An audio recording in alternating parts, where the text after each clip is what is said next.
The following programs were originally aired live, long before the advent of high fidelity, and they were recorded using a variety of means, from direct recording onto early audio tape and glass records, to simply placing the microphone of a wire recorder in front of the speakers of a radio playing the program. I hope, however, that any variance in audio quality will not take away from your pleasure in listening to these, some of the all-time favorite shows.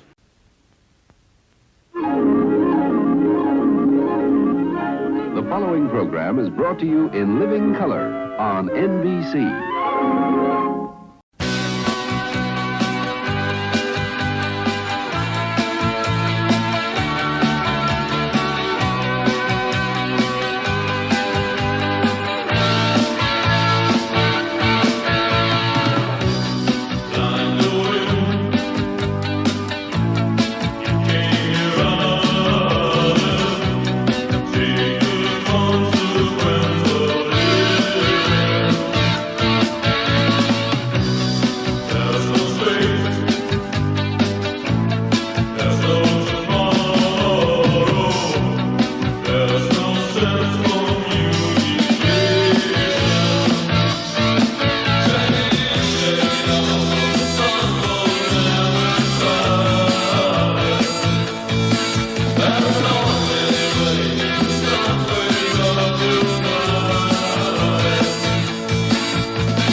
Shows.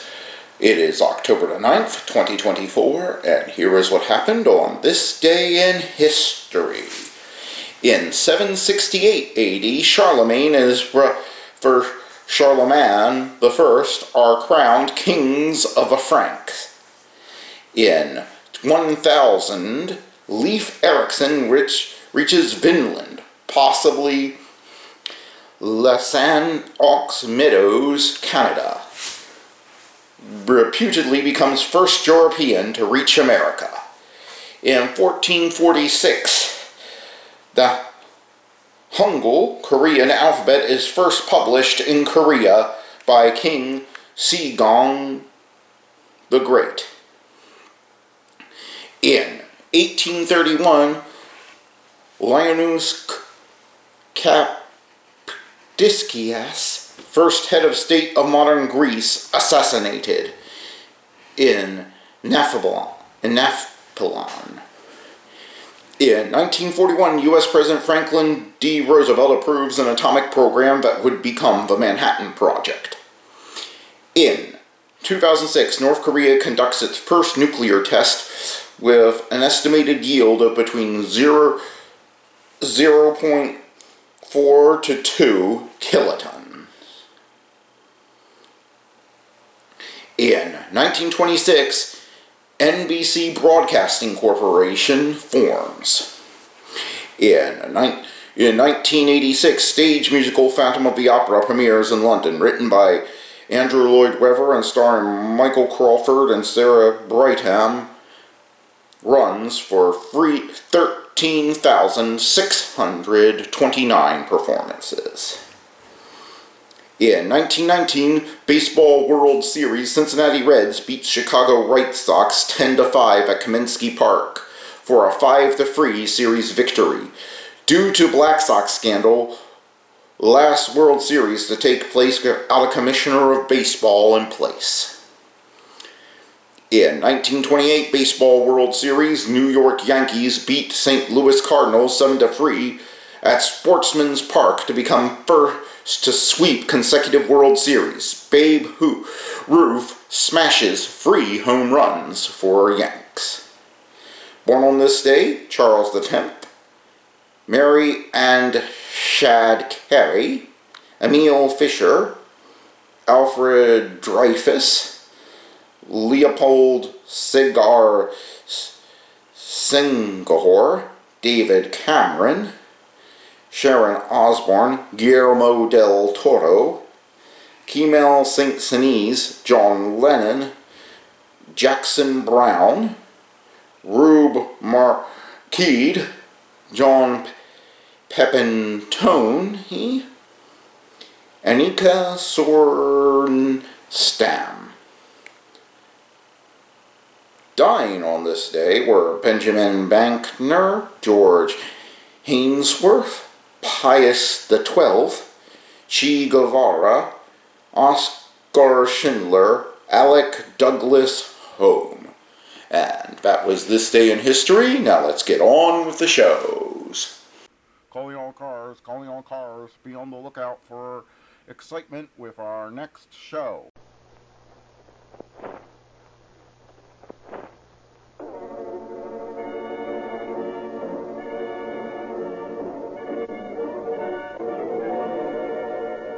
Calling all cars, a copyrighted program transcribed and dedicated to the prevention of crime. Calling all cars, attention all cars, broadcast 29. A murder. Suspects unknown. That is all. Gordon.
To the advent of fingerprinting in police work, various forms of identification were used. We read of the branding of criminals and slaves at a time when no other method of identification was known. Early in the 18th century, the better organized police departments of Europe employed men with good visual memories to mentally record the faces of criminals and the crimes committed by them. Today, your departments are applying modern methods to police procedure in endeavoring to give the citizens of your community the maximum protection to lives and property. And now, a true story taken from the files of law enforcement agencies. The murder of a soul.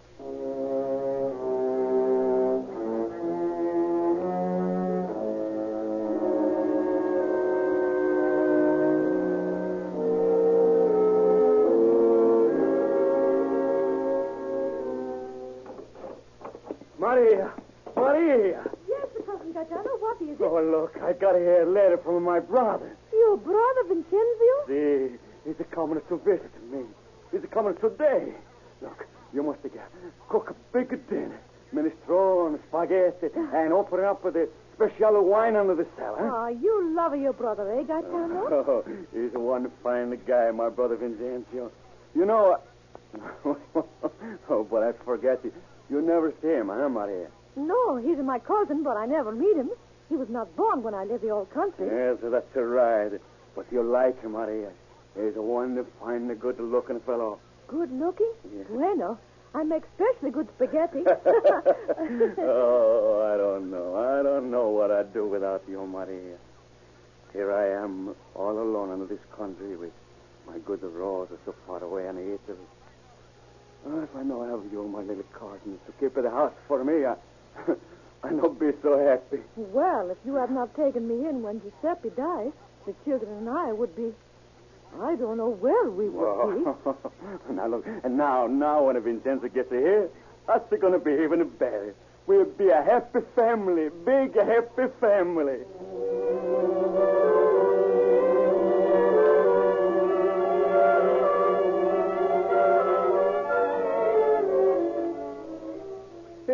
Here she is, Vincenzo. Here's Maria, your cousin. Hello, Maria. It's very funny to meet your cousin after you both let you grow up. Oh, it's sometimes very nice. I'm glad to know you, Cousin Vincenzo. And I'm glad to meet you, Cousin Maria. Yes. Well, look, come on. Let's sit down and eat. Ah, Minister. I made it myself, Vincenzo. Then it will taste all of the best. Here's a glass of wine, Vincenzo. Come, Maria. Let's drink to your cousin. To Vincenzo. Saludo, Vincenzo. Did you just come from the old country? Me? No. I've been in California a long time, in the north, in the wine country. Sure, Maria. Don't you know that? Why, Vincenzo is married to a swell bambino, eh, Vince? Oh, married? Not anymore. Oh. What? No, we split up. We get a divorce. 6 months more and I'm all through with it. She wasn't no good. She was nice, good looking, though, eh, Vince? Sure, out the side she was okay. But inside, no good. So, that's all over, huh? See. I'm coming down here to start something new, a little business. Oh, that's good. I could help you get a start. Good. And then I get myself a little house, and then maybe I have Maria come and be my housekeeper. Oh, no. She stays with me until my Rosa comes from the old country, you know. But Maria, she's a cook of good spaghetti. I think I want it for my own.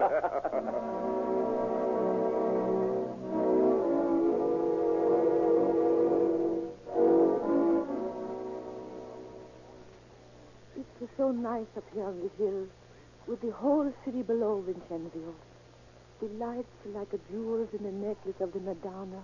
Yes, it's pretty swell. Oh, I like to be with you, Vincenzo. You've been nicer to me. It's new and strange. No one ever been nicer to me in the same way. Even Giuseppe, before he died. It was different with him. I like you, Marie. You are all right guy. Oh, I may not be much to look at anymore. Well, you're swell, no? Oh, no, I'm not, Vincenzo. I'm getting old. Nearly 29. I was a beautiful one before the babies come. And you still are. Inside, Vincenzo. Inside me is love. Love that all my life was waiting for something. Now I know it wasn't for you it was waiting. Caro. You said that your wife is beautiful outside, but bad inside. Vincenzo, even if I'm not so good outside, I am a good inside, in my heart. Yes, Maria. Vincenzo, did you know that Catano's wife, that Rosa, she come from the old country, you see? She does? Yeah. Then you can come to me. Then you can come and be my host. Do you want me? Want to, of course I do. Will you come with me? Oh, yes, Vincenzo. I will come.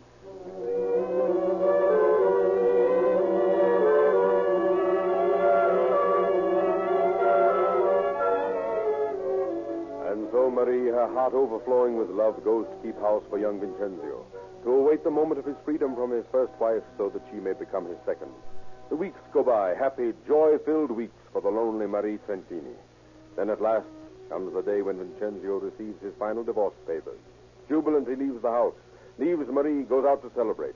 Faithfully, Marie waits up for him, waits through the long evening, through the still night for the return of her man. Is that you, Vincenzo? Yes, what? Hey, what do you do up? You ought to be in bed. I was awake for you, Vincenzo. Well, I'm here. You go to bed. Oh, did you have a good time? Sure, I have a good time.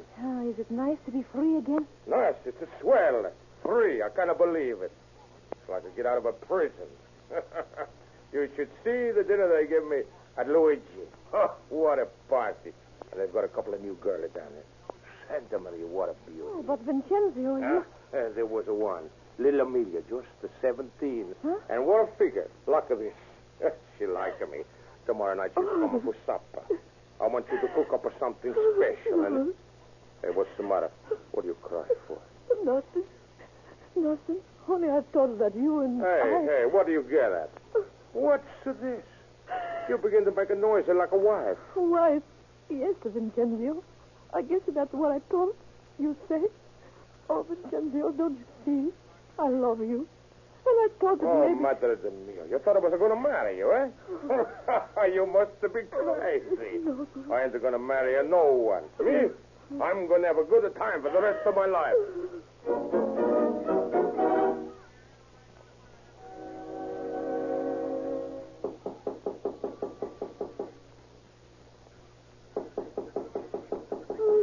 Gaetano, wake up. Come on, wake up, Gaetano. What's the matter? There's somebody knock on the door. Get up and see who it is. Somebody knock on the door. What time is it? It's at 3:30. 3:30. Who is it this time of the night? Well, you better go and see.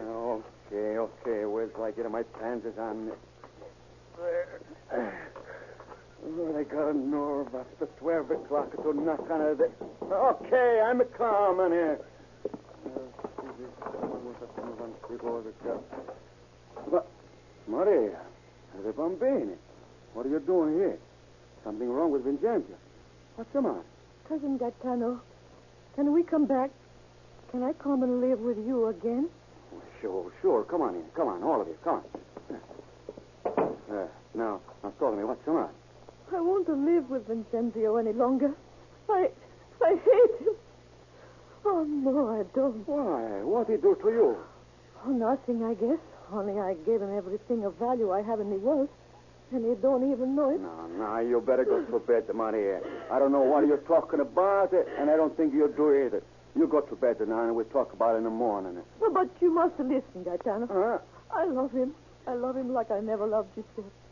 Like I never can love another man. Yes, but does he love you? He did, Gaetano. He did at first. When we first met here. He loved me. He loved me when I went to him to be his housekeeper. I thought it would never end, Gaetano.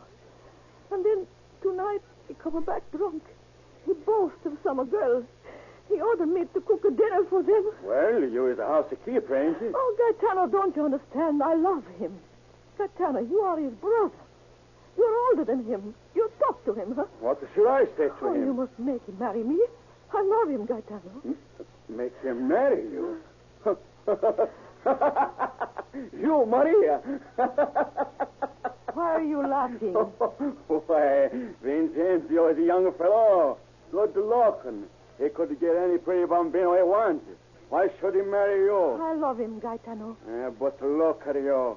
Look on yourself under the mirror. You get it to be old, Maria.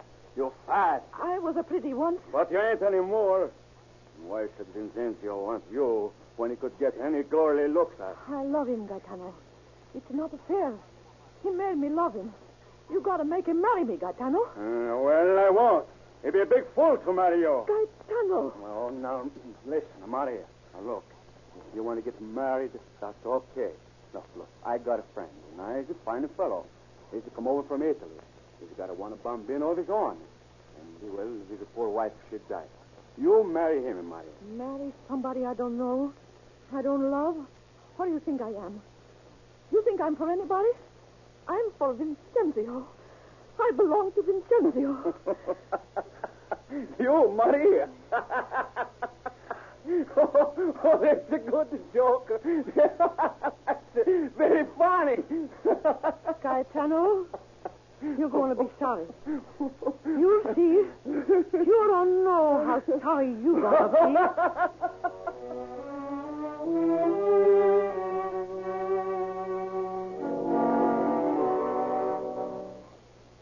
For weeks, distraught Marie Trentini broods over the fickleness of Vincenzo and the brutal frankness of Gaetano.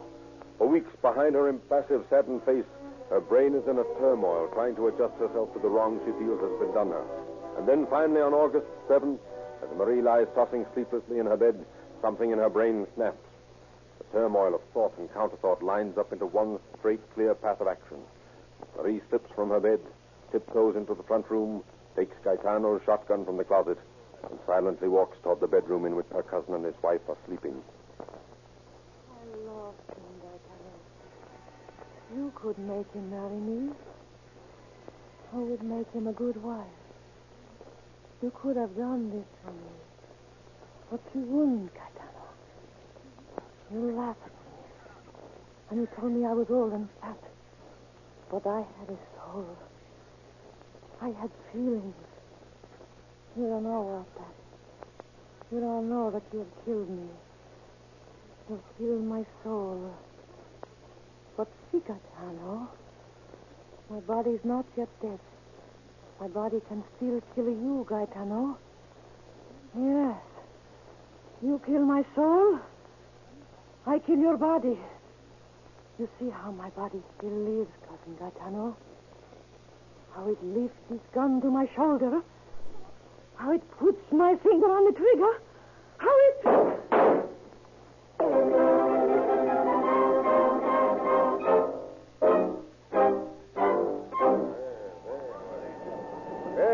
Coming to police. Yes, Professor, they make good time. You think maybe so he might arrest somebody? Yeah, they arrest you, Charlie. You get in the way. Oh, I go.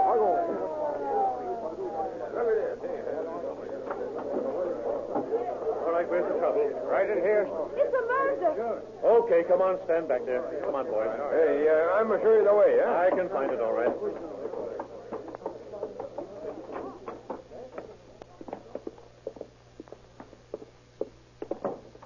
Well, where are the bodies? In here, in the bedroom. Well, he's dead, all right. Buckshot. Say, but this woman is still alive. Hickey. Yes, Frank? Call the ambulance. This woman is still breathing. Okay. Now, anyone here know anything about this? Sure. All right. Now, don't all talk at once. Who lives here?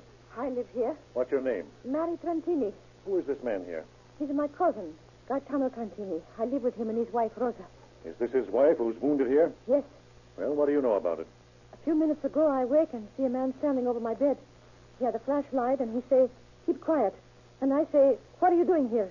And he say, "You too pretty to kill. You be quiet, and no harm come to you." He think I'm pretty. All right. I got that part. Now, go ahead. While he stood by the door of my room, 3 other men go into the middle room and pull things out of the dresser.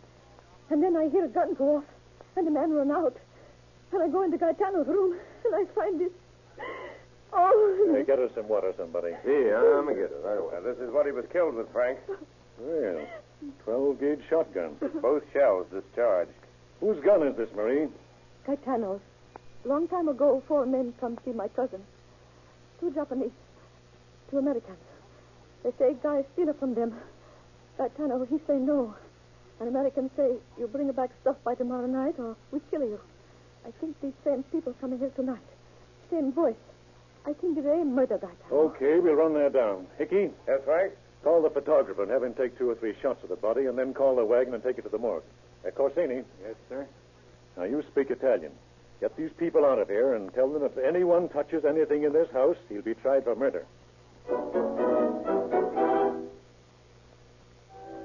Howard Barlow, the fingerprint expert, goes over the murder house for prints while other officers round up the American and Japanese accused by Marie. Condeffer and Corsini discuss the crime as they wait the arrival of the suspect. Well, Corsini, what does it look like to you? The story sounds straight enough. You know how these racket murders go. Somebody hijacks somebody else. The next day they find a body along a lonely road. Yeah, that's true enough. Now, look here, Corsini. You understand these Italians a lot better than I do. Do you think Marie is telling us everything? Well, as a matter of fact, I had the feeling that she was holding something back. They're funny people, my countrymen. They suspect everyone but their own kind. Yeah, that's what I figured. Now, I want you to talk to her. Maybe you can get more out of her than any of the rest of us. Well, I won't promise anything, but I try. I got these suspects outside, Frank. Bring him in. Okay. Come on, you guys. All right, don't shove. You men know Guy Trentini? Yeah, we know him. Did you know he was murdered tonight? What? Oh, how come he's been a murdered, please? That's what we want to find out from you. Oh, cannot telling you nothing. We know nothing about a murder. Where were you guys tonight? We were down at Blackie's joint. We can prove it. Oh, yes, sir. Very easy proof. When did you see Guy Trentini last? Oh, a long time ago. Last March, I think. What did you go to see him about? We thought he'd hijacked some stuff from Togo here. Didn't you threaten to kill him then? No. Found out that he hadn't done it, so we left him alone. We ain't seen him since. Bring in the Trentini woman. Okay. Come in, please. Now, Marie, are any of these men the ones you saw in your house tonight? I don't know for sure. The man, he held a flashlight in my face. I couldn't see what he looked like. Hey, what did I tell you, Captain? We weren't there. But his voice, that sounded like the same one. Excuse me, sir. Lady is mistaken. You will find we were at a Brackie. Well, that isn't a very good identification, Marie. Now, aren't you any more sure than that? No, as I say, I couldn't see his face. The flashlight blinded me. Okay, Hickey, take these men over to Barlow's office and have them fingerprinted. Oh, now look here, Captain. You ain't got anything on us. What's the idea of fingerprinting? Just for elimination. If you're innocent, naturally, we don't want to hold you any longer than is necessary.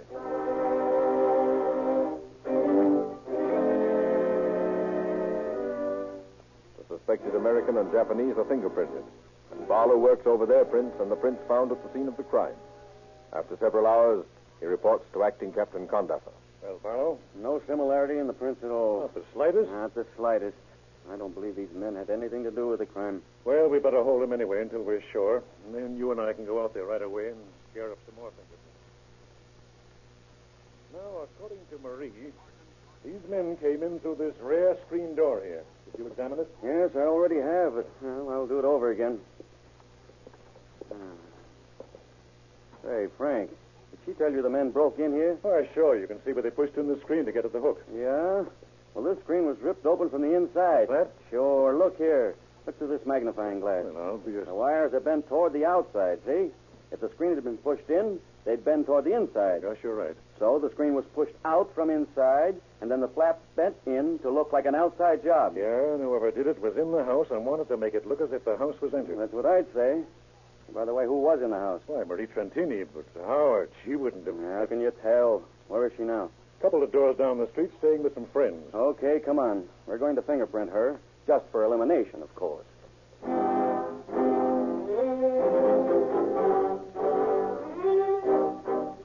And so Marie Trentini is fingerprinted, and Barlow retires to his office to compare her prints with those on the murder weapon. It does not take him long to realize that the prints are identical. And with this positive identification, Condaffer dispatches Lieutenant Corsini to arrest the Italian woman for murder. Corsini, wise in the psychology of his countrymen, goes about making the arrest in his own fashion. Hello, Marie. How are you today? Oh, I'm all right, I guess. Anything troubling you? You look all upset. No, nothing. Nothing's the matter except... Oh, Corsini, you're going to think how I feel with my cousin getting killed like that. Yeah, of course. And poor Rosa. How is she, Corsini? Have you heard from the hospital? She's better. She'll get well, all right. Buckshot just wounded her on the head. Madre de Dio. My cousin and his wife. I love them very much, Corsini. Yes, that's what I thought. That's why I've been wondering about something. Huh? Wondering about something? What? I want to ask you a question, Marie. Yes? How does it happen that your fingerprints appear on the shotgun that was used to kill your cousin? My fingerprint? Yeah. Oh, well, I explain that. I wish you would. It's easy to explain. Just after it happened, I screamed. The neighbors are coming. I pick up the gun. I show how Gaetano get the kill. Show me, will you, Marie? Show me how you picked up the gun. Here, take this broom. Now pretend it's the gun and pick it up the same way you picked up the gun. Well, I picked up like that. Yeah, but Marie, your fingerprints are on the stock of the gun and on the trigger. Now look, as if you held it like this. Oh, now, Marie, try to calm yourself. I'm just asking you questions so I can get to the bottom of this thing. I'm not accusing you. If you didn't do it, you got nothing to worry about. All right. Come on, Marie. Put on your hat and let's go to the station so you can tell the captain your story. All right. You get to my children. They play in the yard. You put them into the car. I want to wash my face first. Okay, but hurry. Hey, Tony. Come on, get your sister. We're going for a ride. Where are we going, Corsini? Down to the police station for a while. We going to ride in the police car? Yep. Gee, let's go. Just as soon as your mother comes out. Will you blow the siren all the way? Sure. And can we listen to the police radio? Yep. Gee, that'll be swell. Hey, will you go down the street this way so all the kids can see me? Yes, I guess so. Wonder what's keeping your mother, Tony. Guess I better go see. I'll come along with you. All right. Marie. Marie. Gee, that's funny. Where's the bathroom, Tony? That door over there.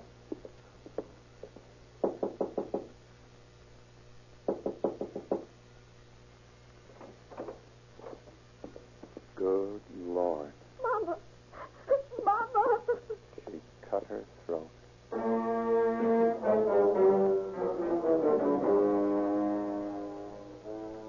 15 minutes later, Marie Trentini is in the Georgia Street Receiving Hospital, and doctors are working feverishly to close the wicked wound she has inflicted on herself with a razor.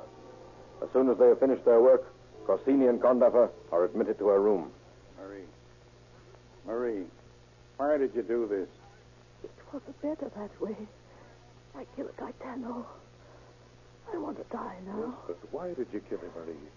He no letting me marry his brother Vincenzo. I beg of Vincenzo, marry me. But he says no.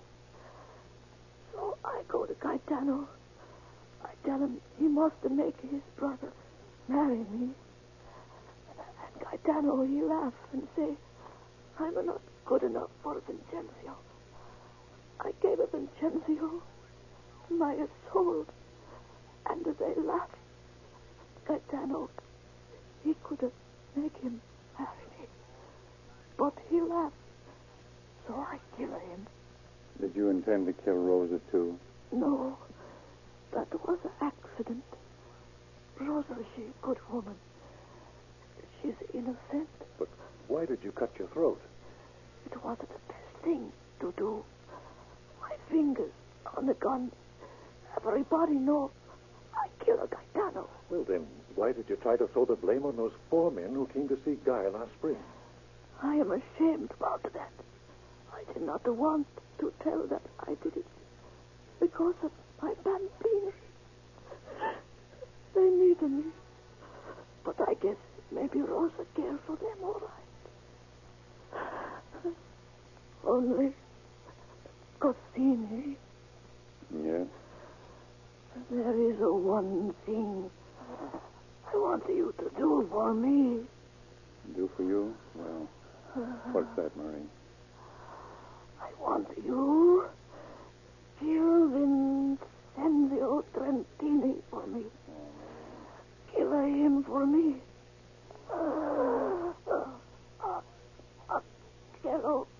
Chiarato. Mi ha tradito.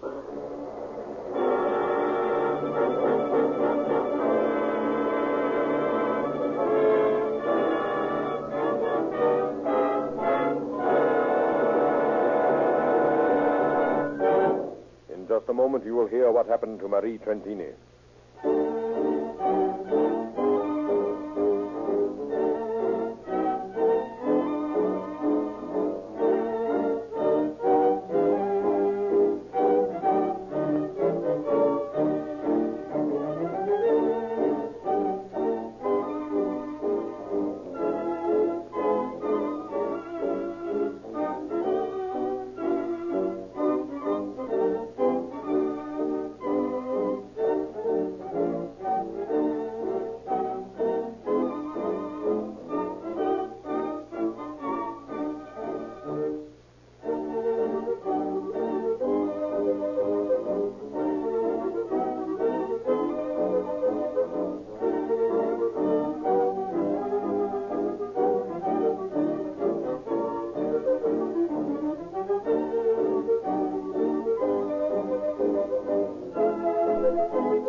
referred to in tonight's dramatization as Marie Trentini, was delirious for 5 days and showed no desire to get better.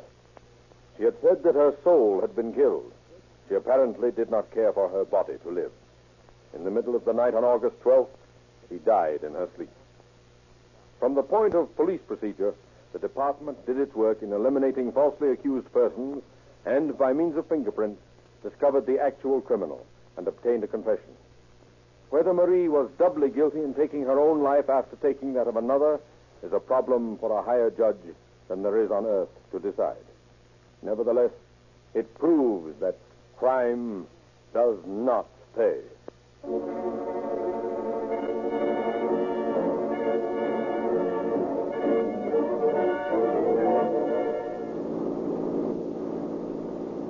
Calling all cars, attention all cars, cancellation broadcast 29. Suspect has committed suicide. That is all.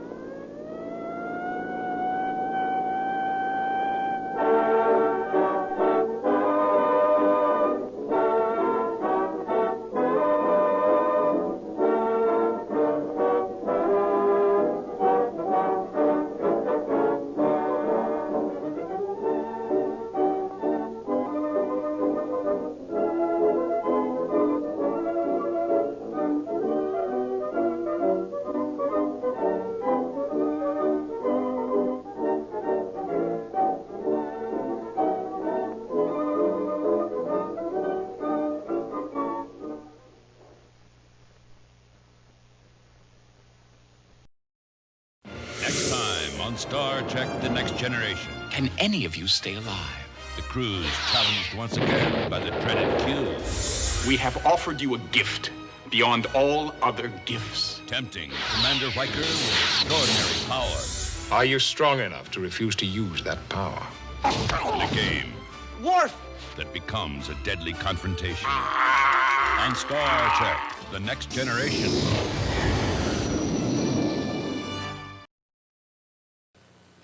You can try hard, or you can try soft. Soft will get 'em every time. Love's Baby Soft. You can play hard, or you can play soft. Soft will make 'em toe the line. Love's Baby Soft. You can love hard, or you can love soft. Soft will make his love light shine. Love's Baby Soft. The soft, fresh, slightly sexy scent from Love with Love. I've always spoke my mind, and I'm too old to stop now. So I'm telling the Wesson oil people to stop bragging about how nothing leaves less oil in fried chicken than Wesson. Brag about the nice things that Wesson does for chicken. Why, it's Wesson that makes this delicious golden brown crispy part. Without Wesson, you might as well boil it. That's what Wesson should brag about. I want to be young, look young for a long, long time. But living out here, you can feel dry skin lines starting. I don't worry. I use Raintree. Raintree's more than moisture. It's moisture with NPC, Natural Protein Complex. So you can feel smoothness happen. Keeps my skin looking young. Wherever you live, discover new Raintree by Noxzema. 4 special formulas, one for your skin type. Many adult headaches start with muscle tension. Fatigue, noise, smoke can make muscles tense, press on sensitive nerves until muscle tension headache. Take Anacin. Compared with ordinary headache tablets, Anacin has 23% more pain reliever, plus an extra ingredient. Anacin relieves muscle tension headache fast, and millions take Anacin with no stomach upset. Adult strength Anacin for pain of muscle tension headache. From the sound of music, and Bing Crosby is up next. Well, here we are, and that was right nice of Gary and Durwood to leave us their parking place, wasn't it? It sure was. And look, they left 20 minutes time on the meter. What grand sports, these chaps. We're in good company, there's no doubt about it. Would you lead off with the song now, Miss Clooney? Gladly.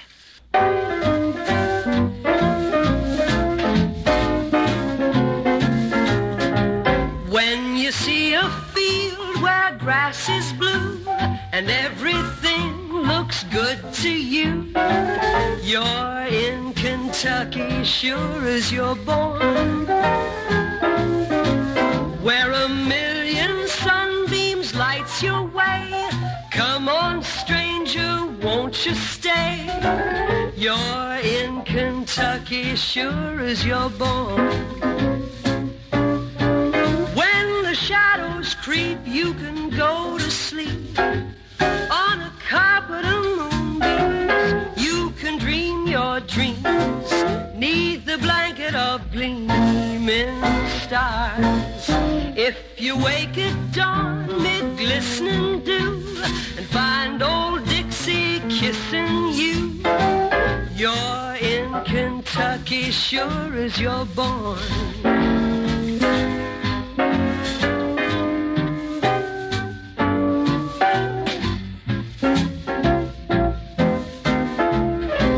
You're in Kentucky sure as you're born.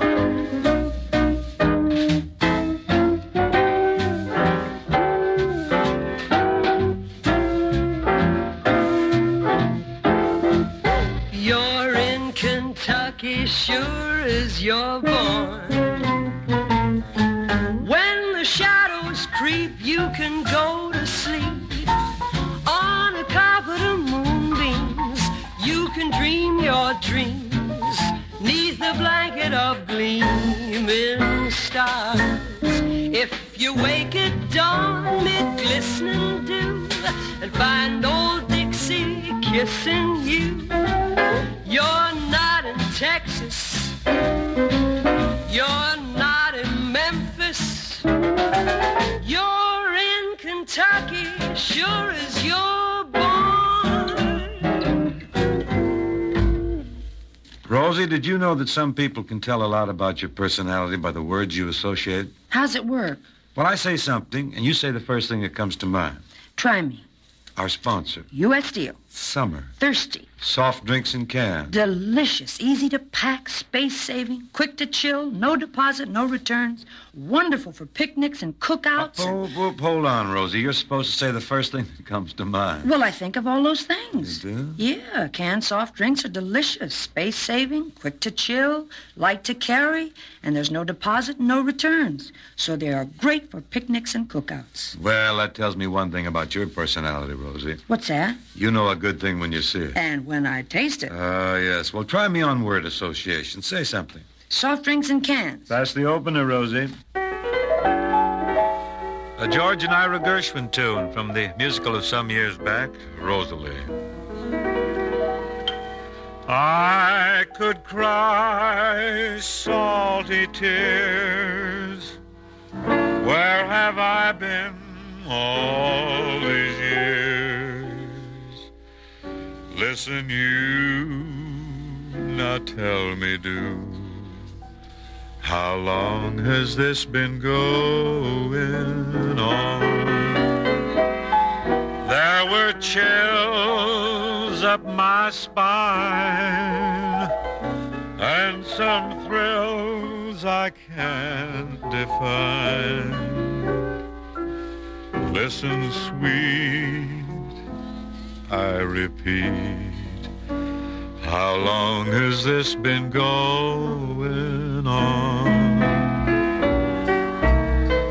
Oh, I feel that I could melt into heaven. I'm hurled.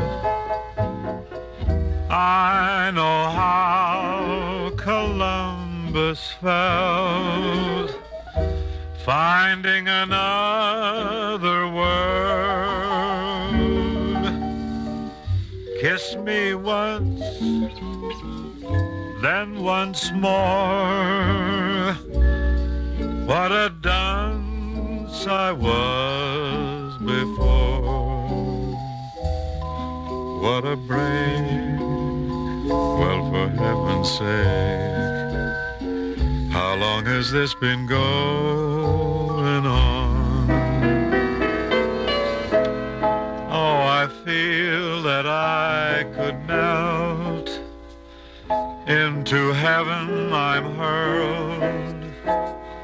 I know how Columbus felt, finding another world. Kiss me twice, then once more. That makes thrice, let's make it four. What a break, for heaven's sake. How long has this been going on?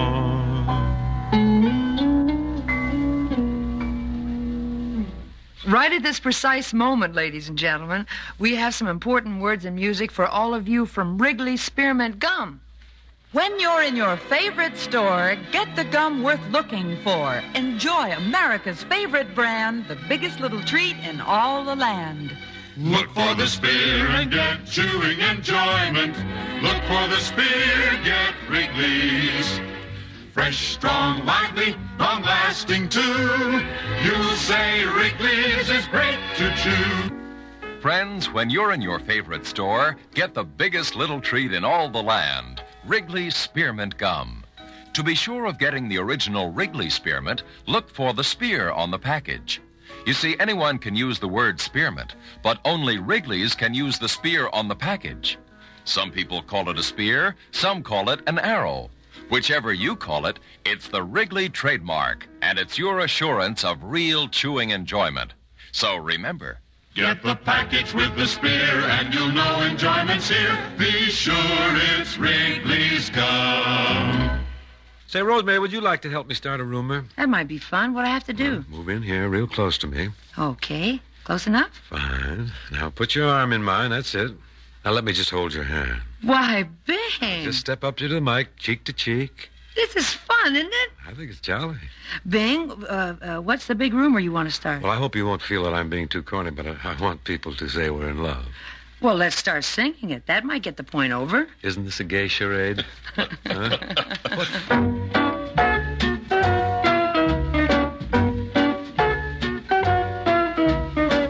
Don't throw bouquets at me. Don't please my folks too much. Don't laugh at my jokes too much. People will say we're in love. Don't sigh and gaze at me. Your sighs are so like mine. Your eyes mustn't glow like mine. People will say we're in love. Don't start collecting things. Give me my rose and my glove. Sweetheart, they're suspecting things. People will say we're in love.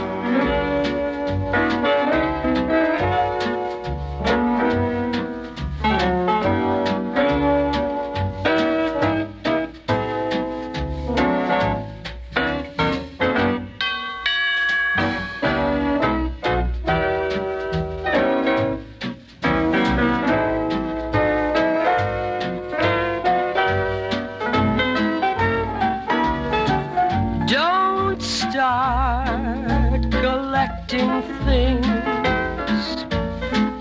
Give me my rose and my glove. Sweetheart, they're suspecting things. People will say we're in love, so in love. All the people will say we're in love.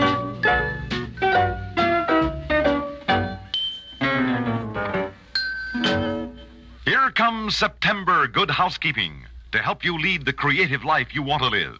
First of all, there's a Keep Young Guide to Happy Eating. 22 pages of wonderful food, including trim luncheon and dinner menus, and recipes that'll keep your family's health up, weight down, spirits sparkling. And handsome color pages of fall fashions.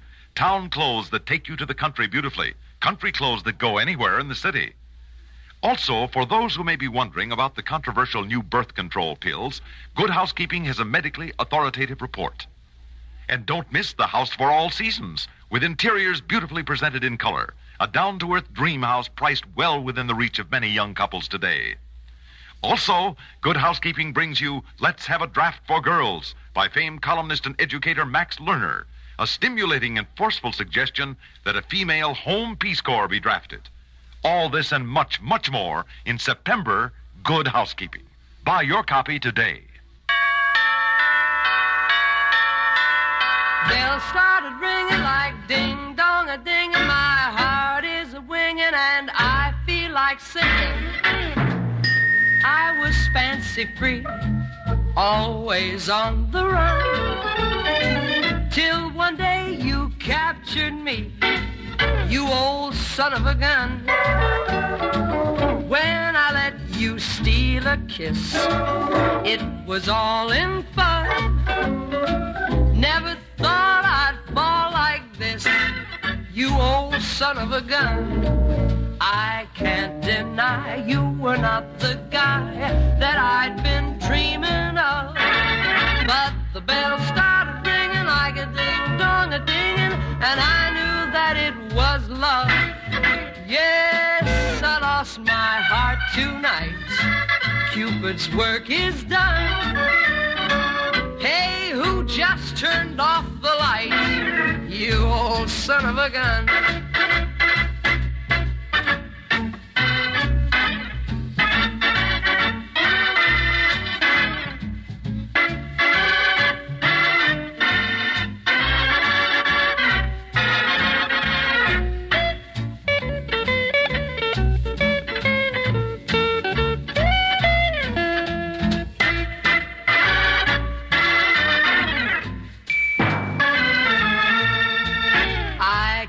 Deny you were not the guy that I'd been dreaming of. But the bell started ringing like a ding-dong-a-dinging, and I knew that it was love. Yes, I lost my heart tonight. Cupid's work is done. Hey, who just turned off the light? You old son of a gun. Oh, my, I never thought this day would come, friends. But today I got to tell you about an exact fortune teller. An exact fortune teller? Yes, sir. This is a fortune teller that bats 100%. What is it? Some kind of a new Univac machine? What's her name? I got to get over to see her. Isn't it the way with you women? You're the biggest devotees of the fortune tellers, there's no doubt about it. And I knew you'd want to know who it was, Rosie, but I can't give out any names, I'm sorry. But I will tell you this much. The lady lives in Toronto, Canada. Well, that's the beginning. I'll get the rest out of you later. You think you will. This isn't the kind of a fortune teller that the average woman likes, you see. She just doesn't peer into the tea leaves and come up with some vague predictions and fortunes. But, this woman, like I told you, she bats 100%. Now, wait a minute. You're sure about this, Bing? The FCC can get after you for pushing a fortune teller who isn't a true fortune teller. They say there's no such thing. I was pretty cagey, Ken. Didn't you notice? Yes. Didn't mention any names, you see. I'm shady. They can't get me in for that, but I did want to report this is a point of great interest. That a fortune teller can be right. And I thought this could never happen either. Well, has this woman been checked out, been investigated? She has. As a matter of fact, by 3 policewomen.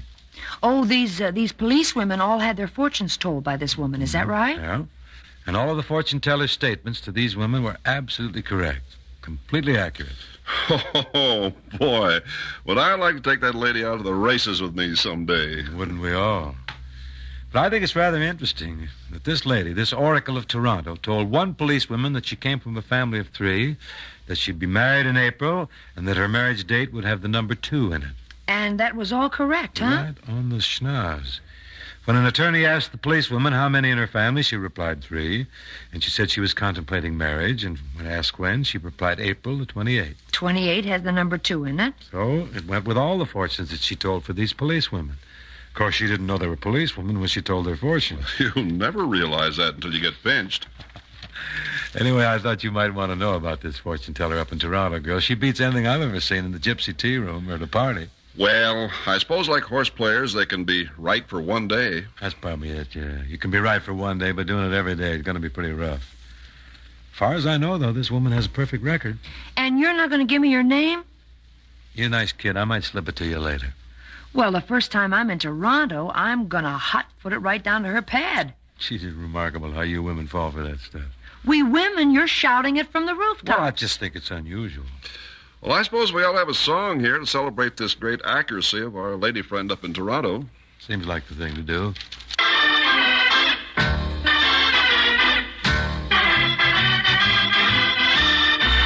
I don't worry about tomorrow. Be thankful for today. And you will find you have peace of mind that way. Don't worry about tomorrow. Be grateful for each day. You'll find somehow everything turns out okay. Just wear a great big smile and sing a happy song. For no matter what tomorrow brings, we'll always get along. Don't worry about tomorrow. Life handles things her way. Don't worry about tomorrow. Be thankful for today.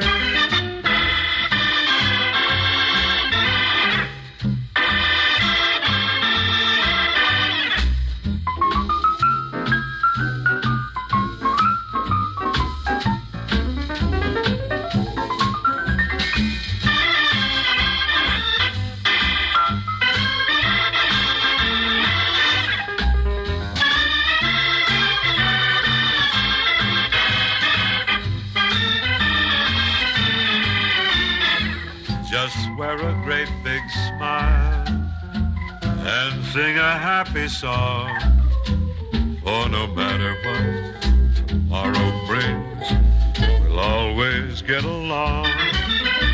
Don't worry about tomorrow. Life handles things her way. Don't worry about tomorrow. Be thankful for today.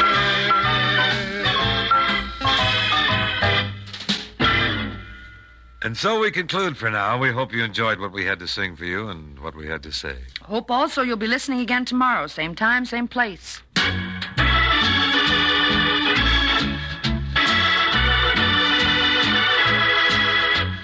As many of you know without anybody telling you, it's hay fever time again, and time again to point out that much work is being done to relieve sufferers of this annoying allergy and to probe the causes and treatment for all kinds of allergies. Write to Box 1005, Grand Central Station, New York 17, for your free booklet on allergies.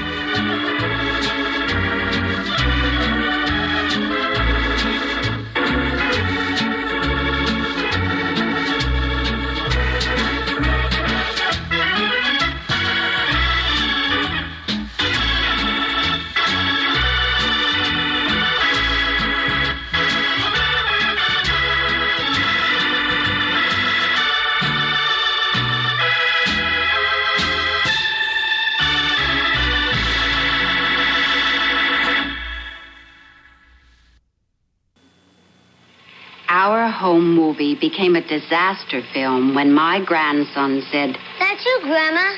I can tell by the wrinkly pantyhose." That stopped the show. Now I wear legs. Legs have memory yarn. It stretches out and it stretches back to fit beautifully. She's got legs. Our legs fit your legs. They hug you, they hold you. They never let you go. Windsong knows when a man waits for a woman, he remembers little things.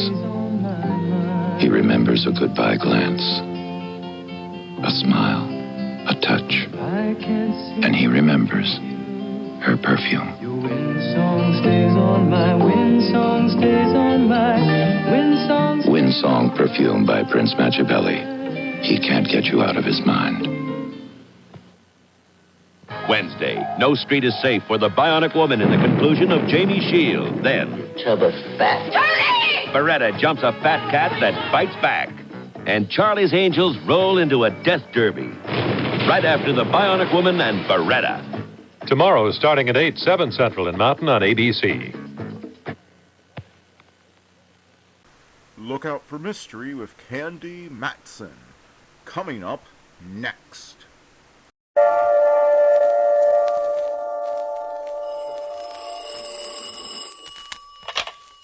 Hello, Yukon 28209.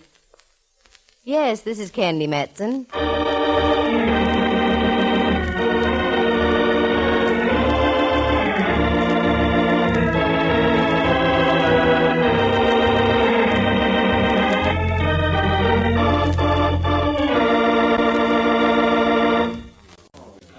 Heat that baby on the tree. Fix those dolly tracks. And look out for that cable, it's hot.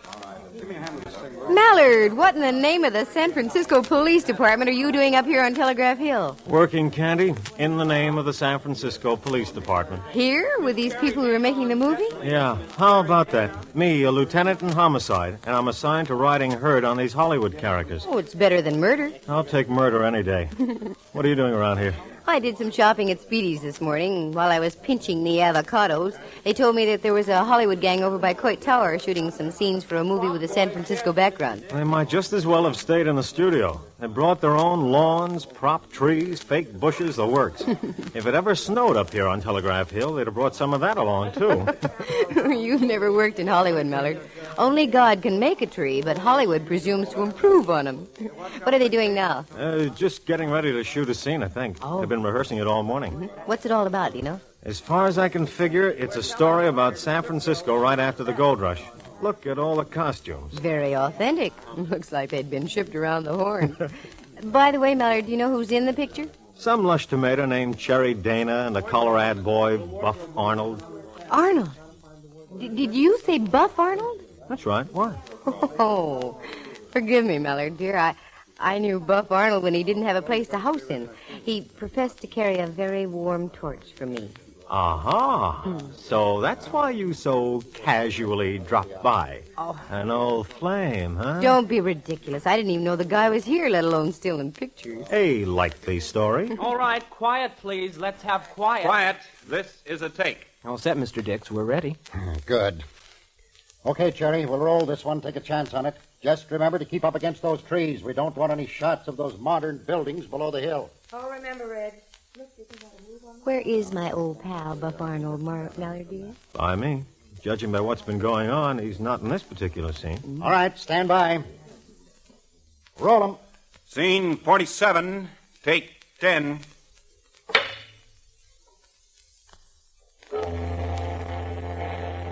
Wait a minute. Cut. Oh, where's that coming from? Out on the bay, Mr. Dix. Fine thing, a present-day steamer whistle in an 1850 picture. Hold it. Ames. Yes? Let me know when the fool ship is tied up. We won't shoot the scene until it's docked. Yes, sir. Oh, darn it. I was hoping I'd see some action. Well, I'll give you some action. Come on, walk around with me, Candy. I'll show you all the sights. Sights like what, for instance, Mallard? Oh, all the lights they brought up here. They must have 1,000 of them. Undoubtedly to wash out the wrinkles on the leading lady's face. And talk about props. It must have taken a whole freight train to get them up here. Well, I have to have them. For instance, look, right up there. Where, Mallard? Up there, above. In that tree, hanging by their necks. Oh, Mallard! Don't jump like that, Cupcake. Oh. They're only dummies hanging from those ropes.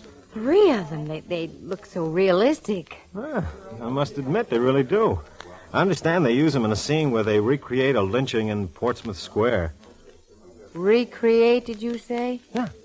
Maybe you're right. Take another look, honey bun, a good look at the one in the middle. What are you trying to... Fry me for lard. That one in the middle is no dummy. You're no dummy either, boy of mine. How many times have you looked up there? Well, just a couple of times, but the last time I looked, the one in the middle wasn't an ex-human being. With that, I toss the whole thing in your lap, Mallard. I promote you back to homicide. Oh, why didn't these characters stay in Hollywood? 'Tis a bit of a shame, isn't it? Cluttering up our lovely Telegraph Hill trees with gently swaying corpses. Come on, Mallard. Let's give the director a slight touch of apoplexy.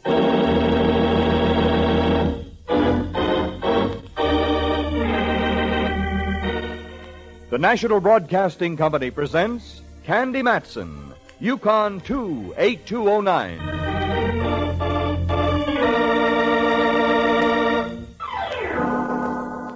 It's funny how sometimes when you're lazy and want to do nothing except live the good, pure life, trouble comes up and belts you over the head with a vengeance. Well, that's the way it happened to me.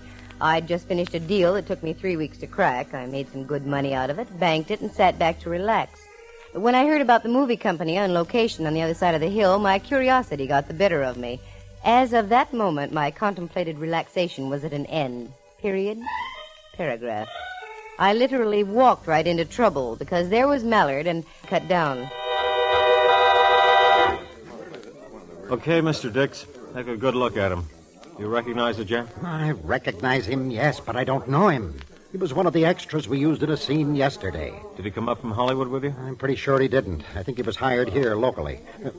Wait a minute. Who's this young lady? I don't want any outsiders in on this. Don't fret your little head, Mr. Dix. Aside from being a material witness, she's a well-known private investigator. Oh, excuse me. I didn't know. That's all right. No need to apologize. Some of my best friends are movie directors. Who would keep the roster on your personnel? My assistant, Bill Ames. Is he around? Well, I'm right here, Lieutenant. Oh, good. Can you give us any dope on this fellow? Oh, golly, I'm afraid not. I've seen him, but I wouldn't know his name from Adam. How about the payroll? When do you pay off the extras? Ah, that's a thought. We pay off at 5 o'clock tonight. Why don't we come back then, Mallard? We can check off the names against the pay vouchers. There's one thing extras like to do, and that's get paid. The name that doesn't show up is our friend the corpse. Okay, we'll let it go like that. What do you pay off? Room 873, Montfair Hotel. Make sure everybody's there, unless they want a little trouble thrown at them. I'm sorry, Mr. Dix. You can go on with your shooting now. No more today. It's too unnerving. Ames, knock it off. Call will be for 8 o'clock tomorrow morning, sharp. Right, Chief. Break it up, everybody. 8 o'clock tomorrow morning, in costumes, and that means 8 o'clock, understand? Not morning. You mind waiting here for a moment, Candy? I want to put in a call to the coroner's office for a wagon. Sure, that's all right. Go ahead. Good. It'll only be a few minutes. Mm-hmm. Mr. Dix, pardon me. Yes? Can you tell me where Buff Arnold is staying? What do you want with Buff Arnold, young lady? I used to know him when he was playing bit parts in Hollywood. Oh. Did you work in Hollywood? I did a little time down there, sitting around in agents' offices. You know, you're a sharp little cookie. Say, all of a sudden I've got an idea. I'll bet. No. On the level, believe me. I have a small part coming up that'd fit you to a T. Good-looking gal, wise, supposed to work in her father's store selling supplies to the miners. Can you act at all? I used to shoot a fairly sharp mess of dialogue. Do you live close by? Right over there, 1 block. Penthouse on the top. All the better. As soon as your policeman friend removes the deceased there, why don't we go over to your place and look at the script? You know something? I've got an idea that's the idea you had the idea about. Okay, I'll look at the script. But for your information, Mr. Dix, I'm interested only in playing a part in your picture. Mallard came back, and I told him what had developed with Dix. He shot me a look that had more question marks in it than a government income tax form. I assured him I could handle the situation, and he left with the body, still clad in its 49er prospector's outfit. Dix issued some final orders, took me by the arm, and we strolled over to my place. Charming, but positively charming. Thank you. What a gorgeous view. How long have you lived here, Miss... Oh, now, isn't that silly? I don't even know your name. Matson. Candy Matson. Candy Matson. Never have I heard a name match a personality so completely. I'm Reginald Dix. Just call me Reg. As you say, Reg. Would you like a drink? Oh, splendid. Soda highball? I think I can scrape one together. This is absolutely enchanting. I'm going to ask to make all my pictures in San Francisco from now on. I don't think you'd go wrong. Of course, it'd be a little rough if you were making a picture with an Indian background and needed shots of the Taj Mahal and the Himalayas. Oh, simple. I'd change it to the Ferry Building in Twin Peaks. Very good. Here you are, Reg. Thank you. I can use this after that messy discovery up there on that tree. Well, here's to crime. That's a charming toast. Now then, about this part you were speaking of, I don't even belong to the Screen Actors Guild anymore. Oh, mere detail. I'll call the studio tonight and have them arrange your membership. As simple as that. You know, I think if some of your bright boys got together, you could win the war in Korea without half trying. Let's not be snide, my dear. Mm-hmm. Oh, excuse me a moment. Someone at the door. Certainly. Whoever it is, though, send them away. Yes, master. Hi. Hi. But now that we've established our highs, is there something I can do for you? I'm Cherry Dana. Is Mr. Dix here? Oh, why, yes. Would you wait here, please? I will not wait here. I want in. Now, just a minute. There you are, Ed. You have a short memory, haven't you? Cherry, what are you doing here? I'm having a conference. So I see. I hate to mention it, but this happens to be a private home, Miss Dana. I'll have to ask you to leave. Don't be boring. You lured my director up here, and I'm going to see that some little local wench doesn't put the squeeze play on him. Why, you pampered brat. Get out of here right now, or I'll show you how a local wench can back up words with action. Oh, now hold on here, both of you. Cherry, I resent this intrusion just as much as Miss Matson does, I'm sure. I'll bet. What about me? You said you were going to drive me back to the hotel. Very well, it slipped my mind. Oh, I'm sorry, Candy. I dislike scenes of this sort. We'll discuss our business later. Good. I find now that I'm extremely interested. Good afternoon, Miss Dana. I'll see you later. I was so mad I was boiling. If I'd been a thermometer, quicksilver would have been streaming out of my ears. I did the most natural thing, took a shower, and little by little I simmered down. Actors and actresses are like anybody else. Most of them are darn nice people just trying to make a living, but one ham like Cherry Dana can ruin the picture. Just as I was getting dressed, the ferry building siren blew its top, indicating 4:30. I had to step on it if I was going to be at the Mont Fair at 5 in time for the payroll sequence with the extras. So I stepped on it and found myself in a minor mob scene outside room 873 at the Mont Fair Hotel. Mallard spotted me, grabbed me by the arm, and took me inside the room. I really didn't expect to see you, Candy. Why not? I thought perhaps you were discussing contract terms with Dix by now. Big Hollywood star and all that. Oh, Mallard, cut it out. All right, ladies and gentlemen, as I call out your names, step up fast and sign the voucher. Anderson, Robert, Apperson, Lou, Bennett, Bert, Beverly. I studied the faces as they stepped by the cashier's table set up in the room. They were all types. Anyone could have been a villain, a dance hall girl, a hero, an ingenue, or just plain extra. The roll call droned on in the background. The whole thing took about 10 minutes. And suddenly we were alone. Ames, the assistant director, the girl who had done the actual paying, Mallard, and myself. Well, that's it. Who's missing, Ames?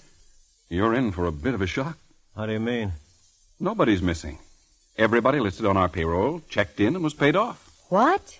That's right. Did you recognize every person who had been paid off? I'm pretty sure I did. Well, this is a fine kettle of nothing. We have an extra who's working in the picture, and yet he isn't. So he ends up hanging by his neck from a tree on Telegraph Hill. Who was the Joker? The Joker, the one you can play wild. Are you sure they're all paid? Well, positive. Double-checked with their guild cards and signatures. Well, isn't this cute? Oh, excuse me, please. Hello? Yes, this is Ames. Oh, yes, Cherry.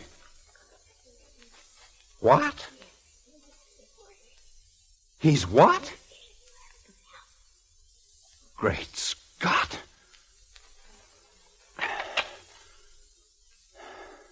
What's the matter, Ames? What is it? You're white as a sheet. Dix. He's just been found shot to death in his room.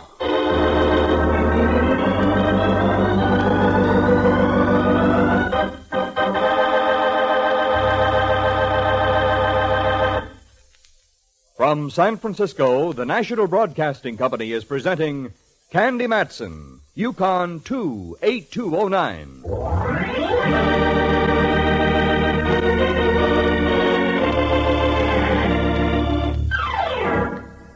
Reginald Dix, well-known Hollywood director, shot dead in his hotel room. We were looking for developments. We got them, but not the kind we expected. Mallard led the way up to the suite that Dix had been occupying on the top floor. There was a mob around the door, and my boy Mallard soon dispersed them and instituted some semblance of order. Dix was sprawled out on the balcony overlooking the bay, and an ever-widening pool of blood showed that he'd been hit in the chest. Cherry Dana was pacing the room, smoking a cigarette.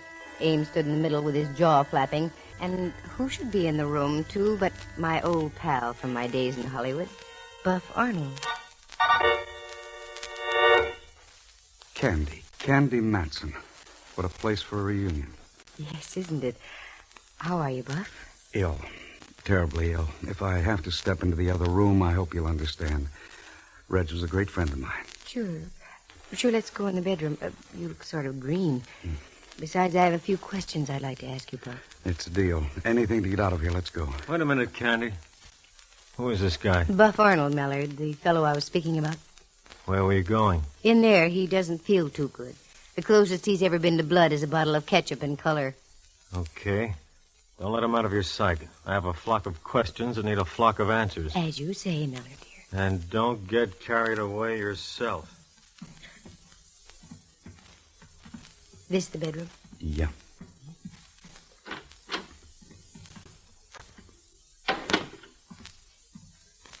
Well, Buff, you seem to be doing all right. A lot different than when I knew you in Hollywood, Candy.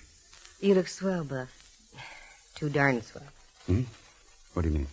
You bring back too many memories. You look mighty good yourself, Candy. You're no longer a plump little kid just out of high school. You're downright pretty, gal. In the good old days, I'd have jumped through hoops to hear you say that. Got any hoops handy? I'll say it again. No soap. Maybe we could revive some of those memories, Candy. Not a chance, Buff boy. Things have changed. Hollywood and everyone in it, including you, are a part of a dim, sad past. And instead of just plain Buff, that's a rebuff. Very cute. I haven't heard the gag pulled since yesterday. Tell me, did you hear about the body that was found on Telegraph Hill this morning? I sure did. Now, poor Reg. I told him this picture had a jinx on it before we left the studio. Little things that happened right from the start. Like what? Well, in the first place, I wasn't even supposed to be in the picture. They were going to give it to some new kid as a build-up. A week before the first day of shooting, he up and disappeared. He hasn't been heard from since. Well, they shoved me into the breach. Then the assistant director tripped and fell off a catwalk, broke both legs. He had to be replaced. Anything else, Buff? Yeah. About that time, Cherry Dana whipped herself into a batch of temperament and walked off the lot.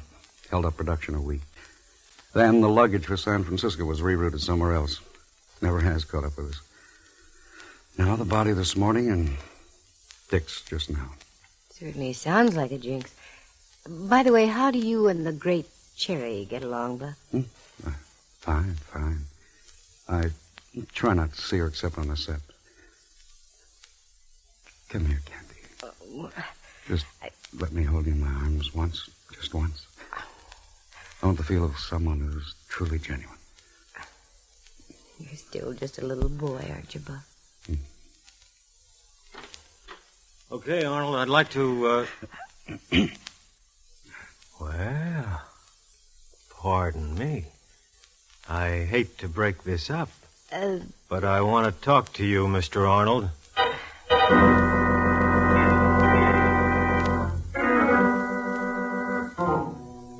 That was a fine time Mallard picked to walk in. And then I got to thinking, maybe it was a fine time. He was due to have a little fire set under him. As I walked out into the other room, the boys in blue had arrived, and they were swarming all over the place. Ames was no longer present, neither was Cherry Dana. I wasn't going to give Mallard the satisfaction of an explanation, so I eased out the door and went down to the lobby. I asked where Ames was staying and went back up to his room, 672. A knock on the door produced results. Just a moment. Oh, Miss Matson. Something you wanted? Yes, may I come in? Why, yes. I was just lying down. This thing about Reg has knocked me for a complete loop. It seems to be quite a shock to everybody. You've been with Reginald Dix for a long time, haven't you, Ames? Well, off and on, yes. A good number of years. How about La Dana? Cherry? Well, I've known her extremely well, even before she became a top-flight star. Can you give me any idea who might have had it in for Dix? If you can, you better spill. The truth will come out sooner or later, Ames. It always does in things of this sort. I've only one little thing I can tell. I've already told it to your lieutenant friend. Oh? And what's that? As I got back from Telegraph Hill, I dropped by Reg's suite. Wanted to talk about tomorrow's shooting. As I drew near his door, I heard loud arguing. Arguing? Who were the opponents? Reg and Cherry Dana. Mm-hmm. And what were they arguing about, Ames? You? So that's it. Tell me, is Cherry the kind of woman who would turn killer on an impulse? It's hard to say. She has a terrible temper. Mm-hmm. Does Buff Arnold fit into the picture in any way? I don't know. He's a sly one, that Arnold. He plays his cards in strictly a commercial manner. May fit into the picture. He and Reg were never too friendly. I see. Well, thanks, Amesy. I'll leave now, and you'd better lock your door. The way things are going, you might wake up to find yourself dead.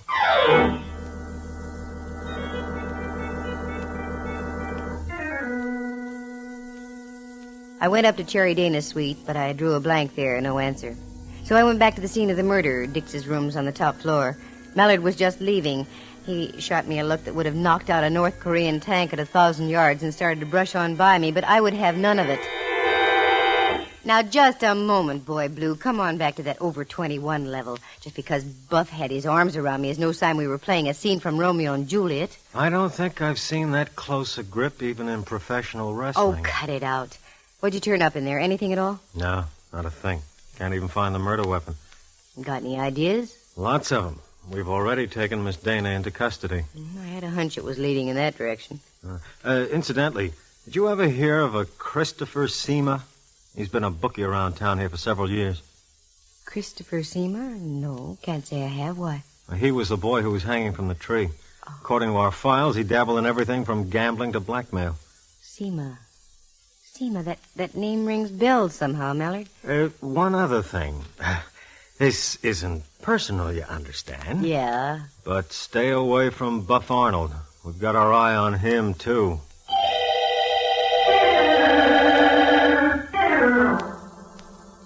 Little things were suddenly clicking way back in my mind, awfully vague, but the old processes from years before were coming to life ever so slowly. Mallard had work to do, plenty of it, down at the Hall of Justice, work in which I was included out. I went outside on California Street, watched him get into a squad car with two of his men, and I waved him a goodbye. That was when I had another idea. Dix's suite. Cops were through with it. The body had been removed. But I had a hunch that was the key to the situation. Knowing the manager of the Montfair, it was no trouble at all to get a key to Reg's suite, and that's where I headed, up to the top floor. I let myself into the darkened room, closed the door behind me. And with the lights of the city way below seeping through the balcony window, I found a place in back of the settee and sat down to wait and think. The balcony window being opened, the roar of the city traffic underneath came gently through and helped my thinking. And that's when it hit me. Seema. Several years before I had served my term in Hollywood, there was an actress named Vivian Seema. The same face as that of Cherry Dana. Now the clouds were beginning to lift, and at the same time the door opened in the suite and the silhouetted figure of a man entered the room.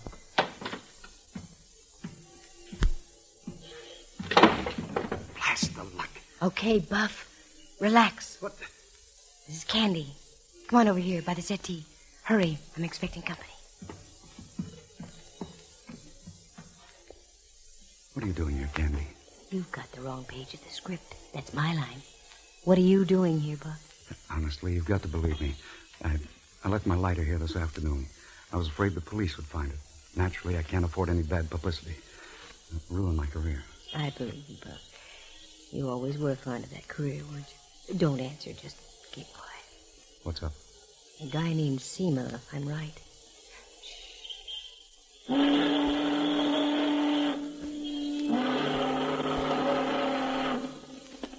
Since Reginald Dix didn't like him. Wait a minute. I think I hear someone coming along the hall.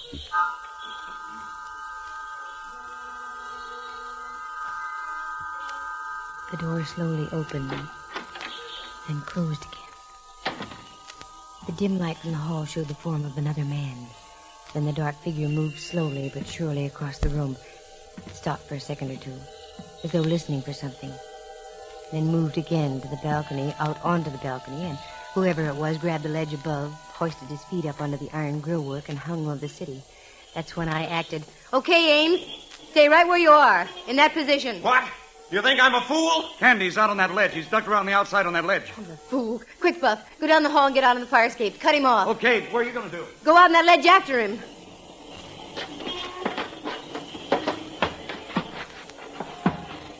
You better come back, Ames. You're cut off at both ends. Oh, no, I'm not. Not with this gun I've got. That's the same gun you killed Dix with, isn't it? Very clever hiding it up on this ledge out here. No wonder Mallard and his boys didn't find it. Look out there on the city, Ames. One misstep and you go off into space. Think it over. You better come back. Not on your life. I'm coming after you. I'm down at the other end, Candy. Good. Now we've got him. Yes. Yes, you have. Obviously, this is the end. Perhaps you don't know what it is to love. Perhaps you don't know what it is to be scorned. I do, painfully so. This is the end. But I'm not going to go alone. You're going with me, Miss Matson, like this. No, the recoil. It'll knock you right off the ledge. Oh!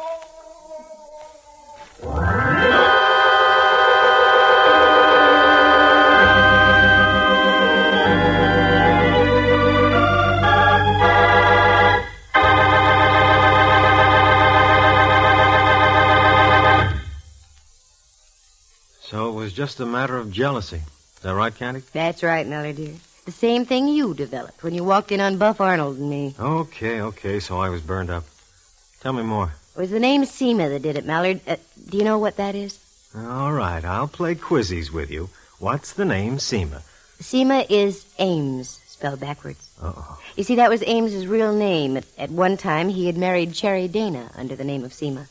When she began to be big in pictures, she divorced him, but he carried the eternal torch. Silly, she wasn't worth it. Of course not.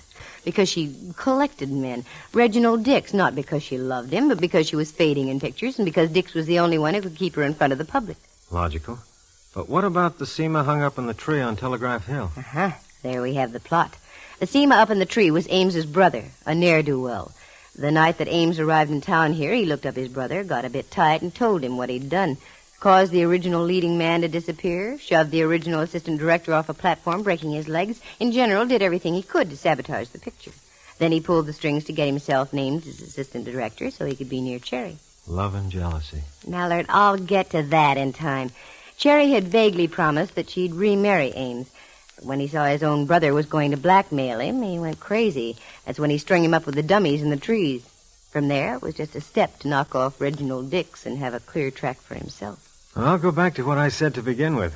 Why did these characters from Hollywood have to come up here to San Francisco and louse up our scenery, as well as our police department? Oh, to heck with your police department. That's the last time I'm going to climb around a ledge hundreds of feet in the air. Not so strange. Buff Arnold was out on that ledge, too, wasn't he? Oh, Mallard, sometimes you make me so... That reminds me, I have a date tomorrow night. Sure, with Buff Arnold. No, that's tomorrow morning. I'm driving him down to the railroad station. Date for tomorrow night? With you, Mallard, dear. We're going to see a Roy Acuff movie. Oh, Candy. Roy Acuff. Monarch of all the cowboys. Yeah, monarch of all the cowboys. I'll see him with you. And if that isn't love, I don't know what is.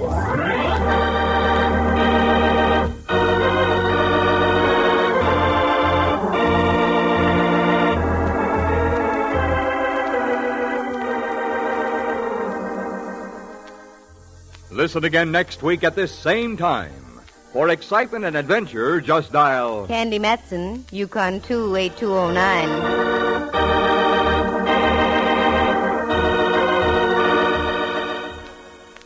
Heard tonight were Hal Burdick as Reginald Dix, John Grover as Ames, the assistant director, Mary Milford as Cherry Dana, Kurt Martell as Buff Arnold, and included in the cast was Ken Langley. Henry Leff plays the part of Lieutenant Ray Mallard. The program stars Natalie Masters as Candy and is written and directed by Monty Masters. Sound effects are created by Bill Brownell, and Eloise Rowan is heard at the organ. The characters in tonight's play were entirely fictitious. Any resemblance to actual people is purely coincidental. Tonight's engineer was Clarence Stevens. The program came to you from San Francisco. Dudley Manlove speaking. This is NBC, the National Broadcasting Company.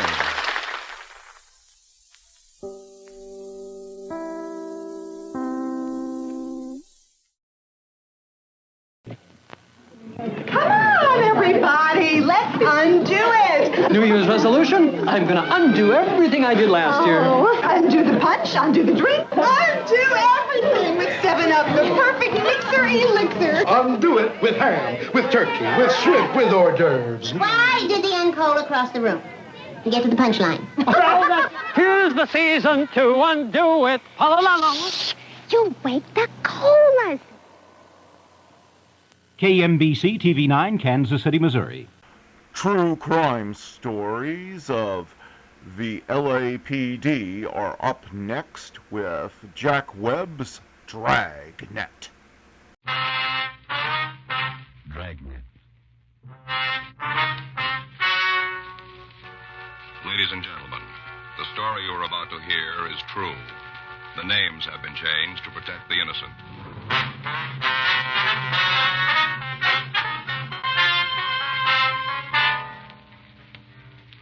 You're a detective sergeant.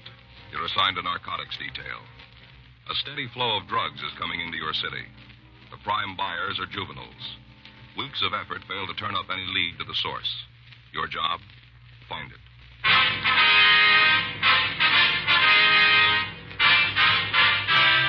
Dragnet, the documented drama of an actual crime. For the next 30 minutes, in cooperation with the Los Angeles Police Department, you will travel step by step on the side of the law through an actual case transcribed from official police files. From beginning to end, from crime to punishment, Dragnet is the story of your police force in action.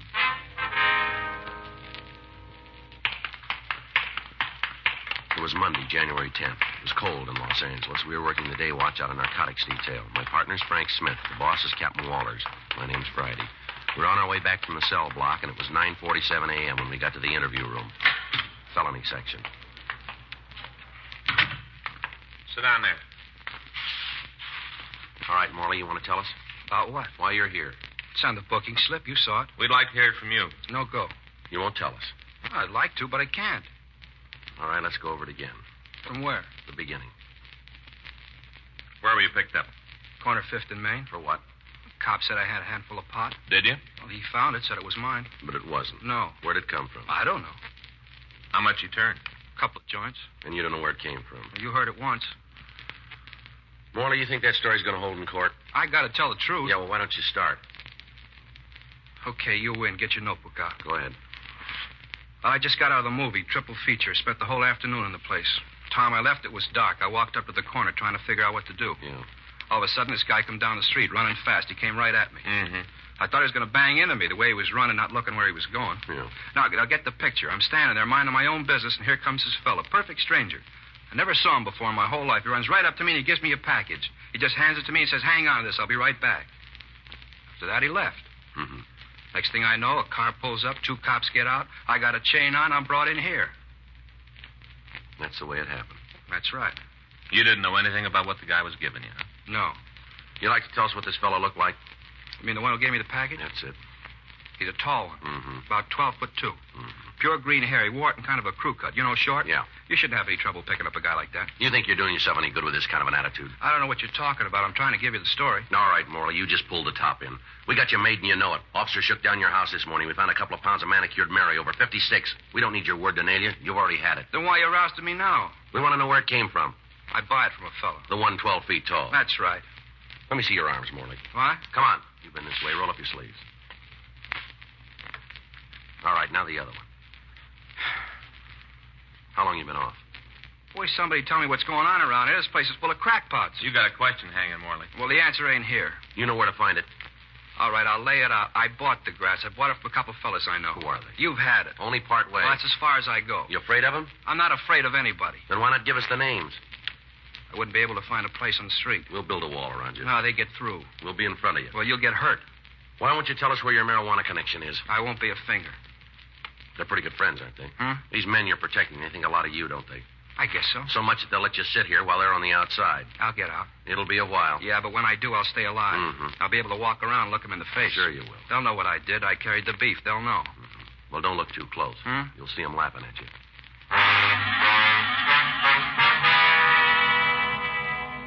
Kenneth Harris Morley was returned to his cell and held to answer charges of violation of the State Narcotic Act, a felony. Frank and I went back to the office, no closer to the source of marijuana that had been flooding the city. In the past 3 months, juvenile crime had risen sharply. Neighborhood merchants were reporting burglaries and acts of vandalism attributed to teenagers. In talking to some of the youngsters, we found that most of the crimes were the result of tea parties. We'd been working with the narcotic detail of Juvenile Division, but even by pooling our knowledge of the drug traffic in Los Angeles, we'd been unable to come up with a head person in the operation. Arrests had taken place, but none of the people apprehended could or would tell us who was running the campaign. Known peddlers were questioned. Informants were checked and rechecked. But when all of the work was evaluated, we were right back where we'd started. Monday, 12:15 p.m., we met with Captain Walters and filled him in on the latest developments. 1:42 p.m. That's right, Mac. Yeah. Well, we talked to him. No, he wouldn't give us time of day. Oh, sure he knows. Yeah. Well, at least a step up, it'd be something. Uh-huh. Well, the only thing we can figure is the gun has got all the boys lined up and they're scared. Mm-hmm. Well, until we find a way to open them up, we're going to stay there. Yeah. Yeah. If we turn anything, we'll let you know. Right. Bye. McTeague, Georgia Street. Mm-hmm. They do any good? No, they knocked over another plant last night. Where? Out in the valley. Guys selling drive-in style. Mm-hmm. Customers pull in the driveway, honk the horn. A couple of minutes later, the pusher comes out and makes a sale. You said anything? No. They talked to him for a couple hours. Won't even admit he's in California. How's he explain the plan? Doesn't try to. Says the weed's his, just won't tell where it comes from. Yeah, another dead end. Yeah. I'm beginning to think we've seen everyone in town. I get it. Narcotics Friday. Yeah, that's right. Yes, I remember. Is that right? Mm-hmm. You name it. Well, it's 1:45 now. How's 15 minutes? All right, we'll see you there. What's that? Smith, my partner. You know him. All right, see you there. Right. What do you got? Remember Hugo Kenley? Kenley? A mule we talked to last year in the Redford thing? Oh, yeah, little guy, kind of nervous. That's right. What about him? Says he wants to see us. Yeah? He's got info on some heroin that's coming into the country. From where? European stuff. Uh-huh. 3 kilos, over 6 pounds.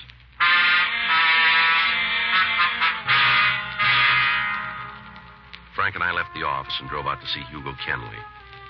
A year prior, he'd been instrumental in aiding us with the apprehension of the gang bringing heroin in from Mexico. Because of his cooperation, he'd been placed on probation, and neither of us had seen him since. On the telephone, he said he'd meet us in a small restaurant down on Spring Street. When Frank and I entered the place, we saw Kenley in one of the rear booths. Right there. Mm-hmm. Hi, Mr. Friday. Hugo, you know Frank Smith. Sure. How are you, Mr. Smith? Hi, Kenley. All right, Hugo, what do you got for us? You got to promise one thing. What's that? I'm a mile away. All right, if that's the way you want it. Well, it's got to be. All right, go ahead. The way it came to me was a rumble, nothing for sure. Yeah. About 3 weeks ago, I tagged a place out in the south end of town. Stop in there once in a while for some fish and chips, you know, when I can eat. Yeah. Well, there was a couple of guys at the bar, and we got to talking. Mm-hmm. One thing led to another. All of a sudden, we're buddies. Mm-hmm. You say this was 3 weeks ago? Yeah. All right, go ahead. Got so I'd drop in every night and shoot the breeze with them. Uh-huh. A couple of times we went out together, had dinner, hit a couple of strip joints on Western, you know, moved around. Yeah. A week ago, one of them took me home. I got sick, and he said he'd drop me off, told me it wasn't out of his way. Mm-hmm. So we stopped at a drugstore, and I got some pills. While we were there, he had a cup of coffee. We got to talking. Yeah. He wanted to know if I'd go to work with him. Doing what? Pushing. H? Yeah. Said they were expecting a shipment in, good stuff, European. Mm. Said as soon as it got here, they'd want to unload it fast. Said I could make myself a couple of bills. When's the stuff come in? I don't know for sure. Sometime next week, the way they talked. You said something on the phone about it being a good-sized shipment. The word I got was 3 kilos. Cut? No, they're going to do that here. You know who's shipping it? No, I figured it'd be better if I didn't show too much interest. Yeah. These guys are using agates. They don't want to lose. What can you tell us about them? 2 of them. They the guns? Well, I don't think so. Somebody else has got the keys. They're just along for the ride. What about the names? Milo Goff and Drew Franzen. They stood before? Yeah. On what? Milo's fallen for 211. Drew's had a couple of 459s and 245s. Any big time? Milo's seen the joint. What about Franzen? Yeah, Q and Fulton. They owe any time now? They didn't say. What about jobs? Nothing. They wouldn't work if it was against the law. Who else is in with them? Well, they're it, as far as I know. They got a lot of mules pushing grass for them now, all waiting for the heavy stuff. Anybody know who the power is? No, even Milo and Drew don't talk about him. Just now and then they mention the man, that's all. The man. Anything about him? Nothing you can tie down. They talk to him? Not with me around. You know where they sleep? I'm not sure. Milo said once they had a pad over on Adams. Mm-hmm. How'd they pick you? Why'd they open the door for you? Well, you set them up. They're pretty hinky. Why ring you in? Well, I told you we got to talking when we met. Found out we had a couple of friends we both know. In the business? Yeah. How come they didn't call one of them? And they want no part of a needle. They don't want anybody with them that might cop. Guess they figured I was safe. What do you want out of this, Hugo? Huh? Where do you draw your play? You're not dealing for free. And this time, I don't like what they got planned. What? They got the whole town sliced up. They're going to set up distributorships. Get the route started and then bow out. Figured this shipment will get them going. You said something about grass, too, didn't you? Yeah. There's a lot of it around town now. Did it come from the same 2 guys? Most of it. They really got it made. Gonna go big time. Make a killing and get out. Where's the weed coming from? I don't know for sure. Same gun behind it? The way they talk, yeah. You can't tell us anything about him? No. All right. You want to give us a description of this Milo and Drew Franzen? Sure. Everything. Where they live, what they eat, who their friends are. It's gonna take some time. We got it. Yeah, I figured. Okay, if we go someplace else to talk? Sure. Where? It don't make any difference. As long as it's out someplace. I don't want word to get back to him. All right, let's go. You know, there's only one way you're really going to nail these guys. Yeah? Join them. You want to set it up? You ask him? It's your idea. Yeah, but I don't want any part of their action. I told you they play too rough for me. Well, you know how we can set up a contact? Who? One of us. Who's going to know? Nobody else. For real? If you want it that way. Now, how about it? A long way round. Well, you said yourself it's the only way. What happens if they find out? We'll be there. I'm not worried about that. Well, what? Will I?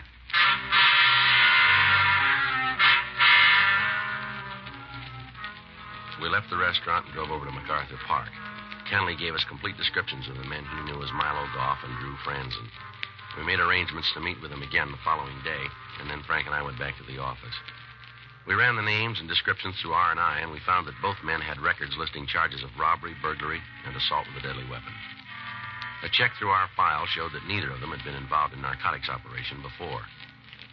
We checked their friends and the places they were known to frequent. Every place we went, we ran into the same wall. Nobody had talked to us. The following day, we met with Hugo Kenley again and outlined a plan to introduce me as a narcotic buyer from out of town. Kenley said that it'd take some time to make the arrangements, and we set up another meeting for Saturday, January 15th.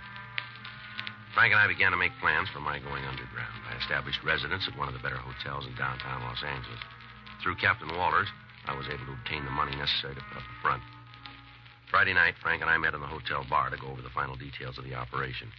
Anything from Hugo yet? No. The way we left it, he's going to call in the morning. I don't like it, Joe. You know, if there was another way, I'd take it. I still think we ought to keep a tail on you. No, the way Hugo's laid these fellows out, they'd spot it for sure. Anything goes wrong, they'd be gone before you could come in anyway. Yeah. The skipper doesn't think it's good either. Neither do I, Frank.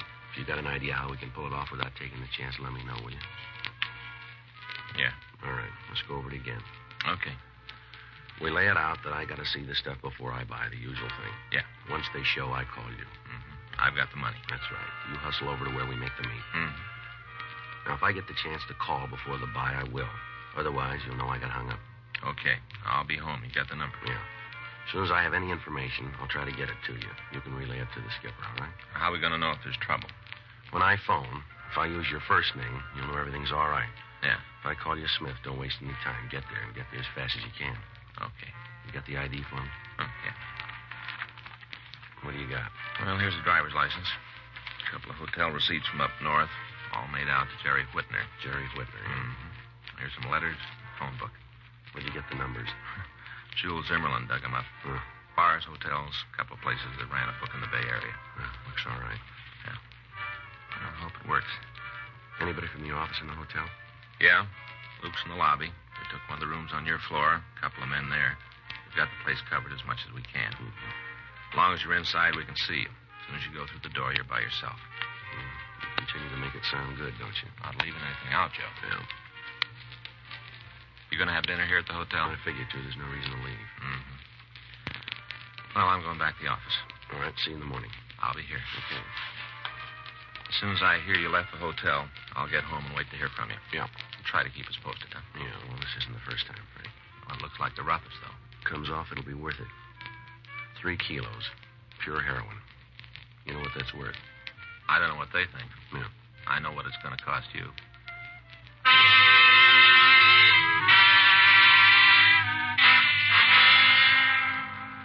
The next morning at 8:46 a.m., I got a call from Hugo Kenley. He said he'd set it up for me to meet the 2 men. I was to pick him up at the corner of 7th and Broadway, and then together we'd drive to Milo Goff's. I went down to the lobby of the hotel and made arrangements to rent a car. As soon as it was delivered, I put in a call to the office and told them what had happened. After that, I left and picked up Kenley. He directed me to drive down the Harbor Freeway and then turn off onto Figueroa and on down to Imperial Highway. On the way, he said that he told Goff and Franzen that I'd gotten into town from San Francisco and was in a position to take their entire supply of heroin. From what he said, the deal looked good. We cut off Imperial and turned left to Grand Avenue. Kenley told me to turn north and drive to the corner of Grand and 113th Street. We parked the car and walked the remaining half block. The house was well kept, white stucco. In the front yard, there was a child's tricycle and a playpen. We went up onto the porch and rang the bell. Come on in. Milo, this is Jerry Whitner, the fellow I told you about. Hi, Jerry. Glad to know you. Yeah. Sit down. Thank you. Get you anything? Drink, cup of coffee? No, nothing for me. Where's Drew? Not to get something for breakfast. This your house? You don't even know that. Not important. Well, let's just keep it that way. Okay, let's deal. You're in a hurry, aren't you? I don't have a lot of time. Maybe you want to go too fast. If I buy, it's the way it's going to be. Not with us. Okay, see you later. How about the money? As soon as you show the H, I'll make a call. Scratch will be delivered. You won't have it with you? Oh, you're out of your head. You know me better than that. I'm not going to carry a pocket full of money around so somebody can walk off with it. Where do we make the meet? You get a call. When? Day after tomorrow. Nothing you can do to speed it up? Nothing. Okay, I'll hear from you. Yeah. This going to be the place? We'll tell you that, too. You play it pretty tight, don't you? You want to stay in the game. Yeah. You want to go back with me, Hugo? Sure. No reason you have to leave, is there? Nothing to keep me. Okay, have it your way. I usually do. You talk big, Whitner. It's the way I work, too. You got a big mouth. Now, look, punk, I don't like this deal. None of it. You can't deliver. You don't know for sure when the stuff is going to be ready. You talk big, but it don't fit. I've seen cheap operators like you before. Don't make any difference to me how you talk, but you better be able to come through. Anything goes wrong with this deal, and I'm going to come looking for you, fella. You scare me. The only reason I even talk to you is I think maybe you got something to sell. If it's what you say, I want it. You got the money, we can make a deal. Let's leave it there. Come on, Hugo. Yeah. We'll give you a call. You do that. Don't make it later than you said. Keep the money handy. We get through with this, I want to get out of town. I got a date Monday night. I want to keep it. You will.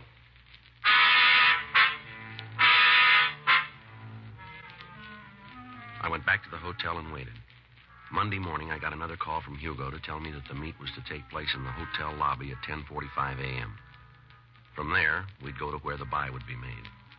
I got in touch with Frank and told him what had happened.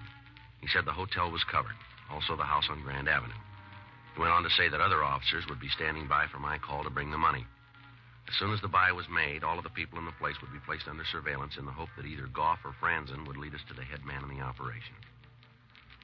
10:36 a.m. I went downstairs and met Hugo Kenley and Milo Goff. We talked for a few minutes while we waited for Franzen to show up. Goff told me that the buy would be made in an apartment out in the Hollywood area. As soon as Franzen gets here, we'll shove up. I got time to make a call. To who? Man with the money. Tell him to stand by. You got to be told? You want the money, don't you? I want to make sure he's there. Go ahead. I'll be right back. Go with you. All right, come on.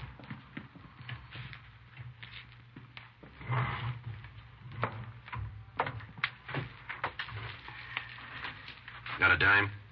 Yeah. Here. Thanks.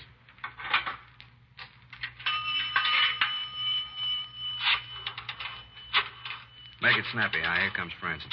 Just take a minute. Drew, where you been? Had to see the man, get the package. As soon as Jerry finishes here, we can move. This the guy? Yeah, why? You bonehead. Dumbest trick I ever heard of. What do you mean? All right, mister, put your hands down by your side. Make a move and I'll blow your spine out. What are you doing? What's wrong? This friend of yours. What about him? I know him. He's a cop.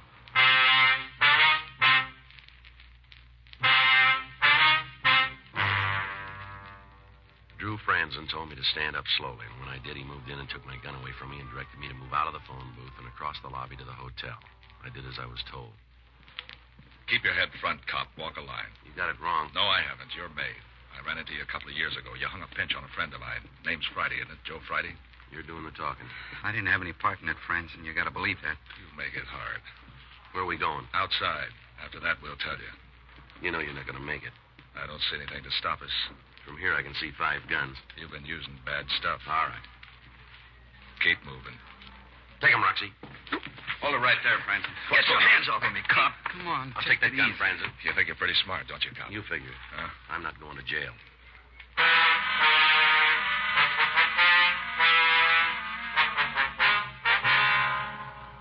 Suspects were searched, and then they were taken to the First Street station. In Franzen's pocket, we found a check from a parking lot. Sergeant Roxy Lucarelli and his partner checked it out. And going over the car, they found the heroin. Frank came into the office, and we talked to Drew Franzen for over an hour without getting anything out of him. He was booked in at the main jail. 12:14 p.m. We had Milo Kenley brought to the interview room. Isn't going to do you any good, you know. Is that right? Sure, I'm not going to tell you anything. You don't have to. We know you plan to set up a distributing organization. You know, you ought to write this. We sent a couple of officers out to your place. They found a list of names. I got a lot of friends. Most of them have narco records. I like different people. We're going to talk to all of them. Call first. Some of them move around. You'll tell us nothing, huh? What I got to say, you've had. Okay, but I want to tell you something. I can't turn it off. Go ahead. You know, when I first met you, I thought you were pretty smart. Looks like I was all wrong. Yeah? You got to be thick in the head to take a beat by yourself. It won't be long. You better check the Narcotic Act again with the new laws. We got enough on you to lose the key and the cell number. Yeah, well, we'll see how it comes out in court. You're going to be there all by yourself. What about Francis? He's out. What do you mean? Just what I said. He isn't here. Well, where is he? I wouldn't know. This true? Left here about 20 minutes ago. Bail, huh? Is that how he made it? Well, it won't hurt to tell me that. He isn't here. All we got is you. Well, what about me? Hmm? Nobody put up bail for me? I didn't see a line anywhere, did you? You're not lying. We don't even have to talk to you, fella. I just figured that you wouldn't want to stand all by yourself. You sure got good friends, Goff. Who sprung him? I don't know. Well, the guy had to leave a name. Maybe. We didn't check. It was Bert. All the odds in the world it was Bert. Maybe. I told you I don't know. It had to be. The only one to do it. You'd know that. Guy didn't say anything about getting me out, huh? Not to us. Call somebody with a book. Hmm? You said you wanted a statement. I'll give it. I'll check. Mm-hmm. Can't figure why he'd do it. What do you mean? Bert, he's the man, the guy who set the whole thing up. The only one who'd go bail for friends and the only one. Mm-hmm. Sat back and didn't want any part of it. Let us do the work, make the connections, plant the pushers and mules. We did it all. He just sat back. You got any idea where we can pick him up? Yeah. Still doesn't make sense. Why'd he leave me here? You keep asking the same question. I don't know. Lousy deal. Leave me to stand for it by myself. A real chintzy. Sure is. Big Bert. Sitting in his house while we do the work. Taking the biggest cut. Everything's the best with him. Best house. Best car. Best clothes. All his suits tailor-made. That's so. Yeah. He won't put a suit on his back it isn't special made. They'll find something that'll fit him.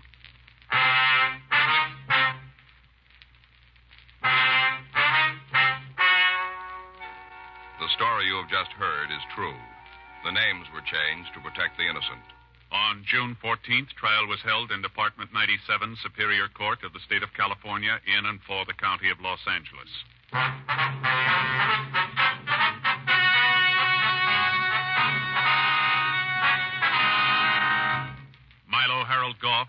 Walter Franzen and Bert Michael Lorimer were tried and convicted of violation of the State Narcotic Act, a felony, and received sentence as prescribed by law. Violation of the State Narcotic Act, a felony, is punishable by imprisonment for a period of not less than 10 years in the state penitentiary.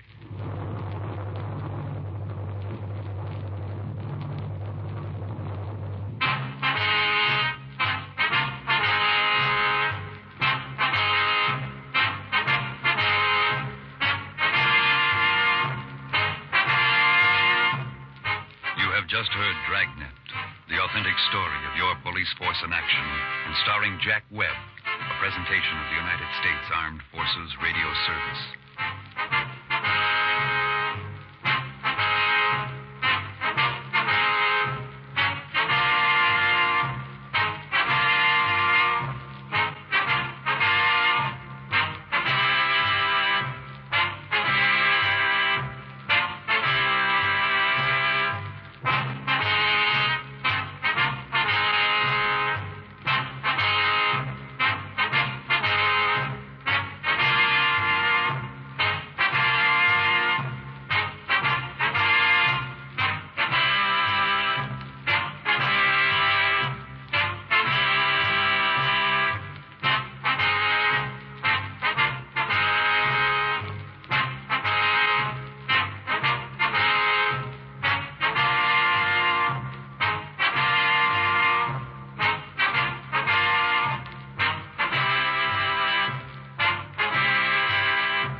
No two are quite the same, each doing things their own way, each plays a different game, and most agree on some things, but all agree, they say, everybody loves a burger if they can have it fixed their way.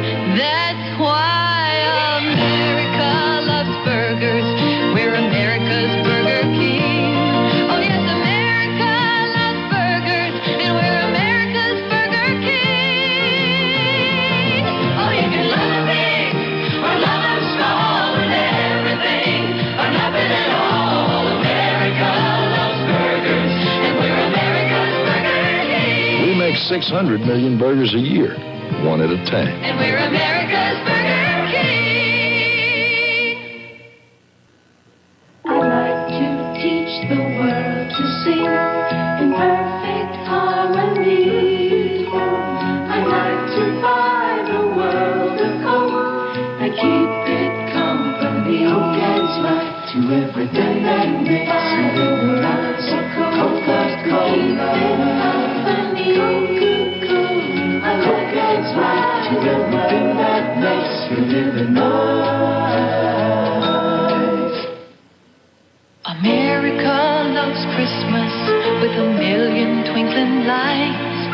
America loves the sound of bells across the starry night.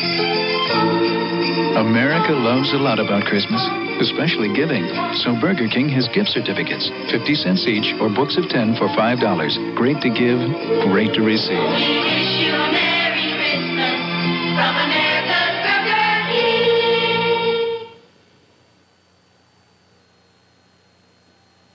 King. And now, let's drop in to Duffy's Tavern.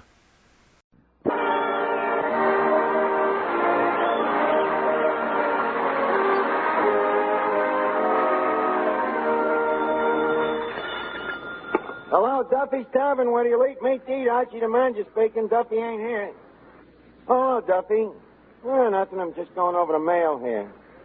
Yeah, got a nice postcard from Nitro McNulty, you know, the safecracker. Yes, he's summering at Alcatraz. Yeah. The card says, let's see, he says, wish you were here, doing wonderful time. Yeah, then we got a very vicious, nasty letter from the health department. Well, I don't know what it says. I ain't opened it yet. Well, look, Duffy, I'll call you back. I want to go over the rest of the mail. There's a letter here from your girlfriend, Peaches Latour. Oh, yeah, the striptease, huh? Hey, wait a minute. How do you know it's from Peaches? The stamp is peeling off. Hey, there's another letter here from the Acme Encyclopedia Company. Oh, let's see. It says, congratulations. You have been selected as the Genius of the Week by our sales department. Our representative will call on you to present you with a special award. Eddie. Yeah? At last, me brains have leaked out. Amazing. What do you mean, amazing? How all them brains could leak out from a head with such a small hole. You, the Genius of the Week. Look, after all these years, you don't seem to realize that there's nothing that I don't know something about. Yeah, but on the other hand, there's something that you don't know nothing about. What? Everything. Is that so? For your edification, I have forgotten more than I ever knew. I wonder how much this Genius Award will amount to. Well, the Nobel Prize run up to about $40,000. Nobel Prize, huh? Yeah, that Nobel Prize is just for foreign geniuses, you know. They work cheap. Look, Eddie, when the representative gets here, I got to impress him. Have we got one of them graduation hats around? What? You know, the kind that's round on the bottom and square on top. All right. Hello, Finnegan. Hi, Arch. Guess what? What? My kid brother just started to crawl today. Oh, really? Gee, that's nice. How old is the little tyke? 14. 14? He sounds very advanced. Oh, he sure is. He can even spell his name backwards. What's his name? Otto.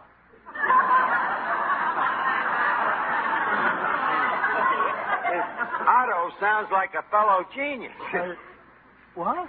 I have just been voted the Genius of the Week, you know. Oh, really? Well, I just hope you don't let your brains go to your head.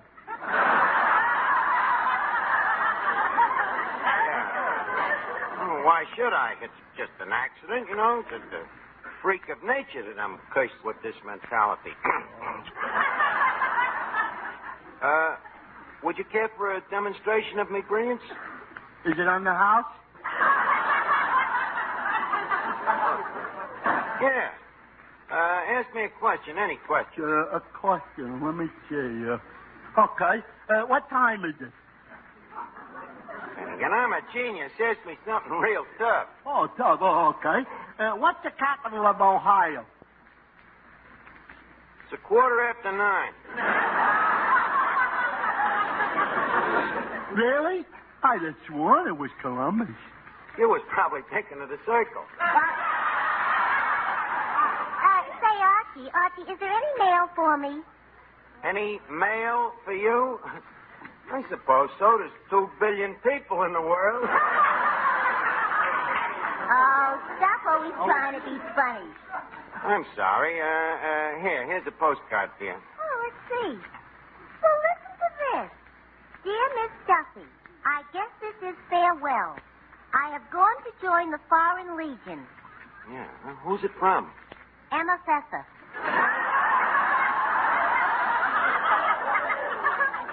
Miss Archie. Huh? The man from the Encyclopedia Company is here. Oh, well, good evening, sir. Wait. That high forehead, that profound expression, those alert, quivering ears. You must be Archie. Quite right. I am that him. I knew it the minute I looked at you. Let me see, what great man is it that you remind me of? Well, a lot of people say that I'm the the expectorating image of Einstein.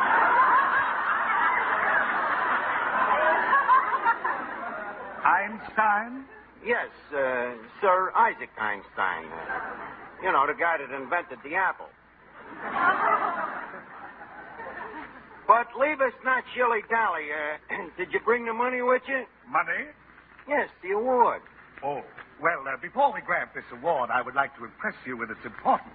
The Genius of the Week is a title that we only bestow on men of higher education. Well, I don't like to brag, but in college I had so many degrees I was known as Archie the thermometer. You went to college? It's obvious. Which college? Eddie, tell him. Harvard, class of 25. Eddie, please, leave us not exaggerate. There was only 19 in the class. Now, Eddie, tell the gentleman about me graduating honors. He graduated magna cum laude. Mouth. What was that? He speaks broken Latin. I'm always shocked when I hear it. Shocked? Why? Do you speak the dead languages? Like a corpse. Now, I'm a busy man. Now, what about this award? Not so fast. Before you receive the award, our committee requires that you answer a question selected from our encyclopedia. Okay, shoot the question to me, Herbert. Very well. Which is more important to life on the Earth, the sun or the moon? The moon, of course. It shines in the nighttime when you really need the light.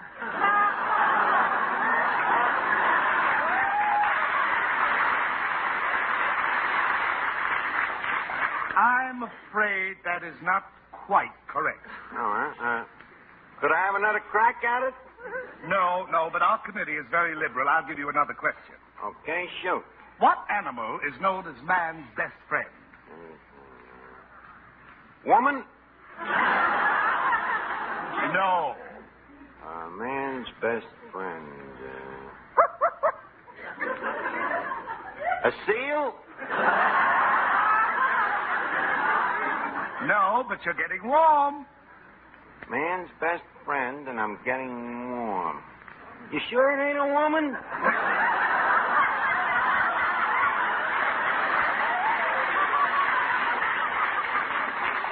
Perhaps we'd better try another question, and I'll try to make this one simple. Okay, make it easy on yourself. Okay.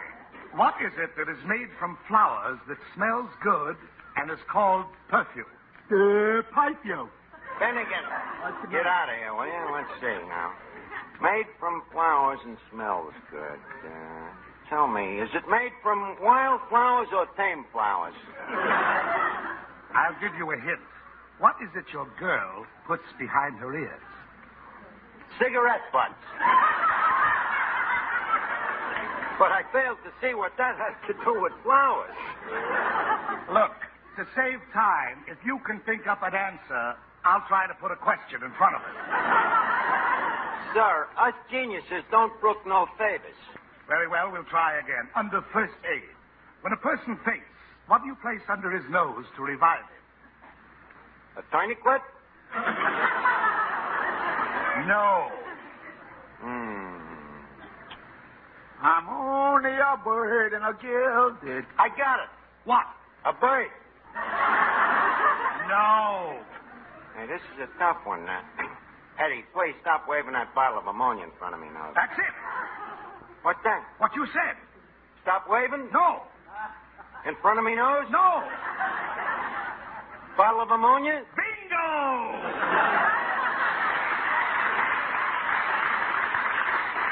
You mean I'm the genius of the week? Correct. And now I have the great fortune to bestow on you the honor and privilege of purchasing this encyclopedia for only $49. I paid $49. Do you realize that this encyclopedia contains 3,000 pages in addition to an appendix? How much is it if we cut out the appendix? Look, Bud, I ain't got time to haggle. Do you want to be the genius of the week or don't you? Well, how much is it if I ain't the genius of the week? $49. Now, just a minute. I know what you're thinking, but the genius of the week only has to pay $2 down. Oh, well, that's different.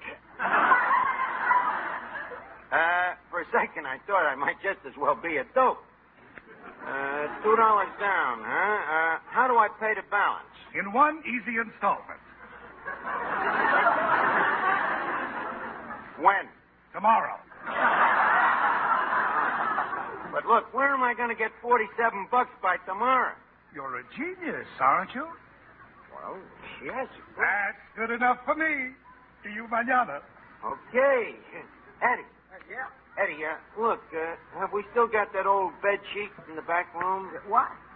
Well, this encyclopedia, with a ward like this, I think we should have a formal unveiling. That's what I like about Duffy. There's always something normal going on.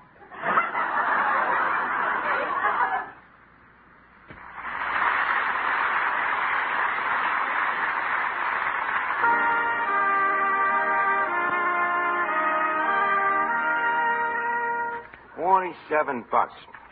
Eddie, I'm afraid I chewed off a little more than I can bite. I thought little things like money never worried geniuses. Well, don't forget, Eddie. Archer's new at it. His head ain't broken in yet. $47 to be a genius. Look, Eddie, how would you like to be me partner? Shake hands with the idiot. Okay, I will. Finnegan? Yeah? Look, how would you like to be a genius? I don't know, Arch. What's the hours? Well, we can discuss that later. I'm looking for a partner. Now, tell me, have you got $47? Are you kidding? Well, is your old man working? Yeah. Well, the partner I have in mind might temporarily embezzle his old man's pay envelope. Well, I don't know, Arch. I think that... That's the kind of a partner I need, a man that can think. When's your old man's next payday? Tomorrow. Come on. Put her there, partner. Just a minute, Arch. Suppose I swipe the money and then I find out I ain't a genius. Well, we'll test that out right now. Let's see here. The encyclopedia's open to the B's. What? Let's see. Tell me, what's a vacuum? Vacuum. Yeah. Vacuum. I got it right in my head. The answer is absolutely correct.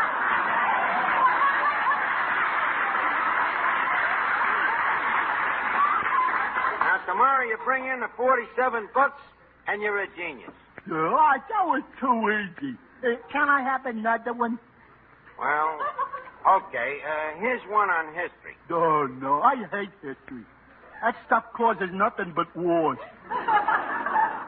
Well, all right. I'll give you a question about wars. Oh, better. Tell me, how long did the 30 Years' War last? 30 Years' War. Mm-hmm. Boy, that's a tough one. Well, tell me, how old is your 14-year-old brother Otto? He's 14 years old. Okay. Then how long did the 30 Years' War last? 14 years. Absolutely correct. I couldn't have picked a more intelligent partner. All right, when do I start learning the business, George? Well, there's no time like the present. Now, let's look through the book here. Okay. Hey, Art.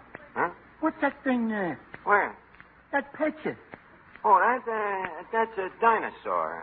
Gee, he's pretty.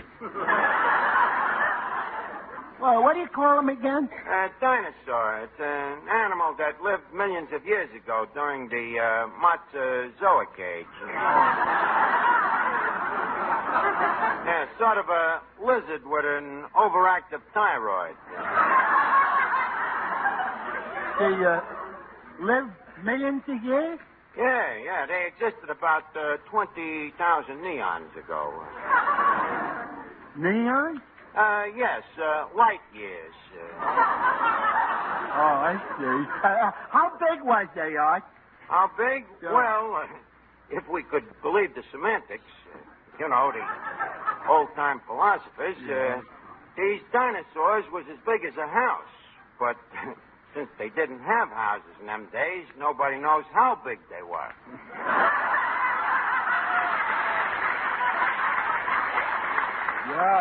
But there's none of them left, though, huh? No, there's none left. You see, there was very vociferous eaters. Used to eat fishes and fossils, alligators and mammals, until finally there was nothing left to eat, so they started eating each other, naturally. This is where they made their big mistake. Before they knew it, they had extincted themselves to death.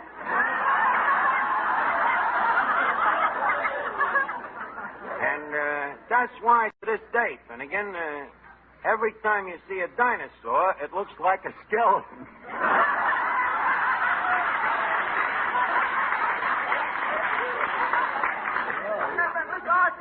I have a little trouble with the water faucet. Better call the plumber. The plumber?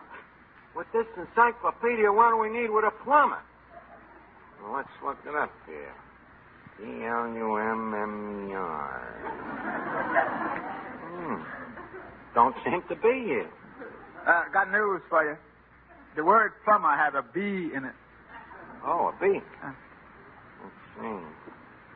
B-L-U-M... That don't seem to be here neither. The B is in the middle. P-L-U-M-B. Eddie, that's a fruit. Wait a minute. Right. What do we need this book for? I'm the genius of the week. And if a genius can't fix a lousy water pipe, he might just as well remain a dope. Partner? Yes?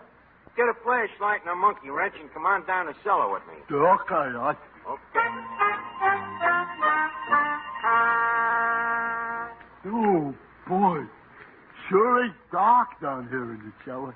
Yeah. Hope we can find the right pipe. I think I'll hammer on this one and see what happens. Ouch!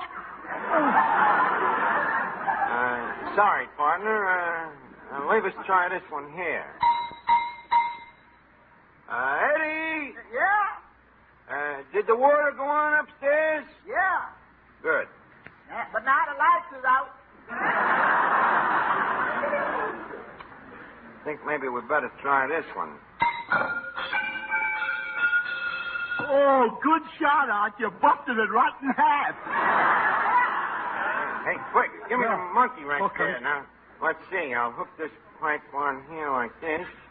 Then I'll move these wires over here. What? Yep, that should do it. Eddie! Yeah? The lights back on? Yeah, lights is on.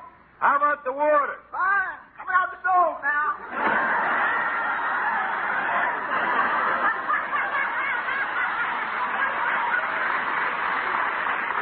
Well, there's more than one way to skin a cat. What are you going to do, Art? Send for the plumber. Wait a minute. We'll take one more crack at it. Here, Finnegan, help me lift this floorboard here. Okay. Okay. Hey, let's... Hey, wait a minute. What is it, Art? My foot just hit something here. Finnegan, quick, flash on the flashlight. Okay. You're up. Art, what is it? Bones, Finnegan. Bones. Art, you think they're... What else? Finnegan, remove your hat. You're in the presence of a dead dinosaur.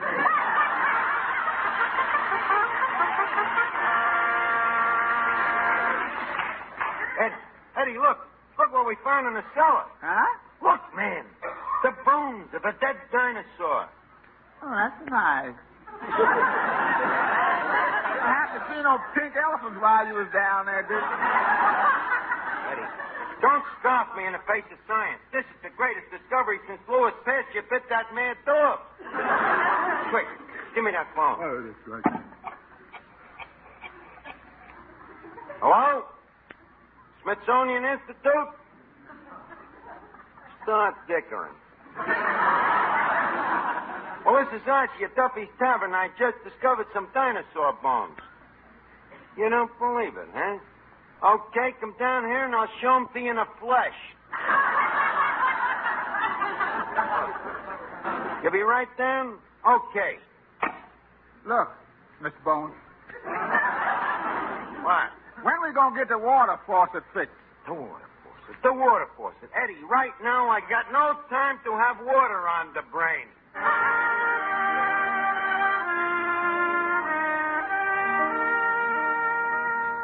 good evening.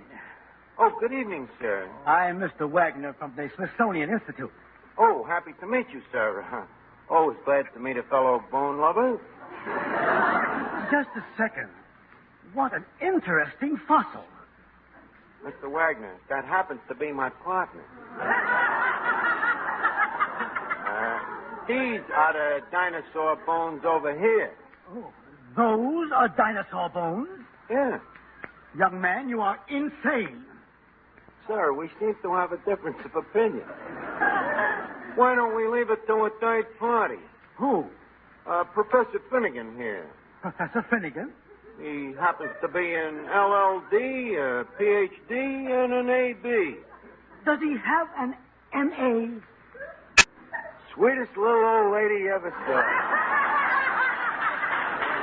Now, Professor Finnegan, there seems to be a difference of opinion about these dinosaur bones. Tell us, what do you think of them? I think they're delicious.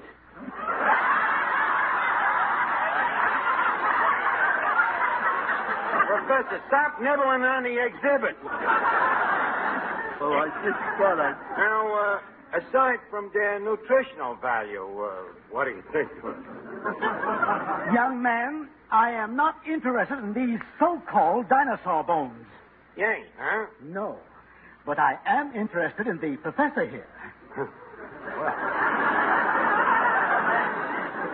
I should think you would be. You heard of that famous expedition to find the missing link? Professor, don't tell me you went out with that expedition. No, I came back with it.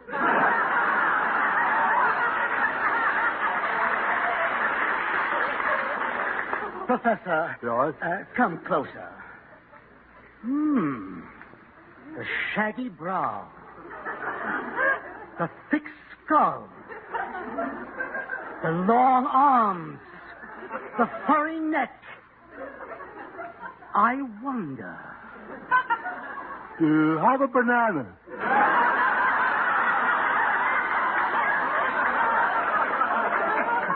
I was right. What? The Neanderthal man. Oh, look, Professor, how would you like a job at the Smithsonian Institute? What does the job pay? $100 a week. $100 a week? Professor. Yes? Have a banana. I don't understand. Well, for $100, I might take a job at the Smithsonian myself. Sorry, you'd be too unbelievable.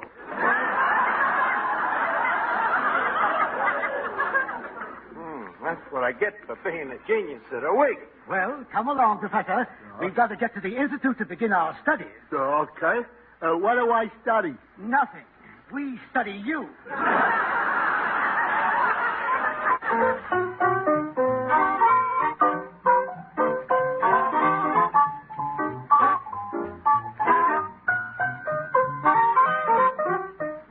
Duffy's Tavern was originally released by NBC, the national broadcasting company, for listeners in the United States, and was rebroadcast for American forces overseas.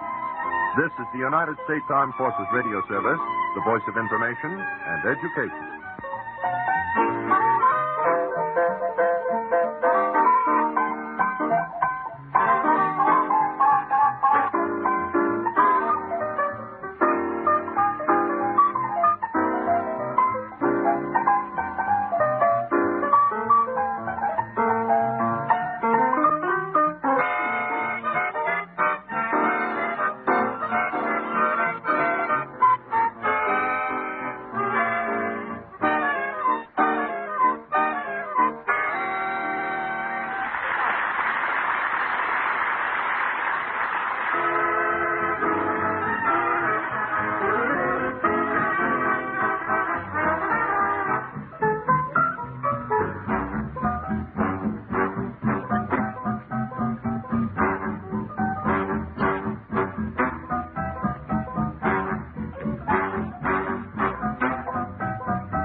The look, the smell, the taste of fresh ground roast coffee.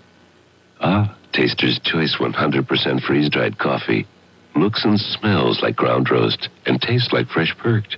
And for you decaffeinated drinkers, Taster's Choice Decaffeinated. Green labels, same fresh perked flavor. Ground roast and Taster's Choice. Just try to taste the difference. The mini wheats are coming!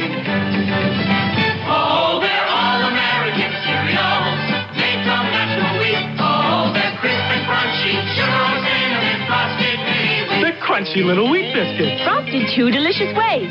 Plain sugar or brown sugar cinnamon. Now that's tasty. Crunchy. Roger. Oh, they're all American sugar, cinnamon, frosted mini wheat. From Kellogg's. Next on Rich Man, Poor Man, Falconetti makes good his threat to the Jordache family and will kill one of these people. Rich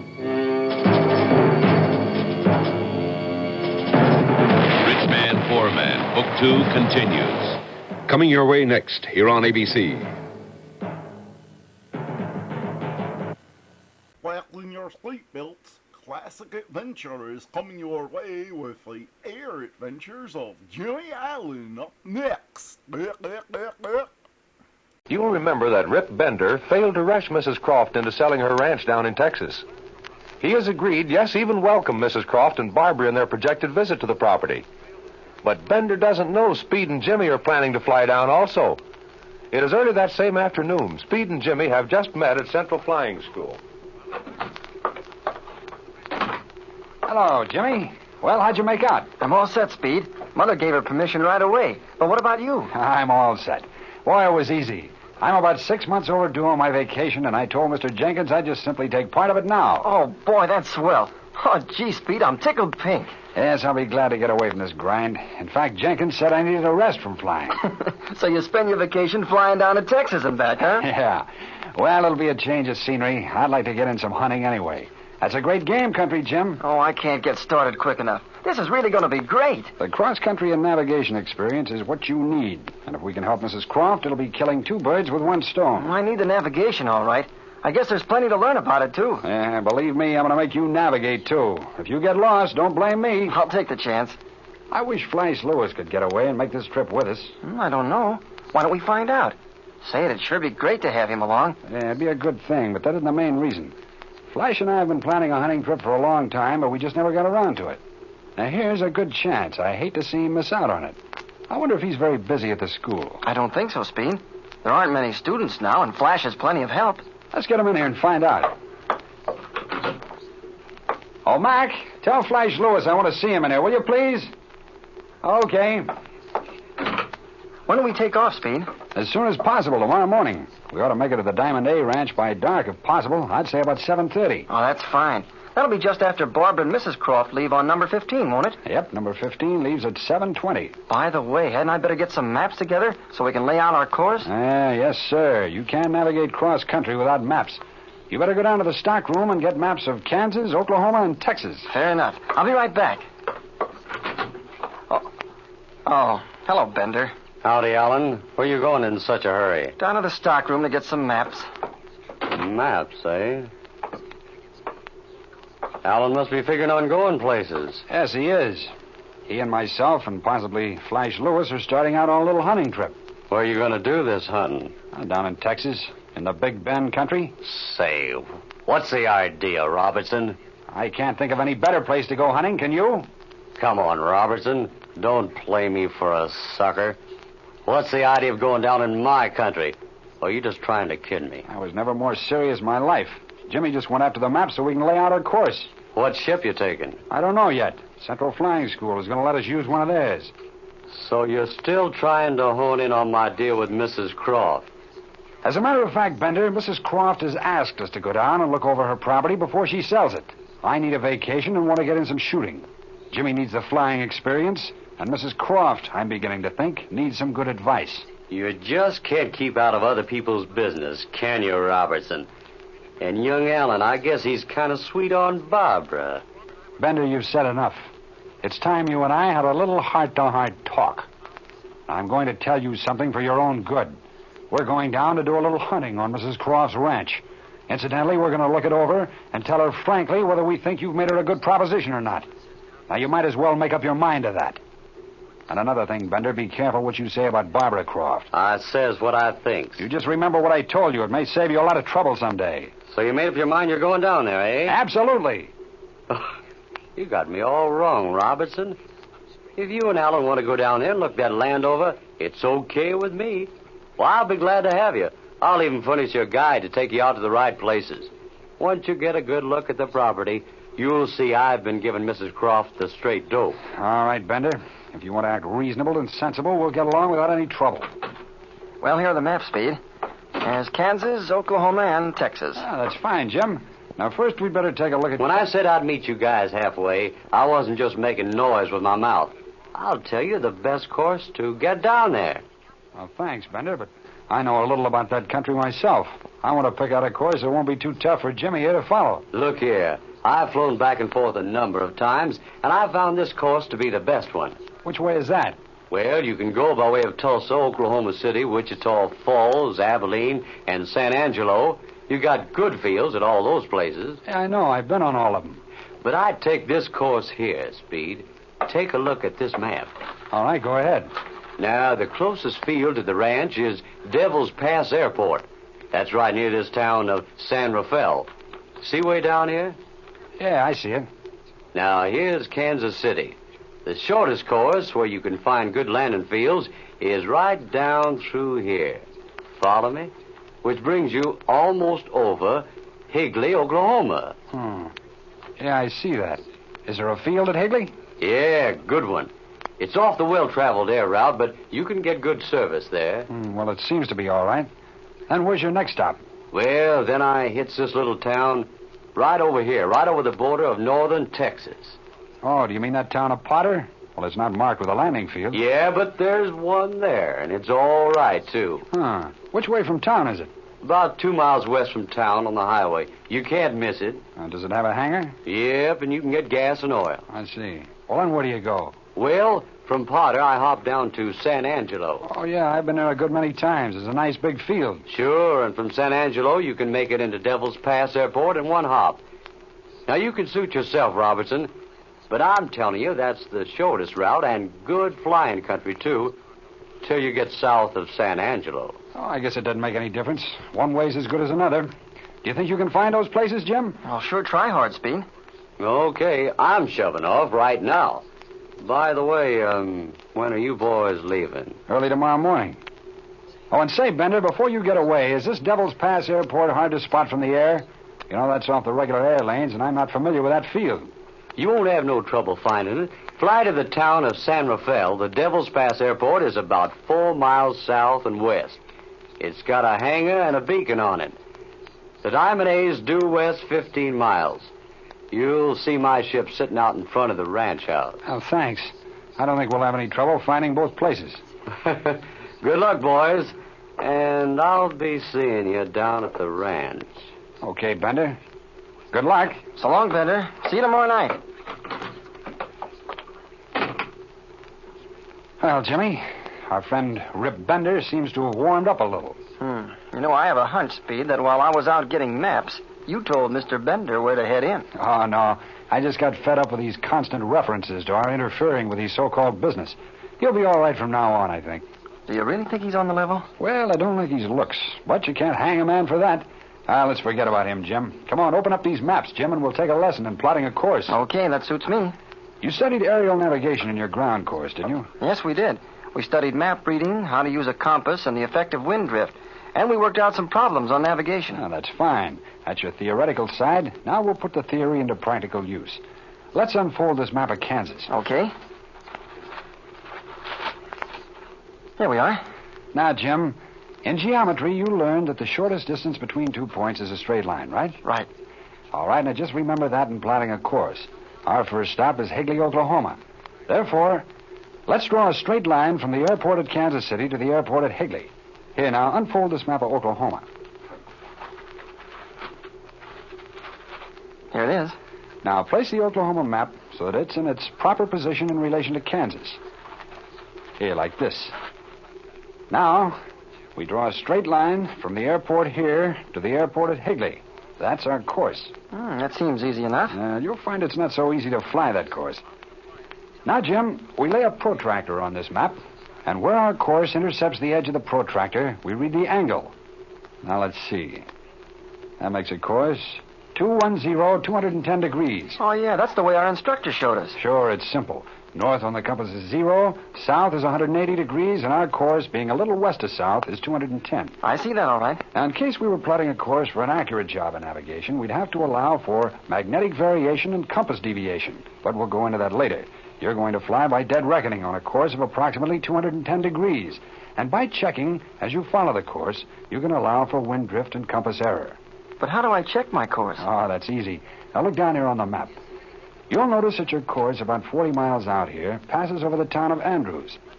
All right, when we get down that far, if you don't hit Andrews right on the nose, you'll know you're not on a course. I gotcha. Now, later on, when you've had more cross-country experience, you'll be able to track your ship right down a course without a bit of trouble. Were you looking for me, Speed? Oh, yeah, Flash. How'd you like to go hunting? Suits me. I'm always ready to go hunting. Where'll we go? Oh, down in southwestern Texas, not far from the border. Well, there's nothing I'd like better, but that's a long ways from here, and my dogs get tired easy. Yeah, but we're going to fly down there. Are you kidding me, or do you really mean it? I'm absolutely serious. Hey, that must be Rip Bender leaving. Yeah, he's going back home. But what about this hunting trip? Well, Jimmy and I are going down to look over some property for Mrs. Croft. I'm sort of making a vacation out of it. We're going to get in some hunting. Do you think you can make it? Well, how long are you going to be gone, Speed? Oh, a week or two at the outside. There's nothing I'd like better. Come on, oil up your old rifle and come along. Boy, I'm going on that trip if I have to quit my job. Say, Mrs. Croft and Barbara are going down too, Flash. She wants to sell her ranch to this fellow Bender. Oh, is he going to be down there? Yeah. He says he has a place right next to the Croft property. Well, I could do without him a long time. That fellow looks like a lot of trouble to me. We're not worrying about him, Flash. Well, I'm going in and see the boss right now. Put it on heavy, Flash. You need a good rest anyway. Oh, gee, I hope you can make it, Flash. Well, if I don't talk to him like a Dutch uncle, there ain't a dog in Georgia. So the trip is all set. But Bender seemed to drop his objections very suddenly. What is going on in that shrewd Texan's mind? Listen to the next episode of The Air Adventures of Jimmy Allen. Next on Family. Douglas, this is Constance. Doug's dad brings an unusual present for Christmas. I think it'd be nice to get married on New Year's Day. The younger woman he wants to marry. You must admit that Constance has had a somewhat lurid past. Family. Look, Mrs. Bailey. Tea stains on the shirt my girlfriend bought me. And it's colored and permanent press. And expensive. Well, I've been using Clorox, too, all fabric bleach. Let's try it in my load. Well, stain's gone. Honey, since I've been adding Clorox, too, my colors look cleaner and brighter. That's a bright discovery. Well, I'm going to use Clorox, too, more often. Discover brightness with Clorox 2. First day of school is a special day for this raisin-loving man. He loves those 2 scoops of raisins in a package of Kellogg's Raisin Bran. Well, he's all prepared, but a little scared, so he changes his morning plan for more of those 2 scoops of raisins in a package of Kellogg's Raisin Bran. Well, he made it to school, things are gonna be cool. Teacher's also a raisin fan. They start their complete breakfast with Kellogg's Raisin Bran. I can count to 2 scoops. Skinny jeans and skinny tees look really terrific. But skinny lashes? Want big eyes? You gotta have big fat lashes. Natural Wonder Extra Long Big Lash Mascara fattens up skinny lashes fast without flaky fibers. The big fat brush makes lashes go from little to extra long. And the longer and fatter the lashes, the bigger your eyes. Big, beautiful eyes. You look like you could use some help. Natural Wonder Extra Long Big Lash Mascara by Revlon. Beautiful. Once in a while you give, just for the fun of it. When you give a Kodak Tele-Instamatic camera outfit, you give everything you need to take exciting color pictures on Christmas morning. Tele-Instamatic cameras take pictures 2 ways, normal shots and telephoto shots. For the fun of it. Kodak Tele-Instamatic cameras start at less than $39. Outfits a few dollars more.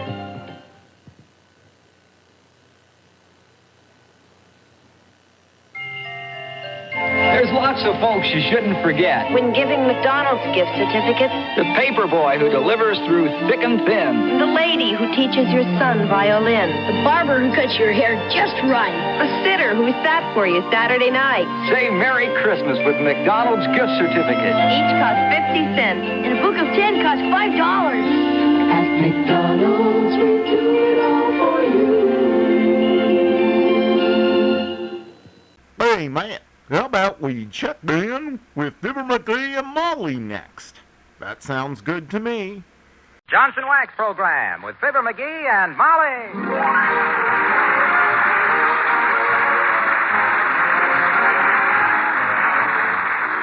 The makers of Johnson's Wax products for home and industry present Fibber, Magee, and Molly with Bill Thompson, Gail Gordon, Arthur Q. Bryan, Dee Benaderet, and me, Harlow Wilcox. The script is by Don Quinn and Phil Leslie. The music by the King's Men and Billy Mills Orchestra.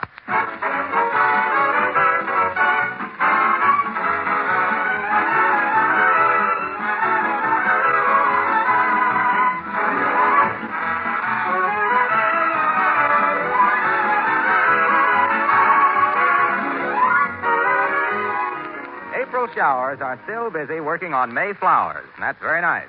But April showers also bring something not so nice, trouble for your kitchen floor. Wet, muddy feet come in with the grocery boy and the milkman and the children home from school. That means a lot of extra work if your floors aren't wax polished with Johnson's self-polishing Glow Coat. Of course, if your floors aren't kept sparkling with a beautiful Glow Coat polish, you don't have to worry about a little thing like wet footprints. A damp cloth quickly wipes up dirt and spilled things from a glow-coated floor, leaving it clean and beautiful, its colors bright and fresh. And Johnson's Glow Coat also saves you work in other ways. It needs no rubbing or buffing. Just spread it on the floor and let it dry. Glow Coat does all the work. In 20 minutes, your floor is protected with a long-lasting, shining polish. Naturally, this protection makes your linoleum last much longer, too. Try it, won't you? But be sure to ask for the real thing. Johnson's Self-Polishing Glow Coat.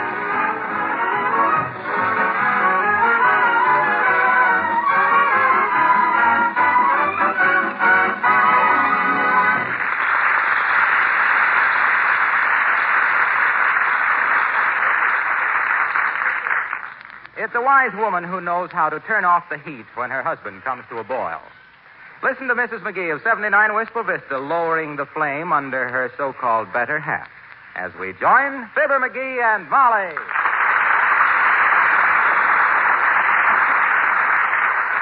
And while I have no idea just what got you into such a temper, dearie, I'm sure you are justified. Well, by George. Knowing you as I do, I realize that something must have happened downtown today that annoyed you. Annoyed me? If them stumblebums, I don't. So, if you'd care to tell me all about it, and I'm sure you do, I think it might do you good. Let me take your walking stick. That ain't a walking stick. It's an umbrella. Where's the rest of it, then? I don't know. I was slapping trees with it all the way home. But why?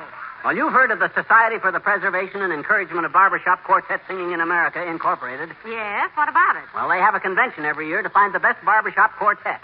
And the Wistful Vista Elks are going to send one. Isn't that wonderful? What's wonderful about it? By George, when politics and influence keeps the best possible man from singing top tenor and nominates a guy that sings like the noon whistle on a fertilizer factory. By George, I got a good notion to resign from the Elks. I would, too, if I wasn't 6 months behind in my dues. Well, who was selected to sing top tenor? A guy who's got a voice like a worn brake drum, that's who. Doc Gamble, that's who. Do I understand that you think you should have been picked as first tenor? Why, of course. Who else? You've heard me sing. Is there any doubt in your mind that I make Gamble sound like a rusty nail being pulled out of a piano crate? What mental reservations I might have, dearie, are completely submerged by my matrimonial loyalty. You're darn right. I can sing rings around that bullfrog. Who are the other members of this shave and a haircut glee club? Harlow Wilcox, Wallace Wimple, and Latrivia. Didn't Mr. Wilcox used to sing in Chautauqua, dearie? He claims he did. Personally, I don't think any of the four of them could sing their way out of an unlocked bathroom. I'm the only trained professional singer in the whole club. Why, I sang... Come in. Hello, folks. Hello there, Mr. Wimple. Hi, Wimp. I hear you've been selected for the barbershop quartet at the Elks. Yes. Isn't it wonderful? And to think we might go to the national convention. Tell me, do men take their wives to conventions? Oh, no, Mr. Wimple. Conventions are places where men go to let their hair down while they still have some. If this quartet goes to the annual convention in Cleveland next June, Mr. Wimple, will your wife let you go, do you think? Oh, I've got that all fixed, Mrs. Magee. Oh. She's going on ahead and meet me in Salt Lake City. Hey, wait a minute. The convention is in Cleveland. Yes, I know that, but she doesn't.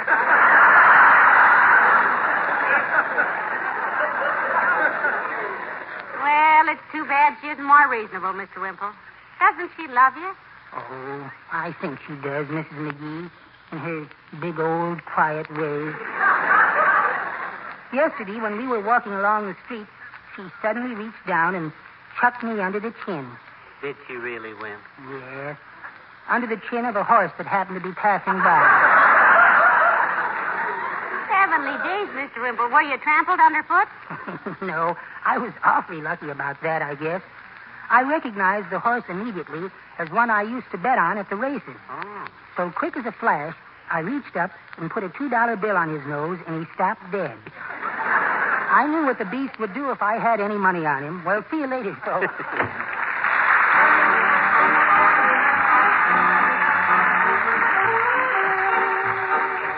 Willie Mills from the orchestra and Souvenir.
Dumbbells.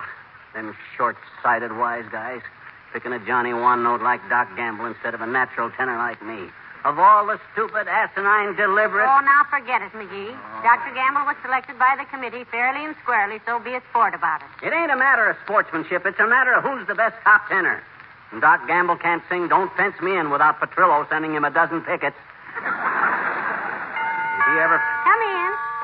Oh, hello there, Dr. Gamble. We were just talking about you. That is, Magee was, weren't you, dearie? Yes. That's nice. You think so? I was just remarking, Doctor, that I don't know how you were going to be able to go to the barbershop quartet convention in Cleveland this June with all your medical work here and all. Don't worry about me, bughead. I am combining it with a medical convention in Detroit. I can go from hold that tiger to let go that cirrhosis with no trouble whatsoever. Himself here has generously suggested to me that if you found you couldn't make it, Doctor, he might fill in for you. He sings tenor, too, you know. Does he indeed? You know darn well I do, you big four-flusher. And if it hadn't been for rank favoritism... Oh, what am I saying? You sing a lot better than I do, Doc. That's what everyone says. Let's hear a little sample of your work, Doctor. I'll be glad to accompany you on the piano. Yeah, she used to teach piano in Peoria, Doc. John Charles Thomas studied with me, Doctor. Did he really? Not he, they. John Hanson, Charles Mikowski, and Thomas Nogafree. With what I taught them, they've really made good. Are they singers? No, they're piano movers.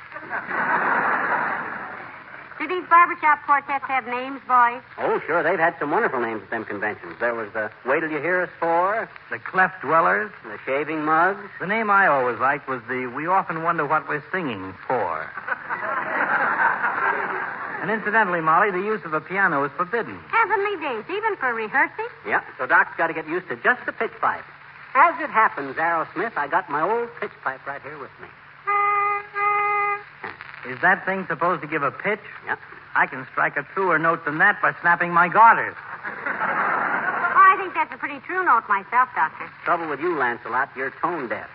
And I can fix it. How, Chiselwit? I'm going to train you. You? Train me?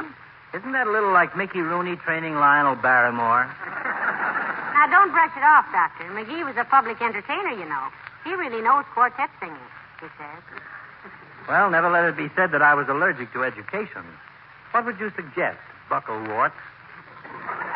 Well, first, Doctor, give me a good, sweet, clear tone. Take it from this. Dear old girl, the robin sings above. No.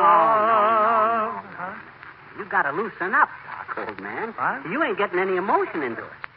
Look, maybe we make you nervous. We make him nervous. Well, what am I supposed to... Here, take this pitch pipe. And believe me, you're the only guy in this whole world I'd lend it to. That's what I think of you, Doc. You know what I think of you? No, and I don't want to. It might embarrass you. You said it, dearie. Now, look, Doc, take this pitch pipe, see, and go into the dining room, shut the door, and practice getting off to a clean start. Like this. Dear old girl, the robin sings above you. Get the idea? Boy, I've done you an injustice. You have a very good voice. Thanks very much. If I begin to disturb you, let me know. Magee, I'm proud of you. Huh? What for? I think it's wonderful how you conquered your resentment and acted like a sportsman. Oh, shucks. It's nothing that any red-blooded American boy wouldn't do if he had the idea in the back of his mind that I got.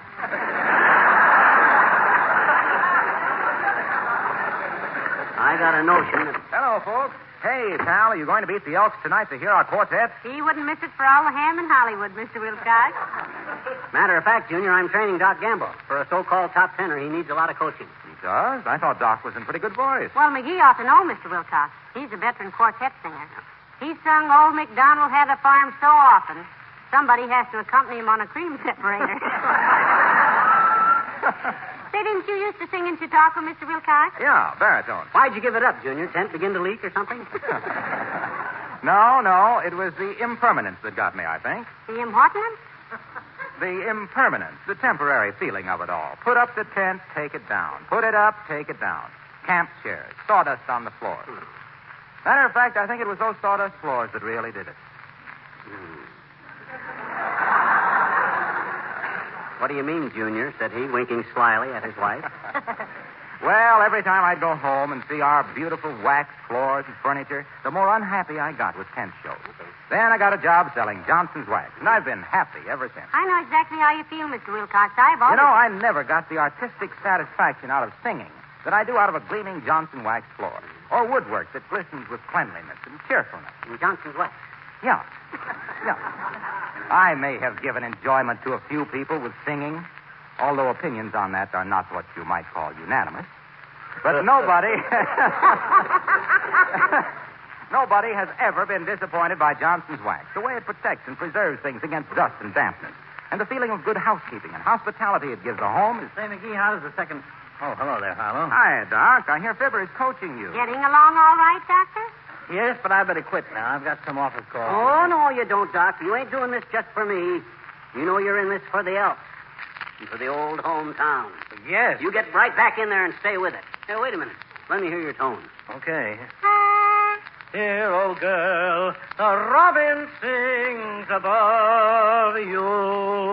I think that's splendid, Magee. Well, it's great, Doc. It's better, Doc, but it ain't right yet. No? Bring them tones up. Clear, pear-shaped tones. Yours are more like a pineapple. And another thing, you don't enunciate distinct. Don't say the robin sing above you. Say the robin sings above the you. Now get with it, kid. Okay. Dear old girl, Robin. He's coming along nicely, don't you think, Magee? Everything will be okay when I get through with him. You gotta go, Junior? Yes, I do. See you at the Elks tonight, eh? You betcha. Hey, what's a good hotel in Cleveland? Oh, there are several good ones. Why, you going there? Well, I'm not sure yet, Waxy. May have to go there on business this summer. Hey, you got a good name for your quartet? No, not yet. I suggested the S.C. Johnson & Son Incorporated, makers of wax polishes for home and industry quartet. But nobody seemed to go for it. I don't know why. Well, I'll see you tonight. He doesn't know why. Yeah. Say, has he got a pretty good baritone voice, Magee? Frankly, it's brutal. In fact, they named a Broadway play after it. What was that? The Voice of the Turtle. Well, how about Mr. Wimple as the lead? Wimple, he's the worst of the lot. He sings like the dentist was working on his teeth. You seem to have a rather low opinion of the whole group. I'd like to have the money that they could sue me for if I published it. There ain't a voice in the lot that I'd hire to blow up balloons with. Even Mayor Latrivia singing bass? Well, Latrivia ain't so bad, but he's like all bass singers. He gets peeved if every other song ain't Asleep in the Deep. He thinks singing isn't artistic unless it sounds like somebody had fell down a well. Well, I'm afraid you're a little supercritical, dearie. Come in. Oh, hello there, Mrs. Carstairs. Do come in. Thank you, my dear. Good day, Miss Magee. Hi, Carsey. What's the matter? You seem kind of perturbed. Something wrong, Millicent? Oh, I've just had the most dreadful experience, my dear. Have you ever been chased by a moose? My gosh, Carsey, did a moose chase you? Was it anybody we know? This was a real moose, Mr. Magee. Oh. I had always thought that a moose was just a head on a wooden plat, but this animal had legs. It might interest you to know that I have spent almost all morning in a pine tree. Heavenly days, Millicent. Where were you? How did it happen? Well, it disturbs my husband when I practice my trombone at home, my dear. Oh, my gosh. You play the trombone, Carsey? Oh, yes. I took up the trombone after I had a rather painful experience being pinched in the stomach by an accordion. So, you see, I usually drive up into the mountains or the woods to practice. I was just warming up on Sugar Blues when crashing through the underbrush came this monster. Well, what happened, Carsey? Did you leap out of the tree onto his neck and bulldog him? No, Mr. Magee. I broke off a small forked branch, took some elastic out of my pocketbook, and I made a slingshot and peppered the creature until he went away. My goodness, Millicent, what'd you use for ammunition? I broke the string on my pearl necklace, my dear. It gave me 65 shots. 67 counting the diamond clasp. Well, I must get home and replace the elastic in my pocketbook. Good day.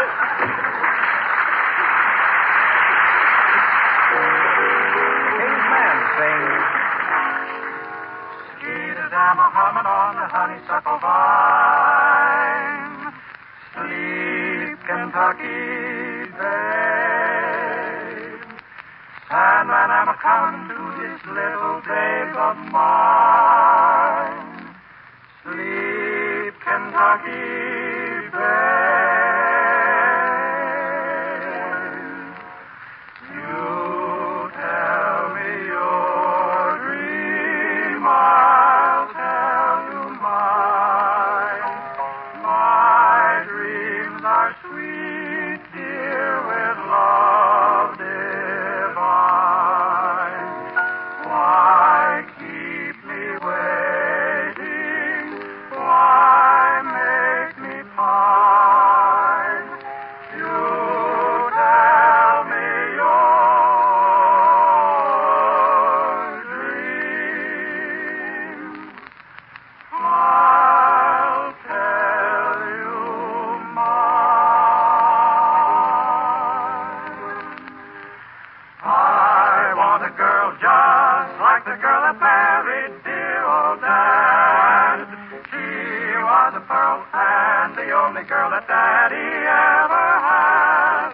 a good old-fashioned girl with heart so true, one who loves nobody else but you.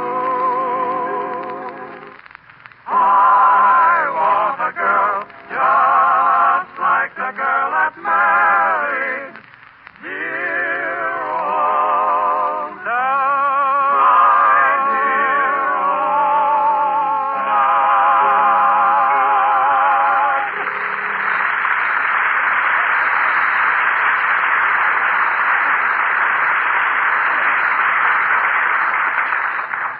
Magee, if you else want to send a quartet to the SPB WXYZ JPSDBG convention, why don't they send the King's Men? Against the rules. They're professionals.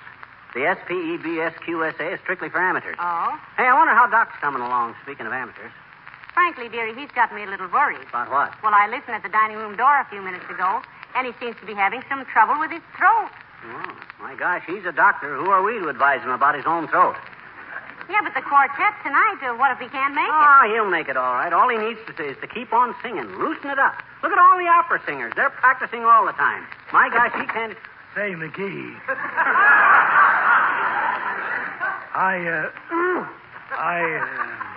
the matter, Doc? Well, I think I'd better... I think I've had enough practice if I'm going to be any good tonight.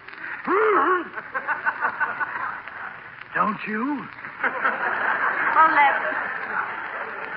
Magee, maybe he had better rest a while.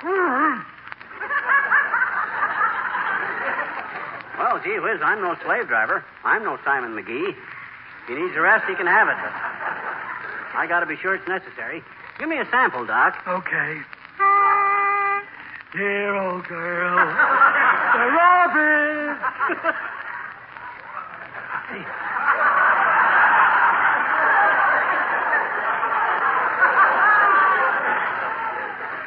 Say, McGee, I'm tightening up. Good, good. That's what I want you to do, Doc. You keep it up for another half an hour, and you'll be singing like Crosby. Yeah, but Magee, he might strain it. He already sounds like Andy Devine with a tight collar. Look, you kids, what are the vocal cords? They're muscles. What do you do to develop muscles? You exercise them. Stay with it, Doc. Remember, this is for the old hometown boy. We're depending on you, fella. Don't let the old lodge down. Yes, but what... Now, you get back in the dining room there and give it another 20 minutes. Yeah, but... And don't baby yourself, see? Sing loud, pear-shaped tones. Right from the diagram. Now, go on. Oh, okay. Dear old girl. Say, Magee, are you sure you're giving him good advice? My dear girl, I know what I'm doing. With my vocal experience, I gotta... Say, do you know what Lawrence Tibbett said to me one day in the old Auditorium Theater in Chicago? No, what'd he say? He said, "Where's the gentleman's lounge?"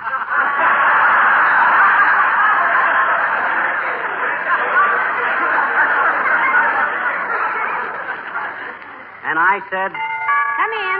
No, that isn't what I said, because I didn't... Oh, it's the mayor, Magee. Hello, Your Honor. Hello, Molly. Good day, McGee. Hi, Latriv. All set for the quartet to sing tonight? Oh, yes, indeed. Looking forward to it. I'm a member, you know, of the SPEBSQSA. You done much singing, Latrivia? Oh, yes, quite a bit, McGee. I belonged to the glee club in college. Oh. The coach thought so highly of my singing that he got me an engagement to sing at a dude ranch in Arizona. How interesting, Your Honor. Did you drive out? No, I took the train to Flagstaff and then the coach. Then the coach what? The stage coach. Oh, you were on the stage, too. Yes. Yes, it was an old one with 6 horses. Oh, an animal act. Did you ever get to the ranch? Certainly. I took the stage to the ranch. Well, good for you, Mr. Mayor. Did they enjoy it? Did who enjoy what? The folks at the ranch. Did they like the act? Wait a minute. What are you talking about? What act? The animal act, the one with 6 horses you had on the stage. Carry your own audience, too, Latrivia? No, I didn't. And I didn't have 6 stages on a horse, either. I mean 6 horses on a stage. The coach I was referring to... We know. You're singing coach at college. Yes. No! I mean the stagecoach which took me to the ranch. What kind of a looking fellow was he, Latrivia? He wasn't a fella. A man. A person. This was a carriage. Oh, I like to see a man with a good carriage. I often tell himself to just throw back his shoulders and... I didn't say anything about a man's carriage. This was a coach with wheels on. Oh, roller skates, you mean? I had a teacher once who wore stilts, but that got... He didn't wear roller stilts. A wheel coaches. I merely said I rode to the horses on 6 ranges. The carriage had 6 coaches. In the Glue Club, the Glee Club, I said that you were the...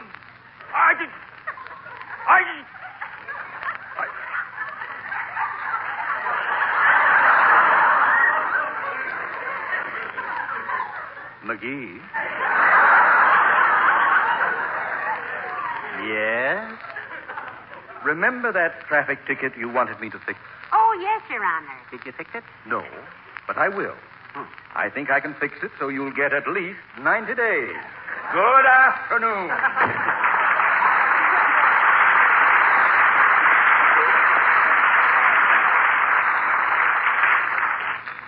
Heavenly days, you think he really will? No, he was just kidding. Hey, I wonder what's happened to Doc. I haven't heard a sound out of him for quite a while. Hey, Doc. Yoo-hoo! Oh, Doctor. You call me? My gosh, kid, what's the matter? You catching cold? Oh, I guess I overtrained. I can hardly talk, say nothing of singing. I'll never make it tonight, Magee. Heavenly days, this is terrible. Imagine a thing like this happening. You better call the Elks right away, Doc. Oh, you call them. I can only whisper. Isn't this awful? Hand me the phone, Molly. Hello, operator. Give me the Elks Club quick. Hi, Elks Club. This you, Steve Cady? This Fibber McGee. I got bad news for you, Steve. Doc Gamble overtrained and lost his voice. He can't sing tonight. Huh? Who? Me? Oh, why, yes, I am. But not half as good as Doc, huh? Oh, I couldn't do that, Steve. I'd feel terrible taking Doc's place like that. Yeah, just like you would if you were made president of Standard Oil. Go on, Magee, do it. What say, Steve? Oh, well, if you put it like that, I don't know how I can refuse. It means dropping all my business affairs, but I'll make the sacrifice. Okay, Steve, I'll be right down. Goodbye. Hey, Molly, give me my hat. Hey, Doc, give me my pitch pipe. They want me to sing top tenor. I'll see you later, folks. Well, it takes so little to make some people happy, doesn't it? Yeah. Why, Doctor, your voice is cleared up. Were you faking all this trouble? Well, sure, I can't go to Cleveland. There's a woman there wants to marry me. Well, thanks for the use of the dining room. This is ridiculous. Have you noticed all the car owners these days out polishing up the old bus for summer? Well, you'll be doing yours soon, I imagine. Don't forget that Johnson's Car New can save you time and also a lot of unnecessary work. Car New not only makes even an old model car shine like new, it's really easy to use, too. There's none of that tiring, hard rubbing with Car New. You see, Johnson's Car New is a special wax-fortified liquid polish that does 2 jobs at once. It both cleans and polishes in one application. You apply it, rubbing only hard enough to loosen the old surface dirt. Then you let it dry to a white powder. And when you wipe off this powder, dirt and road grime go right along with it. And man, oh man, your car really shines. Why don't you try Car New? You and your family will get far more pride and pleasure out of driving a clean, sparkling car. And when you do finally get that brand new model, you'll rate a better trade-in value. Car New is spelled C-A-R-N-U, Johnson's Car New. Ladies and gentlemen, the Society for the Preservation and Encouragement of Barbershop Quartet Singing in America, Incorporated, is a very real and wonderful national organization. It has given pleasure and entertainment to millions, rich and poor and young and old. Our best wishes. And we hope to have a very successful convention in Cleveland next June. Good night. Good night, all. Wilcox, speaking for the makers of Johnson's Wax Products for Home and Industry, inviting you to be with us again next Tuesday night. Good night. This is NBC, the National Broadcasting Company.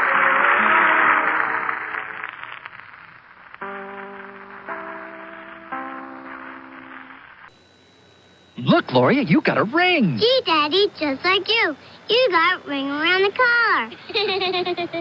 My powder didn't work. Those dirty rings. You tried scrubbing, even spraying, and still you've got... Ring around the collar. Try Whisk. Whisk sinks in and starts to clean before you start to wash. Then get your whole wash really clean. Daddy, I lost my ring. Me too. No more ring around the collar. Use Whisk around the collar for ring around the collar. Friday is hot stuff with Donnie and Marie's guests, Sonny and Cher, and Cotter's sweat hog, Lawrence Hilton Jacobs. Then they had 18 children and one on the way. Lucille Ball and Henry Fonda in Yours, Mine, and Ours right after Donnie and Marie. Tomorrow, starting at 8, 7 Central and Mountain on ABC. I sure hope Jack Benny doesn't mind that Fred Allen is our next show. Tonight, the makers of Ipana and Telepatica have agreed to close the doors of Town Hall a half hour earlier so that you may hear Herbert Hoover speak from the National Republican Convention in Cleveland.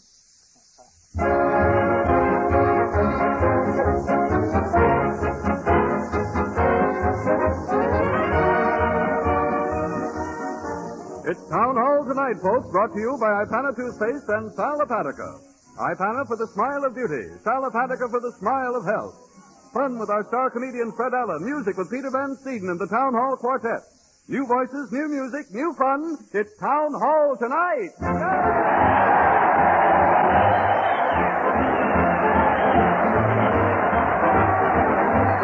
Listen to that crowd cheer Fred Allen as he leads his weekly parade at the old Town Hall. Let's join this merry throng. Everybody's going.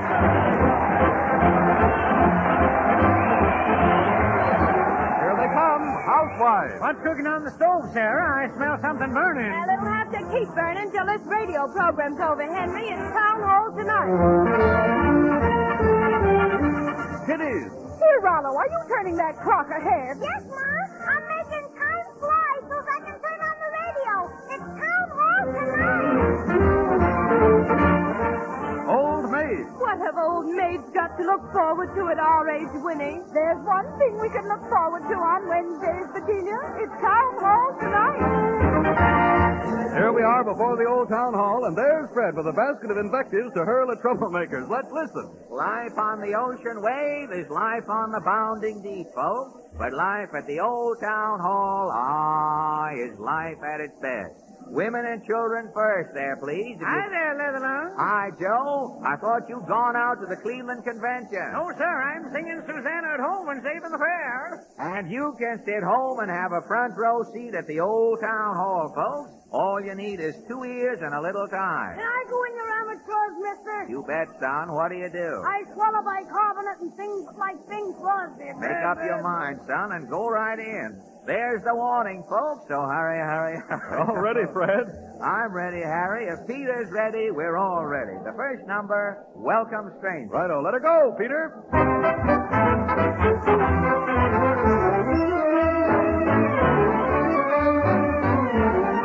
Welcome, stranger. Fancy meeting you here. Welcome, stranger. There's just room for two here, even though it's humble or such magic charm. Make yourself at home here, I be in my arms. Welcome, stranger. Oh, how I have missed you. You're no stranger. In my dreams I've kissed you. My love has been your love from the very start. Welcome, stranger. Welcome to my heart.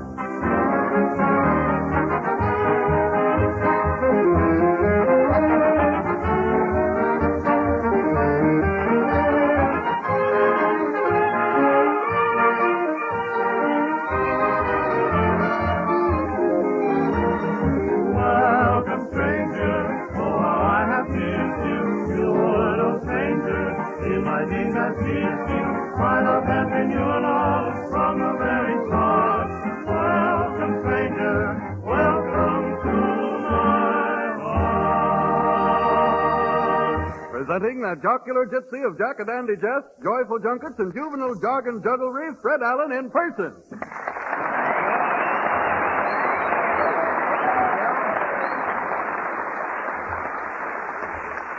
Thank you, and good evening, ladies and gentlemen. Now, before we place our hands on the Ouija board to find what message Joe Miller is about to bring us this evening, I'll read you the Town Hall Bulletin for tonight. Hodge White, Dervish of Delicatessen, is calling your attention to his monster Florida fruit on display this week only. Hodge says he's got bananas so big, one of the skins would line a toboggan slide. Orange is so large, it only takes 3 of them to make a dozen. And if Sally Rand... Stop it. Let us have order here, if nothing else. And if Sally Rand ever loses her balloon, Hodge says She can dance behind one of his grapes, and if it wasn't for the seeds, nobody would ever know the difference. So much for tropical small talk, and now for the town hall news. The curtain, Harry. It's coming right down, Fred. Thank you. You're slowing up, Harry. It used to come down much quicker. The lights go out, and we bring you the latest news of the week. The town hall news sees nothing, shows all. Elkton, Maryland.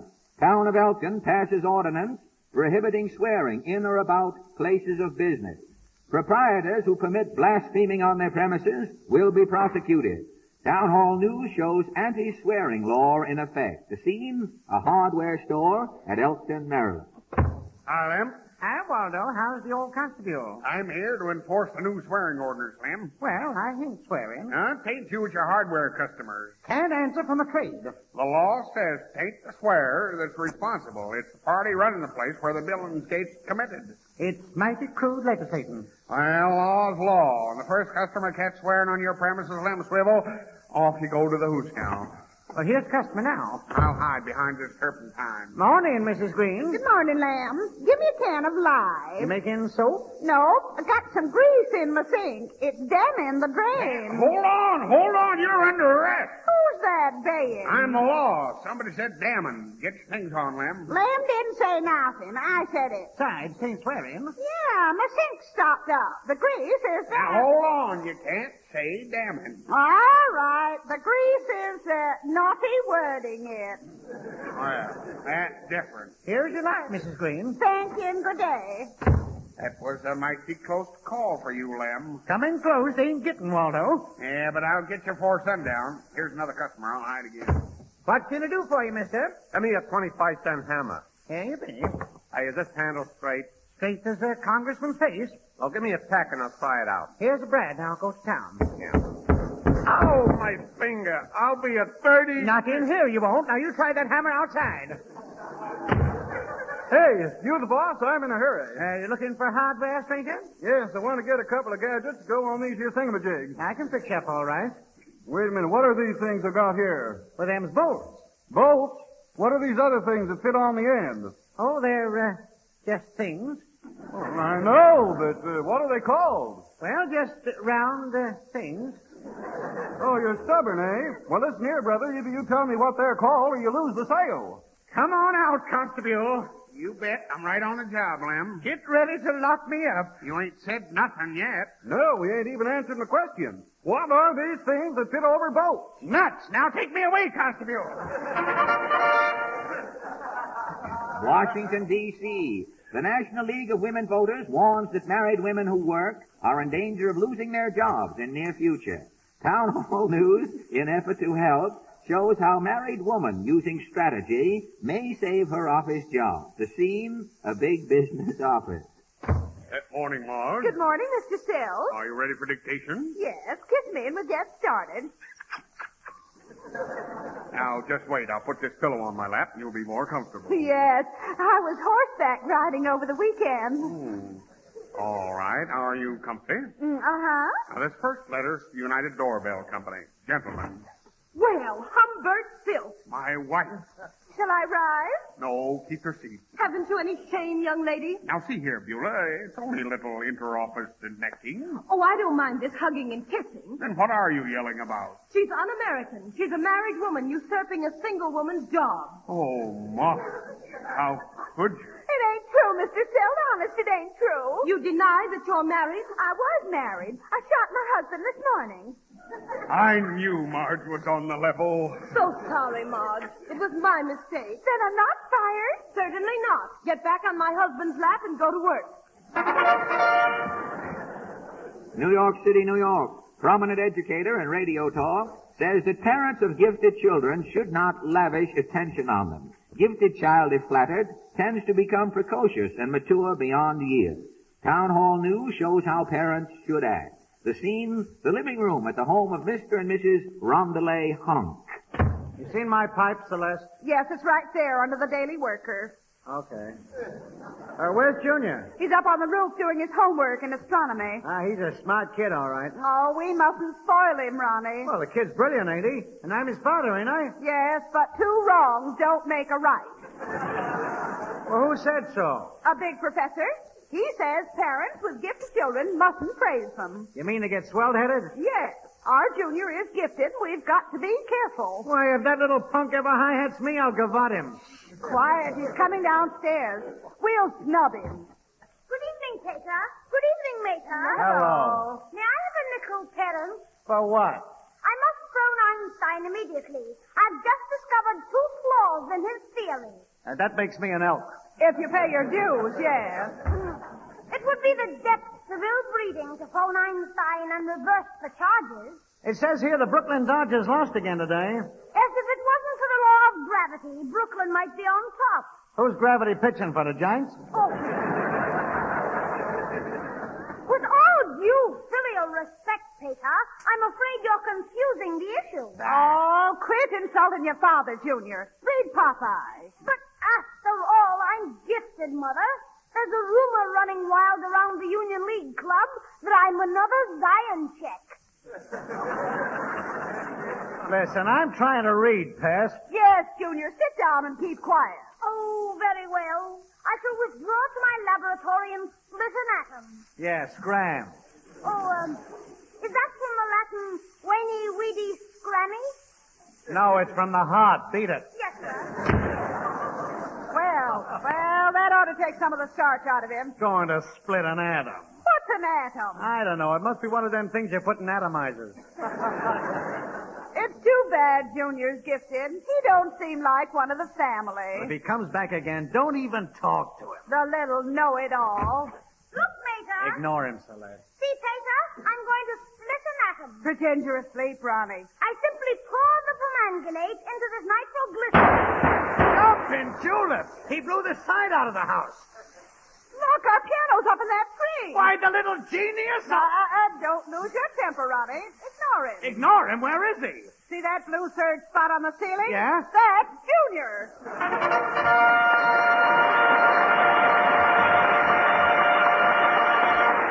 Thank you, ladies and gentlemen, thank you. And while we're still knee-deep in the news, here's a pathetic little item that will wring the hearts of everyone who has ever squandered $2 on a marriage license. Seeking the advice of her lawyer, Mrs. Rutley of Passaic, New Jersey, tells her tragic story after 2 weeks of married life. Oh, but, Judge, it must be another woman. My husband isn't nearly as attentive as he was when we were married 2 weeks ago. Why, only this morning he woke up as grouchy as an old bear. Didn't say a word during breakfast, and then he rushed off to work without even kissing me goodbye. You think I ought to get a divorce? Well, the lawyer gave her some excellent advice. He just laughed and told her to go out and forget it. But I think Harry Von Zell could have given her even better advice. Harry would have said, Go out and get a bottle of Sal Hepatica. Because it's very natural for men and women, too, to wake up ever so often with a grouch and start the day feeling logy and under par. Well, that's usually caused by two things: waste in the body and acid in the system. Sal Hepatica is ideal to take then for this reason.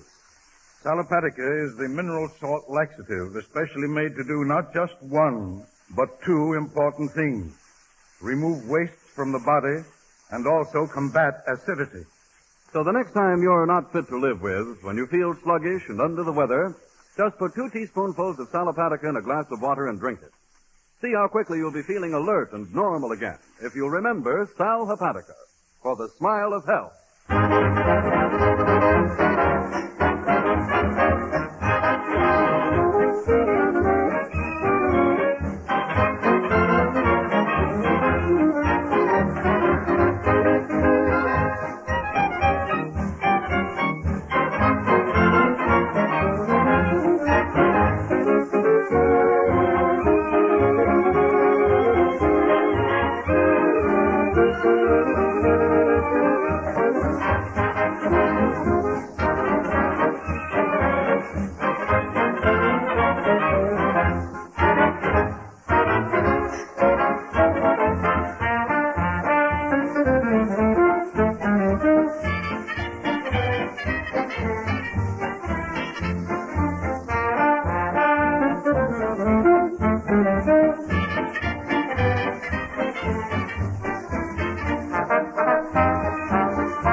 Peter Van Steeden and the Ipana Troubadours have just played Us on a Bus. Grammatically incorrect, but not bad in this weather. Now on Thursday afternoon, Congressman Tinker Pratt will speak here at the town hall. Quiet. Yeah, tut. Quiet, please. If that's some hog caller practicing, wait for the echo and take it on the run yourself. Hello?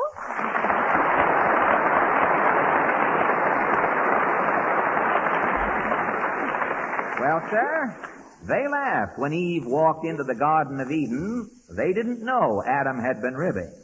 If it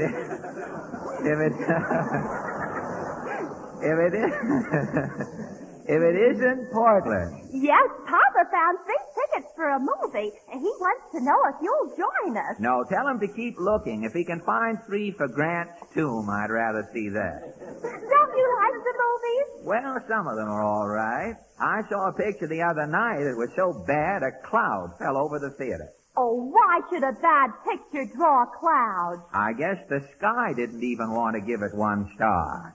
What do those signs mean on a theater when it says double feature? It means the theater has 2 exits. Gosh, you certainly get your money's worth at the movies these days. Unless you happen to look at the screen, yes. You know, there's a theater out our way where you get 3 feature pictures, bag night, your suit press, and a 10-year endowment policy for 15 cents before 9 o'clock. The first theater that serves ham and eggs at the morning show is going to revolutionize show business. They could just run the pictures in cafeterias and save all that trouble. I wish someone would run you into a cafeteria for the... I get it. That's my cue. Yes, it was intended to be sort of a compound hint. You'll find out. Mr. Wade! Now, don't bring those... Mr. Wade! Yes, coming. Dear me, what's all this turmoil? You don't have to raise your voice to call Rover Boy Weems. Just beckon and I react like a startled gazelle. Say, how do you beckon in reverse? Does anybody know how? Oh, dear, listen, I do so revel in a bit of harmless chit-chat, Mr. Allen. Didn't you bring some of the boys from camp, Mr. Weems? Oh, dear me, so I did. I'd quite forgotten. Attention, boys. Forward, march. Halt. Salute. Parade, rest. Are you calling those 2 pasty-faced kids a parade? May I report with Venom, Chief? No, Tenderfoot Tetley. You are a Rover boy, first class and always. Sorry, Chief. Yes, don't lose your temper, Tenderfoot. No, what do we do when we're about to give verbal vent to our feelings, Tenderfoot? We recite our Rover Boy pep poem. It's called Control. I'm the one who needs control here. That's why you big lantern George Lummox. What are we saying, Tenderfoot? We're doing all right, Mr. Weems. What comes after Lummox, Tenderfoot? Why, that baggy jowled hillbilly. Tenderfoot, we'd better recite. Okay. Control. A Rover boy, when his anger mounts, never speaks. He stops and counts. He never utters that nasty word. He doesn't give a resounding voice. What does the Rover boy do, Tenderfoot? He counts to 10 while his anger is mounting. And if he's still mad at 10? He keeps on counting. Bravo, Tenderfoot, bravo. I'll say, but with Mr. Allen, you may have to count up to 100. Now, wait a minute. Who gave this sawed-off Edgar Guest the use of the hall? Listen, Hammerhead. If I wasn't a Rover boy...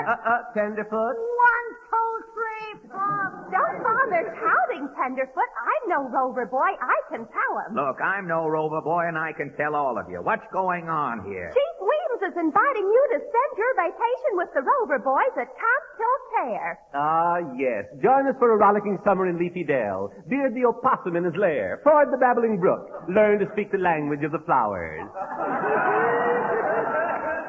I'm talking to a daffodil right now.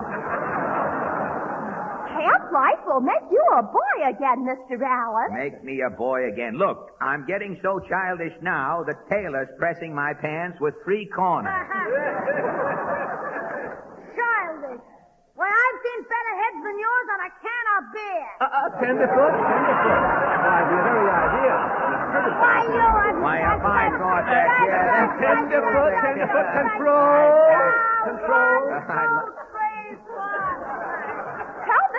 and about a day at camp, Chief. Oh, a day at camp, of course. Well, we rise at the crack of dawn for toothbrush drill. Then a busy morning studying our little feathered friend. Then lunch. And we are ready for our nap. How about demonstrating the nap right now? Don't interrupt, Mr. Allen. What follows lunch, Chief? Well, after toothpick touche, a hectic afternoon at wigwagging, and then piggledy-wiggledy straight to our tent for flap maneuvers. What a day! Hey, Mr. Allen. What? No leapfrog? Leapfrog is optional. Yeah, but it's after supper the fun begins. Oh, yes, indeed. I give a bonfire chat. It's fun when I raise my voice, eh, Tenderfoot? Ah, it's king, Chief. What happens after the bonfire chat, Chief? Well, after I've convulsed the lads with Peter Rabbit's story, the Rover Boy band plays a rousing selection. We have a surprise for you, Chief. Oh, really, Tenderfoot? Yeah, Rover Jones and I have our instruments with us. Oh, boy, how about a tune? May we, Chief? Well... Say yes, Chief. Oh, all right. Let us have our old favorite, Rovers, the elephant and the fly. 1, 2.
That was swell indeed. And now, Tenderfoot Allen, something tells me you're going to join the Rover Boys. You're right, Chief. I'm going to join you three as far as the door. Why, you little lip moron, you... Tenderfoot.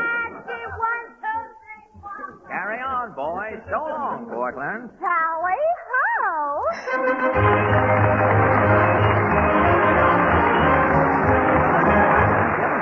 Now, ladies and gentlemen, the Town Hall Quartet. If you thought all along that Dinah was dead, you were right. But tonight she returns to haunt you as the boys sing The Ghost of Dinah.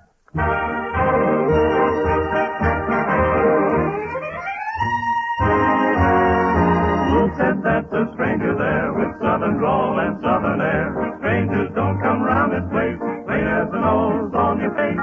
That's the ghost of Dinah, just arrived from China. Couldn't learn to play ping pong in Hong Kong. Didn't want to stay with you too long. Sick and tired of rice and peas. Glory be, that's the ghost of Dinah. Never did look finer. Had to give away her silk kimono, or the sunny south would sure disown her. Now she's like she used to be. Try to stay away from the fields of white, the place she loved the most. Who could stay away from the fields of white? Dynamite, but not her ghost. Here's the boast of Dinah, down in Carolina. See her picking cotton round her shanty, even though her eyes are kind of slanty. That's the ghost of Dinah. That's the ghost of Dinah Lee. Who could fail to recognize Miss Dinah's smile and Dinah's eyes? If that ain't her standing there, bright as the sun, then I'll declare that's the ghost of Dinah. Just arrived from China. Couldn't learn to play ping pong in Hong Kong. Didn't want to stay with you too long. Sick and tired of rice and peas. That's the ghost of Dinah. Never did look finer.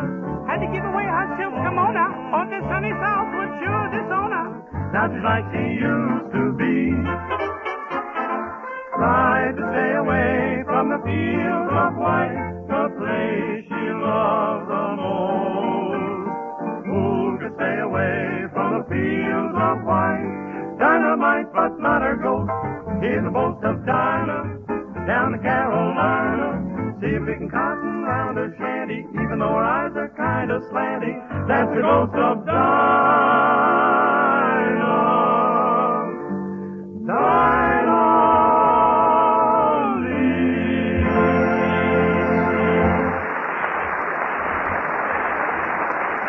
Thank you, ladies and gentlemen, thank you. And now for Once upon a time. Hey, wait a minute. What's the meaning of this once upon a time business? Well, that's the way they always start them when it happened a long time ago. When what happened? Quiet, Mug. I'm telling you a bedtime story. Once upon a time, there was a rich and beautiful princess. She had eyes that inspired poets to dream, and a complexion that gave her girlfriends an inferiority complex. But I'll bet she couldn't cook. Quiet, wise guy. But every time she smiled, she hid her lovely face behind a fan. Do you know why? Probably because she looked silly trying to hide it behind a castle. No, you're hopeless.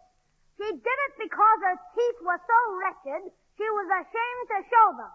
Mr. Wanzel, don't you get it? Yes, I think I do. And that story is just as true of many lovely women today. Beautiful and attractive until they smile.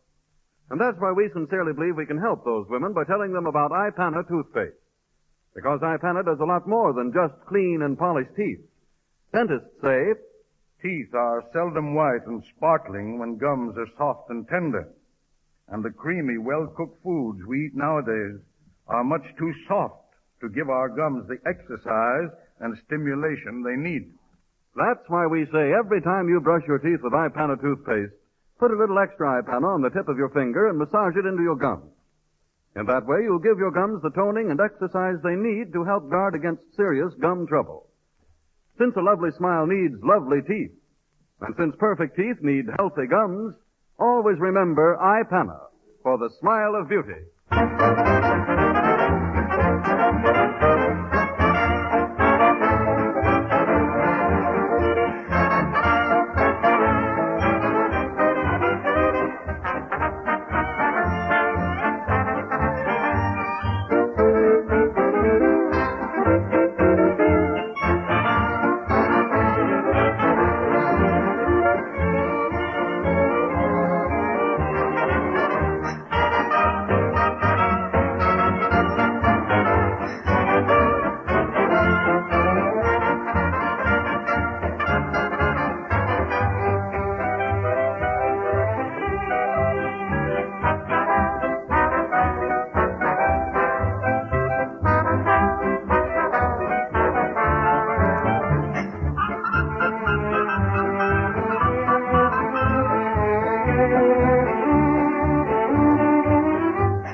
Ladies and gentlemen, your friendliness toward our two products have made all these Wednesdays with Fred Allen possible. We hope you'll continue to remember Ipana toothpaste for the smile of beauty, Sal Hepatica for the smile of health. Ipana, Sal Hepatica. Now we want to announce 5 more winners in the Bristol-Myers window display contest for druggists. Wait a minute, Harry. What is this contest anyway? Last week you announced 5 winners, and I didn't know anything about it then. And now you're... Well, Fred, this is a contest for druggists. You know, for the best window display. What happens? Does each druggist send in the front of his store and then you... No, of course not, Fred. You see, this contest gives each druggist a chance not only to increase his business, but to win a pretty nice prize in doing it. And while you listeners who aren't druggists aren't eligible, I'm sure you're interested just the same, because druggists such as these are among your best friends, serving you with your many needs both day and night. So let's all congratulate this week's winners. Here they are. The first is from the Middle West, Evansville, Indiana. Peeps Drug Store. The second is in the Southeast, Baltimore, Maryland. Morgan and Millard Incorporated. Next is again the Middle West, Albion, Nebraska. Chambers Rexall Pharmacy. Now the Southwest, Dallas, Texas. Burke's Pharmacy. And the last is on the West Coast in Los Angeles, California. The Warnock Pharmacy. Once again, congratulations to the winners.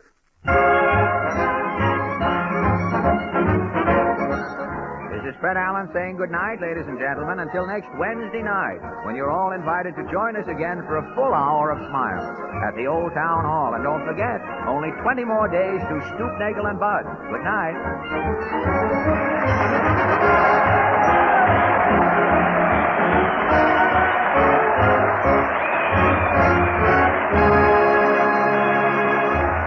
This is the National Broadcasting Company.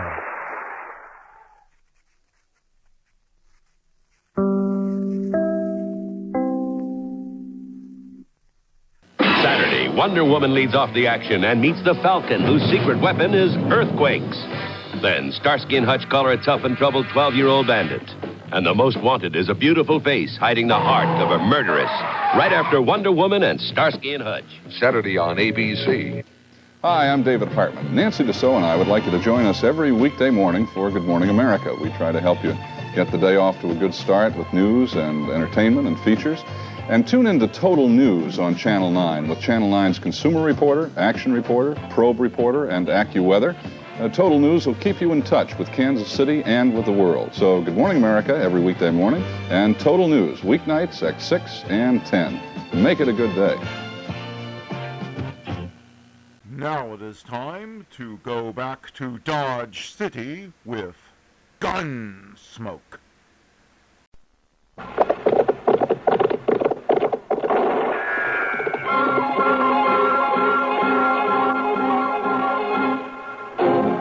Around Dodge City and in the territory on West, there's just one way to handle the killers and the spoilers, and that's with a U.S. Marshal and the smell of Gunsmoke.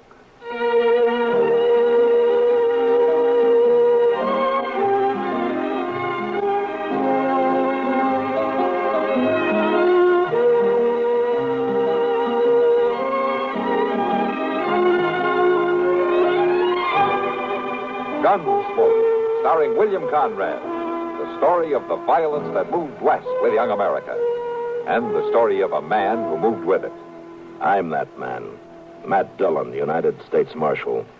The first man they look for and the last they want to meet. It's a chancy job, and it makes a man watchful and a little lonely.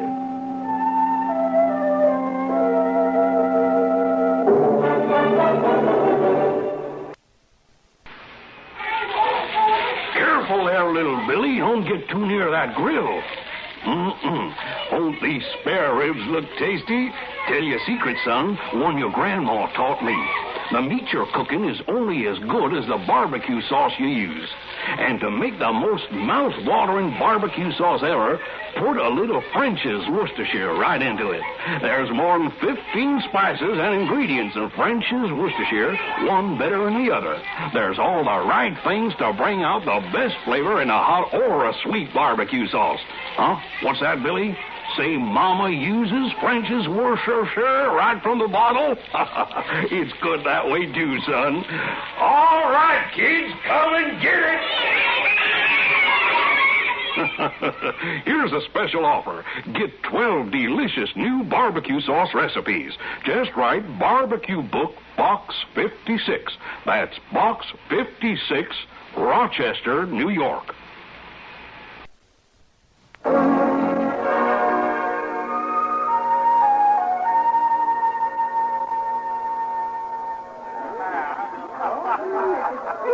Well, it doesn't look like your customers are in any hurry to go home tonight, Kitty. They're really roaring. Yeah, it must be the sign of the moon or something. Well, whatever it is, it's good for business. Yeah, but I'd settle for a little peace and quiet right now. Be all right with me if they all went home. Well, I can take a hint. Oh, you know I didn't mean you, Matt. Have another drink. No? No, I don't think so, Kitty. Oh, Matt. Don't worry about it, Kitty. I'm tired. I just want to turn in. Oh, all right. Okay. I'll see you tomorrow, Kitty. Sure, Matt. Night. Good night.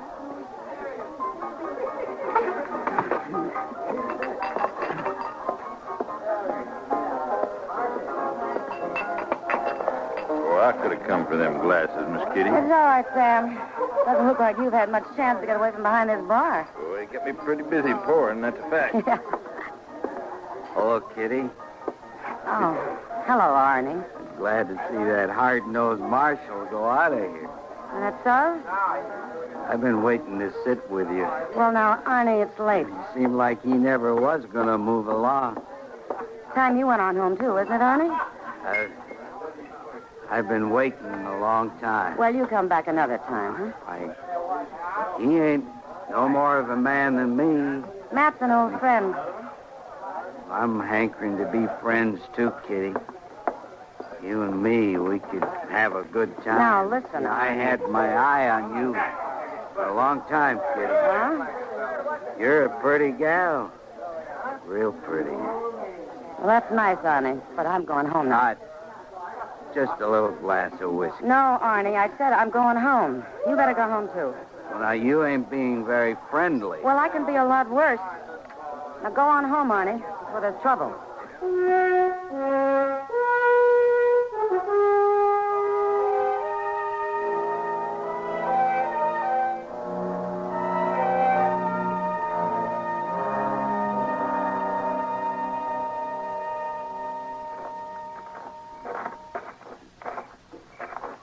Been a little friendly.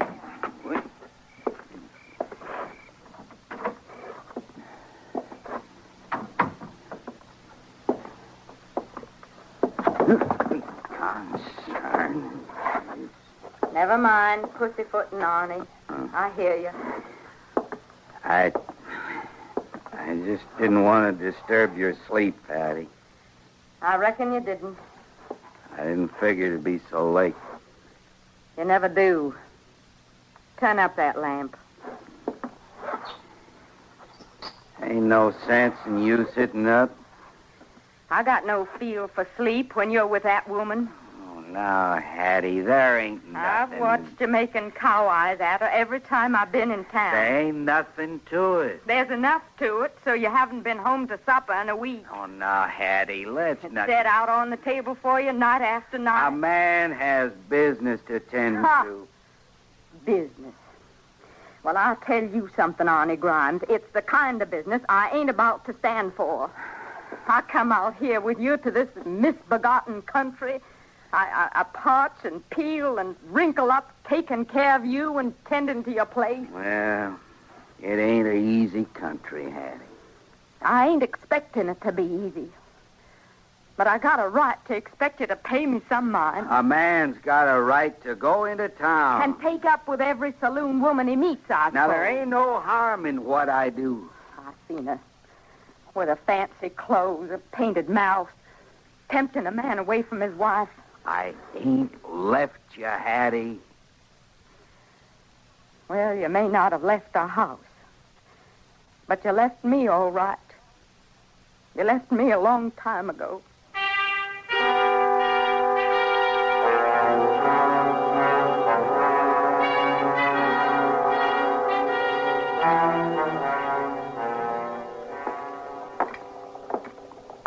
Thanks for dinner, Matt. Sure.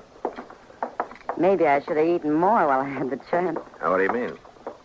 I'm not going to have you around to buy my meals for me. You'll make out. Now, Matt. I was joking, Kitty. How long do you expect to be gone? Oh, 3-4 days, I imagine. At least till Sally's back on her feet again. I don't expect she'll stay in bed too long. She never does when she has a baby. She and Hank are getting to have quite a family, aren't they? Yeah, 7 of them, I think.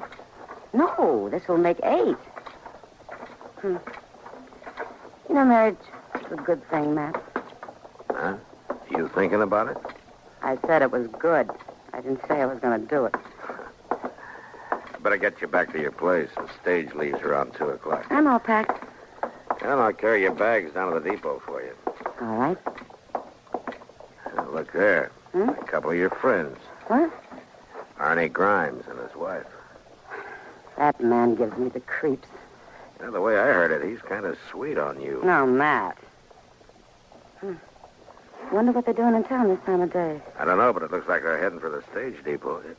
Yeah, they sure are. Well, why in the world would they... Oh, Matt, you don't suppose they're going to take the stage out, do you? It could be. Well, why in the world would they be going to Fort Larned?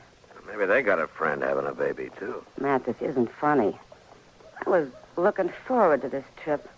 It's half ruined before you even start. Cheer up. Maybe they're only riding out to the crossroads. I probably won't be that lucky. Come on, we better get you back to your place so you can change, or you won't be making that trip at all.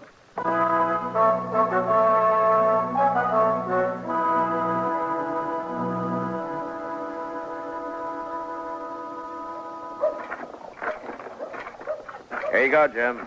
Oh, Marshal, I didn't see you standing there. Might as well put this bag up, huh? Yeah, sure. You riding with me today, Marshal? No, not me, Jim. Miss Kitty. She'll be along in a minute. Well, I guess I should have known. This ain't exactly your kind of bag. No, not exactly. Yeah, Miss Kitty going far? Fort Larned. You think you can keep that rig on the road? Well, Now, Marshal, seeing as Miss Kitty's a passenger, I'll sure try. She'll be glad to hear that. Hello, Marshal. Oh, Arnie. Miss Grimes? Afternoon, Marshal. Give the man the bag, Arnie. He ain't going without it. And tell him to be careful with it. Oh, I'll be careful, ma'am. Yeah, I'll take it. Marshal, did I hear you say Miss Kitty was taking this stage? That's right. Well, what do you know? Arnie, give me a hand into the stage. All right, Hattie, all right. And you needn't think you're going to stand out there in the street waiting to ogle her either. You come up here on the stage and take your seat. I'm coming. So long, Marshal. So long, Arnie. Have a good trip. You needn't worry about him none. He'll have a nice trip, all right. He's already started lollygagging about that woman. You keep your mouth shut, Hattie. She's a friend of the Marshal's. I wouldn't be surprised. She's a friend of most of the men, ain't she? Hattie. Sorry, Marshal. Never mind, Arnie. You better get in and sit down. Yeah, reckon I'd better. Matt. Oh, we just about to give you up, Miss Kitty. Thanks for holding up, Jim. Sure. Well, I'll see you in about a week. All right. You give my regards to Hank and Sure. Sally, will you? You tell him to send me back a cigar. Yeah, well, Give you a hand up, Miss Kitty. I can manage, thank you. You all sit down there? Yeah, all set. All right, take her away, Jim. Okay.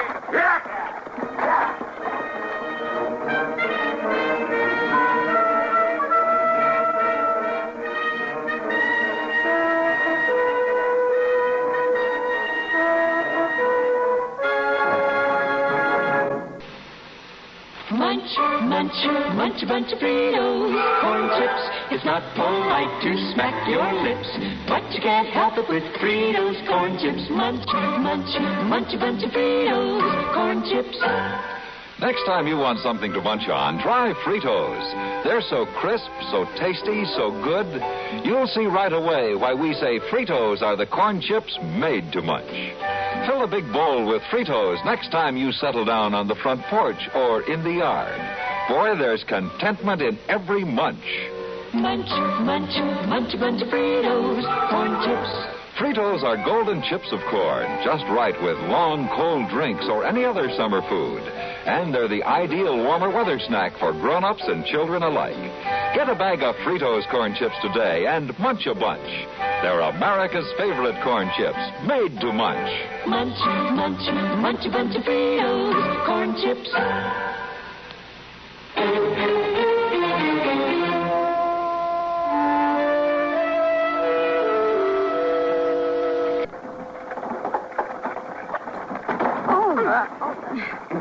Seems like that driver could at least miss the biggest holes in the road. You all right, Kitty? I'm all right. Here, let me pick up that handbag No, for you. never mind. I can get it. Well, there ain't no trouble. She can get it. Okay, Hattie.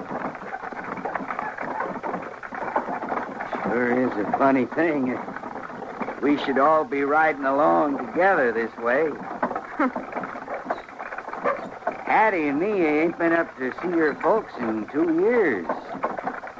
I reckon you don't make this trip often neither, do you, Kitty? Not often. Yeah. Ain't what you'd call one of them deluxe rides, I'll say that for you. It just seems like we might as well be riding down a wash or a gully as on this road. Don't it seem that way, Kitty? Wouldn't you say? I guess so. I always say, though, that when you're traveling, it's the folks you're with that counts. It sure is pleasurable to be riding along with you, Kitty. Ain't you got nothing to say to that? Listen, Arnie, I don't feel much like talking. Arnie, quit making a fool of yourself. Now, there ain't nothing foolish about a man trying to be friendly-like. Is there, Kitty?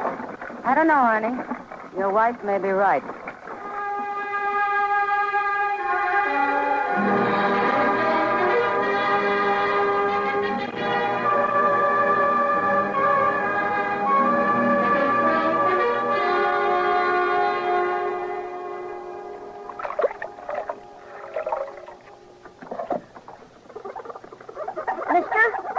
don't bother me, boy. I'll get these windows clean and get in out of the sun. Mister? I told you to quit bothering me. Go on now, get. You aiming to get them windows clean? Well, and yes, I'm aiming to get them clean. What do you think I'm scrubbing at them for? You ain't got that top one over there. Yeah. Now, look, you listen to me, boy. I can see it just as plain. You left a big smear. I told you once before, I ain't telling you again. Now, get. You ain't done it right. I don't care if there's a big old smear up there. Boy, I'm going to bang your head in a minute. Now, get. Well, I did miss a smear or two. Bad enough. Body has to bother us. That Charlie got some smart. Like kid come along smart enough. Well, hello there, Miss Grimes. I want to see the marshal. Oh, yes, ma'am, but he ain't in there right this minute, Miss Grimes. He ought to be back anytime. I'll wait for him. Inside there. Oh, well, all right, ma'am. I ain't trying to stop you. Never seen you take time to eat like other folks. Best on these windows anyway. You got more water on you than you got on the windows, Chester. Oh, Mr. Dillon. If you keep on scrubbing, we'll almost be able to see out of that window again. It don't seem to me there's much worth seeing around here. You may be right. Mr. Dillon, you better get on in there. Oh? Well, what's the trouble? I don't know what the trouble is, but Arnie Grimes' his wife is waiting to see you, and she don't look like no patient woman to me. Oh. Well, I just soon wash windows. Hello, Miss Grimes. You, wanted to see me? I want you to make an arrest. Well, you better tell me what it's about. That's your business, isn't it, arresting folks? When they've done something wrong. Wrong's been done. And when there's proof. There's proof, all right. Well, who do you want me to arrest? That woman, Kitty. Kitty? Kitty Russell? That's the one, that saloon girl. Miss Grimes, accusing a person is pretty serious business. It certainly is, Marshal, and I want you to lock her up. Well, what's she done? She stole. Stole? Kitty stole? My pin, my diamond pin. I want you to go get it, Marshal, and then I want you to lock her up. Now, Miss Grimes, Kitty had no reason to steal. No reason. She don't mind stealing anything at all. Look, Miss Grimes, I know Kitty pretty well. Maybe you better go home and think this over, huh? I've been thinking, Marshal, a good deal, and I want you to get to the bottom of this. That's your job, isn't it, to protect honest folks? Yeah. Yeah, that's my job. All right, then. You do something about that woman.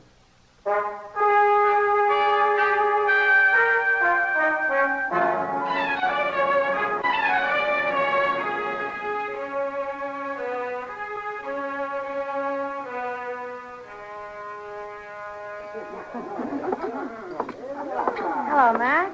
Sit down. Hello, Kitty. Thanks. You want a drink?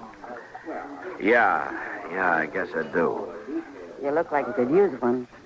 Sam, Yeah, Miss Kitty. bring Matt a drink, will you? Sure, Miss Kitty. You're not having one? No, it's a little early for me.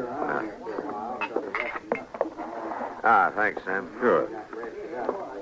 Now, what's got you worn down at this time of day? Well, Kitty, you wouldn't believe it. Try me. I have spent the last 2 hours with Hattie Grimes. That'd wear anybody down. What's wrong with you? That's about that stage ride you took together. You remember? I'll never forget it. Poor Hattie sitting there like a crow on a barn roof, with Arnie acting like a darn fool. It was miserable to her. Yeah, I can imagine. What'd she want? Well, Kitty, she spent most of the morning telling me how she lost a pen when she was on the stage. Huh? Yeah. And she's been telling me that you took it. I took it? Uh-huh. She wants me to lock you up. Is this some kind of joke? No, not to her, it isn't. I think she'd have put the irons on you herself if I'd let her. Matt, she must be crazy. You ought to be glad you got a friend in the marshal's office, Kitty. She's a mighty determined woman. Poor thing. I guess I kind of feel sorry for her. Sorry? Mm-hmm. I don't know why you'd be sorry for her, Kitty. Well, I know, Matt. And Hattie knows.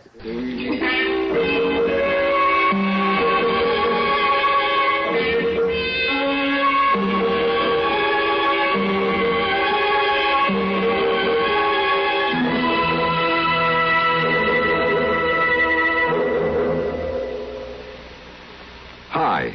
Maybe you'll recall this tuneful reminder of times past. This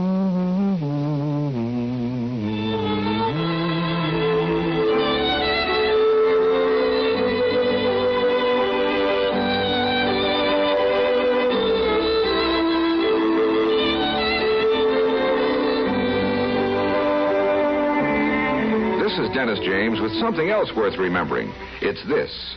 You're so right to stay regular with Kellogg's All Bran. See, it's the normal, natural way to youthful regularity.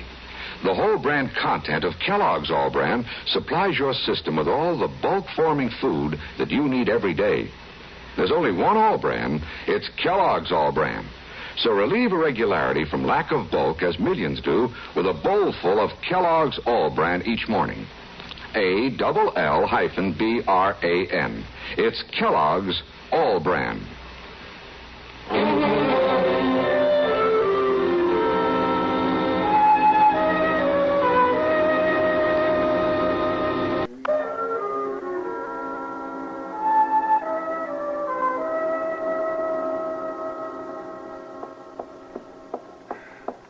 Well, hello there, Miss Kitty. Hello, Chester. Matt in his office? Yes, ma'am, he is. I was just going for the mail, but I could walk along back to the office No, with Chester, you. never mind. You go on for the mail. Well, all right, Miss Kitty. If you're sure you don't want me, it ain't far. I'm sure, Chester.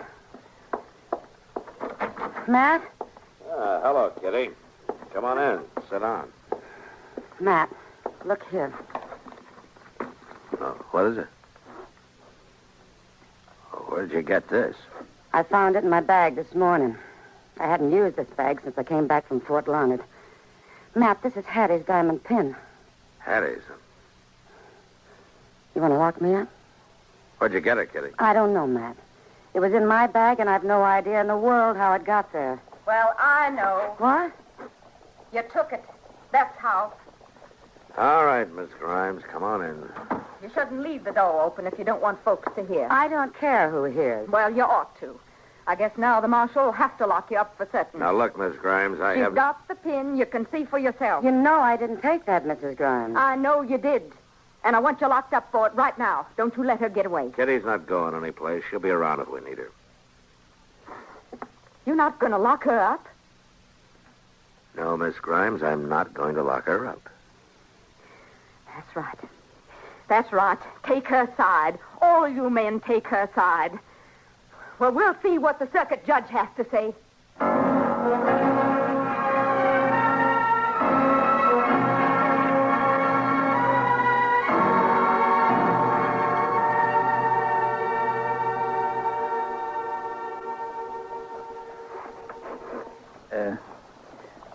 Miss Dillon? Yeah, Chester. It's all seemed to you. I'd rather you didn't lean your chair back against the window. I cleaned so hard yesterday. Huh? I'm sorry, Chester. I forgot about your house cleanup. Yes, well, it's mean enough to have to do it without somebody... Well, I do declare. Look at there, Miss Dillon. What? Doc's been out already. Yeah.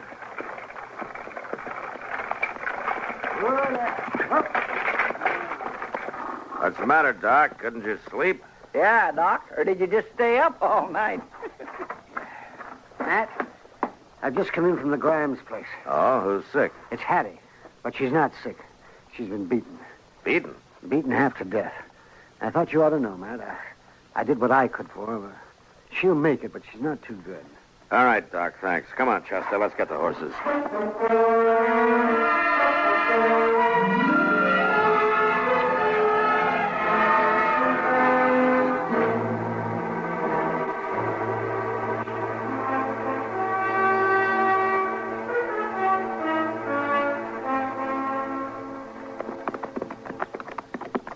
This land around Arnie Grimes' place is good growing land, ain't it, Miss Dillon? Yeah, it's rich soil around here. You'd think a man and his wife could live contented out here, now couldn't you? You need more than good crops for that, Chester. Yes, I suppose you're right. You reckon Arnie done it?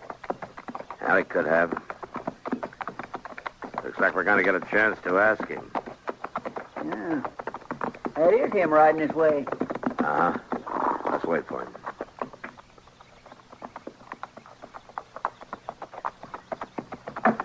Hello, Marshal. Chester. Hello, Arnie. You on your way out to my place? Uh-huh. We were. I figured you might be. I'm saving you the rest of the trip. Go on. I did it, Marshal. I beat her. I figured you did. I ain't proud of it. I ain't never hit a woman before. She had to tell me, Marshal. She had to tell me true. About the pin? Yeah. Yeah, about the pin. She hid it in Kitty's purse, Marshal. She hid it there herself. She'd have seen her go to jail for it. Yeah. So I made her tell me true. I'm ready for whatever the law says. I ain't proud of what I done, and it ain't easy to hit a woman. Not supposed to be easy, honey. All right, come on.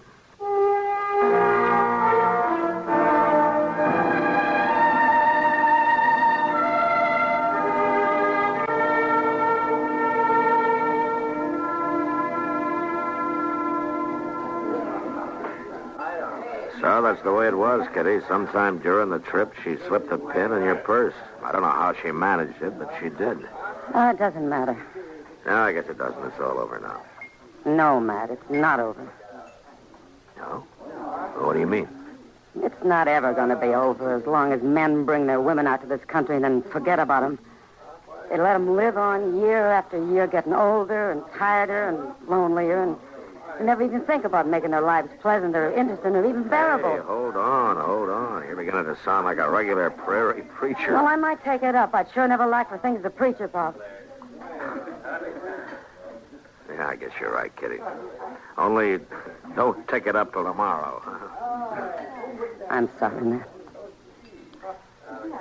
I think I know how you feel, Kitty. Yeah, I think maybe you do, Matt. I think maybe you do.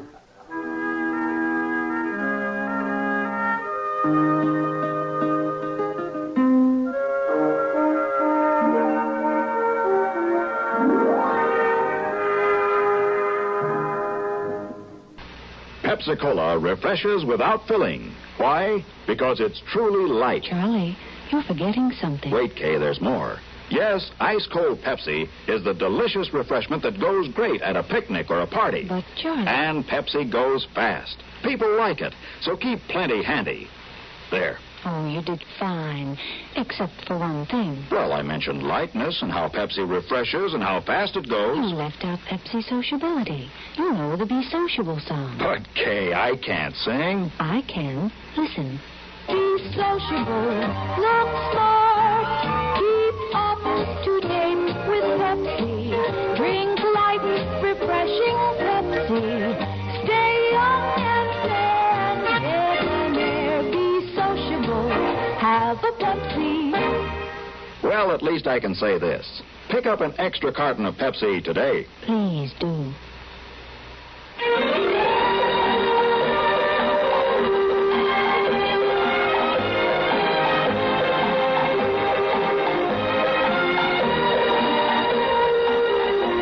Gunsmoke. Produced and directed in Hollywood by Norman Macdonald, stars William Conrad as Matt Dillon, U.S. Marshal. The story was specially written for Gunsmoke by Marion Clark, with editorial supervision by John Meston. Featured in the cast were Vic Perrin, Virginia Christine, Barney Phillips, and Richard Beals. Harley Bear is Chester, Howard McNear is Doc, and Georgia Ellis is Kitty. This is George Walsh inviting you to join us again next week when CBS Radio presents another story on Gunsmoke. I love the music on CBS. I think they cover the news the best. I love the drama on CBS. Their kind of comedy beats the rest. We're always happy and smiling. We keep contented by dialing CBS Radio. We always listen while we work. And keep listening now to WBT Radio, your CBS station in Charlotte, for the CBS News followed by news analysis. Tonight at 7:10, Johnny Dollar has to work fast because his client is on his deathbed. His job is to find the client's niece in time to break up her wedding. hear the Harriet Eris matter on yours truly, Johnny Dollar. Then stay tuned for Suspense, or a dramatization of one of Stephen Vincent Benet's great stories titled Elementals. This unusual plot revolves around an experiment to find out whether love is one of the powers that guides destiny, or whether they are hate, fear, and hunger. Here's Suspense at 7:35, and then the Mitch Miller Show at 8:10 on CBS and WBT Radio in Charlotte. The temperature 88 degrees, the time is 7 o'clock. Holiday greetings from Budweiser.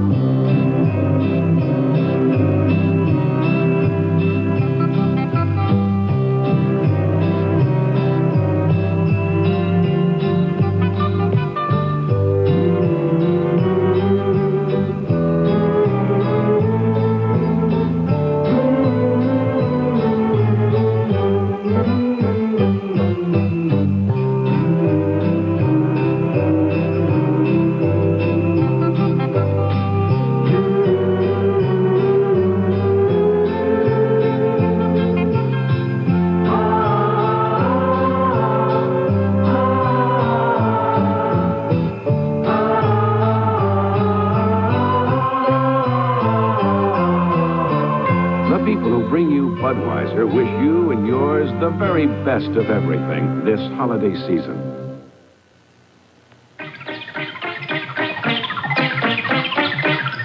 He might not know what to do with all the crazy gifts he'll get this Christmas, but he'll sure know what to do with Old Spice cologne, or an Old Spice nautical decanter, or one of our many Old Spice gift sets. Old Spice. He'll use it, enjoy it, and love you for it.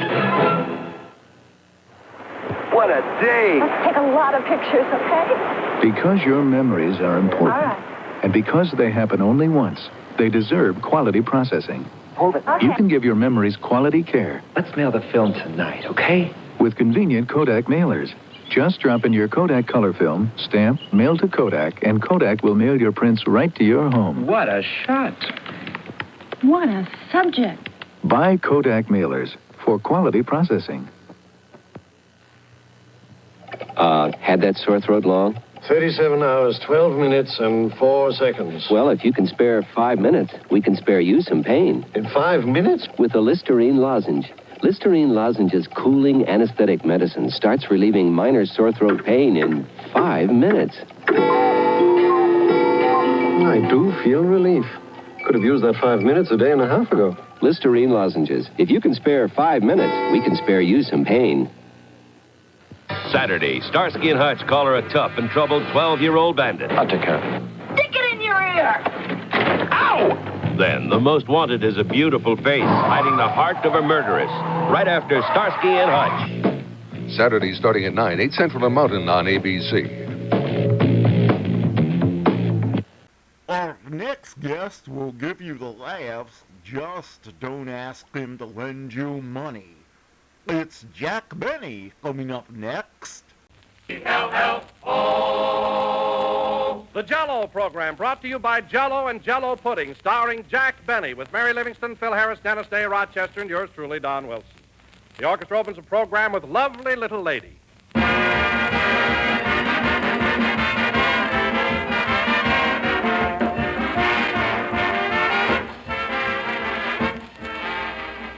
Do you know that old saying, friends, about seeing is believing? Well, even seeing a big, beautiful mold of Jell-O can't make you believe how wonderfully good it is. No, you have to taste it to know what a marvelous flavor Jell-O really has to offer. Your first shimmering spoonful of Jell-O will give you the whole story as nothing else can. You'll taste in it a gloriously rich flavor. Yes, a flavor that calls up the pleasant memory of sunny summer orchards and berry patches. A flavor that's locked right into Jell-O by Jell-O's exclusive process. This new process makes Jell-O better than ever, gives you extra richness, extra pleasure. Prove it for yourself. Open a package of Jell-O. Notice that there's no telltale aroma, no sign of escaping fragrance and flavor. Then dissolve the tiny Jell-O particles, and notice how Jell-O's captive goodness comes gushing out in a flood of wonderful richness. Get Jell-O tomorrow and enjoy the added delight of swell, tempting flavor locked in by Jell-O's new process.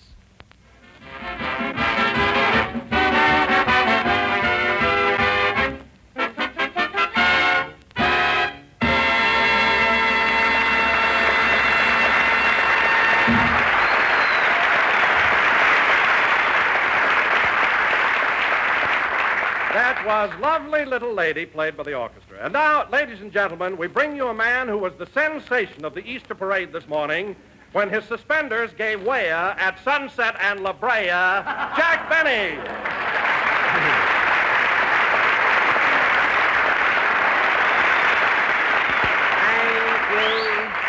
Thank you. Hello again. This is Jack, your little Easter Benny, talking. And Don, how did you ever find out about that accident I had on Sunset Boulevard this morning? Were you around there? No, but I heard all about it, Jack. It must have been very embarrassing, all dressed up for the Easter parade and your suspenders break. Well, Don, I didn't mind so much when my pants fell down, but my laundry didn't come back, and I had on those bloomers I wore in Charlie's Aunt.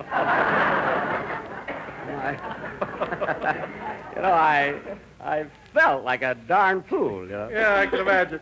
You must have looked awful standing there in all that lace and those ruffles. No, Don. Apparently, I was rather attractive. In fact, I heard a little boy ask his mother if I was Scarlett O'Hara. Of course, I had to admit that I wasn't. Incidentally, Don, speaking of Easter, I'm surprised that you're not wearing a new suit today. Huh? Well, I ordered one, Jack, but well, you know how big I am. Yeah? Well, to make a long story short, I was turned down by the War Production Board. Oh, well, I don't blame him, Don. I can see 5 sailors sleeping in hammocks made from your vest alone. You know? And incidentally, that shirt you're wearing is the only Army tent I ever saw with a soft collar. But don't worry about it, Don. If things... Well, for Pete's sake. Well, what's the matter, Jack? Get a load of Harris over there. You'd never know it was Easter Sunday the way that guy's dressed. Hiya, Jackson. How's the old wreck today? Oh, fine. As a matter of fact, I just polished the Maxwell this morning. Bill means you. I know who he means. Always has to come in with a wise crack. You said it. Hey, Jackson, did you hear about that big Turkish bath downtown that's going to close up? Close up? Why? They ain't got no rubber. That's a Lulu.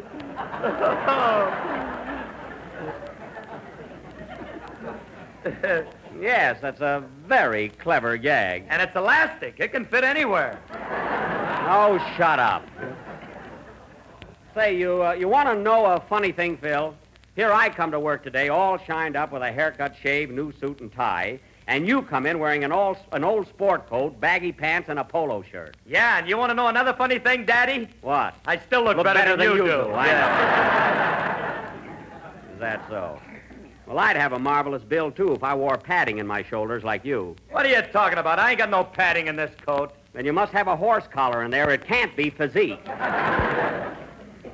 In fact, you don't see me going in for those overstuffed models. I like a nice, simple, dignified cut, you know? Well, you've got one there, Jack. That suit looks swell on you. Really? Yeah, you're a regular Mo Brummel. That's Beau Brummel. Beau. Mo, I know who made it.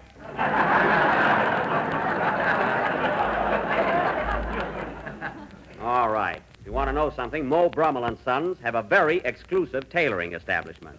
They don't take everybody, sister. They don't, eh? No. And why have they got 4 guys out on the sidewalk with meat hooks?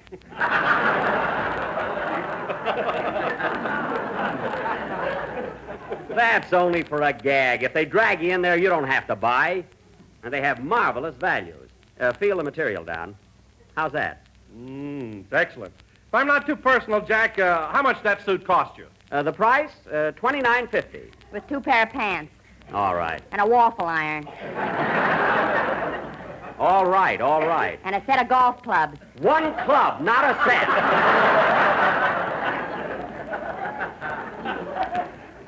A little mashy niblick, and she makes it a bag full. Anyway, Don, if you want to know where the place is, come along with me tomorrow morning. I'm taking the suit back for alterations. Alterations? Why, that suit looks okay to me. No, Don. The sleeves are a little too long, and the handle keeps coming off the niblick.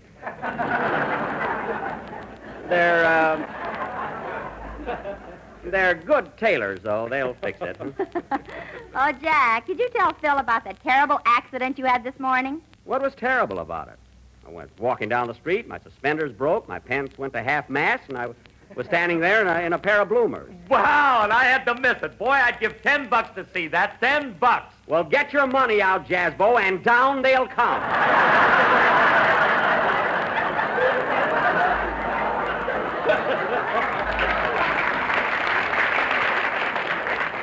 All right, hand over the dough. Oh, Jack, for heaven's sake, pull up your suspenders. Well, then let him get some money out or keep still about it. Showing off. Anyway, we were talking about my suit. Speaking of suits, Mr. Benny, how do you like the one that I'm... Oh, hello, Dennis. Hello. Speaking of suits, Mr. Benny, how do you like the one How do you feel, kid? Oh, I'm fine, thanks. Good. I had a little touch of dandruff, but I'm over it now.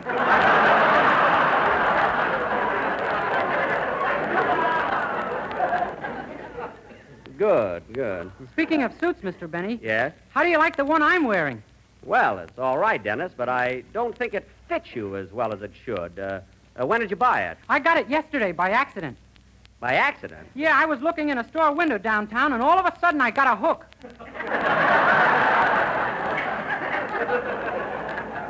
Oh, you bought the suit at Brummel's.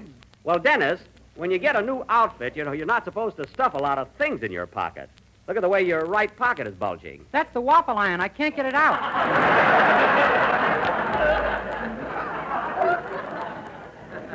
Oh. Say, Dennis, did you get a mashie niblick like Jack did? No, I took the Presto cooker instead. You got a Presto with a plain suit? Gol darn it, they told me you could only get a cooker with a tuxedo. Believe me, I'm going back to Brummel's first thing in the morning and raise heck.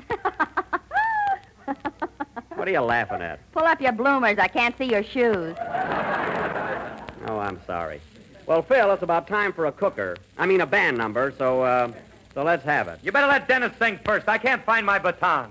Oh, you don't need a baton. Why don't you just wave at the boys? Look, if I wave at those guys, they'll put on their hats and go home.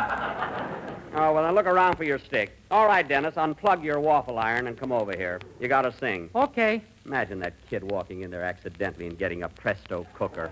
Oh, well.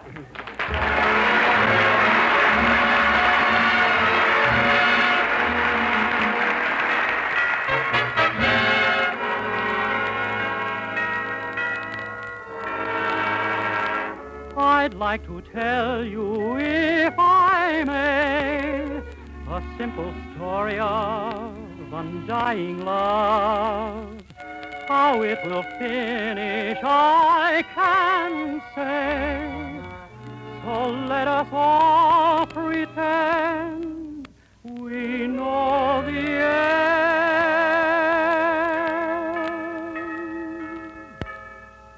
In an old cathedral garden, there's a rose that blooms so fair. For there's someone in the garden, nursing it with tender care. If there weren't any raindrops, this is one thing that I know. She has shed so many teardrops, they could make this flower grow. In an old cathedral garden, just before they said goodbye, with a kiss she made this promise, that the rose would never die, and she'll keep a flower growing, knowing he'll come back someday. In an old cathedral garden, yes, it ended just that way. Oh, she kept a flower growing, knowing he'd come back someday. In an old cathedral garden, it ended just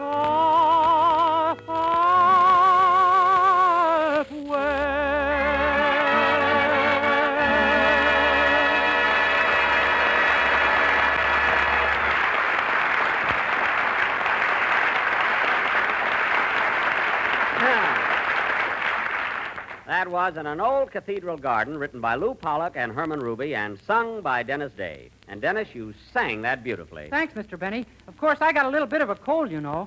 A cold? That's too bad. How'd you get it? Well, on April Fool's Day, I sneaked into my girl's apartment and hid in the electric refrigerator. Oh. I was going to say boo when she opened the door. That's a cute gag. What happened? Well, she didn't come home that night, and they had to rub snow on me for 3 days. Oh, that's terrible. Get ready, Don. I'll tell you what to do for your cold, Dennis. When you get home tonight, try some menthol on your chest. All right, Don.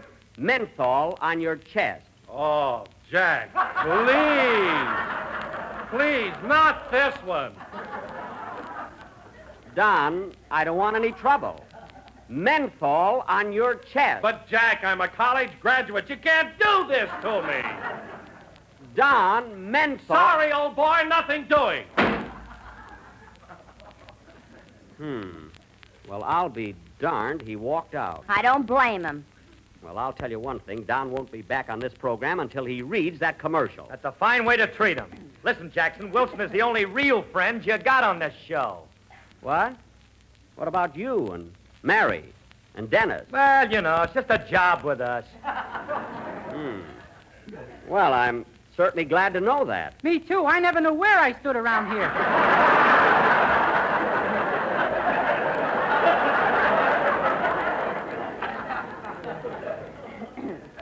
Never mind. We'll discuss that later. And now, ladies and gentlemen, while Mr. Wilson is out in the hall sulking, I'd like to announce that for our feature attraction next week, we are going to... I can't understand why my gang doesn't love me. I'm good-natured. I'm easy to get along with. I pay well. I beg your pardon? Well, I am easy to get along with. Our feature attraction next week will be a... Excuse me. Come in. Yes? I got a special delivery here from Mary Livingston. Oh. Here I am. Give it to me. Nope, got a sign for it, you know. Got a sign for it.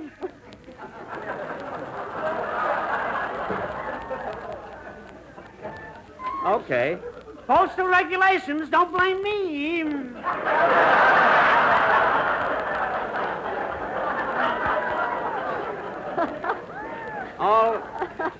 All right, she's signing. She's signing. I don't make the laws, you know.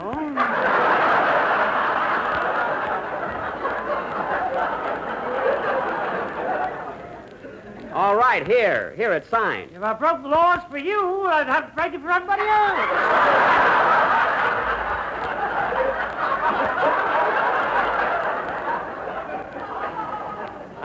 I'm not asking you to break any laws. So long, postal regulations. So long, so long.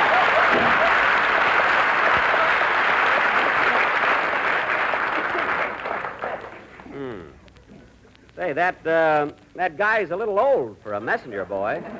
Spring doesn't mean anything to you either, Bub. All right, Mary, who's the letter from? My mama. Oh, fine. What's old Roxy Hart got to say, anyway?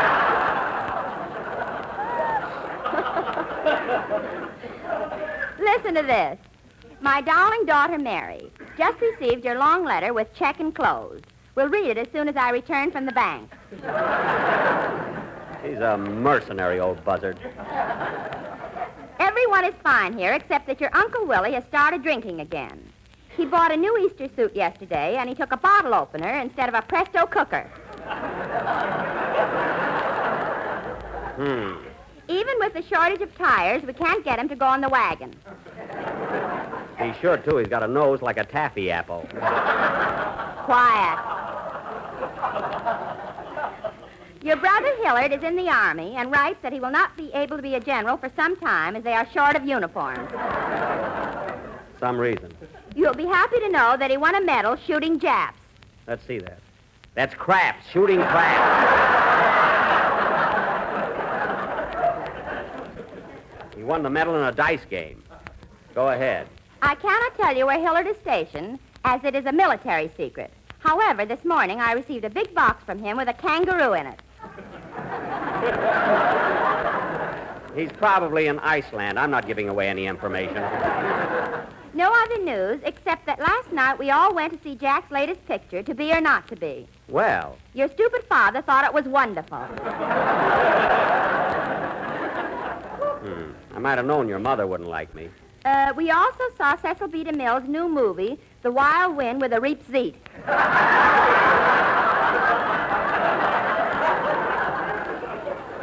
That's Reap the Wild Wind.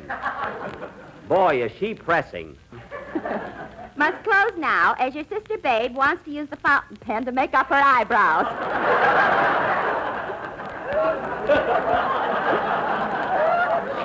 Silly lady. Much love, Mama. Gee, what a corny character. Huh? P.S. Always a P.S. If you read this letter to Jack, leave out the part where I ran down his picture. He's so hammy, he's liable to kill himself. There's one woman that gets my goat.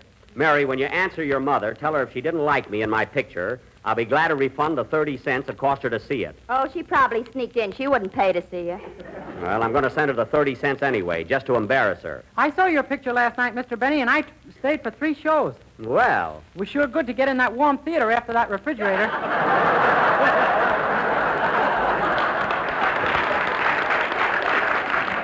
Well, let me tell you something, Dennis. Anytime you want to... Well, so Mr. Wilson has returned. All right, Don, menthol on your chest. Oh, all right. Ladies and gentlemen, the next time you... No, I will not be a big fat stooge. Well, he can stay out in the hall all night if he wants to. I can be just as stubborn as he can. Okay, Phil, let's have a band number. Sorry, Jackson, I ain't found my baton yet. Well, lead with your curling iron. I know it's standard equipment. Come on, let's have a number. Don Wilson thinks he's going to get paid for tonight. He's crazy.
Was Easter Parade, played by Phil Harris and his orchestra. There you are. You see, Phil, you didn't need a baton at all. Your hands did the trick. Yeah, it was great. You know, Jackson, that's the way to lead a band. Certainly. Now I'm like Stokowski, or Toscanini, or Spumoni.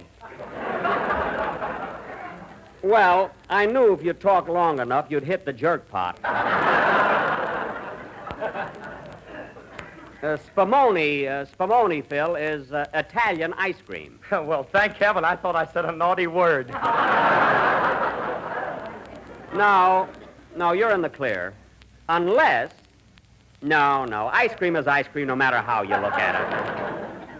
And now, ladies and gentlemen, as I started to announce, next week for our feature attraction, we are going to present a new type of quiz program in which I will personally give away $24 to each of 5 lucky people.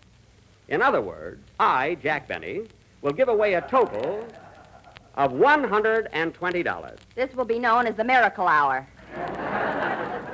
No, it's a regular quiz show. You mean like Phil Baker's program, Take It or Leave It? Yes, except that instead of Take It or Leave It, my program will be called Try and Get It. Remember the title, ladies and gentlemen. Try and get it. Say, Dennis, would you like to be a contestant next week and try for the $24? I'd like to, but if I win, you'll twist my wrist.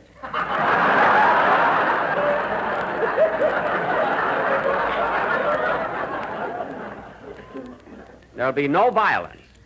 Anyway, folks, be sure and tune in next Sunday for our big quiz show. By the way, Jackson, did you hear Fred Allen on the Quiz Kids program? On the Quiz Kids? Yes, I heard him, and I'm glad you brought it up. Now, if you remember, Phil, Fred Allen was the quiz master. That is, he asked the questions. But when I was on the Quiz Kids program, I sat right there with the kids and had to answer the questions. There's a difference. Wait a minute. What questions did you answer? There's a big difference, sister. Believe me. I said, what questions did you answer? There's a difference between asking the questions and sitting there racking your brains out trying to answer them, you know? Well, all right. What questions did you answer? Well, for one, the Battle of Bull Run was fought on August 30th, 1862. I had that date exactly right. Well, sure. You got a bullet in your leg to remember it by.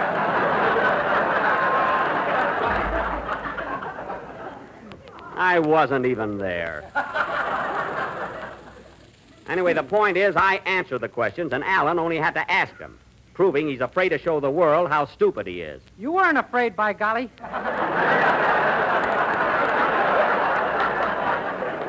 Darn right, Dennis. That Alan goes around posing that he's such a genius, but he's really a phony. I don't know about that, Jackson. He don't waste no time answering your program every week. Oh, yeah? He thinks up gags as fast as I do. You don't know it, Phil, but you're on my side again. And I'll tell you something else. If he keeps running down my show week after week, I'm going to take a little trip to New York and knock his teeth out. Say, Mr. Benny, how many teeth has Fred Allen got? Thanks, kid. Alan has one tooth, Dennis. And if he doesn't keep up his Elks dues, he'll be all gum.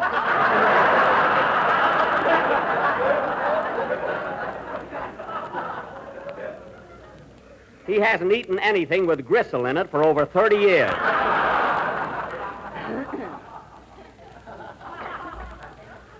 The minute he walks into a restaurant, the waitress hollers, soup. And here's another thing. Every time... Here's Don Wilson again. Oh, yes. All right, Don. Menthol on your...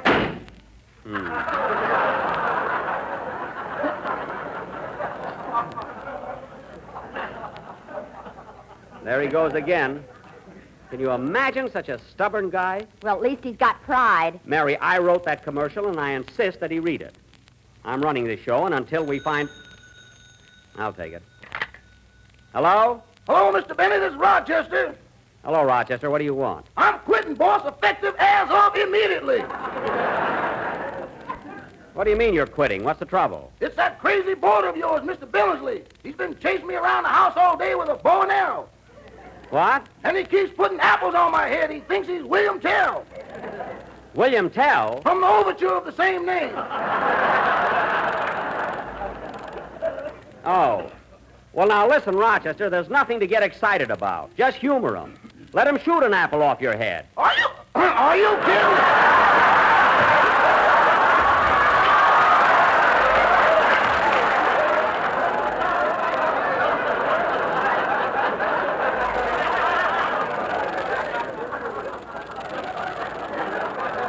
But, Rochester, he won't hit your head. The idea is to put a hole through the apple. Uh-huh. You see, Mr. Billingsley thinks he's Swiss, like William Tell. And the Swiss are very good shots. Did you ever see any of that cheese they send over here?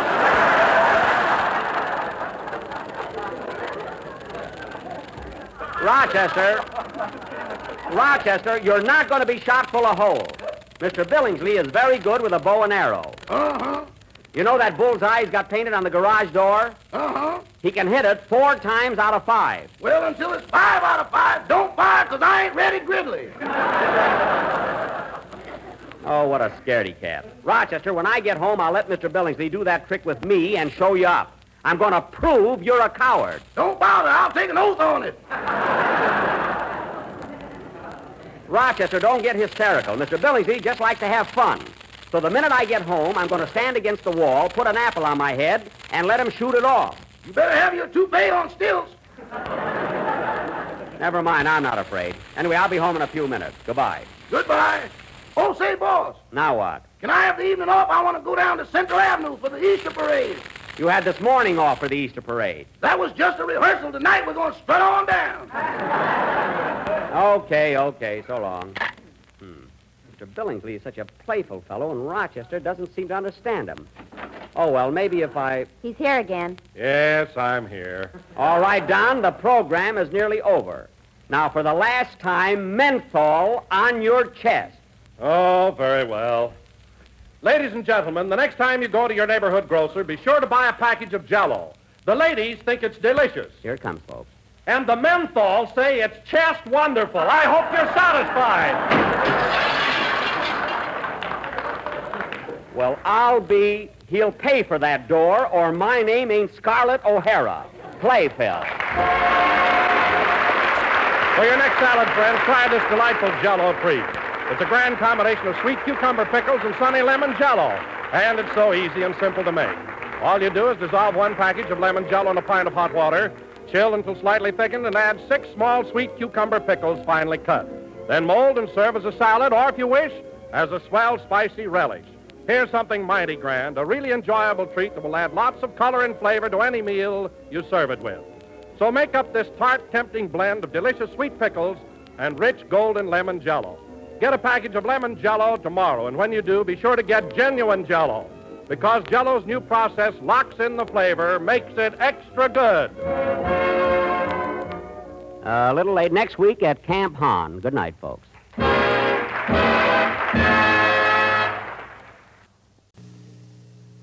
I saw a show with Peggy Sue who was just out to have some fun. Her mom said, "Have a good time, kids," and her dad said, "Watch it, son." But we sat there in the first row, and we watched those stars above. And on that night, beneath Broadway's lights, a young boy fell in love. Well, I've been back to see this show 7 times since then. And tonight I'm here with you-know-who, and we're going back again. Because nothing beats this Broadway show, and nothing ever can. So if you like your 50s live like me, you're a real live action man. We go together. I like my 50s live! Together forever, like Jitterbug and Jive. Grease on stage, yeah! This is the way it should be. Grease, live on stage at Broadway's Royale Theater, where you can reach out and touch it. WBLS FM, the biggest beat in the biggest city. WBLS FM, the most beautiful people in the most beautiful city. WBLS FM, the most exciting sound in the most exciting city. World's best-looking sound. WBLS 107.5 FM. They've got the records, they've got the tapes. Record World and record shops at TSL.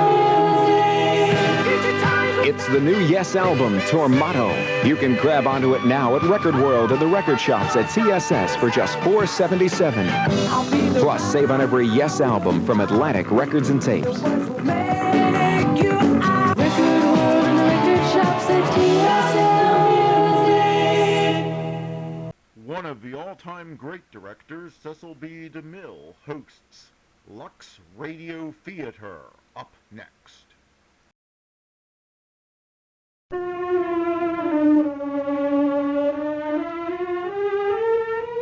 From the records of Scotland Yard, London, 1885. Name, Alice Alquist. Address, 9 Thornton Square. Cause of death, strangulation by person or persons unknown. After exhaustive investigation, the commissioner reluctantly orders the case closed, pending the possible disclosure of new evidence.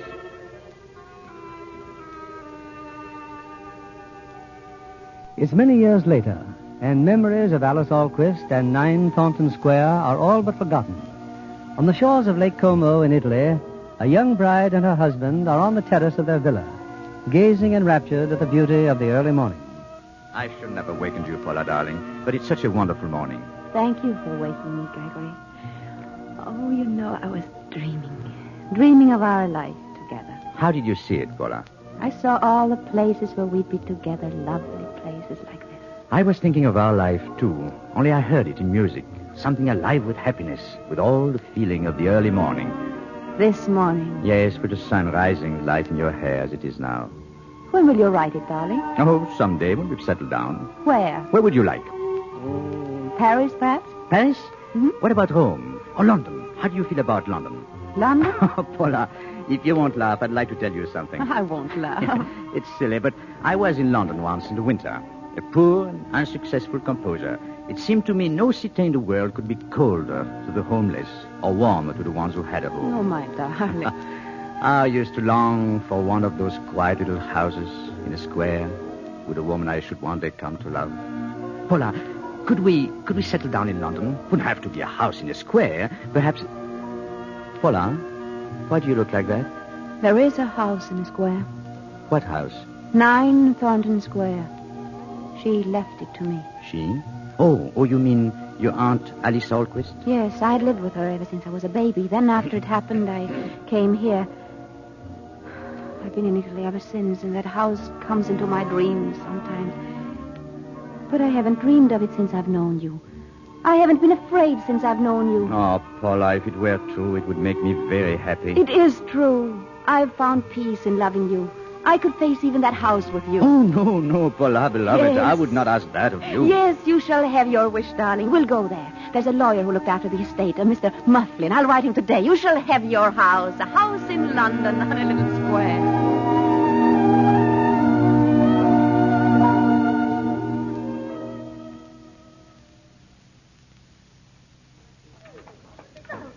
Yes? Introduction, Emily. I'm Miss Thwaites.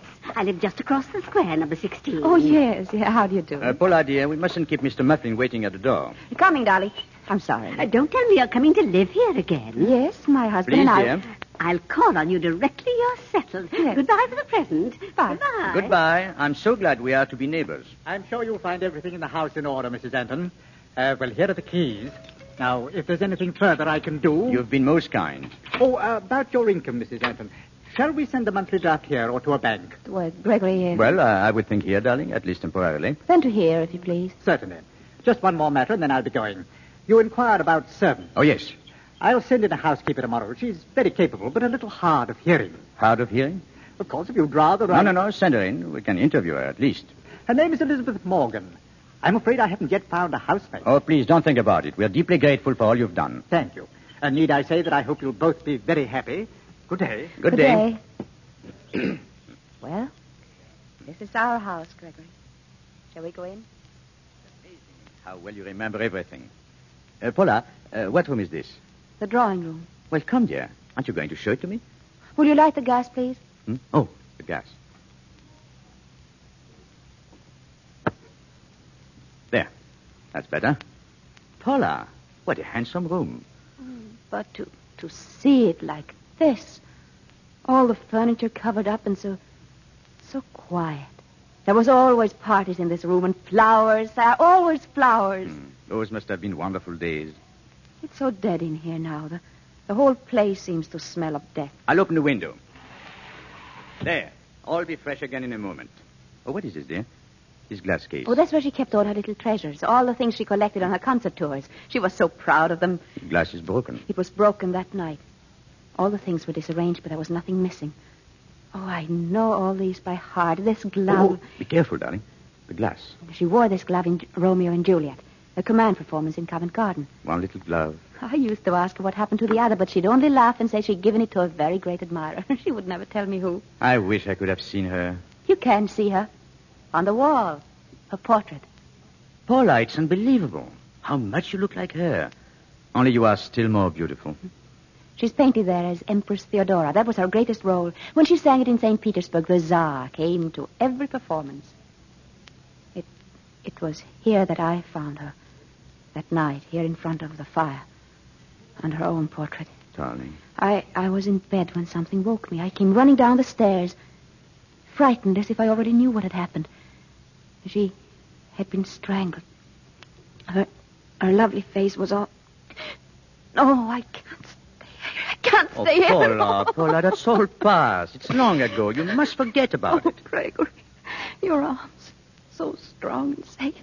All those things that remind you so of her, we will put them away. Yes. We'll make it a new house with beautiful new things for a beautiful new life. Yes, darling, yes. And then later we'll have people here and parties again.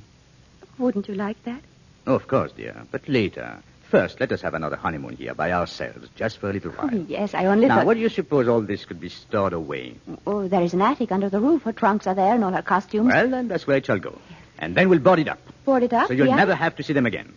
Oh, a piano. This too must be. Fine instrument.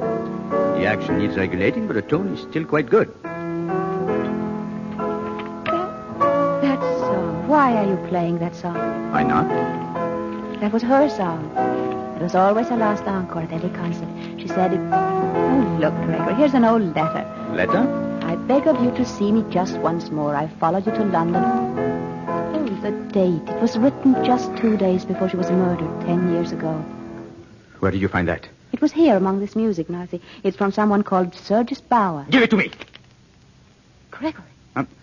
I'm sorry. I didn't mean to snatch it.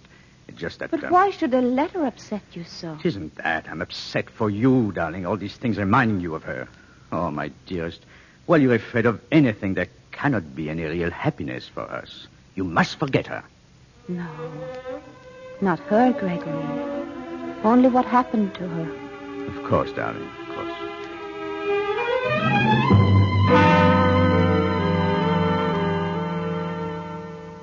Elizabeth, I'd like to see you, please. Elizabeth. Yes, sir? Elizabeth, you've been with Mrs. Anton and me now for 2 months. Are you happy here? Oh, indeed, sir. Good. You've been to market? Yes, Mr. Anton. While you were gone, I've been interviewing a housemaid. Is she hired, sir? I'm not through talking to her. She's in the kitchen. You may tell her to come in now. Yes, sir. Now, wait a moment. Outside just now, didn't I see you talking to our neighbor, Miss Thwaites? Oh, yes, sir. She seemed so anxious to call here, sir. What did you tell her? You told me that seeing people is not good for Mrs. Anton. I asked you a question. Of course, sir. I told Miss Thwaites that the mistress hadn't been feeling too well lately and perhaps she should wait. Thank you, Elizabeth. You may send the girl in now. And might I ask about wages, sir? £16 a year. Is that satisfactory? Yes, sir. What about her? Her? Elizabeth, the housekeeper. She looks strict like. Did you see the way she looked at me? Well, perhaps it's the dress you're wearing. It is a little, shall we say, loud. I hope you're not a flighty girl, Nancy. I don't think so, sir. Do I have to share a room with her?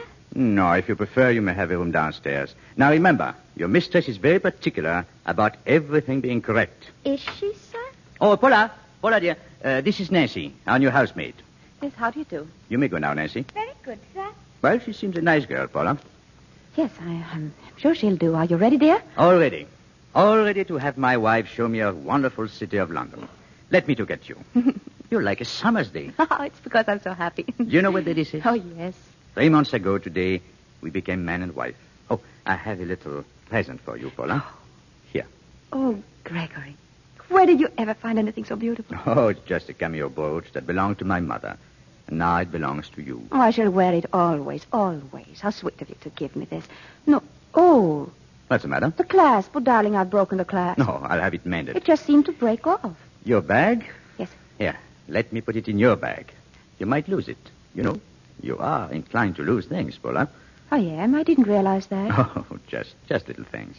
There now. The brooch is in your bag for safekeeping. Now, you'll remember where it is. Of course, I'll remember. I was only teasing, darling. Now, where shall we go first? Well, I have it all planned. St. Paul's Cathedral, then Buckingham Palace, and then the Tower of London. Are you sure you feel equal to such a schedule? Oh, I feel perfectly well. Really, I do. Oh, you say that because you know how it worries me. Well, just promise you won't overtax your strength. Promise me? Of course I shall. Come then. We'll take it easy. We must not rush.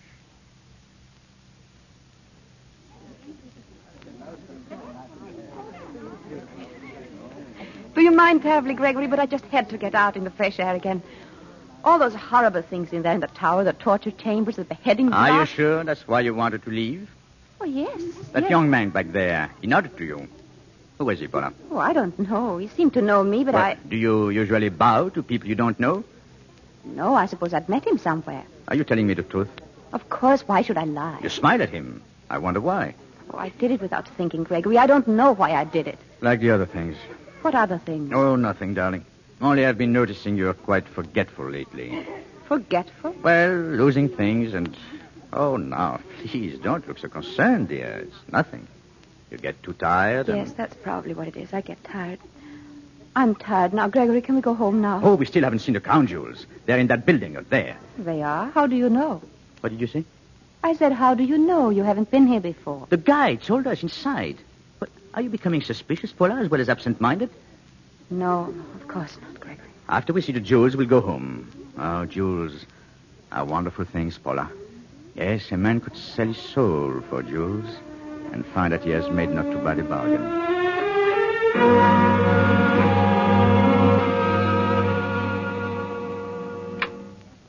Well, you were right, Paula. There's nothing more beautiful than London sunshine. And I had to spoil the day by bringing you home so early. Won't you lie down now and rest for a while? Yes. Would you like me to stay with you? Not go out this evening? No, you go to your studio as usual. Gregory, can you really compose in that little room you've rented? Of course. I have a piano. That's all I really need. I wish you'd let me see it sometime. Oh, Paula, you might let me have your brooch so I can have it repaired. Yes, of course. I'll get it for you. But I don't understand this. What's the matter? Gregory, I can't find it. What? Well, it must be here in my bag. I'll turn everything out just right. I know it was here. I couldn't have lost it. It must be him. Sure it is.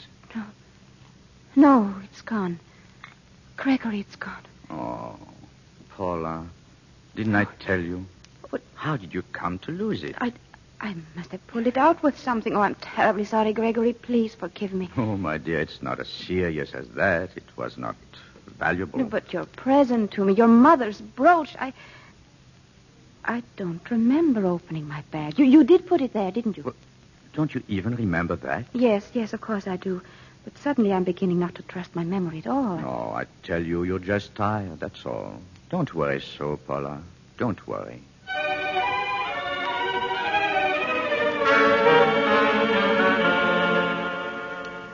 You rang for me, ma'am. What time is it, Elizabeth? Close to 9 o'clock, ma'am. How do you feel? I'm all right. You look fine to me, Mrs. Anton. Has the master left yet? Yes, ma'am. A little while ago. Please see that he has plenty of coal on the grate in his room, won't you? You already told me, ma'am. When did I tell you? After dinner. Don't you remember? Oh, yes. Elizabeth? Yes, ma'am. Did you just turn the gas up in the hall? Why, no, Mrs. Anton. Oh, the light here in the room, it just went down. The way it always does when another light is turned up. I didn't touch it. Oh, but this one went down. Oh, perhaps Nancy lit another jet in the kitchen. It couldn't have been her. This is her evening off. Oh, yes, that's right. Good night, Elizabeth. Good night, ma'am.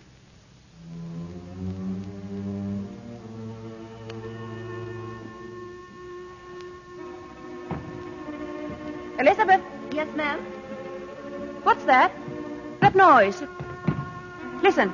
Noise, ma'am? Yes, can't you hear? It's coming from up there, from the attic. Like footsteps and things being moved around. But, ma'am, the attic's all boarded up. But I tell you, I hear something. Elizabeth! My hearing, ma'am, it's not too good, you know. Oh, you hear very well when I speak to you? Yes, ma'am. I've gotten so I can tell from a person's lips what they're saying. It's stopped now. Yes, it's gone. Well, You may go, Elizabeth. I'm very sorry. Please, ma'am, is there anything I can do? No, nothing. Good night. Good night. I hope you rest, ma'am. What is happening to me? I must be ill. I must be... Oh, no.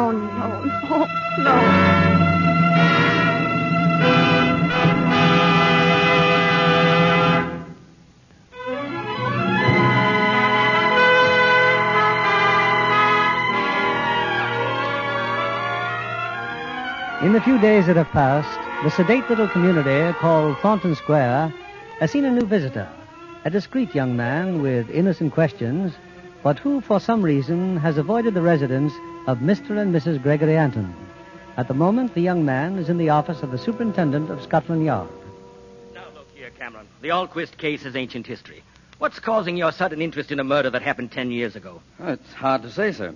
It impressed me very much at the time, probably because I'd met Alice Alquist. Oh? I was just a boy. I know it sounds foolish, but I still think she was the most beautiful woman I'd ever seen. Do you wonder why I was startled when I saw that girl last week in London Tower? The girl who might be the twin sister of Alice Alquist 15 years ago? And what does that prove? Nothing, I'm afraid. But number 9 Thornton Square is no longer an empty house. The girl's her niece. The house belongs to her. Well, it's just a feeling I have that something peculiar is going on. Because that nosy old maid, Miss Thwaites, because she thinks so. Oh, come now, Cameron. Yes, I'm afraid Miss Thwaites' suspicions are somewhat distorted by her frustrated ambitions to go calling on the Antons. But they've been very careful to avoid visitors. I wonder why. Well, stop wondering. We gave up the case as hopeless. As for the matter of jewels, that was dropped by the order of a most important personage. Jewels? What jewels? Oh, they'd been given to Alice Alquist by someone very highly placed. Crown jewels of of another country. They disappeared. That's why she was murdered. Who'd murder a woman for jewels that are far too famous to dispose of? But they've never turned up. No, now run along, Brian. I'm very busy. Yes, sir. Thank you, sir. Williams? Yes, sir? Where's your duty these days, Williams? Still in the East End, sir. How'd you like a more fashionable beat? One that includes Thornton Square? Oh, very much, sir. It also includes a pretty young housemaid named Nancy Frost. She might be susceptible to a policeman's uniform, and I need information. Well, now, sir, Say nothing about it. We'll see what can be done.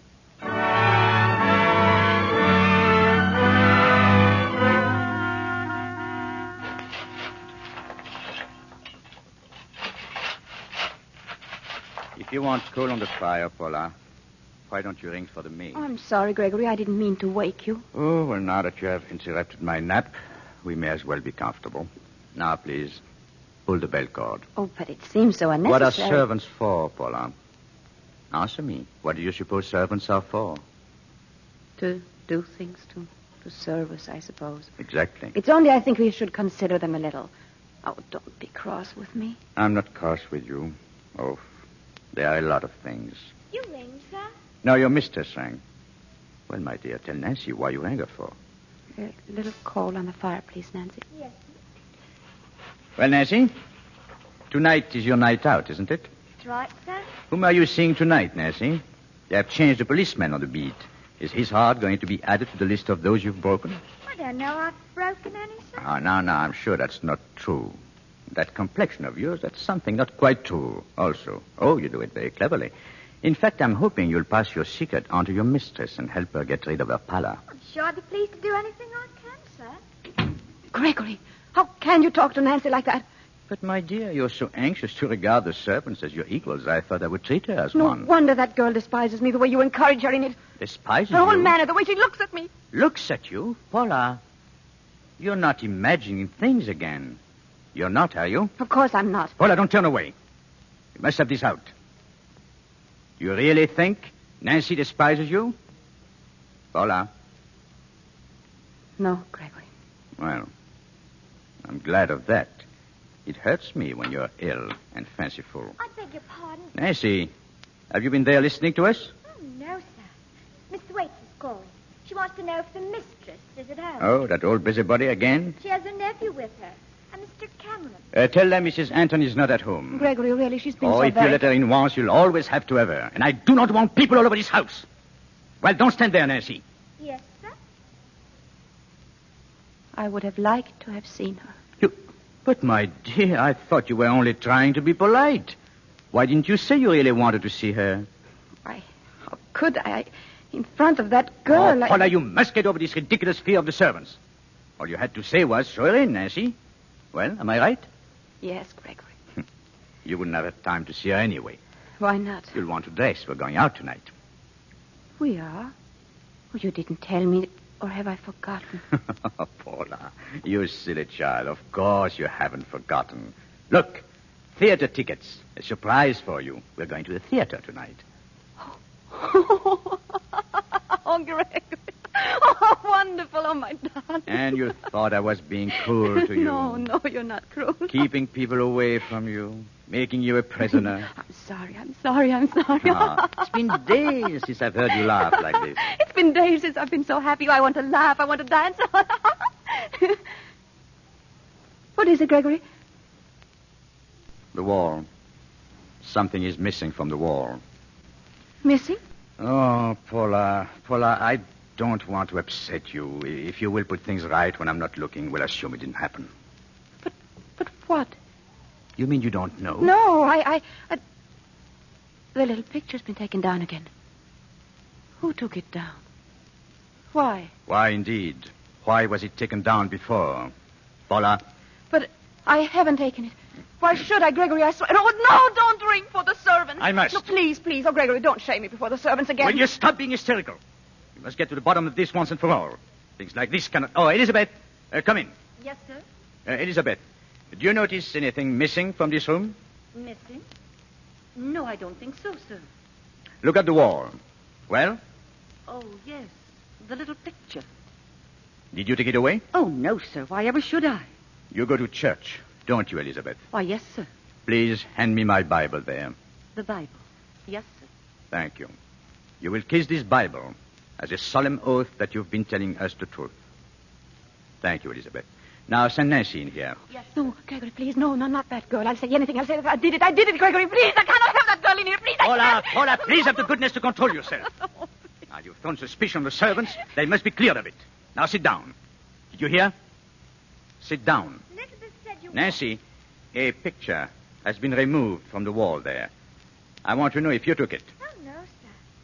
Shall I ask Nancy to kiss the Bible, Paula, or will you accept her word? Of course I'll accept it. That's all, Nancy. Thank you. It was there this morning, I'm sure. Give me that Bible. Give it to me. I swear on the Bible I didn't take that picture down. Go and look for it. See if you can find it. Perhaps here in the library. We found it in here the last time, didn't we?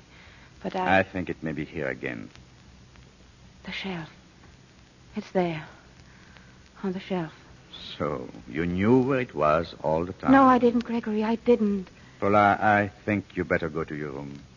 Then we're not going to the theater? Oh, I'm afraid you're far from well enough for the theater, my dear. Gregory, if I took that picture down... If? If I do all these senseless, meaningless things, they're so meaningless, then I don't know what I do anymore. I know, Paula. That's just the trouble. Then if that is true, you must be gentle with me. Please, Gregory, please. You better go to your room. What are you going to do? I'm going out to work to try to forget all this. No, please don't leave me now. I get so frightened when you go out night after night. Frightened? You never told me that before. I'm frightened of the house. I hear noises and footsteps. I imagine things. The light in my room, the light dims. I'm frightened of myself. No, Gregory, please take me in your arms. Please, please, take me in your arms. Good night, Paula. I hope to find you much better in the morning. Gregory.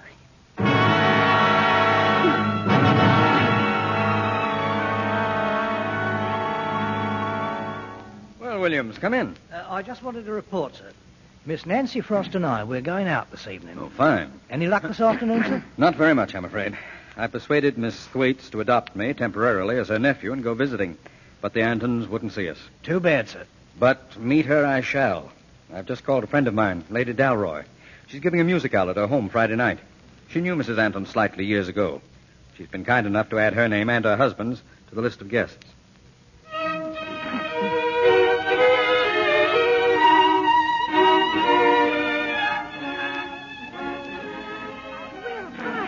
I hope you're properly ashamed, arriving so late. Covered with remorse, Lady Dalroy. Business at Scotland Yard, I suppose. Oh, my lady, not so loud. Tonight I'm just another guest.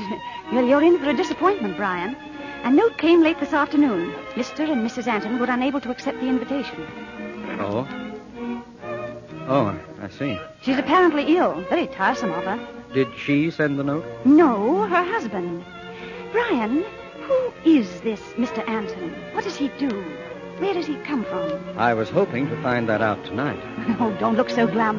Come into the music room. Suratsky is going to play for us. You still enjoy the piano, don't you? Brian. Oh, sorry. I'm afraid my mind was miles away.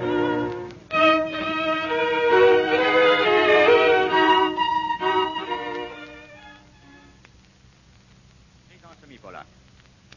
Why are you all dressed up like this? Because I'm going to Lady Dalroy's reception. But I sent a note. Yes, you told me. But I'm quite well enough to go, and I must get out of this house, Gregory. Very well. But I'm afraid you'll have to go alone. If you prefer. Paula, no, Paula, wait. I didn't realize this party meant so much to you. I'll change immediately. You didn't really think I'd let you go alone, did you? I don't know. Please hurry then, Gregory. Of course, my dear. I won't be a moment.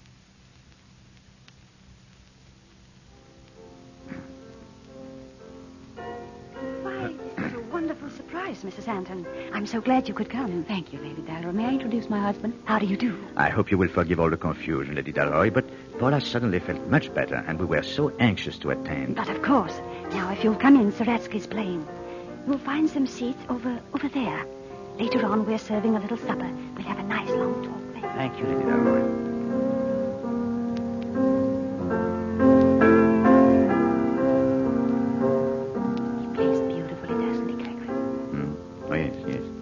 Something wrong? Wrong? You keep turning. No, it's nothing. I thought I saw a man I knew, that's all. Imagine being able to play like that. Yes, I heard Siratsky once in... Paula? Yes. Paula? Yes. My watch is gone. No. Gregory, no, I didn't. What are you doing? Your handbag. Oh, please. I can feel it in your handbag.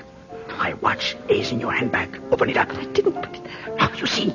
I was right. You took it. I didn't put it there. I swear I didn't put it there. Quiet, please. Paula, you must control yourself. Paula, in a scene like this in public. Come, we must get out of here immediately. Come along, Paula, come.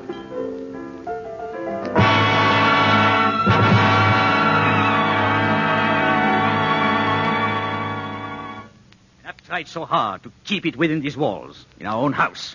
Now, because you would go out tonight, the whole of London knows it. If I could only understand what makes you do these crazy, twisted things. Gregory, are you trying to tell me that I'm insane? That's what I'm trying not to tell myself. But that's what you think, isn't it? That's what you've been hinting for months now, ever since... Well, ever since what? Since the day I lost your mother's brooch. No, before that. The first day in this house when I found that letter. What letter? From that man called Bauer, Sergius Bauer, I remember. Yes, you're right. I can see you still, standing there and saying, look at this letter, and staring at nothing. What? You had nothing in your hand. Oh, Gregory! I was staggered, but I didn't know then how much reason I had to be. What reason? I didn't know then about your mother. What about my mother? Your mother was mad. She died in an asylum when you were a baby. Oh, that's not true. I've been making inquiries. I've talked to the doctor who attended her. Would you like to see him? No. He described her symptoms to me. It began with her imagining things. Noises, footsteps, voices. And then the voices began to speak to her. And in the end, she died with no mind at all. Stop it, no. Perhaps you will understand why I cannot let you meet people. No. Oh, by the way, he must have been rather disappointed that you left Lady Dalroy's home tonight before he could talk to you. Who? Who? The man who was sitting behind us. You went there only because you knew he was going to be there. But Gregory, who? The same man who bowed to you that day in the tower. Who is he? Someone from the past, perhaps? Some disappointed shooter? I never met him. I have no idea who he is. Why'd you lie to me? I never lied to you. No, I'm sorry. I know. You never lied to me. It's worse than lying. You've forgotten. You've forgotten him as you forget everything. Oh, but I'm wrong to try to handle this myself. Paula, we shall have visitors here, and shortly. A doctor? 2. Yes, I believe 2 is the required number. Good night, Paula. I'm going out.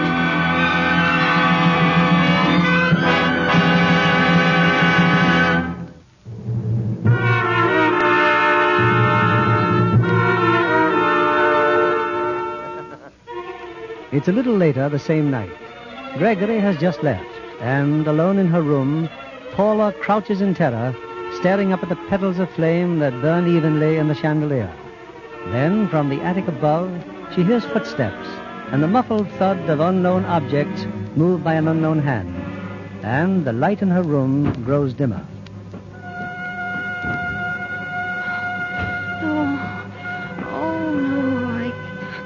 I can't stand. No.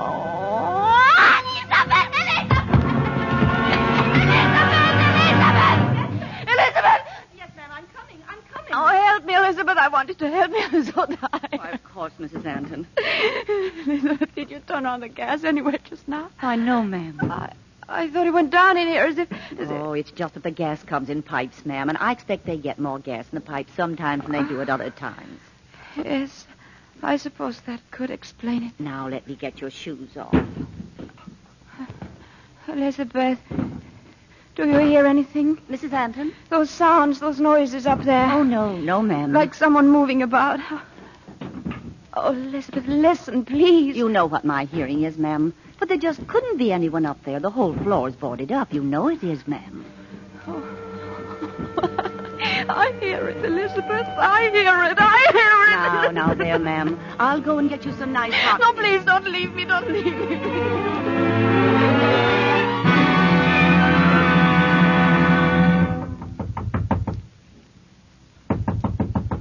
It's me, Mr. Cameron. Williams.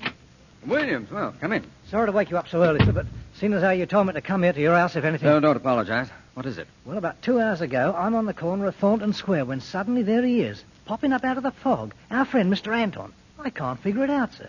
The way he disappears and then reappears every night. Well, don't let it amaze you any longer, Williams. Sir? He never leaves Thornton Square. We only thought he did. Number 5 is an empty house. He turns the corner of Thornton Square, comes back to number 5 through the alley, goes to the roof, crosses to his own house, and goes in through the attic. But why would a man want to... Never mind now. What happened last night? Well, I tell you, that man's been up to something. Clothes untidy, cravat all on one side, dirt and dust all over him, even on his face. Had he been in a fight? No, more like he'd been digging in a cellar or something. Oh, sit down, Williams. I'll stir up some breakfast. Oh, I've had my breakfast, sir. In the kitchen in number 9, as a matter of fact. Oh? How's Nancy? It seems the master's told her mistress might be going away for a long time. For a long time? What do you think that means? It means I've got to get into that house tonight. But Nancy says he's told her not to let her mistress see anyone. Then you'll have to see to it that Nancy isn't home tonight either. Any little thing I can do for the yard, sir. But how do you know the lady herself will see you? I don't know. Wait. There is a way. Yes, I'm sure she'll see me, Williams.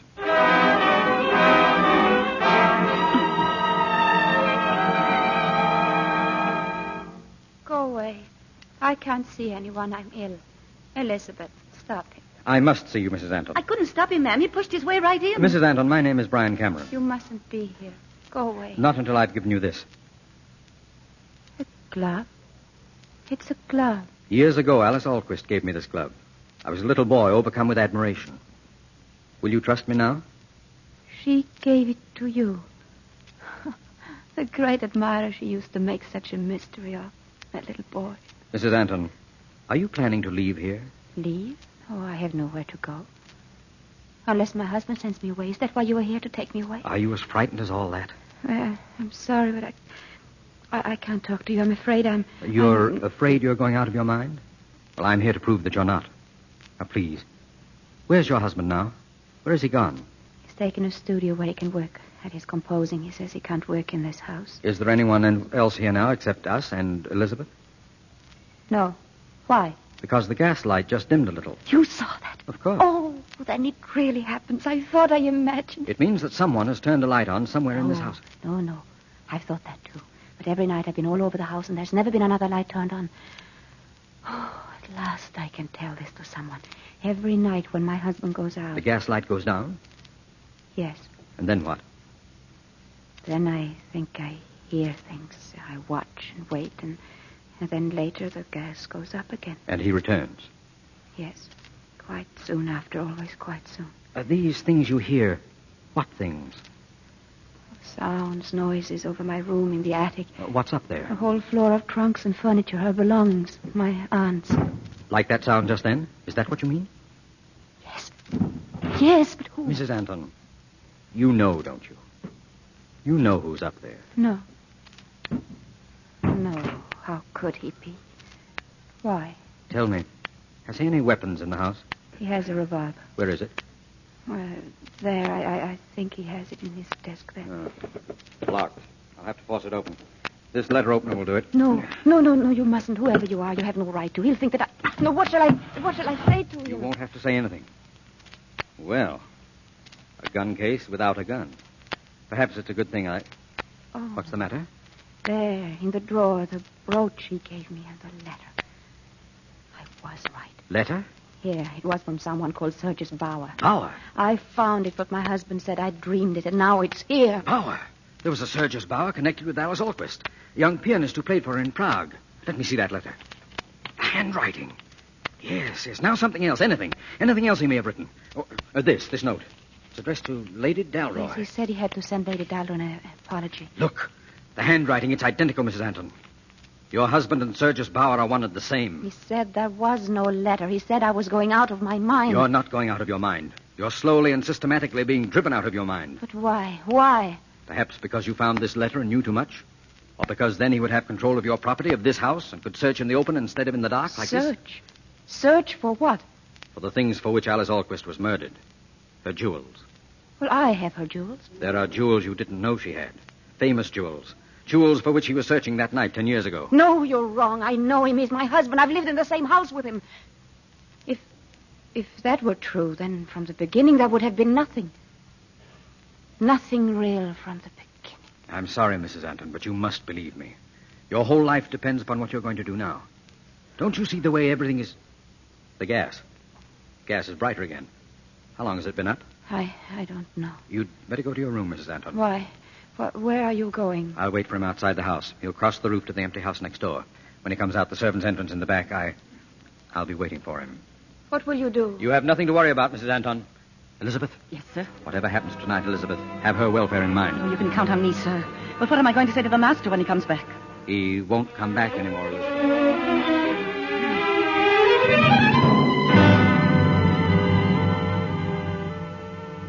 Paula? Gregory, What are you doing here, Paula? I was lying down. In the drawing room? Why? I don't know. You don't know. Do you know anything about anything you do? Oh, you startled me. I didn't hear you come in the door. I didn't come in the door. I came down the stairs. I've been in the attic, Paula. The attic is boarded up. You couldn't have... It's no longer boarded up. I have found what I've been looking for. Did you ever see jewels like these, Paula? Did you? Jewels. Her jewels. Do you know what you remind me of as you walk across the room? Like a girl walking in her sleep. But you're not asleep. You're awake. Fully awake. Or you would not have broken open my desk. I didn't open it. Why did you do it, Paula? No, I didn't. It was he. He opened it. He? What are you talking about? A man. A man who came to see me. Who let him in? Elizabeth. Elizabeth, come here. Elizabeth, Did some... Mr. Ant? come in here, Elizabeth. Who was the man who came here while I was out? A man? What man, sir? Come, Elizabeth. You must have answered the door. No one was here, sir. No one. Elizabeth, you saw him. You opened the door yourself. No, ma'am. I didn't see anyone at all. But he was here. I know it. I saw him. You see how it is, Elizabeth? Yes, sir. I see just how it But is. I couldn't have dreamed it. I couldn't have... No, did I dream? Did I really dream? Yes, Paula. You dream all day long. All that happened? All that did not happen. Oh, then it is true. My mind is going. Haven't I told you, Paula? Take me away now. I can't fight it anymore. Yes, Paula, I will. Take me away. Take me away. And was I any part of this curious dream of yours, Mrs. Anton? You? Perhaps my presence may help you recall your dream. Who the devil are you? Only a figment of your wife's imagination. How did you get into this house? Down the attic stairs, Mr. Anton. The same way you did. Mrs. Anton, don't you think you'd better go to your room? You must be very tired. Don't you think you better explain your business? As a mere ghost existing only in your wife's mind, I could hardly be said to have any business. Paula, go to your room. No. Please, Mrs. Anton. All right, I'll go. Those jewels, I see you found them after all, Sergius Bauer. I'm afraid I don't know your name. Cameron, shall I tell you my business address also? No, I think I can guess it. So we've both ended our search tonight. Where were the jewels? Sold in one of her costumes. The dress she wore in the Opera Theodora. How clever she was to conceal them there. 4 priceless jewels among a lot of paste imitations. How does it feel, Bauer, to have planned and killed and tortured for something, then to find it's all been for nothing? For nothing? Oh, no. I don't think so. Not for nothing. Put down that gun!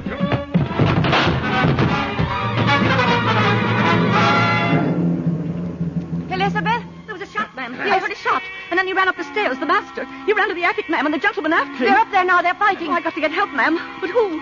Oh, Mr. Williams. The constable, Mr. Williams. I'll fetch him, ma'am. Don't worry. I'll fetch him right away.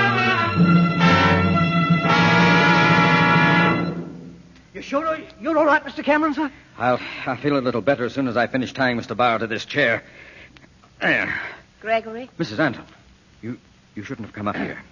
I want to speak to my husband. Do you believe me now? Please, I want to speak to him alone. I assure you I'm quite helpless, Mr. Cameron. Please. Come, Williams. We'll be waiting on the stairs. Paula, Go and see if he's listening. He's not listening. He told you a lot of things about me, didn't he? Yes. They were lies. Because he's in love with you. I can feel it. Can you? Can you really, Gregory? Or shall I call you Sergius? So he told you that too. Well, have you never heard of an artist taking a stage name? They don't hang a man for that, do they? No, they won't hang a man for that. Paula, do you remember our first days together? Do you remember Italy? Lake Como. There have been times when I thought I only dreamed those days. Come closer, Paula. Look into my eyes. Paula, if I ever meant anything to you, and I believe I did, then help me, Paula. Give me another chance. Gregory. Look, in the door of that cupboard there is a knife. Get it, Paula, and cut me free. Here? Yes. The first door. I'll find it, Gregory. Oh, be quick, Paula. Hurry. But there's no knife here. Huh? Yes. I put it there tonight. Yes, that's it. Now bring it here. I have no knife, Gregory. What? You must have dreamed you put it there. Put it? Are you suggesting this is a knife in my hand? Huh? Have you gone mad, my husband? Paula. Or is it I who am mad? I'm always losing things, hiding things. Oh, that was a knife, wasn't it? And I threw it on the floor. I have lost. Paula, it is there. Pick it up. I must look for it, mustn't I? If I don't find it, you'll put me in the madhouse. No. Now, where could it be now? Behind this trunk? No, perhaps over here. I'm trying to help you, aren't I? Trying to help you to escape. But how can a mad woman help her husband to escape? Paula, you're not mad. You're not. Yes, I am, as my mother was mad. No, Paula, that wasn't true. Pick up the knife. Please help me. If I were not mad, I could have helped you. Whatever you had done, I could have pitied you and protected you. But because I'm mad, I hate you. Because I'm mad, I betray you. And because I'm mad, I'm rejoicing in my heart without a shred of pity, without a shred of regret. Come, Mr. Cameron, take this man away. You're ready, Bauer? Quite ready. Untie his feet, Williams. I don't ask you to understand me, Paula. Between us all the time were the jewels, like a fire in my brain that separated us. Those jewels which I wanted all my life. I don't know why. The cab is coming, Mr. Cameron. Goodbye, Paula. Goodbye, Gregory. I'll be down in a minute, Williams. Oh, this will be a long night. But it will end. In the morning when the sun rises, sometimes it's hard to believe there ever was a night. You'll find that, too. I shall try. I shall try.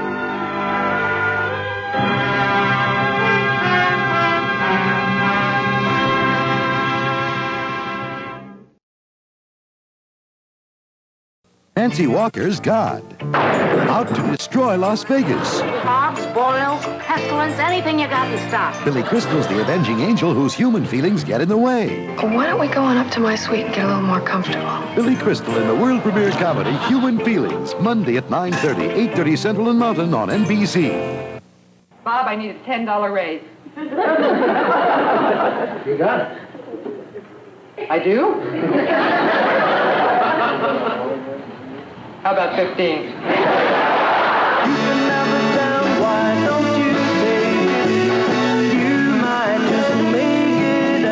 Bob and Mary, a fun-loving couple, get together. See Mary Tyler Moore at 4 and Bob Newhart at 4:30, followed by New Center 4 at 5. A new giveaway season of big prizes and suspenseful bidding with Bob Barker on The Price is Right.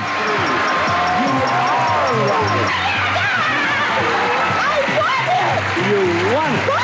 That 73 cents, and he has $6.93, David. You are indeed a player. The Price is Right, Saturday night at 7:30 on 4 with the happiest winners on TV.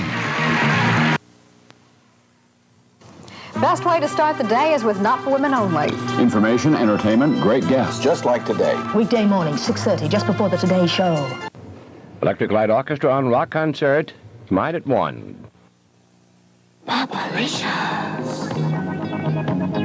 It's It's the ultimate bubble. Bubblicious. It's the ultimate bubble. Soft and juicy. It's the ultimate bubble. So delicious. It's the ultimate bubble.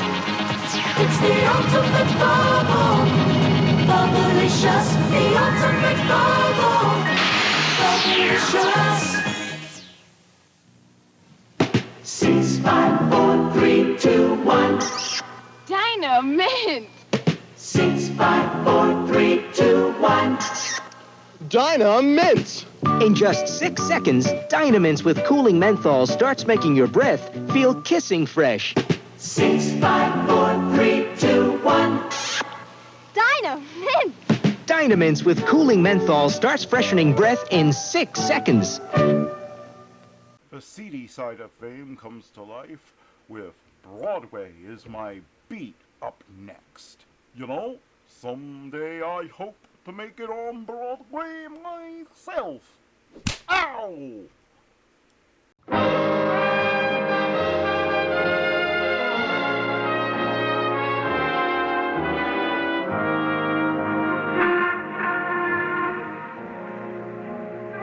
Broadway's My Beat, from Times Square to Columbus Circle, the gaudiest, the most violent, the lonesomest mile in the world.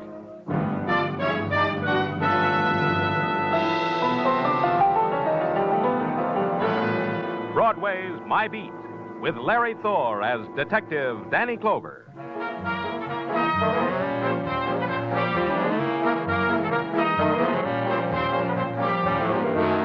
The sunlight that drifts into police headquarters has a different texture to it. That's because it touches concrete and iron grillwork before it finally breaks through the dust in the windows.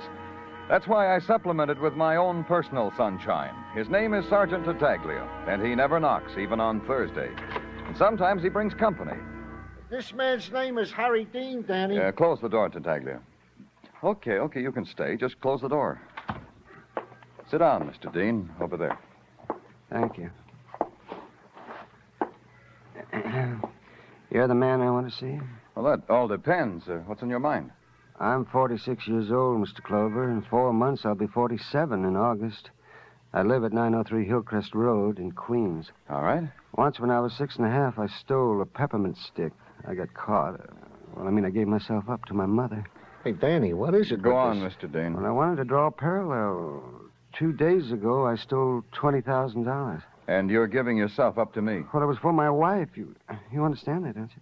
Just that you stole $20,000, that's all. Yes, well, here's Marcia's photograph. That's my wife's photograph. Yes? She's going on 42. No, she is going on 43 now. Not very attractive anymore, I know that. She looks like what she is. After 20 years of me, a bank teller. You stole the money from the bank? Well, I stole $20,000 from the Charles Street National Bank where I work because I was told I could have Marcia back for that amount of money. Are you trying to tell me that Marcia was kidnapped? Yeah, but don't you see? All right, go on. Well, I came home yesterday and Marcia wasn't there. About 9 o'clock, I got a phone call. A man said Marcia wouldn't be hurt if I brought the money. Then he put Marcia on the phone. And she was being brave, I know, but I could tell she was frightened, terrified. She pleaded with me. Whenever you can talk, Mr. Dean. I can talk? A man has a right to feel about his wife.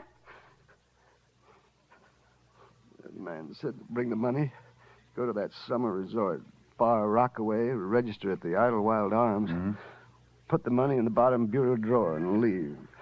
But I did it, and they lied to me. Marcia hasn't come home. They've done something to her. I know. Tartaglia. Yeah, Danny? Nothing to the newspapers about this. I'll get this picture of Mrs. Dean on the wires and then go up to Far Rockaway. Okay, Danny. What happens to me, Mr. Clover? What you expected. You go to jail. There was no protest in him as Tartaglia led him away, only a tired, empty dejection that had stamped its shape on his body, stained his eyes with the color of despair. And when the room was empty of him, a question remained. Why had it been done to an ordinary man, an ordinary bank clerk? The answer was ordinary. The man was in a place where money flowed and teased. The right pressure, and for as long as was needed, the flow could be diverted. A loved woman can be that pressure. even for an ordinary man like Harry Dean.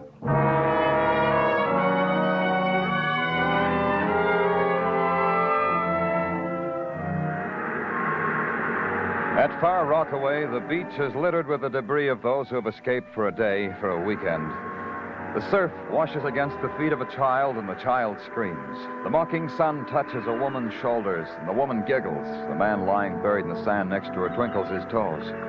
And strung behind them like a Munch-rented backdrop is a string of leering resort hotels with screened porches and empty rockers. The Idlewild Arms was one of these.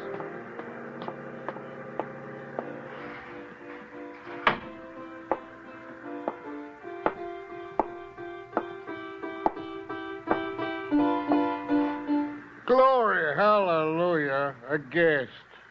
Hey, give me room, boy. I've got a welcoming speech for you. Just a minute, Don't interrupt, boy. It's the off-season, and I got to rehearse it on somebody, and you're just as good a guinea pig as anybody, aren't you, boy? Look, You're interrupting, boy. I'm going to have trouble with you. You may at that, kid. I'm from the police. The Idlewild Arms welcomes you with open arms. And I promise you ain't gonna be idle, but you might be wild. Did I hear you, boy?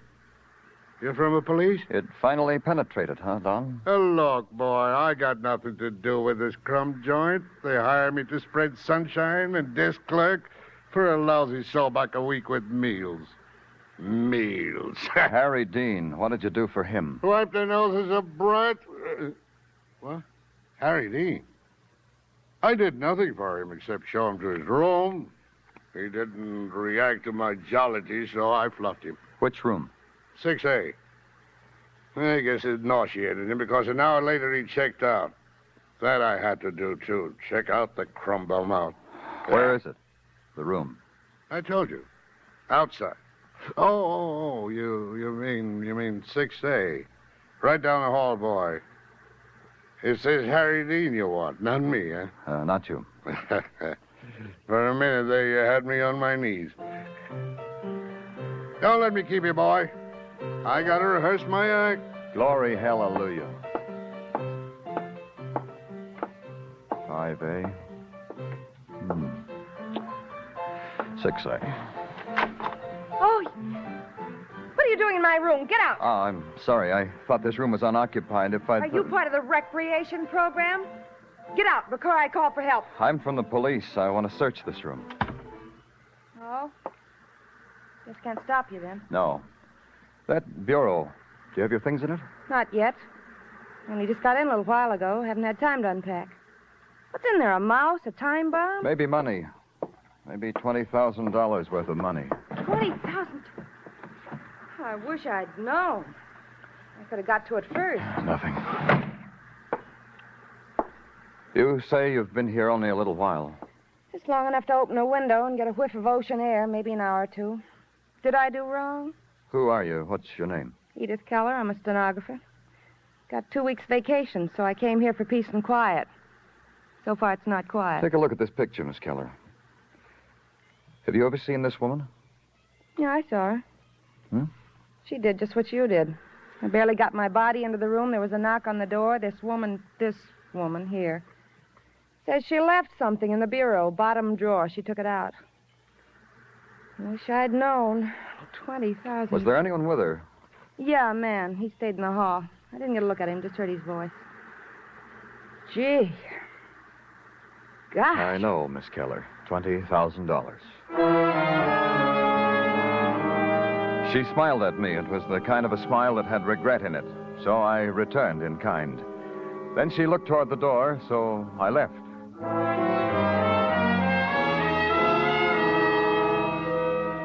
On the ride back to Manhattan, I jotted it all down in my mind. It was simple. Marcia Dean was never kidnapped. Marcia Dean had made a thief out of her husband. Marcia Dean, 42, going on 43, had run away with another man. The money her husband had stolen would finance the production. It meant starting all over again, back to routine. Find out about Marcia Dean. Climb concrete steps. Ring doorbells and call Marcia Dean's neighbors. I know you. You're a policeman. I am? If you're not, you just stole a police car. Come on in. Thanks. But this won't take long, Mrs. Graham. This way in the parlor. That's the mister sitting there in the rocker behind the newspaper. Graham? Graham, this is a policeman come to call. What's your name, mister? Clover. Danny Clover. Graham, his name is Danny Clover. Once Graham saw a picture in a magazine. Picture of a man in a rocking chair who was retiring on $200 a month. Graham sent in the coupon. Now it's 15 years later. Graham sits in a rocking chair just like the picture. Don't you, Graham? Miss Graham, I wonder if you can give me some information about a neighbor of yours. Comings and goings of a neighbor? I can give you comings and goings of 3 houses on either side of me on this side of the block. Across the street, further down than that. I see. I stand at that window and a snoop. Oh, don't look down your nose at that, mister. Some people stand at a bar and drink. Their pleasure. I snoop. Mine. When was the last time you saw your next-door neighbor, Mrs. Dean? Yesterday. Wednesday. What time was that? When she got into the cab. What time? About 3.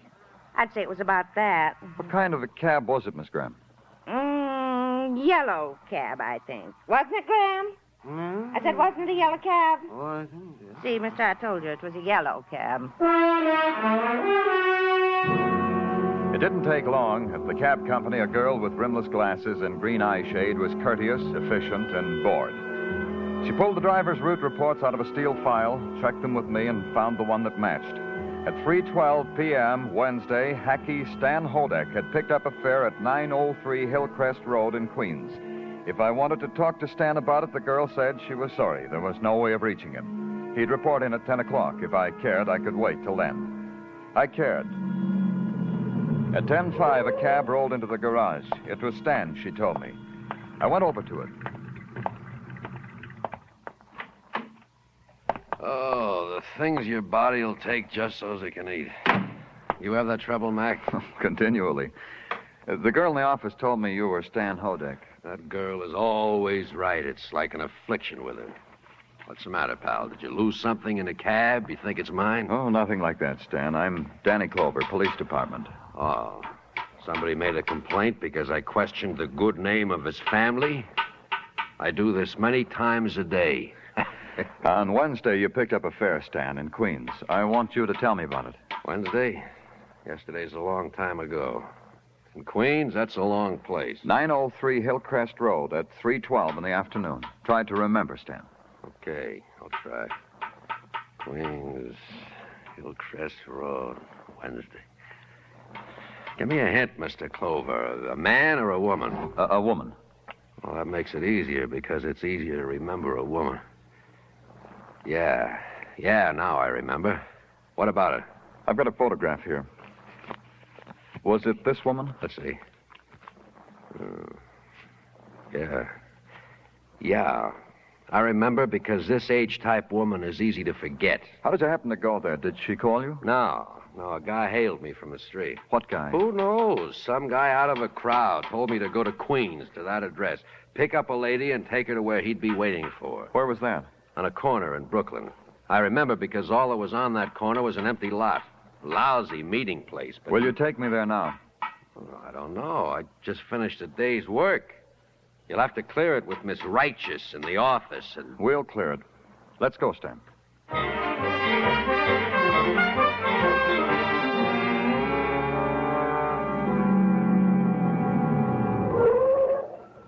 Right here, Mr. Clover. Here's where I left her off.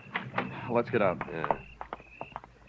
You're sure it was right here, huh? Sure, I'm sure. I ought to know. This billboard here was... You didn't see anyone pick her up?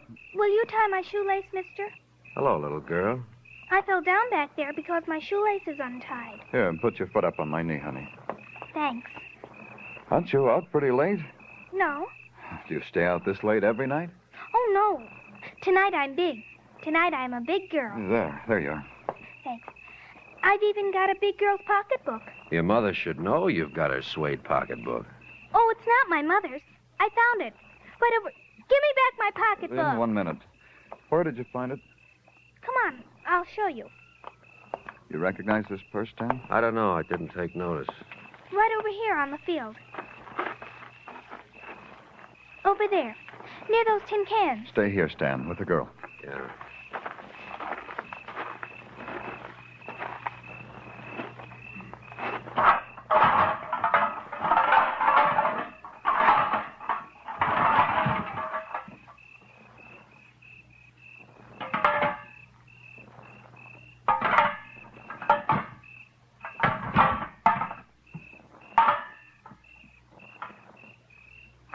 Find anything? I found something. Marcia Dean.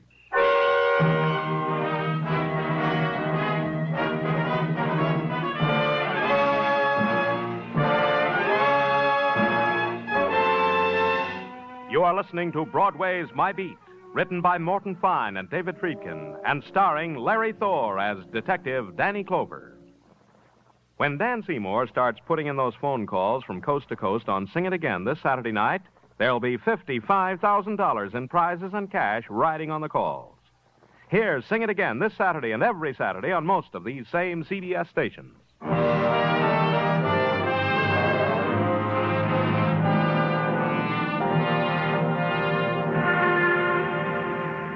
When the promise of summer touches Broadway, Broadway dons its Hawaiian shirt and stands on street corners to discuss batting averages, the men from Mars, the rise to fame and fortune of Hopalong, how much it costs to dress the kids because this Hoppy character is so famous, and then the real tidbit, murder.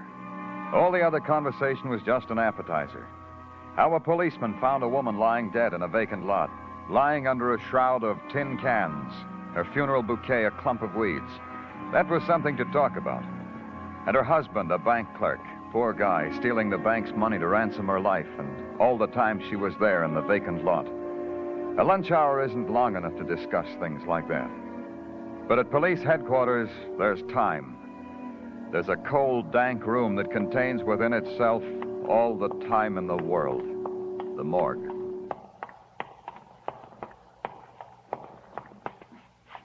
Here he is, Danny. Oh, why did you have me brought here, Mr. Clover? I know she's dead. I know. Do I have to? I know what you must feel, Mr. Dean. This is something that it has to be done. You understand that, Mr. Dean? You'll be all right? Yes, Mr. Clover. Patrolman Kenny? Yeah. Was this your wife, Mr. Dean? Marcia. Sorry for all the bad times, all the hard years. Forgive me, Marcia. Mr. Dean. Mr. Dean. What do you want? When we brought the cab driver, Stan Hodek, to your cell this morning, he said he'd never seen you before. Yes? Had you ever seen him loitering around the house or the bank? Oh, no. Please, miss, please, and ask me questions another time. Hodek's voice, did you recognize it? Could it have been the one who made the kidnap phone calls? No, I don't know. How could I remember a voice? Can other people do that? Remember the sound of... Maybe it was his. I don't know. Patrolman Kenny. Yeah.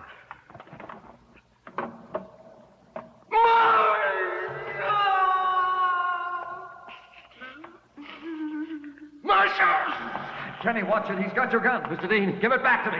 Give it. I've waited for it. It's mine. Look, Mr. Dean, we'll find Marcia's killer. You can't take it on yourself. You'll have to kill us to get out of here, and then kill again. You're wrong! No, it's not you I'll kill. No, this man here, I'm going to kill myself. Myself! To end the grief and the pain in my head, and there's no more pain. Kenny! Yeah. Give me my gun! Give it to me! Good. It's okay now, Danny. He's out. Let him come out of it himself and take him to Dr. Sinsky. Then lock him up. And thanks, Kenny. You were quick.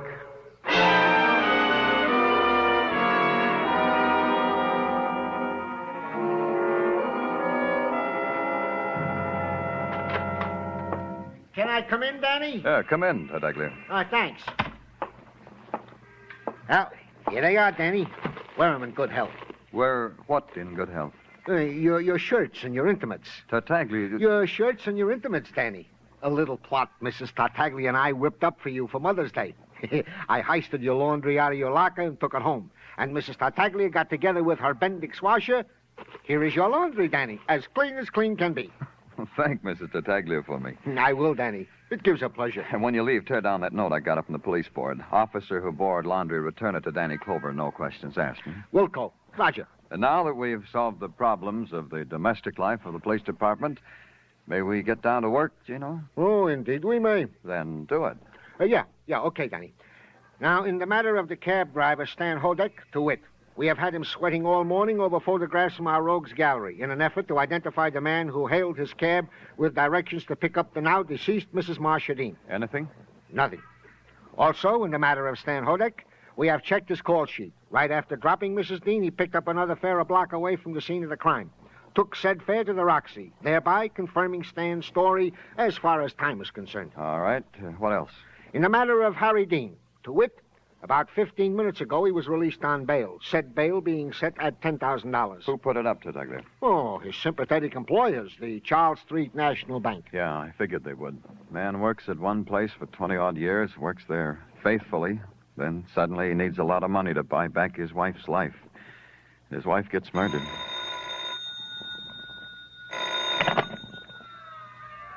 Danny Clover speaking. Muggavan, Danny. I'm phoning from the call box at 45th and Broadway. What's up, Muggavan? Stan Hodek. The cab driver? Yeah, he's in the middle of the street, Danny. He's been shot to death.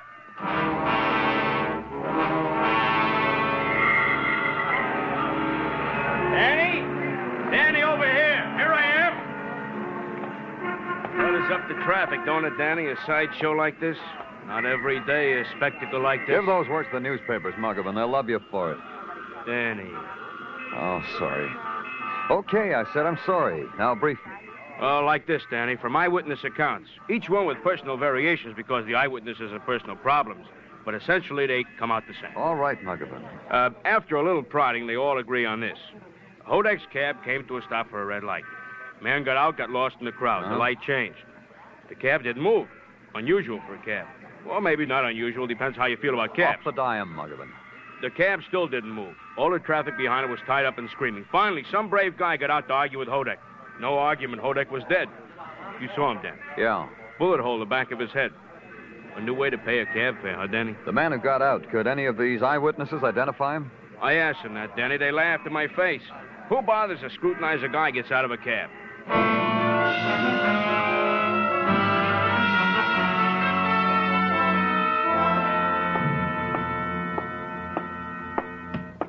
Danny, oh, Danny. Can I see you for a minute? Hello, Dr. Sinsky. This thing, Danny, this murder of the woman Marcia Dean. May I inquire as to your progress? What makes you so interested, Doctor? Oh, it disturbs me. A person like Mrs. Dean, who only saw her name in print in a telephone book, should... We've made some progress. Oh, I'm glad. I'm not a vindictive man, Danny, but whoever did this thing... I know what you mean. Danny, I got here the autopsy report on Marcia Dean. Tell it to me. That she was shot with a .32 caliber pistol, you already know. Mm-hmm. She died instantly. The bullet entering the sternum at close range pierced the heart. When found, she had been dead approximately 30 hours. Huh? 1 hour more or less, Danny, but 30 hours is a fair approximation. And it makes a liar out of a person I talked to in Rockaway. Forgive me, Danny, I don't understand. A stenographer on vacation, Doctor. A girl who said her name was Edith Keller. I saw her yesterday afternoon when Mrs. Dean had already been dead for a day. Edith Keller said she'd just seen Mrs. Dean. So? So what, Danny? So Marcia Dean never left Brooklyn. She was never in Rockaway. The beach fires smoldered along the stretch of East Far Rockaway, and clinging to their fringe of light and warmth, the shadows huddled and protested with small squeals of delight. There was background music, too, the portable radios, and the rhythmic thumping of an out-of-tune piano, courtesy the Idlewild Arms.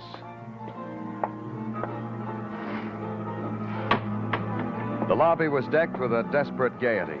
Under torn Japanese lanterns, 2 people danced. Sitting alone on a wicker sofa was Edith Keller. I went up to her. Are you going to ask me to dance? I'll dance. Miss Keller. Oh, I remember you. You're the detective. It's not against the law to ask a girl to dance, is it? I want to talk to you, Miss Keller. All right, we'll talk then. It's just as good. Watching the dancers and the fun, I was getting lonesome. Please sit down. Not here. Somewhere quiet. But... Your room. We'll talk there. Now, Miss Keller. All right.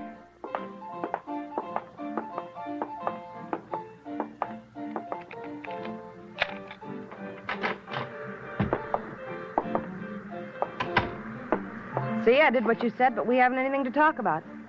Not like this. A bank teller, Edith. Let's discuss him. Bank teller?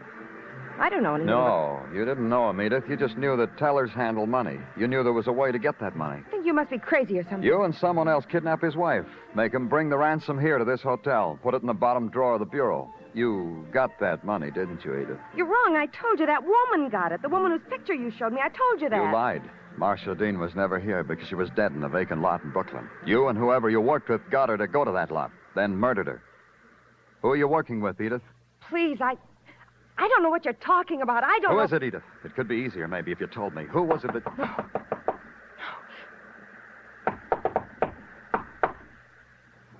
Someone knocked, Edith.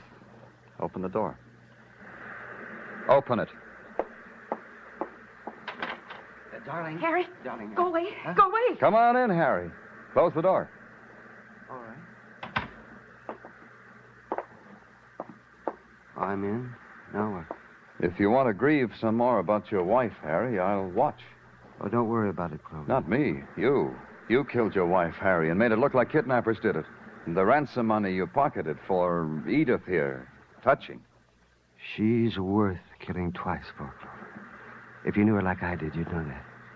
After being married for 23 years, a man misses what he can only read about. Harry. You'd understand that, Clover. Killing the cab driver had to be done.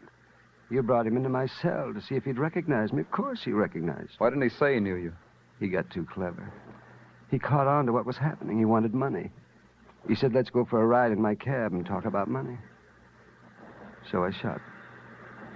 An appetite like his was no good for Edith and me. Let's go, Harry. Well, then you know why I can't go with you. 2 killings. 3. Harry, no.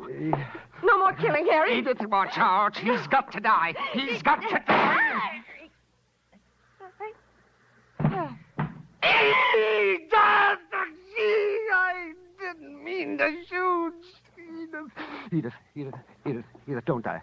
Don't die. Please. Now listen to me, Edith. Don't die. I didn't mean to... Just breathe. Breathe, Edith. No!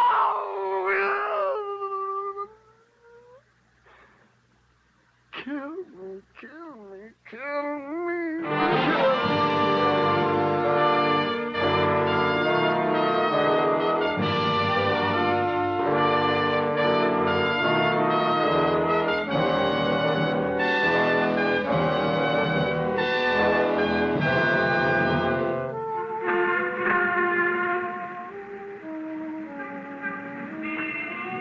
In May, the twilight sighs down on Broadway like a rosy promise.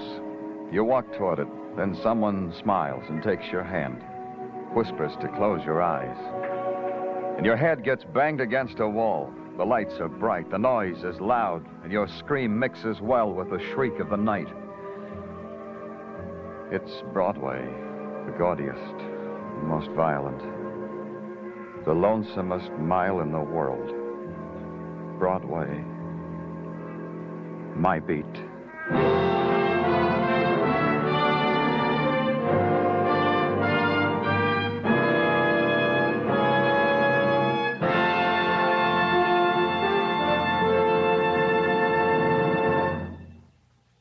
Broadway's My Beat stars Larry Thor as Detective Danny Clover, with Charles Calvert as Tartaglia. The program was produced and directed by Elliott Lewis. The musical score was composed and conducted by Alexander Courage. Included in the night's cast were Jack Crucian, Howard McNear, Joseph Granby, Virginia Gregg, Hal March, and Marlene Ames.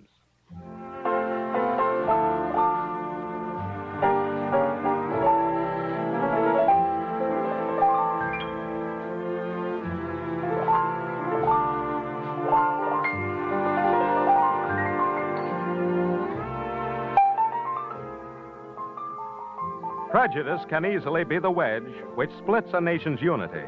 And in these days of world disunity, America must remain a symbol of democratic strength. Watch closely for words of prejudice and stamp them out. Only by individual alertness can our nation safeguard itself against this disease which strikes from within. Accept or reject people on their individual worth. Joe Walters speaking. This is CBS, where the Goldbergs are every Saturday night, the Columbia Broadcasting System.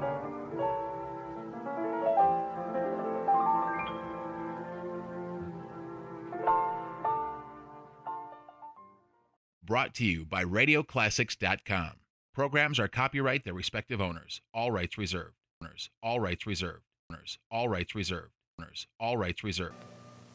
Different men have, well, different outlooks on life. But now through October 14th, JCPenney has savings that will look good to every man. 20% off on this solid color vested suit with flat pockets for a contemporary look. 20% off on this traditional three-piece chalk stripe with soft shoulders and classic 5-button vest. 20% off on dress shirts, too. Solid stripes or tone-on-tones. Whatever your outlook, this is the place to get your look. This is JCPenney. This is the time to save 10% on every toy in stock at JCPenney. Now through October 14th. And who better than myself is qualified to tell you about Toyland's big sale on toys to stay home with, toys to go out with, taxi, toys to have adventures with, toys to snooze with. Save 10% on all my friends at JCPenney. Of course, I'm not for sale. I'm a star. This is JCPenney. Dawn launch, Sea of Japan.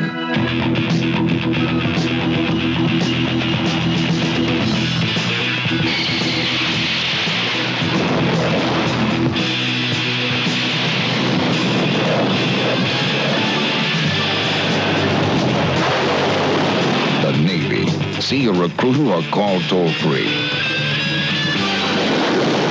It's not just a job, it's an adventure.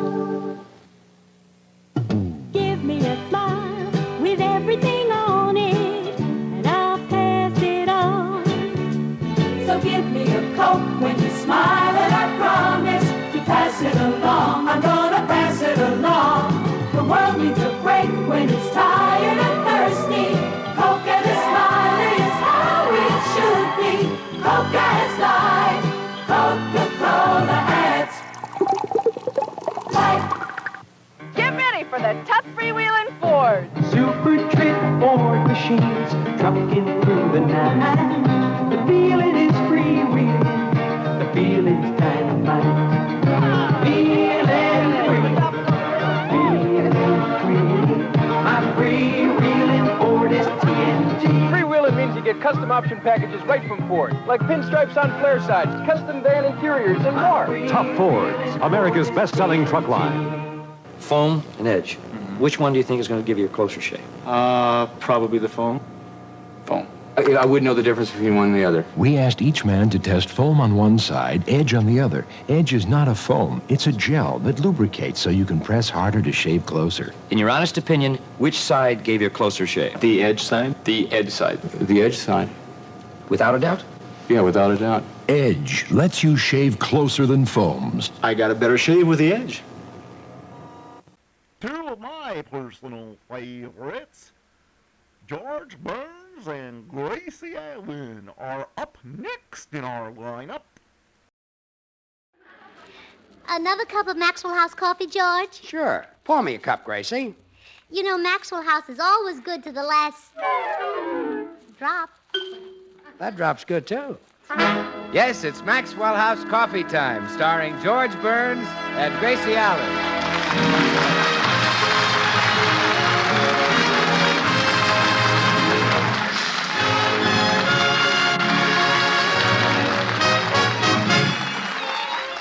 With yours truly, Bill Goodwin, the music of Meredith Wilson and his orchestra, and our happy postman. For your Thursday night comedy enjoyment, it's George and Gracie. And for your everyday coffee drinking enjoyment, it's Maxwell House, the coffee that gives you so much more for so little more that it's bought and enjoyed by more people than any other brand of coffee in the world. Yes, Maxwell House, expertly blended and radiant roasted for rich, mellow, extra flavor. Maxwell House, the coffee that's always good to the last drop.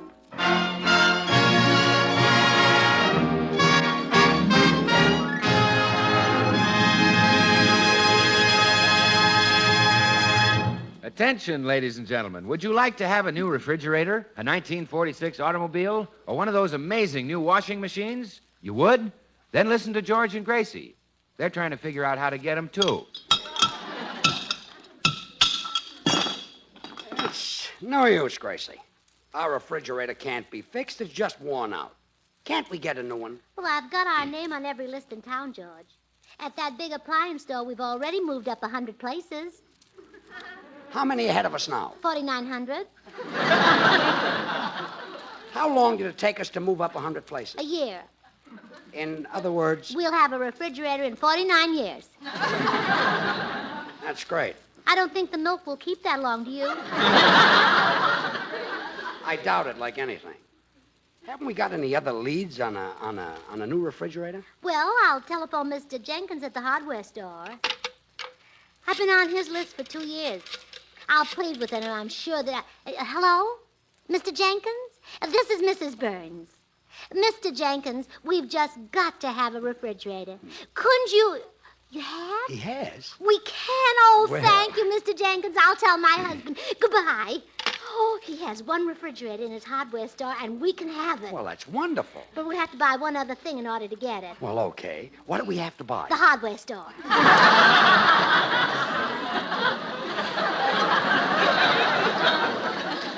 You can tell Mr. Jenkins to take his hardware store and keep it. Oh, what a mess things are in. No refrigerators, no washing machines, no cars.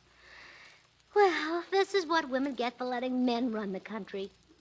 You think men are to blame, huh? Of course. Who runs business? Men. Who runs labor? Men. Who runs politics? Men. Who runs men? Women. So what? So cut out the middleman and let women run things from scratch. You think you could run the world better than men, huh? Well, we couldn't do any worse. Women get things done. Men just waste time.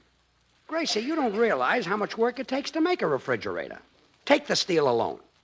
First, the iron ore is dug out of the ground by thousands of men. Then thousands of men smelt it. And there you are. Thousands of men smelt it. One man could do it, but no, they all had to take a sniff.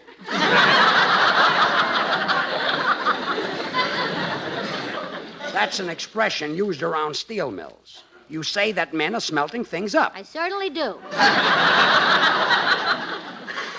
What's the use? I can't make you understand. I understand, all right. I've got everything figured out in my own head. You have, huh? Yes, sir. I've got it all in a nutshell. You said that right. Now, let's drop this discussion. Oh, darling, have I hurt your feelings with all this talk against men? Well... I'm sorry, George. I didn't mean you. And I don't think of you as a man. Well, thanks. I mean, I don't think of you as a man who does anything. That's better. No. I mean, I don't think of you as a man who does anything constructive. Do me a favor and stop thinking about it. Well, anyway, you know I love you. But I'll love you even more if you can get me a refrigerator. Gracie, that Now, is... I simply can't put any more food in that old worn-out thing of ours. Oh, excuse me, dear. I'll get it. Okay. Good morning, Mrs. Burns. Here's your mail. Oh, thank you, Mr. Postman. How are you today? In fine fettle, Mrs. Burns. Bubbling over with the wine of happiness, filled to the brim with the nectar of good health. My. I better not touch you or you'll dribble. Oh, I'm really loaded. Well, I'm glad someone is in good spirits. I'm sort of depressed myself. Why? Well, I'm getting tired of putting good food into any old broken-down thing that won't work any longer. But you took him for better or worse. Oh, Mr. Postman, I wasn't referring to my husband. We need a new refrigerator. Oh, I was in the same fix, but I finally got a new one last week. My goodness, how? I won it as a prize. I was a contestant on that quiz program, Answer or Get Killed. Answer or get killed. And you won? Oh, my, you must be smart. Well, I've spent years practicing for that program. You have? Yes. When my wife says, "Who's the boss around here?" I either answer or get killed. Oh, Mr. Postman, you've given me a wonderful idea. Maybe we can win a refrigerator. I hope so. Goodbye, Mrs. Burns. Remember, keep smiling. George! Oh, George! Yes, Gracie, what is it? Oh, I know how to get refrigerators and washing machines and all the things we need. So do I, but they put you in jail for that. Oh, no. I got this idea from the postman. We'll go on quiz programs and win what we want. Quiz programs? Yeah, I don't know why I didn't think of it sooner. I listened to one the other day, and all the contestants got tremendous prizes no matter what they said. Really? Yeah, one lady in the audience just hiccuped and got a mink coat. No fool. Mm-hmm. With your indigestion, we're on Easy Street. Gracie, it might take a few brains to win, too. Oh, well, then we're a cinch because you're the smartest man in the whole world. Oh, I'm not. Name one smarter. Einstein. Name another one. Gee, from here on, they get tough. Sure. Now, come on. Say you'll be a contestant on one of those quiz programs, George. You're almost sure to win a refrigerator. Now, I'd rather not. Oh, wait a minute. I just remembered. There's one on right now. I'll turn on the radio. I just want to show you how simple this is. Well, sure, if you're lucky enough to be a winner. But the odds And so that brings to a conclusion another session of your favorite quiz program, Guess and Get Rich. Mr. Craig, we're giving you a $10,000 annuity, a house and lot, a new car, and a half interest in the Bank of America.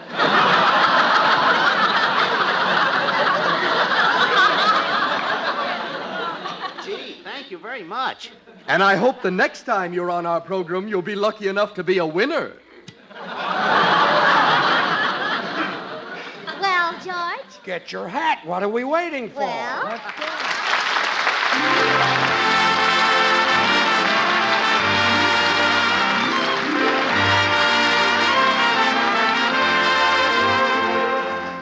Meredith, I wonder how many people will recognize that familiar melody you're playing. Well, I'm sure that just about everyone knows Ramona, Bill. Yeah. Folks have been singing it for almost 20 years. Yes, I guess you're right, Meredith. It's one of those songs that seems to mellow with the passing of time and never really dies. And out here in this part of the country, of course, Ramona will always have a special kind of meaning, for it brings to mind the beautiful old missions of California with their colorful Indian legends. All such an historic part of the American scene. As you know, in its own way, Maxwell House coffee is a very real part of the American scene, too. We Americans love coffee, have made it our national drink. And it's a fact that more people buy and enjoy Maxwell House coffee than any other brand at any price. Yes, north, east, south, and west, it's Maxwell House wherever you go. It's flavor that explains this national preference, of course, the mellow, full-bodied Maxwell House flavor that results from the skillful blending of these choice, Highland-grown Latin American coffees. Manizales for mellowness, Medellins for richness. Other fine coffees for vigor, and Bucaramangas for full body. Adding up to great coffee at its flavor peak. So, friends, why not know the best in coffee goodness? Coffee pleasure. You can for just a fraction of a penny more per cup than you'd pay for the cheapest coffee sold. Just ask for Maxwell House, the coffee that's always good to the last drop.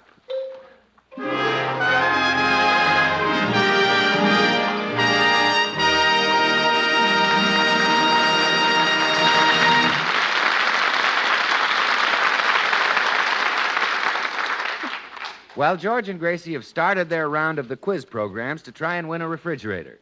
We find them now in the studio audience of the first one. What's the name of this quiz show, Gracie? It's called Take It or We'll Force It on You. Sounds promising. Oh, yes, we're bound to... Sure, they're ready to start the show. Welcome to Take It or We'll Force It on You. Now, who's our first contestant today? Oh, here he is, mister. Well, step right up and bring that young lady with you. Is she your wife? Yes. That answer wins you a brand new deluxe vacuum cleaner. Huh? Yes, sir, we don't fool around here. Where were you born, sir? Brooklyn. That wins you an electric washing machine. Gosh. Well, doesn't he get anything for that gosh? A toaster for the gosh.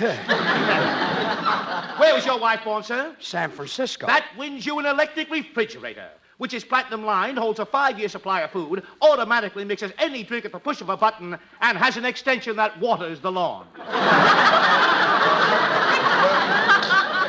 Shall we take it, George, or wait for a new model? We'll take it. We'll take it. All right, sit now. Will you settle for what you've got, or will you try for the jackpot question, which pays $50,000 cash? Of course, if you miss this, you get nothing at all. I'll settle for what I've got. Just load it here and... nothing of the sort. You'll go the limit. That's the spirit, madam. That's the spirit. We don't want to get stuck with any of this dough. Boy, we've got bales of it. Just ask him the question. All right, here it is. For $50,000, what is your wife's age? Oh, that's Oh, easy. don't you dare. But, sweetheart, $50,000. That's one question you cannot answer. Well, mister, we get something, don't we? Oh, absolutely. No one goes away from here empty-handed. Oh, good. Here are 2 tickets to the Burns and Allen radio program. Let's go. I'd like to meet those people.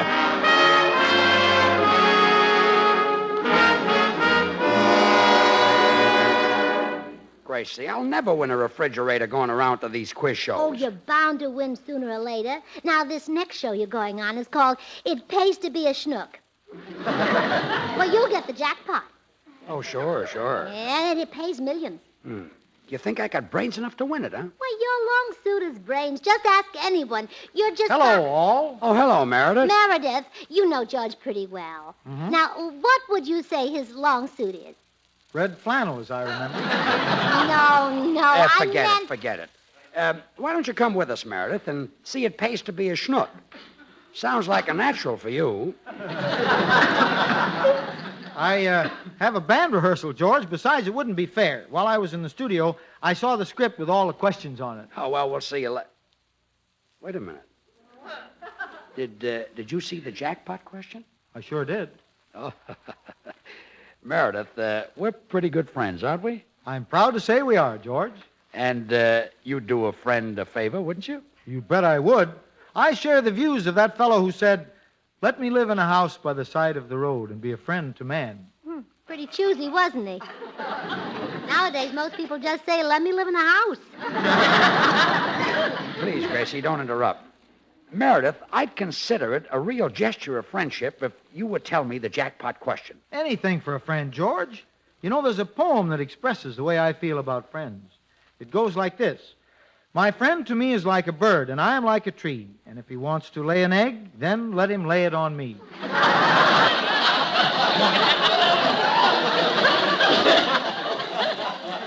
Meredith, as much as I would love to lay an egg on you, I'm due on the radio. Yeah, you'll have to lay it there.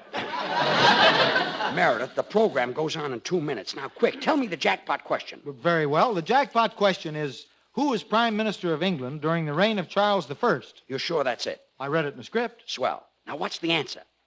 Well, I didn't read that. You read the question and... Well, good luck, George. Call on me anytime if I can be of help.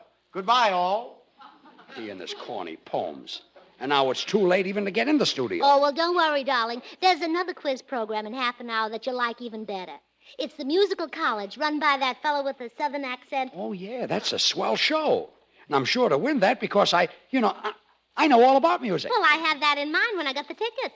See, you're always thinking of me, Gracie. You're a real pal. Oh, of course.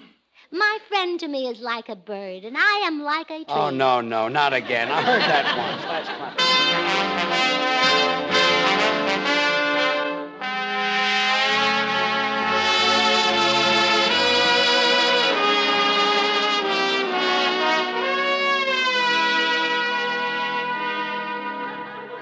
evening, folks. How y'all?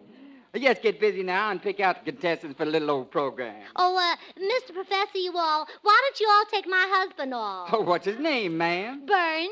Robert E. Lee Burns. Well, that sure enough sounds like a little old Southern name. Well, shut my mouth, that's what a little old is. Well, it sure enough sounds like it. Well, shut my mouth, it is. Well, sure enough. Well, shut my mouth. Well, sure. Well, shut. Gracie, I was born in Brooklyn. Shh, let me handle this. You think your husband would be a good little old contestant? He'll be the littlest, oldest contestant you ever saw. Gracie, if... Well, all right, then. Chillin', our first contestant is Mr. Robert E. Lee Burns.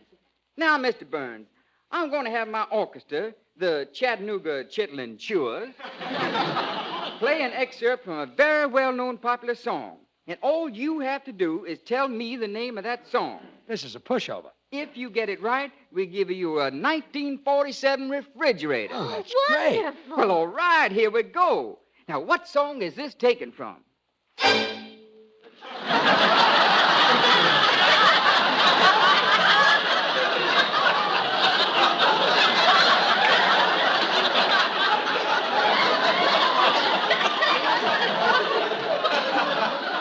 That's all you play? That's all. Oh, no quotient from the audience, please. Would you play it once more? Okay, here it is.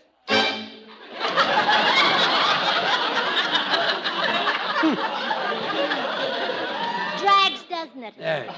Slow number. Yeah. Well, come on. Yes, go. Identify the song. I can't. Well, then I can't give you the refrigerator. Oh, wait. Surely you won't disappoint a man who comes from the same side of the Mason-Dixon line as you all. Hey, I guess you're right. Mr. Burns, if you're from my part of the country, I'll give it to you. Where y'all from? He's from Atlanta, Georgia. Too bad. If you was from my hometown in Brooklyn, you'd have had it. Yes.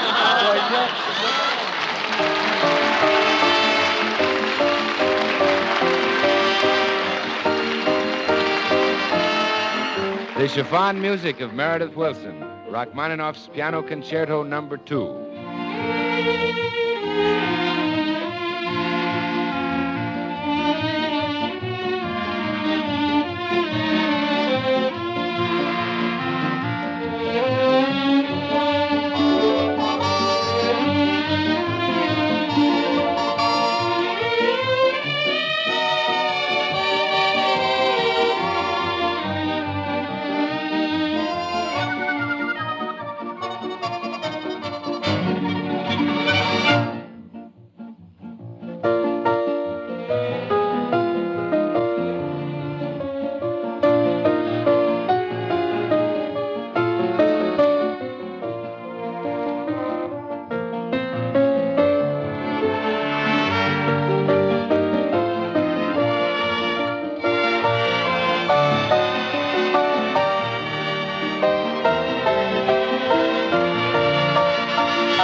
Gracie, I've had enough of this quiz show stuff.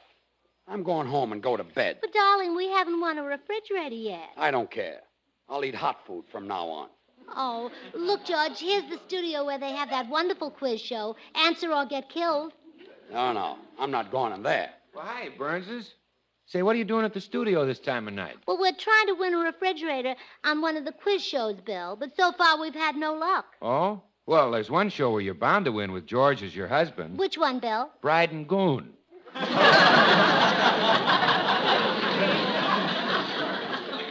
You You love an old joke, don't you? Yes, George, you're my favorite person. Let's go home, Gracie. No, George, I want you to go on Answer or Get Killed. Oh, that's a terrific show, George. They give away the greatest prizes in radio. You think they might give us a refrigerator? A refrigerator? Gracie, they'll give you the factory that makes them. Listen. I walked in there by mistake one day, and the guy said, "You've just won a new Cadillac sedan. Would you like to try for a chauffeur?" It's fabulous. I stuck out my hand to shake with the fella. He handed me the deed to Griffith Park. You now own Griffith Park? It's mine. Where all the boys take the pretty girls to neck with them? Yep. Every night I chase all the boys out. Well, gee, if they give prizes like that... And I haven't even told you what the grand prize is. It's better than Griffith Park or a refrigerator factory? Oh, sure. The grand prize is a cup of Maxwell House coffee. Oh. Maxwell House is the very best in coffee drinking pleasure, you know. Yet it costs only a fraction of a penny more per cup than the cheapest coffee sold. Now, isn't a cup of Maxwell House coffee a better prize than a refrigerator factory? You bet. Much easier to dunk donuts in. Well, sure. You see, the careful selection and blending of choice Latin American coffees plus radiant roasting give Maxwell House that famous flavor. And another thing, you wouldn't know how many lumps to put in a refrigerator factory. The flavor of Maxwell House is so wonderful that it's bought by more people than any other brand at any price. So insist on Maxwell House. Always good to the last drop. Bill, as much as I love Maxwell House coffee, yes? I'm not going on Answer or Get Killed. Wait a minute, George. I just thought of a show where you'd be a cinch to win the prize. Tom Brenneman. Brenneman? Oh, my mistake. He gives the prize to the oldest woman.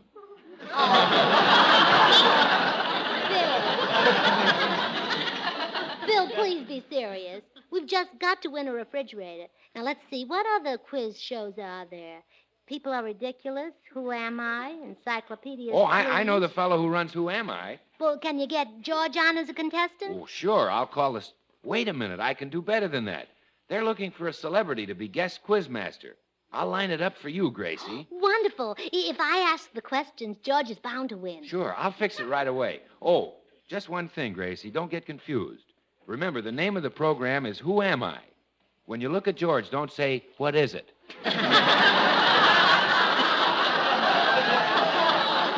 Let's go, Gracie.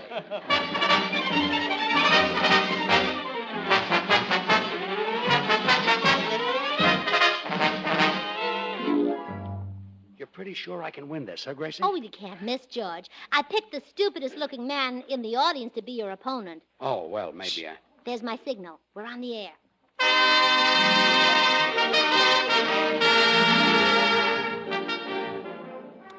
Good evening, ladies and gentlemen. This is your guest quiz mistress, Gracie Allen, bringing you another session of Who Am I?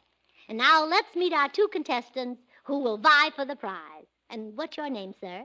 Professor Kieran P. Adams, Doctor of Philosophy, Bachelor of Arts, Bachelor of Science, and graduate of 12 universities.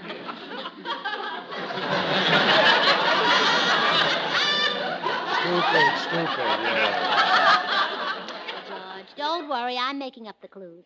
All right, Mr. Burns, you get the first clue. I am a handsome movie actor, and I have a mustache. I returned from the Air Forces and made a picture called Adventure. They had a slogan about me which went, "Gable's back and Garson's got him." My first name is Clark. Who am I? This is just a guess, of course, but could it be Clark Gable? Well, what do you know? That's one score for you. And now, Professor, here's your clue. I'm 32 years of age. Who am I?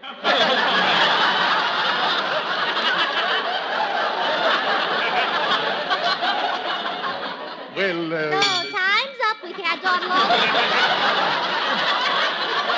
What Your turn again, Mr. Burns. Here's your clue. My home is Independence, Missouri. My wife's name is Bess, and my daughter's name is Margaret. I play the piano. Friends call me Harry. Who am I? No help, please. Let's keep this fair. Harry Truman? How did you get it? Again, I guess. Now, just a moment, Miss Allen. I demand to be given a clue like you just gave him. Oh, all right. I'll show you I'm fair. Here's your clue. My home is Independence, Missouri. My wife's name is Bess, and my daughter's name is Margaret. I play the piano. Friends call me Harry. Who am I? Harry Truman. No, Harry Jones.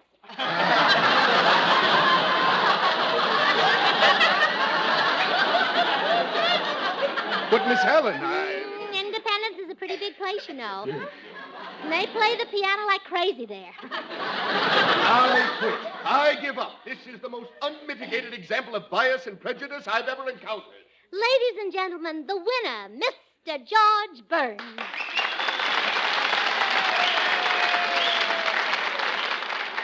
I'll have to admit, you sure fixed it, Gracie. Oh, George, you're the only winner. You'll get everything, refrigerators, cars, apartment houses. Here comes the announcer to give me my loot. Ladies and gentlemen, you are listening to Who Am I, the quiz program that's different. Yes, it's really different. This is the only quiz program on the air that doesn't give prizes. Oh, no. And now I know that tonight's winner, Mr. George Burns, feels like saying a few words. Let's go, George. But Mr. Burns would like to say a few words. That's just it. I know what the words are.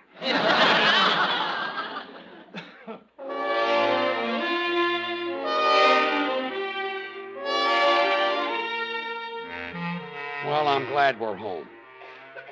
8 hours I've been beating my brains out on those quiz shows and not a sign of a refrigerator. Oh, I'm sorry, dear, but I was so sure we...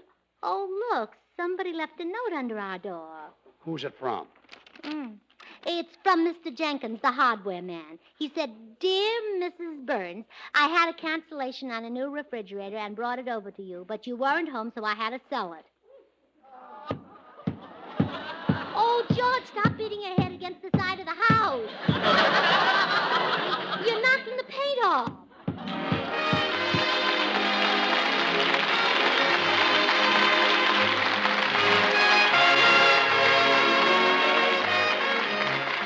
Join us again next week when we'll all be back. George Burns, Gracie Allen, Meredith Wilson and his orchestra, and yours truly, Bill Goodwin. Our guest, Eddie Cantor. The George Burns and Gracie Allen Show is written by Paul Henning and Keith Fowler. Until next Thursday, good night and good luck from the makers of Maxwell House, America's #1 preferred brand of coffee. Always good to the last drop. You think we'll ever get a new refrigerator, Gracie? Oh, we don't need a new one now. Since you took the motor out on the old one to work on it, our old one really keeps things cold. It does? Well, sure. Now I've got room to put ice in it. Good night. And now an important announcement. Because of the return to standard time next week, Maxwell House Coffee Time will come to you next Thursday evening, 1 hour later in many communities. To be sure of the exact time of broadcast, check your local papers.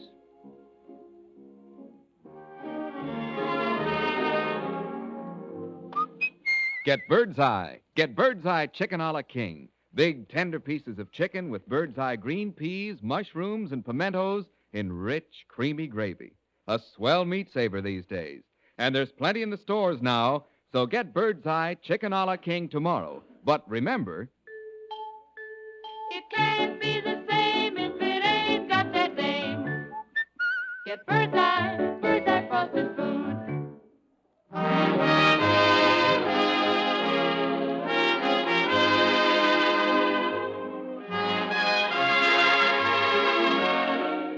This is NBC, the National Broadcasting Company.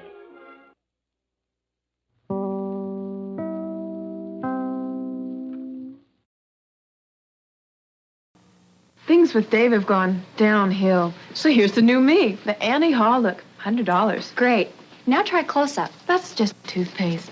Maybe I should go soft and sexy. Sue, put your money where your mouth is. Whiter teeth and fresh breath will get Dave back. Looks like mouthwash. There's mouthwash in close-up for your breath. Will it whiten my teeth? Makes mine their whitest. Hi. Oh, how's it going with Dave? Up and away. Put your money where your mouth is. Buy Close-Up. You know what beautiful is? It's going barefaced with no makeup and still knowing you look good. And you get this with 1006 lotion by Bonnie Bell. I cleanse with it twice a day for skin conditioning. It makes my skin tingle with aliveness. And it feels clean, soft, and honest. When you take off your makeup, do you like your skin? If you don't, try 1006 lotion by Bonnie Bell for skin conditioning. 1006 lotion for cleansing and conditioning. There's never been a better time to be a woman. Things have changed for women. Well, to keep up with you, Kotex designed Kotex Light Days panty liners. Just right when a mini is too much. Whisper thin, oval, with 3 strips of adhesive to keep them secure. Kotex Light Days panty liners. Just right when a mini is too much. With 3 strips of adhesive to keep them secure. It's just one of the ways Kotex is keeping up with you. What's the best reason to buy an antiperspirant? To help keep you dry. Which one keeps you drier? Tickle. Beautiful packages, different fragrances. Which one keeps you drier? Tickle. This aerosol versus this big ball roll-on. Which one keeps you drier? Tickle.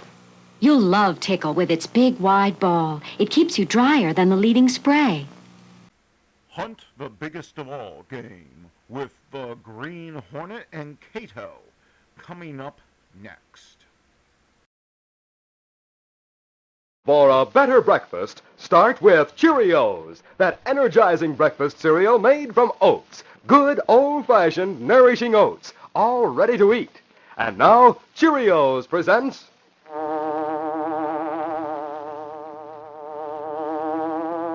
The Green Hornet.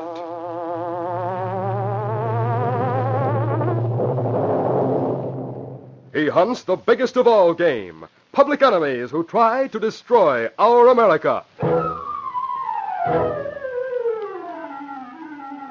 With his faithful valet Cato, Britt Reed, daring young publisher, matches wits with the underworld, risking his life that criminals and racketeers within the law may feel its weight by the sting of the Green Hornet. Ride with Britt Reed in the thrilling adventure of the mysterious Mr. Jones. Have you tried Cheerios for breakfast? It's really a treat. No other cereal quite like it for flavor, and no other cereal quite like it for nourishment either. Cheerios is a real bodybuilder, 'cause it's made from the cereal grain favored by nature. Good, old-fashioned, nourishing oats. And oats, as everybody knows, is one of the very best of all the cereal grains for growth and energy. Try Cheerios for breakfast tomorrow morning. Cheerios. Cheerios. And now, the Green Hornet strikes again.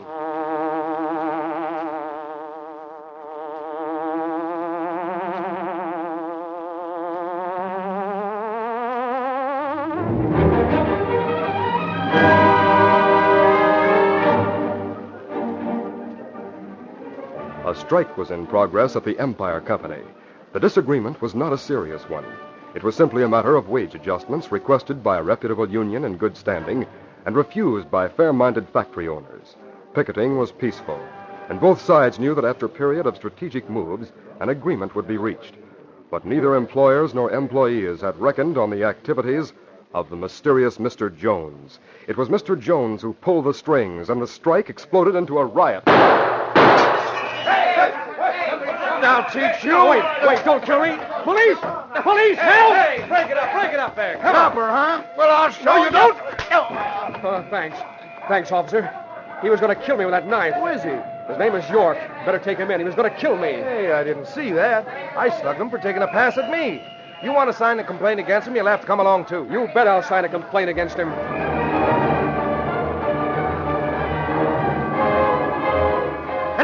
Hello, Gertie. This is Ashford Collin from the Empire Company.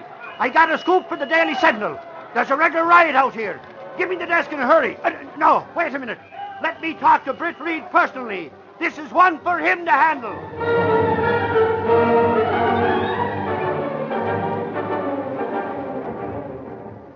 Good work, Axford. You stay right there on the job. I've already sent word for Lowry and Clicker Benny to join you. Now, hang on. I'll have you switch to the rewrite desk. Switch this call to the rewrite desk, and then buzz Gunnigan. Tell him I want to see him right away. Mr. Reed, Oh, come in, Miss Case. Lowry and Clicker Benny are on their way out to the Empire Company. You told him to meet Axford? Yes. What in the world happened out there? Well, it blew off the strike. Police have had to use tear gas.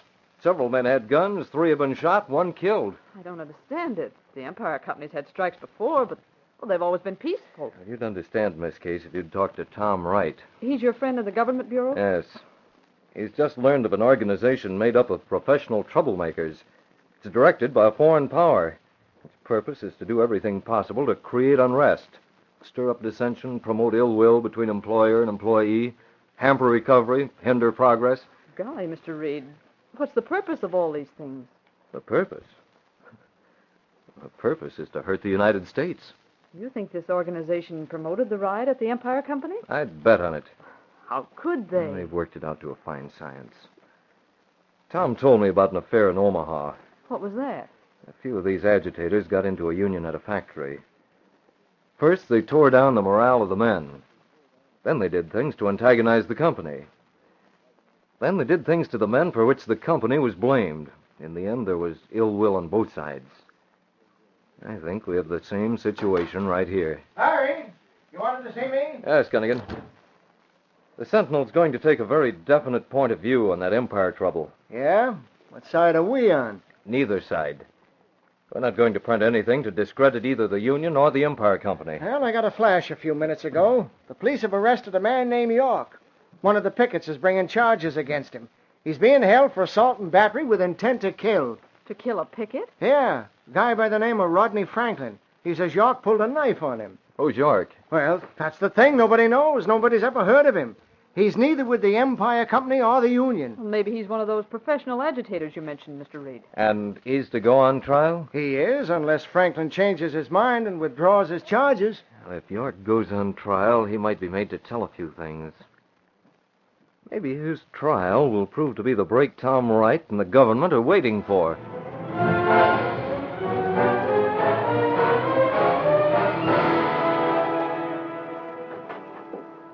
It's all over, Alice. The strike is settled. Oh, Rod, I'm so glad. Did the Empire Company meet your terms? Well, after what happened yesterday, our secretary met with the company officials. They made a quick compromise so there wouldn't be any more people hurt on the picket line. And hey, look, I'm in tonight's Sentinel. Really? Yeah, see for yourself. A reporter called on me at the plant to see if I was going through with my charges against York. Well, what did you tell him? Go ahead, read it. I told him plenty. Rodney Franklin today expressed himself in no uncertain terms when asked by a Sentinel reporter whether, with the strike settled amicably, he planned to proceed. Franklin stated that he was acting on advice of both the company and union officials in refusing to withdraw charges against York.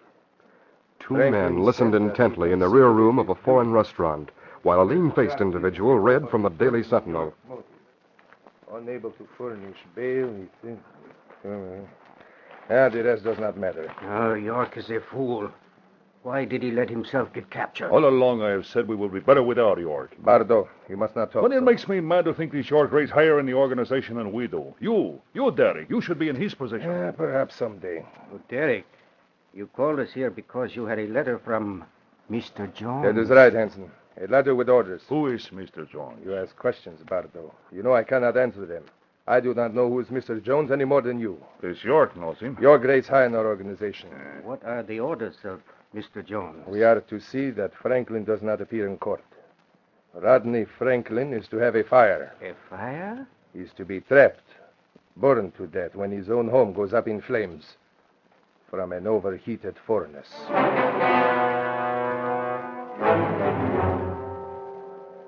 Hey, Alice. Oh, Rod. Tell me you're going to start ironing at 11 o'clock at night.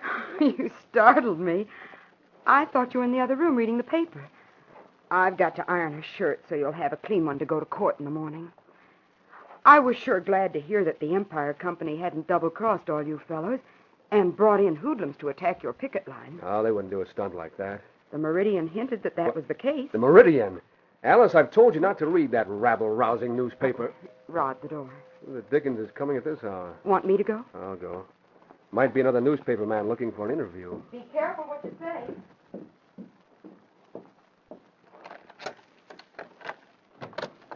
Yes? Step inside if you don't mind. I have something important to take up with you. Wait, who are you? What is it? Just this. What? No, don't! Yeah, got him. Come on in. Rod, what's the matter? someone else in this house. It's his wife. Be ready for her. Close the door, Bado. Rod, is something wrong? What's the matter? Why'd you cry out? Take care of her. Right. Now catch her. Put her on the floor near the door. Derek, are you sure these sandbags will leave no marks? No marks will show. Now you two go to the cellar. Start the fire as instructed, while I fix it here so it look as if these two were unable to unlock the door.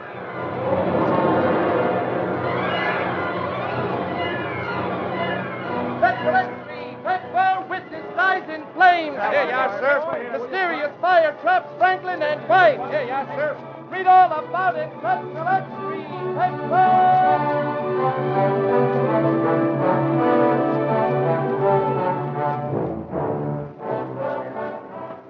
Britt Reed and several others of the Daily Sentinel were in court for York's preliminary hearing. The policeman who had made the arrest had seen a scuffle but could not swear that he had seen an attempted murder. The case against York was dismissed. Well, what do you think of it, Mr. Reed? It's just about what I expected, Miss Case. Oh, it's a shame to think of York walking out of this building a free man. Uh-oh. Look who's coming. Ah, Darian Steele. Have you been reading his newspaper? The Meridian? That's the rottenest publication in town. He took the position that the Empire Company was responsible for the trouble on the picket line. In most countries, the Meridian would be suppressed. Did you see how Steele covered last night's fire? I saw. Well, if it isn't Brett Reed. Hello, Steele. And Miss Case. How do you do? York's a lucky man, huh? Lucky? Lucky that Franklin died last night. Otherwise, York might not be walking out here a free man. Your Meridian said Franklin's house burned down because of an overheated furnace. I believe that was the opinion of the inspector. Steele, you really believe that? Why not? Franklin's death was too convenient for York. Moreover, I can't believe that Franklin and his wife would be trapped by fire in a house. What's your theory, Reed? It looks to me like murder, covered up by arson. You think York has friends who would go that far to keep him out of jail? I can't go along with that, Reed. But then you have a right to your opinion. I'll see you again. Good day. Goodbye. Steele. Name rhymes with heel. Oh, how I despise that man. Mr. Reed, I'll bet you're right. And I wish Go ahead, Miss Case. Express your wish. No use wishing that I were the Green Hornet. If you were the Hornet, what would you do? I don't know, Mr. Reed. But I'd do something to prove that there's been a double murder to get York out of jail. I wonder if the Green Hornet is aware of this situation. Perhaps he is, Miss Case. Perhaps he is.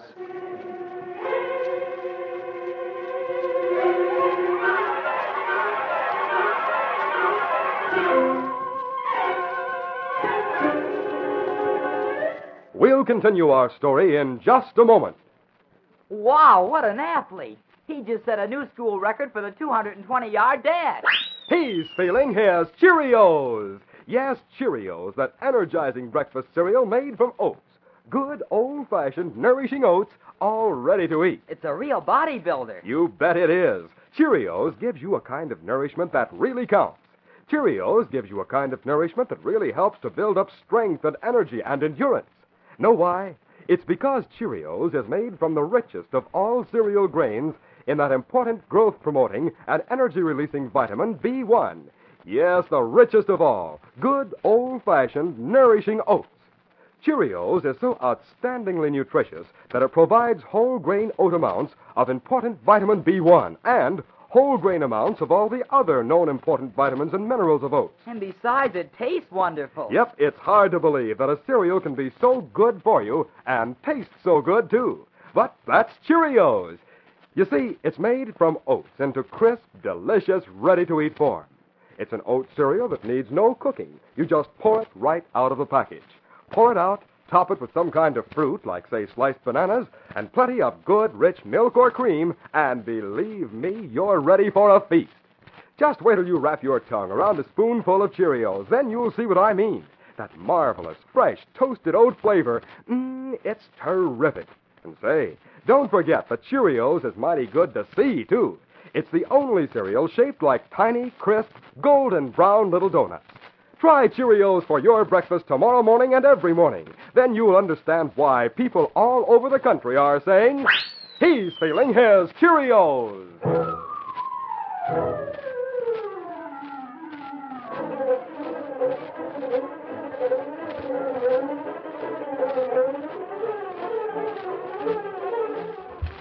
Now to continue our story. The days following the fire that had taken the lives of Rodney Franklin and his wife were restless days for Britt Reed. Each morning when he came to the office and greeted Lenore Case, he fancied a vague reproach in his secretary's manner. Her words, when York was released for lack of evidence, rang in his ears. I were the Green Hornet. I'd do something to prove that there's been a double murder to get York out of jail. The young publisher wondered if Miss Case knew that he was the Green Hornet. Had her statement been a casual one, or had she pointed it for Britt Reed's benefit? It was a week after the fire when Michael Axford came into the office in late afternoon. By golly, Casey, smart I am. Well, you needn't take it out on the door. What's the big P? It's the final verdict on that Franklin fire. Oh, that. Yeah, that. Experts went over the house, what was left of it, and found nothing to indicate foul play. Overheated furnace, they call it. Overheated furnace. By golly, Casey, I'm telling you, they were murdered, so Franklin couldn't testify against York. Well, Michael, isn't there some way to prove it? I wish there was. But I've been beating me brains out for the past week trying to think of an angle, without getting nowhere. Is Reed in? Yes, but he's talking to Police Commissioner Higgins. Oh, then I hadn't better be disturbing him. Well, just a minute. He's calling on the intercom. Yes, Mr. Reed? Miss Case, will you please call my apartment and tell Cato I'll be home for dinner half an hour earlier than usual? Yes, sir. So he's having dinner earlier than usual. He must have a date or something for tonight.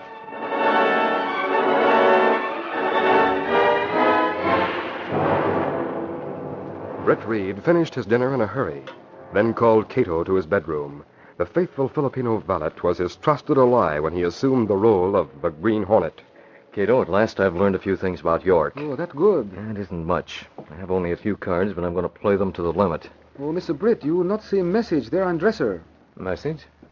Oh, sure enough. A telegram come today from California. Oh, it's from Dad. Listen to this. He says, have followed York arrest and dismissal, also death of witness and wife. What's the matter, son? Are you slipping? Right to the point, eh, Cato? Oh, yes, sir. Dad's wondering why the Hornet hasn't made a move. So is Lenore Case. Well, Cato, we're going to move tonight. I hope we can justify the confidence Dad and Lenore have in the Green Hornet. Come along.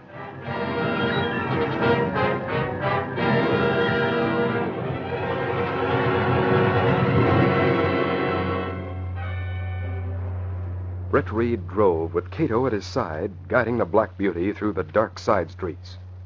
York has been followed by detectives ever since he walked out of the courtroom last week. He has? Yes. Commissioner Higgins gave me the report on him. He's been meeting 3 men every day in a small foreign restaurant. I think those 3 are members of the organization. Well, you know names? One of them is named Derek. Higgins checked his background. He's been involved in several labor disputes. We call on him? No, Cato.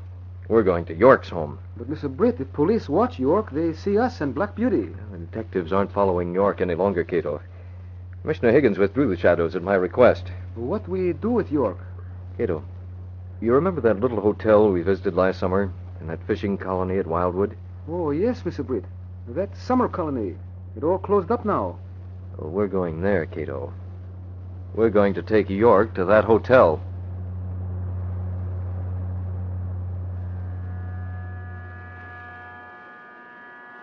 Though York's home was dark, the Green Hornet rang the doorbell until he was sure the house was empty. Then he drew special keys from his pocket and tried them until he found one that turned the lock. I'll wait inside until he comes. You, Cato, wait down the street in the Black Beauty. When you see our man come home, bring the car up and wait in front of the house.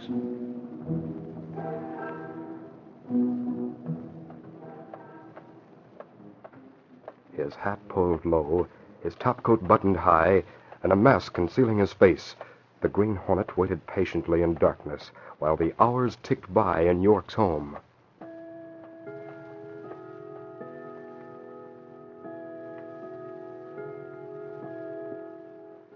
On the stroke of 11:30, he heard the door unlock, heard it open and close, and an instant later, the click of a switch controlling the lights. Glad to get home. Turn slowly. What the... Mask. A Green Hornet. What do you want here? How did you get in? Stand still. I'm going to make sure you have no weapons. What's the meaning of this? Save your questions. You're going for a ride.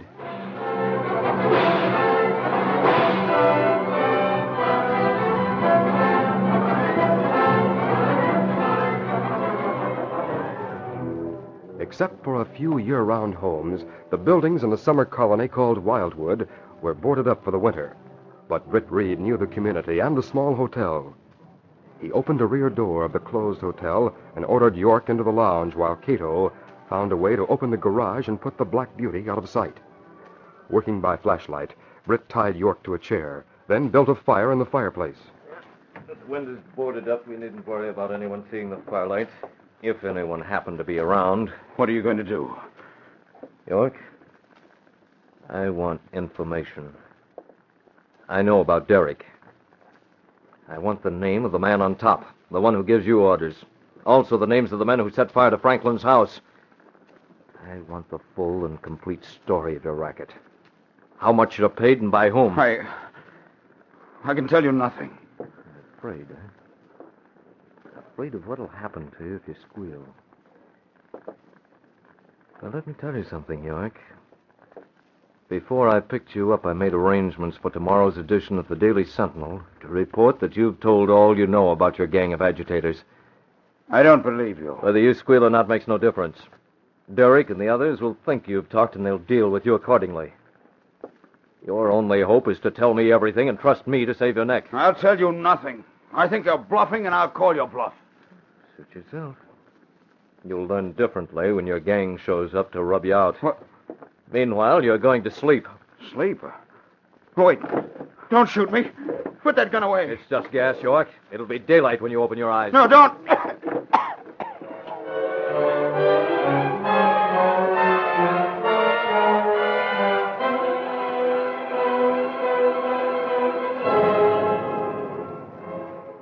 The next morning, when Derek went into his favorite restaurant, he found Hanson and Bardo waiting for him, and with them a stranger whose weather-beaten face told of an outdoor existence. Derek, this man brought a message. What is so exciting about it? Here, read it.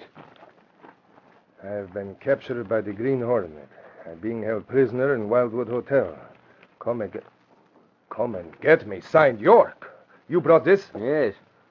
See, mister, I live in Wildwood all year round. Spend my winter fishing through the ice. Well, this morning, as I passed the hotel, I saw that one of the shutters was open. The man's inside, tapping on the window. I can't see much of him because it's dark inside. But he opens the window just enough to shove an envelope out. Inside is this note to you and a $20 bill. On the envelope, he says, you'll give me another 20 when you get the note. You get it. Come on, we get our guns in the car at once. Then we'll find out why the Green Hornet captured York.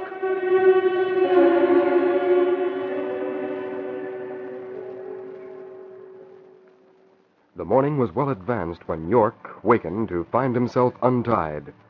One of the shutters had been opened, and the window of the hotel lounge looked out on the road leading to the city. Then York saw the Green Hornet standing beside him. Hey, you've had quite a nap, York. What time is it? The morning papers have been on the street for some time. Your pals will be arriving any minute. Papers? Pals? Did you forget what I told you last night? You're in a bad spot. I'll have to leave you. I don't care to be around during a killing. Now, look here. I've untied your hands so you can do something to defend yourself. Sorry, I can't trust you with a weapon. You might be able to get away from here before they come. I still think you're bluffing. How'd my friends know where I am? Look out the window. That car just stopped. Hanson. Bardo, Derek. You weren't bluffing. You did send word that I'd squealed. I've got to be going. Wait, take me with you. You rejected your chance to get on my side. But listen. If you'd given me the information I wanted, I'd have taken care of your pals. You can save me. Take me away from here. Sorry. They'll kill me. They won't believe anything I tell them. If they were in jail, they wouldn't be able to get you. I don't want to die. I'll give you one more chance to talk. Who killed Franklin and his wife? Those three. Derek, Bardo, and Hanson. Who gave them orders? Don't ask. Answer me. Who's the man on top? The publisher of the Meridian, Darian Steele. Can you prove it? I could if I could get into his home. He has records and files there. He's in constant touch with a foreign power. That's where the money comes from. That's all I want to know. Goodbye, York. Wait! You promised to take me. I promised that your pals wouldn't hurt you.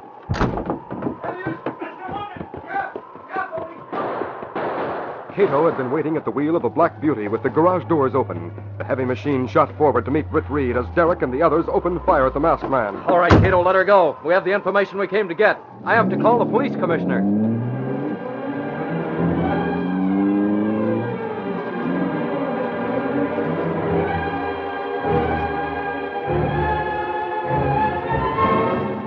Kill you? What are you talking about, York? We did not come here to kill you. We came to get the Hornet because of the note you sent us. Note? I sent no note. What? You did not send this? Derek, tell me one thing.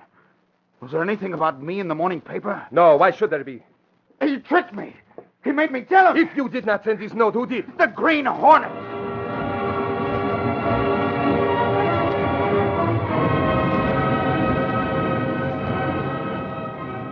Yes, Higgins, you'll have to act fast. Get a warrant and get after Darian Steele. And if you find anything that'll interest the federal government, call Tom Wright.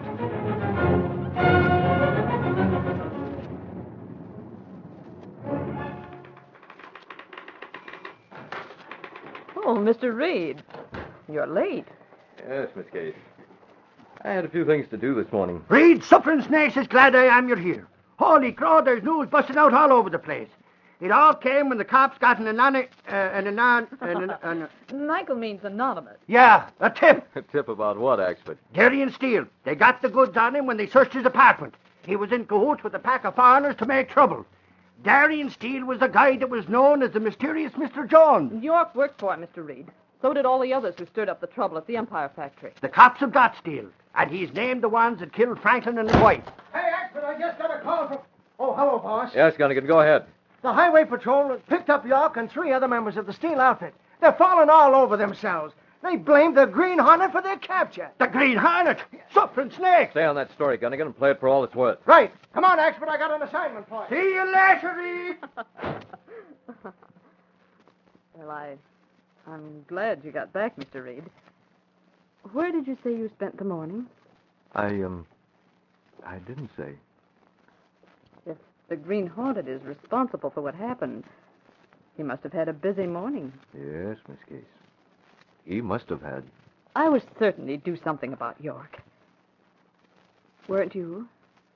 Just as certain as if I'd done it myself.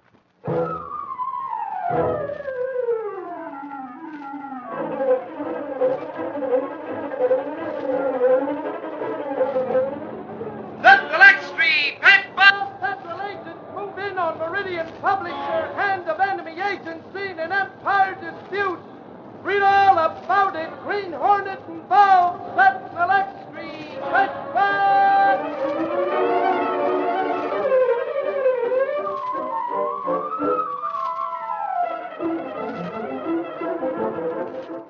Now, here's something important to tell your mom about Cheerios. She's probably trying to save money on food, so tell her that Cheerios is one of the most economical foods you can buy when you consider how much wonderful nourishment it provides. Tell Mom that for a nourishing breakfast, an appetizing, good-to-eat breakfast, and for an economical breakfast, you just can't beat Cheerios. Have her put Cheerios on her shopping list for tomorrow.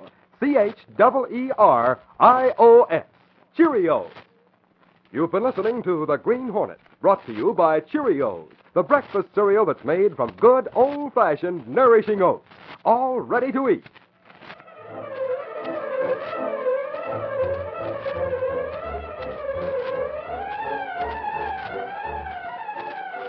Be with us again next week at the same time when General Mills will again present The Green Hornet. This copyrighted feature originates in Detroit, and all characters, places, and incidents used are fictitious. Hal Neal speaking.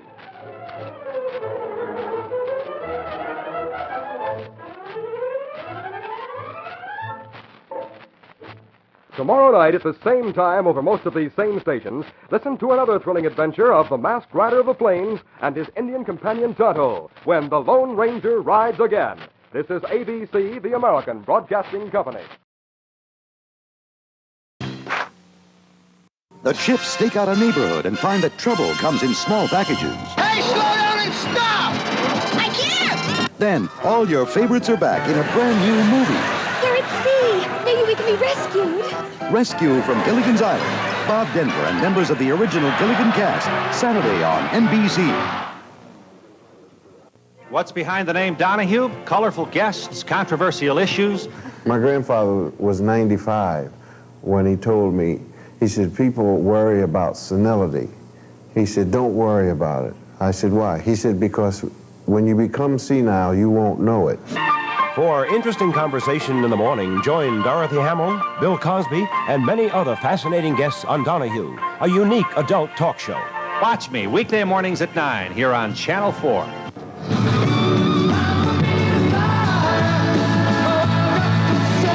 It's time for you to fly.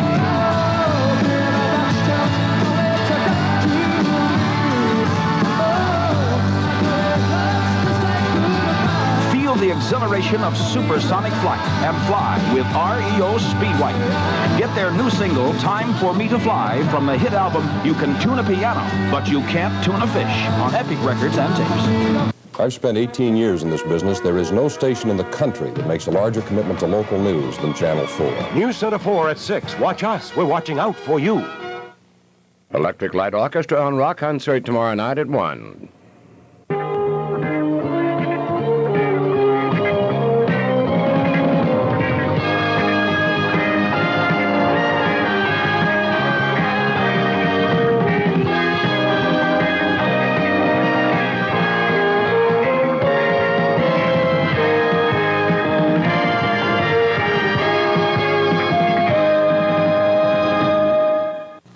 Meet Mama's Little Angels and their big sister Patsy. Everybody stays. Oh, and their wonderful Aunt Tilly. I do my best. And the poor and innocent family doctor. There's not a doctor in this world that's either poor or innocent. That's very funny, Patsy. A typical American family. I'd like to propose a toast to Mama. To Mama. What a family. You're going to love them. Mama's Little Angels, a new play by Louis LaRusso II at the Quay Theater, West 43rd Street in the Diplomat Hotel. Call 221-9088 or charge it. Well, Silver, wait those thrilling days of yesteryear with the Lone Ranger up next.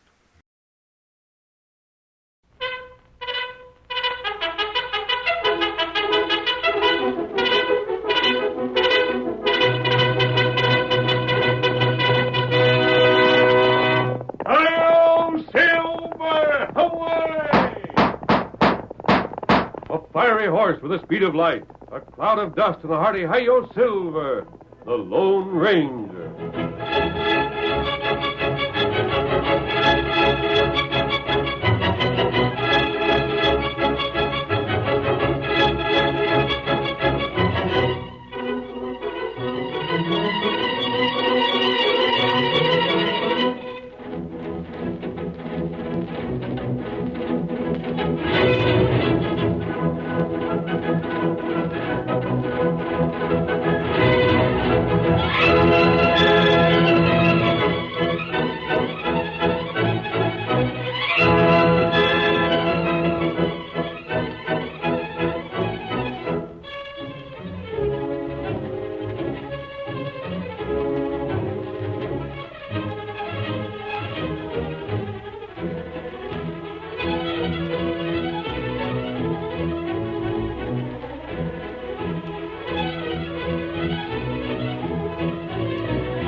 After the Union Pacific Railroad was finished, many eastern businessmen came to the western United States, eager to develop the great natural resources of the country. They were followed by confidence men who formed companies and floated stock issues with the sole purpose of robbing the honest settlers. The masked rider of the plains fought these criminals within the law in the same way he fought the outlaws of an earlier period. In time, his courage and resourcefulness put an end to their activities and cleared the way once more for the winning of the West. Return with us now to those thrilling days of yesteryear. From out of the past come the thundering hoofbeats of the great horse Silver. The Lone Ranger rides again. Come on, Silver! We're heading for Salt Creek Valley! Hail, Silver! Away!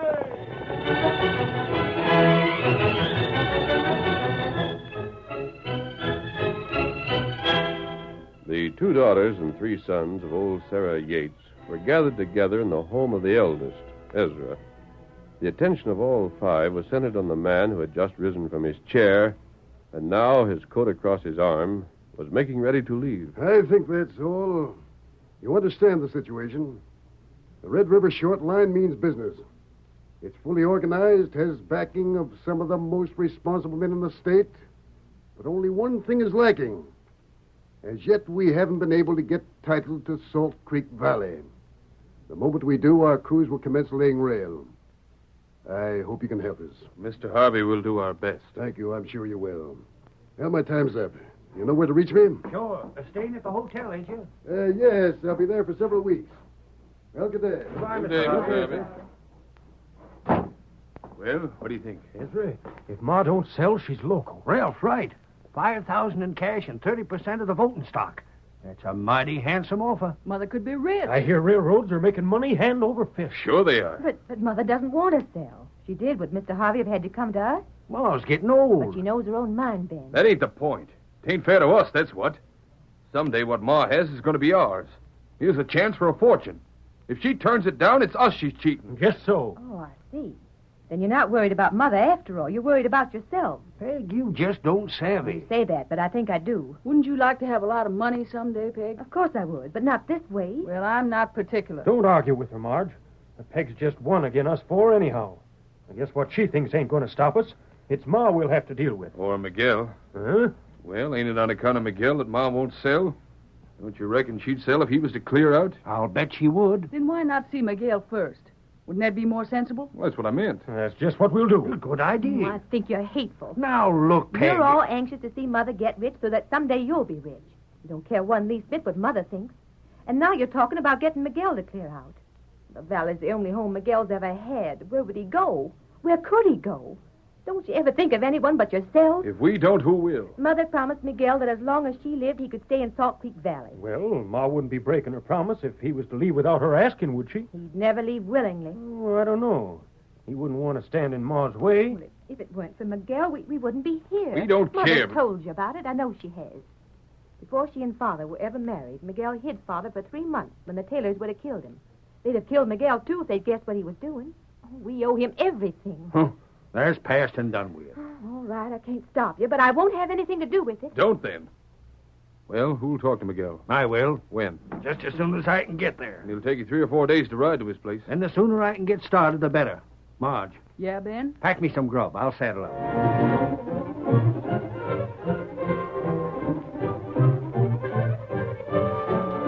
Salt Creek Valley, long and narrow but fertile, divided Sarah Yates' large holdings of land almost exactly in 2. At its lower end, a small cabin nestled within a grove of cottonwoods. And it was here that Miguel made his home with his wife, Rosa. 4 days later, Ben Yates was standing outside the cabin talking with Miguel, while Rosa looked on. It was plain to see from Ben's red face that he was rapidly losing control of his temperament. So you won't clear out, eh? Senor, this is our home. We are happy here. It is not our wish to leave. What have you got? A few scrubby cows. A couple of goats and a mule so blamed old it can't hardly stand up. This here cabin and the right to use the valley. You could do better almost anywhere. No, senor. Look here. I'll make you one final offer. $500. That's in hard cash. You'll get it the day you pull stakes. Senor, it is no use. You won't take it? No. You realize you don't own this valley? That all I'd have to do is to go tomorrow and have her kick you off the place? That is not so. The senor is my friend. Then why can't you act like a friend to her? See? You savvy what I mean, all right. I ain't going over all that again. If the railroad could go through this here valley, she'd get a fortune for it. But the senora spoke of this thing. She does not want to sell. She has said this to me. You know, I'm losing patience with you. I am most sorry. Maybe you'll be sorrier. See? You're trading on a favor you done close to 40 years ago. Well, maybe you can get away with that with Ma, but you can't with me. You don't go down. For 2 cents, I'd put a boot to your bitches and kick you clear into the next county, you dirty... Senor, I am no longer a young man, nor am I as strong as in the past. But this talk I will not have. No? I must ask you to go. Oh, I'm the one to clear out, huh? See? Why, you dried up old fool, I'll slap you behind. Do not harm Miguel, senor, please. Let go there. Help, amigo, Don't help. hurt me. What do you... Let Miguel go. Mask, you Then can't... take it. Oh. You want more? Get up on your feet. You hit me. Want more? Blast you. Don't reach for that gun. I'll pick my hand. Leave your gun where it is. Oh. And hit leather. I'll remember this, mister. And I won't forget it. Now on your way. And you, Miguel. I won't forget you got a pair of crooks for friends. Get up. Get up there. Come on. Get up. Oh, gracias, amigo. Miguel, wasn't that Ben Yates? See. What was the trouble here? He would have us leave the valley, amigo. When we would not, he grow angry. Was he sent here by Sarah? No, amigo. The senor know nothing of this. Then what was Ben up to? He speak of a railroad through the valley. A railroad through this valley? See. You'd better tell me the whole thing, Miguel. It looks as though Ben were getting ideas.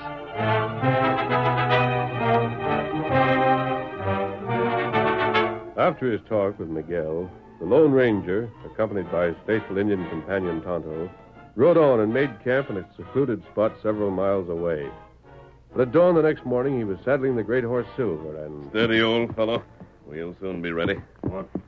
What we do? I've already saddled Scout for you, Kemosabe. We're riding. What matter? Last night I thought over what Miguel told us. There's a few more things I mean to find out. In the first place, why would any railroad wish a right-of-way through Salt Creek Valley? This outfit calls itself the Red River Short Line.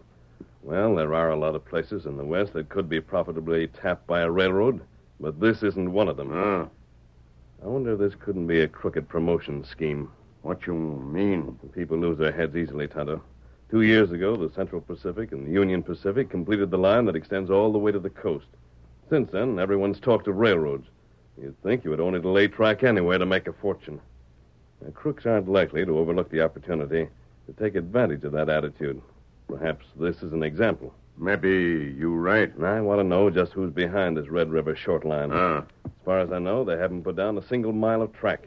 How you find out? Jim Burgess at the state capitol would know. If he doesn't, wouldn't take him long to learn. Yep, they're called, Scout. Yes, Scout. We'll find Burgess and see what he has to say. That's a good idea. Ready? Get him up, Scout. Hail Silver! Away!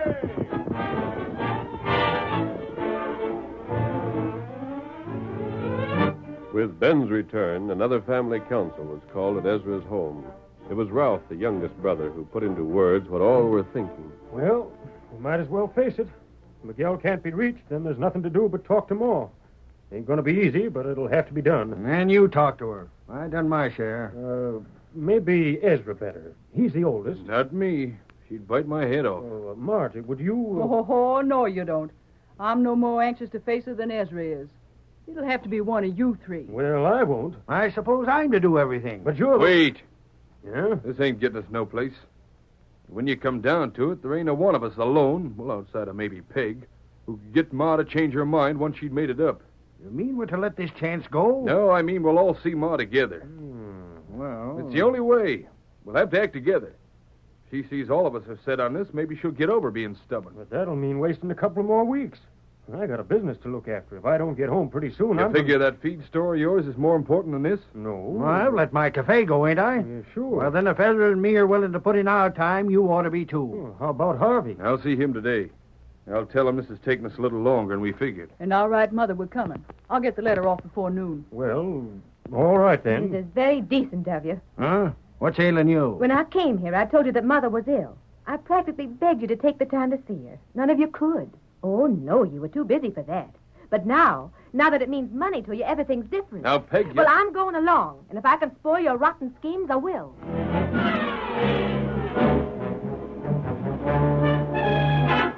A week later, Ben, Ralph, Marge, and Ezra sat in the parlor of the great rambling ranch house they had known as children. Ben and Ralph sat on the stiff sofa, staring at the toes of their boots. Marge sat alone and silent. Ezra, pacing the floor, obviously ill at ease, stopped suddenly and... Well, why don't we go in there? She don't want us yet. She said she'd let us know. Where's Peg? No, she's in there. Yeah, thought as much. Getting in her story, I suppose. Sure, I guess. Well, she ain't going to spoil things. I won't stand for it. She will if she can. If she does, it's because you let her. Huh? Oh, you make me sick, all of you. Grown men and behaving like scared children.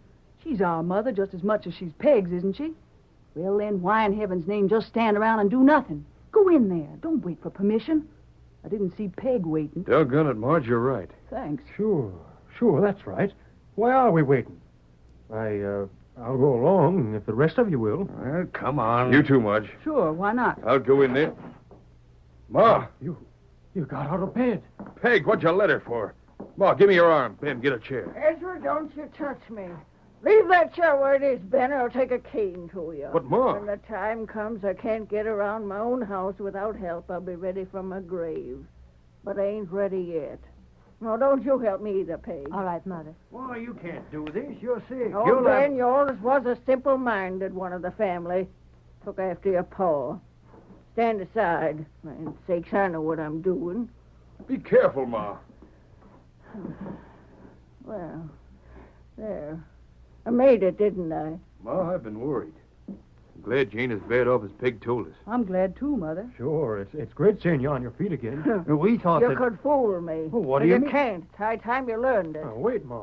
I don't know what Peg said to you, but she ain't said nothing. She didn't have to. I ain't simple. But, Ma... Our thunderation quit all trying to talk at once. There, now. Now I'll say my say. You're here to get me to sell the valley. I won't. You want me to go back on my promise to Miguel. I won't. And if you think you're going to change my mind, don't.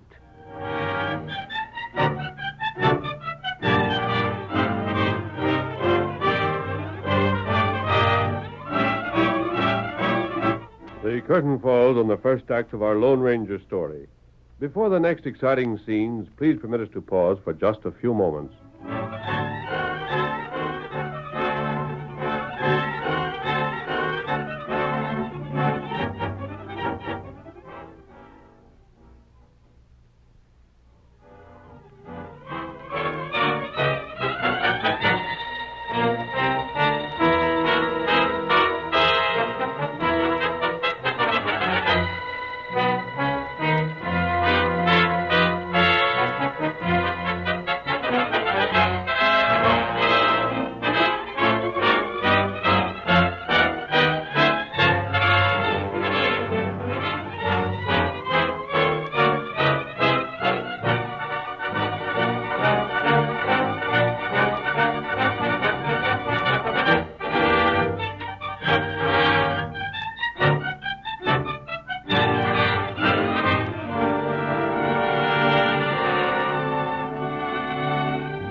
Now to continue our story.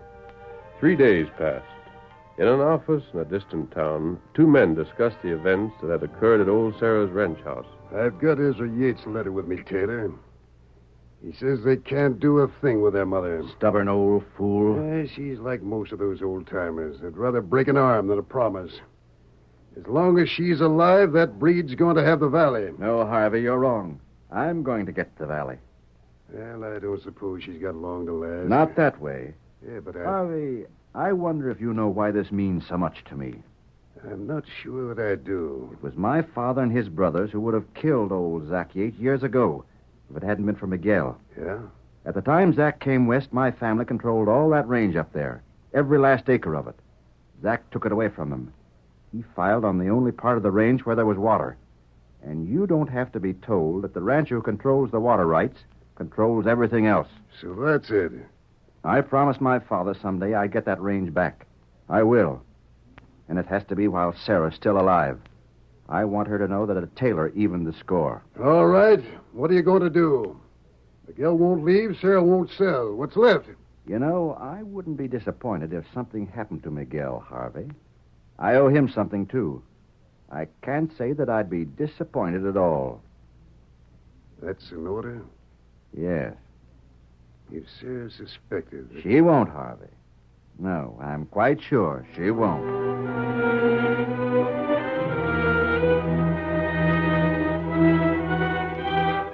In spite of Sarah's warning, her 3 sons and Marge continued to besiege her with every type of argument that occurred to them.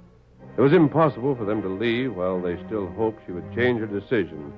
And one morning Ezra returned to the attack with... Look here, Ma, I aim to have a talk with you. Again? Sure, I know you don't like it, but it's got to be done. Why? Why? Because you're not treating us fair. You ain't considering nobody but yourself. And Miguel. All right, then, and Miguel. But the way you act, you think he meant more to you than your own kin. Sometimes, Ezra, I ain't so sure about what he does. Leastways, you don't ever hear Miguel complaining. He takes the little he's got and he makes it do. He's happier than any of us. Instead of finding fault, it wouldn't hurt you to copy him. Why couldn't you give him land somewhere else? Because that's where he wants to be. What the? Mrs. Yates. Mask. Don't be alarmed. A crook, get out of here. Get off while I yell for help. You don't get out of... For pity's sakes, Ezra, can't you hush just once? If he's going to rob us, we can't stop him. But I'm not an outlaw, Mrs. Yates. I brought you news. You have, huh? What news? Miguel's left the valley. What? Is that a fact? Yes. Stranger, I don't believe it. He wouldn't go without telling me first. I know he wouldn't. But he has. He and his wife are gone, and everything they owned with them. But he That's couldn't. not all. I've been inside his cabin.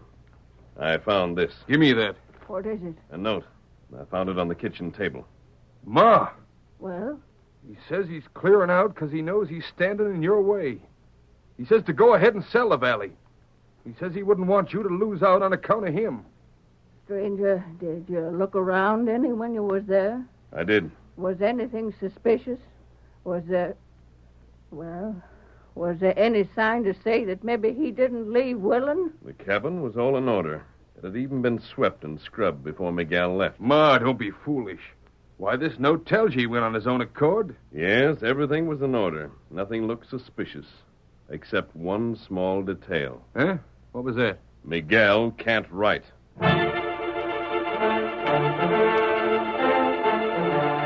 4 mounted horses followed a desolate trail leading always deeper into the wilds north of Salt Creek Valley. The horses kept to the trail in pairs, those at the rear carrying Harvey and a roughly dressed companion, while the 2 in the lead were ridden by Miguel and Rosa. Although Miguel and his wife could manage the reins of the horses they rode, the wrists of each were securely bound. Senors, how much farther is it we ride? Impatient, Miguel? We have ridden far. Rosa, she is very tired. It is nothing, Miguel. Yeah, we're almost there. Here, pull off the trail and cut left. Follow the back of that arroyo. See. Get this way. There is a cabin. You know it? Oh, but see, many times I have come here when wanted. Good. You'll feel at home. You will not say why you bring us here? Can't do it, Miguel. I'm sorry. You'll find there's an old friend of yours in there who'd prefer to tell you himself. A friend? All right, rein up. Pull that boy. What? All right, get down. Keep watch outside, Buck. All right, boss. Go ahead, Miguel. Walk right in. See. It is Senor there. Come in. You can wait with Buck, Harvey. Right. Surprised to see me? Si, senor. It's a long time since we last met, Miguel. It has been many years. I wasn't much more than a boy. But I'm afraid you'll find I have a long memory. I do not understand. You were my father's enemy. Your father, senor. He was muy malo hombre. Bad, huh? Well, by the standards of some of you cowardly fools who run to the law every time you're hurt, perhaps he was. At any rate, he was bad medicine for those who crossed him. That was well known. In fact, Miguel, that was a characteristic of all my family. Do you understand? What do you mean? He paid his enemies back. I do the same. And my father's enemies, though still living, are my enemies. See? You were on Zach Yates' side against ours. If it hadn't been for you, my father would have killed Zach before he ever got a foothold here. The Senor Yates was a fine man. Me, Miguel, I am most proud to have been of service. But things have changed since then. All things change, Senor. It is so for everyone. At that time, you helped Zach take our land. Si. Now, you'll help me regain it. And Miguel. Yes, Senor. I'm afraid I can't let you live to tell the story. No, Miguel. Mia Rosa, do not be afraid. Now, we are old, yes. It does not matter. What must be, will be.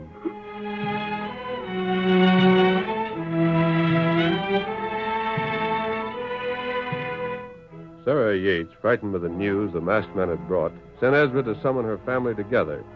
In the meantime, Peg did her best to calm her mother's fears. Mother, you mustn't worry so. Why, just the fact that poor old Miguel can't write doesn't prove anything. He might have had someone do it for him who could. I mean, he might have asked someone to do it. Well, there could be a dozen explanations. Thank you, Peg, but guess it's no use. No use? Telling me not to worry. I thought a heap of Miguel. Rosa, too. It was just like part of the family. You're talking as though they were dead? Yes. Maybe they are. Oh, no. And maybe... What, Mother? Maybe those to blame ain't so far away. Mother, what are you saying? I think you understand me. Oh, you can't think that. Ain't I had cause to? No, Mother. Listen to me. The boys think too much of money, yes. I'm not excusing them, but you can't think they could have had anything to do with this. You just can't. I've sent for them. Why don't they come? They'll be here soon. I want to talk to them. Of course you do. But please, Mother, please promise me you won't let them know that you suspected them, even for a moment. You're my favorite, Peg. You've always been ever since you was just a young'un. But I can't give such a promise. I've got to know. But they're coming now. Howdy, Ma. Hey. Hello, boys. The news, Ma. Is there anything you want us to do? We talked it over on the way here. We know this part of the country pretty well. We thought we might go hunting for Miguel. Not yet. What's the matter, Mother? You look... The way I'm feeling, I reckon. Sit down. But we want Sit down. Sure, Ma. Ezra, Yeah? you kind of been the leader since you come here. Leastways, you've pestered me most. So I'll talk to you. Sure. What is it? You've been mighty anxious for me to sell the valley. It's been plain to see that if Miguel'd clear out so I wouldn't have to break my promise, you'd find it pleasing. Well, we only said... Wait. Ezra, would you and Ben and Ralph have been so anxious for Miguel to get that you'd help him? Ma, what do you mean? You think... Quiet. Just give me a straight answer. That's all I want. Ma, I I'm swear still talking to Ezra. You ask for a straight answer, Ma, and you'll get it. We tried to bribe Miguel to leave. Maybe we even threatened him a little. But hurt him? Make him leave? Never in a million years. And that's the truth. It is, Mother. I've heard everything the boys have planned from beginning to end. Ezra's told you the exact truth. Didn't I tell you, Mother? Boys, I believe you. Thank you. You've done a heap of things I ain't liked. You've got faults I don't guess you'll ever get over. But as far as I know, you've still got your first lie to tell me. Then why don't you let us go look for Miguel? If he's to be found, we'll find him. We'll look everywhere. Go ahead. Fine. Ben, get the horses. Right. You, Ralph, get the extra cartridges from the storeroom. You bet. I'll go and eat... The masked man. In with you, blast you. You're choking me, Injun. Good for you. That's Mr. Harvey they've got. And here's Miguel. And Rosa. What in the world? Hold still or I'll tie you. Taylor, where'd you come from? He's the fellow behind this. But Harvey... Works for him. Stranger, you made a bad mistake. Mr. Harvey's head of the railroad's coming through here. He's the fellow wanted to buy the valley. It's your mistake. But we ain't... Tonto and I have already checked on this fellow. We were told a railroad was planned. We rode to the state capitol to find out about it. You were tricked. Huh? Tricked? The company he headed existed only on paper. It was formed just to cover up for Taylor. Once you'd sold the valley, this so-called railroad would have turned around and sold the valley to Taylor. The company would have been disbanded. And Taylor would have held your water rights, Mrs. Yates. Taylor, you rotten schemer. I planned this for a long time, Sarah. And if it hadn't been for this masked man, by heaven, it would have worked. For all the sense Ezra and the others showed, it would have. But we couldn't know. Because the thought of a fortune coming into the family blinded you to everything else. Taylor depended on that. Greedy men are the easiest dupes for swindlers. What I've said 1,000 times. But Miguel and Rosa, how did you find them? When we learned Taylor was behind us, we knew Miguel's life would be in danger if Sarah didn't sell. Tonda was watching every moment. He was behind them when they took Miguel to the cabin. He left signs on the trail that I could follow. But why didn't he stop them when he saw they were taking Miguel prisoner? Because of my orders. Uh-huh. He had orders to let them go as far as they liked, unless they made an attempt on Miguel's life. We wanted them on a charge that would keep them in jail for the time they deserve. They'll be doggone lucky if they don't get the rope. Well, how about my cash? I went and put good money into that fake company. So did I. Well, I'm glad to hear it. Serves you right. I hope you never see a penny of it again. But, Ma... And if you don't, then maybe the masked man's taught you a lesson you won't forget. Outside of Peg, you're a right useless lot. But you got my blood. You ought to be able to learn. Get him on the road.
The story you have just heard is a copyrighted feature of the Lone Ranger Incorporated.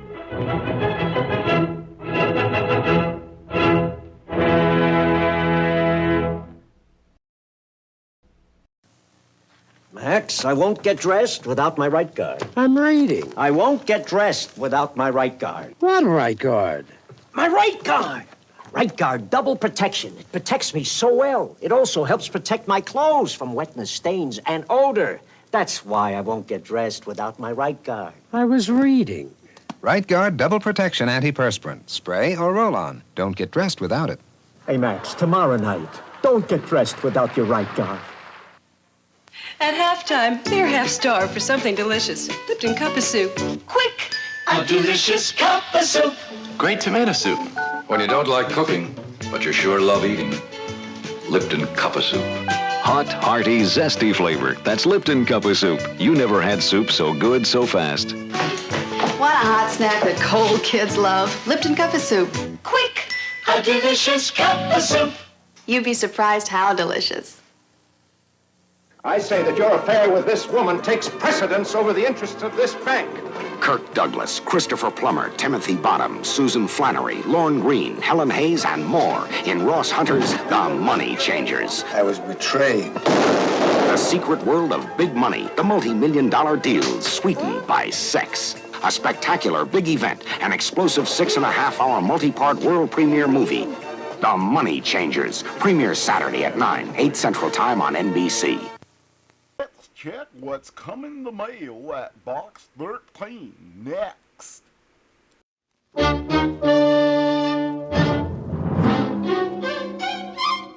Box 13, with the star of Paramount Pictures, Alan Ladd, as Dan Holliday.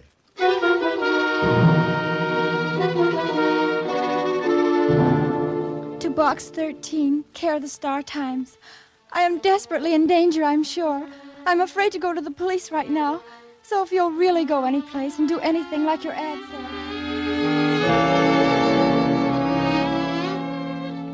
if you really go any place and do anything like your ad says, please meet me tomorrow at 6 in the evening at the corner of Gateway and Lakeview Boulevards.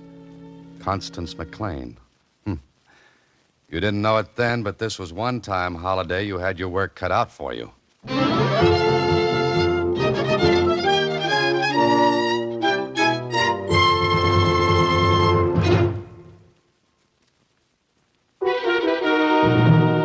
And now, back to Box 13 and Dan Holliday's newest adventure.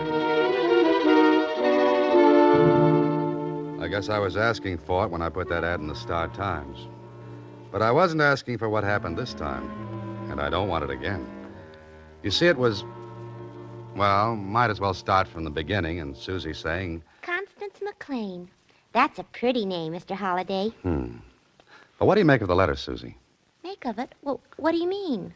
Well, take this line. I'm desperately in danger, I'm sure. What about it? Oh, no, it sounds like something from an old melodrama. But it's thrilling.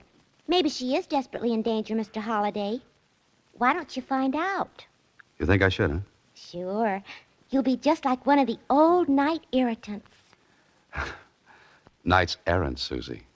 What's the difference? They both hunted for trouble, didn't they? Well, what's good enough for a knight errant is good enough for me. I'm sorry I can't oblige you by dashing off on a white charger and wearing a tin suit. But so long anyway, Susie. The intersection of Gateway and Lakeview Boulevards was in the fashionable suburb of the city. The kind of a neighborhood where money is the root of the most important family trees. I looked at my watch. It was 6 exactly. Then I heard someone coming. I waited. It was about dark. The shadows of the trees kept me from seeing who it was whispering. But a couple of seconds later... Hello. Oh, good evening. You're, Constance McLean? Oh, no. No, my name's Barbara Rodney. Constance is over there. Oh, I see. Well, I'm Box 13. Uh-huh. Well, what's the matter? You're different. From what? From what we thought. You mean to tell me you got me all the way out here to see what I look like? Oh, no, not at all, Mr. 13. I mean, well, what is your name? Dan Holliday. Oh, that's nice. Wait a minute. Come on, honey. Kind of scared. Oh, come on. He's right up here. Mr. Holliday, this is Constance. Connie? How do you do? How are you? She stared at me, and I stared back. She was about 17. Not pretty, but kind of a hungry face and eyes. I smiled at her, and she smiled back. It's awfully nice of you to come, Mr. Holliday. Well, not at all. I think anyone would come on the strength of your letter, Connie. Can we go someplace and talk? I mean, we can't stand here on the corner, can we? We could, but sitting would be better. What do you suggest? How about Smudgy Mary's? I beg your pardon? Well, Connie means Smudgy Mary's place. Oh, I thought for a moment you said Smudgy Mary's. We can sit down there. They have tables, and we can talk. I've got to talk to you, Mr. Holliday. Just a minute, Connie. What kind of a place is this Smudgy Mary's? It's nice. They serve ice cream and sundaes and malts. Oh, well, swell. Let's go. Is it within walking distance, or do we go in my car? Well, we can walk, can't we, Connie? Well, if you think it's safe for me. Safe? What's the matter? We'll go in your car, Mr. Holliday. On the way to Smudgy Mary's, I tried to draw Connie out, but she was determined to wait until we got to that paradise of ice cream and malts. The two kids chattered away, and I gathered they both went to a fashionable and ultra finishing school in the neighborhood. Then I found myself in Smudgy Mary's. Kids were all over. Nice-looking kids. And the usual jukebox. Connie and Barbara guided me to a table in the back, and we sat down. What'll you have, Mr. Holliday? What's the specialty of Smudgy Mary's? You want one? If you do, Connie. No, I don't think so. Just a lemonade. Barbara? A double malt with chocolate ice cream and whipped cream on top. I'll go over and tell Mary. We call her Smudgy because she's always got a smudge on her nose. I'll be right back. All right, Connie. Want to talk now? Here, you read this. She took a crumpled piece of paper from her handbag, shoved it across the table to me. I opened it. There was a message that read, "If you don't get $1,000 from your parents, we'll never see you again." The letters were cut from magazine and newspaper print. I read it twice, then asked, "How did you get this, Connie?" It came to the school for me. When? Yesterday, just before I wrote the letter to you, Mr. Holliday. Who knows about this? Just Barbara. She's my best friend. Now you. All right, Connie. As soon as we leave here, we're going to the police. Oh, no, please. Please, Mr. Holliday, we mustn't. Why not? Oh, if I did, well, Mother would have to know. Don't you think she should? No, she mustn't. Why not? Well, she isn't well, Mr. Holliday. With something like this, it'd make her worse. But this is very serious, Connie. Then you help me. Now, look, Connie. You're not helping other girls who may be in your position someday. Let the person who wrote this get away with it this time, and he'll try it again. Mr. Holliday, if you go to the police, I'll kill myself. I stared hard at her. Her face was more hungry than ever, and her eyes were scared. Then Barbara came back with the orders. Well, here we are. I brought you a specialty, Mr. Holliday. Thanks, Barbara. Babs, Mr. Holliday wants to go to the police. Sit down, Barbara. Yes, sir. Now, Connie, have you anything else to tell me? Today someone called me on the phone.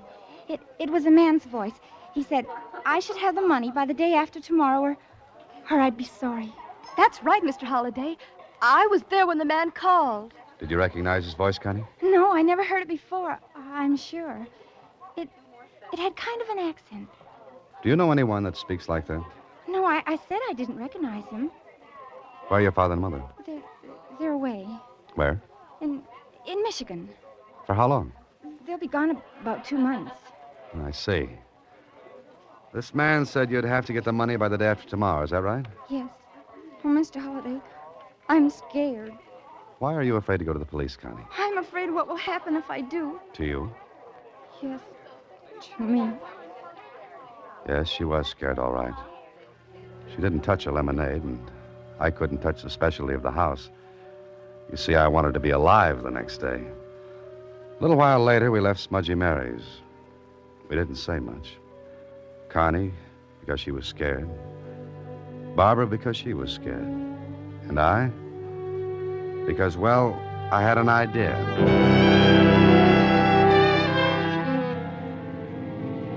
It was after 8 when we pulled up in front of the school where they lived in the dormitory. Connie and Barbara got out of the car. What should I do, Mr. Holliday? You sure that man said day after tomorrow? Oh, yes, I know he did. All right, Connie, I'll do what I can. You'll help her, Mr. Holliday. Of course I will, Barbara. Now, you two run along. I'll wait till you get inside. Go on now. I don't know how to thank you. Don't try. Just take it easy and don't worry. All right. Good night, Mr. Holliday. Good night, Connie. Barbara. Good night. I watched them until they went in. I was about to close the car door and drive away when... Holliday! Oh, Mr. Holliday! That was Connie. It didn't take long to cover the distance to the dormitory entrance. Connie! Barbara! Mr. Holliday, look, it was under my door. This. Another letter. Give it to me quick. Oh, here comes Miss Ogilvy. She's head mistress. Oh, Please, Mr. Holliday, don't show her that letter. Please, don't tell. I don't know why I stuck that letter in my pocket. Maybe it was Connie's face. Absolute terror on it. But I rammed the letter in my pocket just as... And what does this mean? Please, Miss Ogilvy. And, sir, who are you? She looked at me, and I remembered my 5th grade school teacher. The one who didn't like me. I looked at Connie. There was a desperate, please don't tell look on her face. Barbara was as white as a sheet. I decided to be hung for a sheep as well as a lamb, Miss Ogilvy repeated. Well, sir, if you please. Girls, into your rooms. Yes, ma'am. I'm waiting, sir. I'm in the wrong house. Really? And for which house were you looking? The Smiths. Really? Where do they live? Not here, I guess. I hope you have an explanation. Well, I'm afraid I don't. All right, I'm waiting for a streetcar. Will that do? May I have your name? If you'll just forget all about this, I'll go quietly home and lie down for a while. I'm afraid I shall have to ask you to stay. That's very kind of you, Miss Ogilvy, but I have a previous engagement. If you try to leave, I shall ring the alarm, and the caretakers will stop you. All right. What do you want me to do? Nothing. But I'm going to call the police.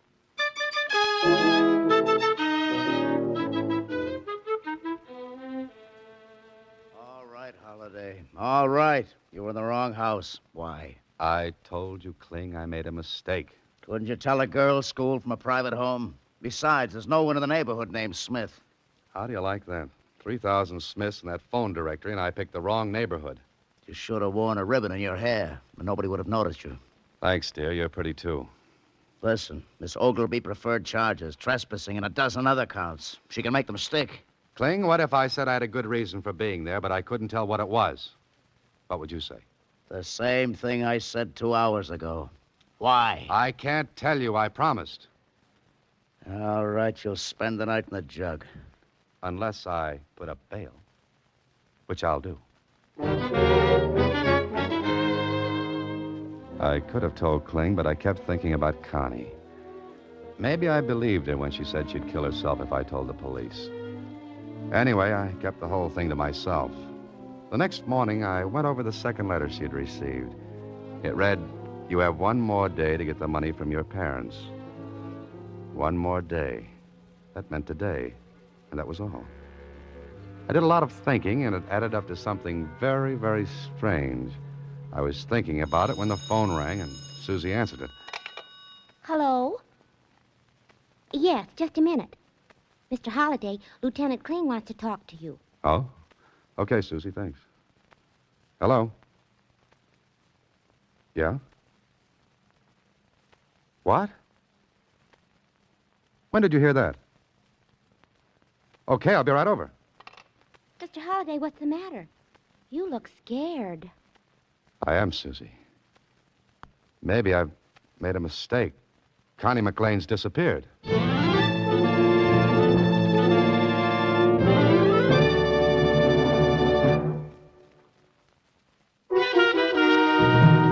Now back to Damsel in Distress, another Box 13 adventure with Alan Ladd as Dan Holliday.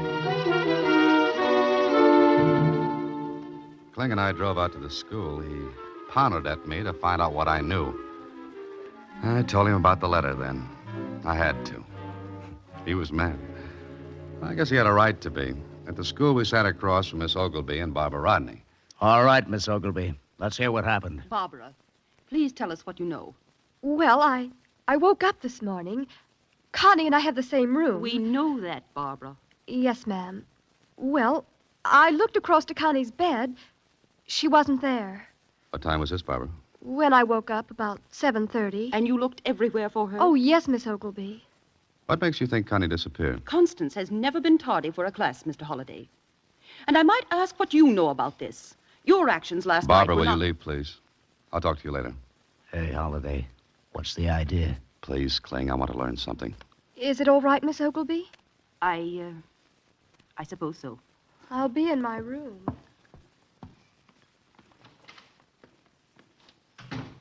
Now, Mr. Holliday? Shh. Kling, tiptoe to the door. See if she's there. Huh? Please. Okay. Oh, I'm going. I'll be in my room. Well, that's strange. I never suspected Barbara would do a thing like that. What's on your so-called mind, Holliday? Some questions? Miss Ogilvy, do you know if Connie had many dates? Dates? Yes. Parties, dances. No, she didn't. Why? How about Barbara? Yes. They're very close to each other, aren't they? Inseparable. But what is this leading to? I don't know yet. Now about Connie's mother and father. Yes? Do they come to see her often? Not very. They do a great deal of traveling. Uh-huh. Thanks, Miss Ogilvy. Now, Holliday, you through playing games? No, not yet. Miss Ogilvy, isn't there some sort of dance coming up soon? I think I saw a notice on the bulletin board as I came through. Yes, next week. But really, I don't see how questions like these are going to find Constance. Oh, Kling. Yeah? What now? You going to ask me to the dance? Look, Kling, I'll get Connie back here, and no one will know anything's happened if Miss Ogilvy will agree not to press the charges against me for last night. What? Miss Ogilvy, you know it wouldn't be good for the school if this got in the papers, would it? Not at all. Oh, great. The poor kid's disappeared. She got those letters, and you're worrying about the school. The letters gave her until tomorrow to get the money. All right, I've got all day. But I want to do this my way. Believe me, it's for Connie's sake. Well? Very well. I agree. All right with you, Kling? Oh, it has to be. Good. If I'm not back in 12 hours, bury me anyway.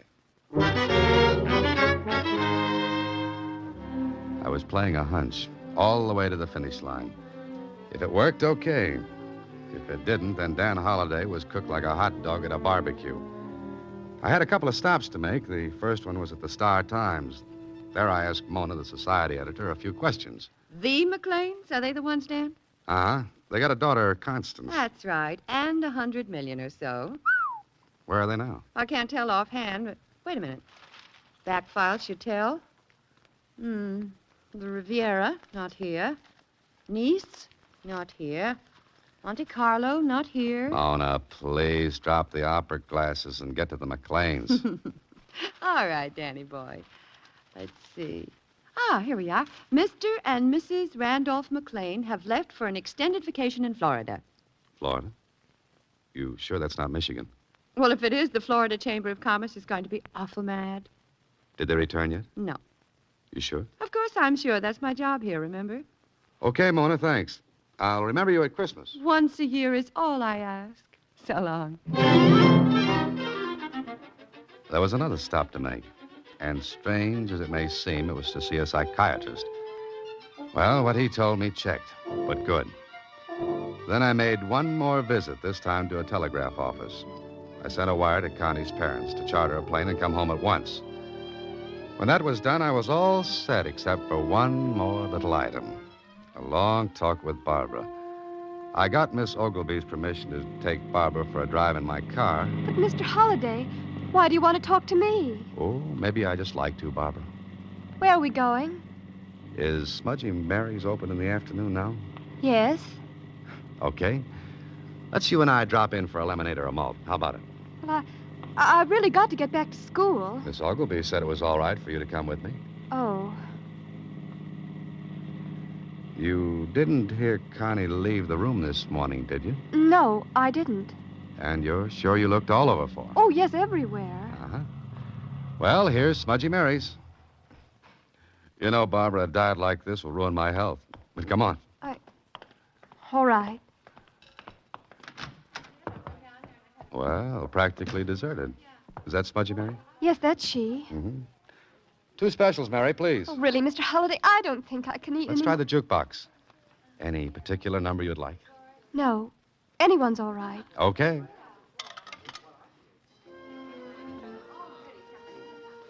Come on, we'll take this table over here. What do you want to talk about? Connie, What about her? come on, Barbara. Why don't you tell me where she is? Well, because I don't know. I'll bet she's been kidnapped. Those awful letters. They said that if Those she... letters wouldn't have fooled a baby, Barbara. No kidnapper's going to ask for $1,000, not when the parents are worth millions. Well, maybe he was scared. Could be. But that second letter under the door last night, the kidnapper put it there? Well, he must have. Mm-hmm. Well, how did he get in? Well, I guess he sneaked in. Barbara, no kidnapper goes around in brightly lighted halls shoving threatening letters under doors. I don't know where she is. Barbara, please tell me. You won't tell anyone, will you, Mr. Holliday, please? I'm afraid I'll have to, Barbara. But maybe everything will come out all right. Now we'll save those Smudgy Mary specials until later. Right now, we're going to pick up Connie. How about it? All right, Mr. Holliday.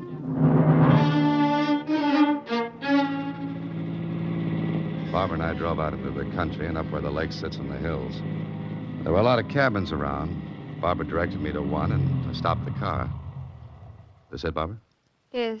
You wait here. I walked up the path, up the porch stairs. Tried the door. It was unlocked. Who? Mr. Holliday. Hello, Connie. How are you? It's all right now, Connie. It's all right. Come on. We'll get back to town. Sure, everything was all right. I drove the two girls back into town. They didn't say a word. I dropped them at the school and then had a long talk with Miss Ogilvy. It was later that night when Lieutenant Kling and I walked into the McLean home. Mr. and Mrs. McLean had called from the airport. They said they'd be home in a few minutes. Connie and Barbara were upstairs. Miss Ogilvy, Kling, and I sat in the big living room. All right, Holiday. How about the plot? Gonna get with it? I think we'll wait for the McLeans, huh? There won't be anything in the papers, will there? That depends on Lieutenant Kling, Miss Ogilvy. Why me? Listen, I still don't know who pulled the snatch. Kling? Oh, I beg your pardon, Miss Ogilvy. What I mean By is... snatch, you mean kidnapping. Yeah, that's right. You talk English. Oh, that'll be the McLeans. Miss Ogilvy, would you mind getting the girls down here? Certainly, Mr. Holliday. Connie, Where's my daughter? Where is she? Mr. McLean, my name is Holliday. I sent you and your wife that wire this morning. Where is she? Is she all right? Yeah, she's all right. She's coming down to... Connie. Oh, darling. Oh, darling, Oh, it's so Mr. good Holliday, to see we're you. so I was grateful. worried. Let me I look can't at tell you how much. Uh-huh, well, we'll see. Connie, Yes, Mr. Holliday. would you and Barbara wait outside? We'll only be a minute in here. Yes, sir. Come on, Barbara. Who did it? Who kidnapped her? You did. You and your wife. Mr. Holliday. What are you talking about? You're insane. No, I'm not. Now, listen to me. You have a daughter, but no one would ever know it. How often do you see her? Now, see here, Mr. Holliday. About once a year, you put her in a school and forget about her. Except when you think something's happened. Holliday, you can't talk to me I'm not like finished, Mr. McLean. That kid's lonely. And because she's, well, maybe you call it plain, she doesn't go out very much. Not many dates. I don't see what this is all about. You see, I talked with a psychiatrist today. Used a lot of fancy words, but they boil down to this. Connie wants and needs attention and affection desperately. She didn't get them here, so she thought of this scheme. Pretend to be kidnapped, get attention called to herself.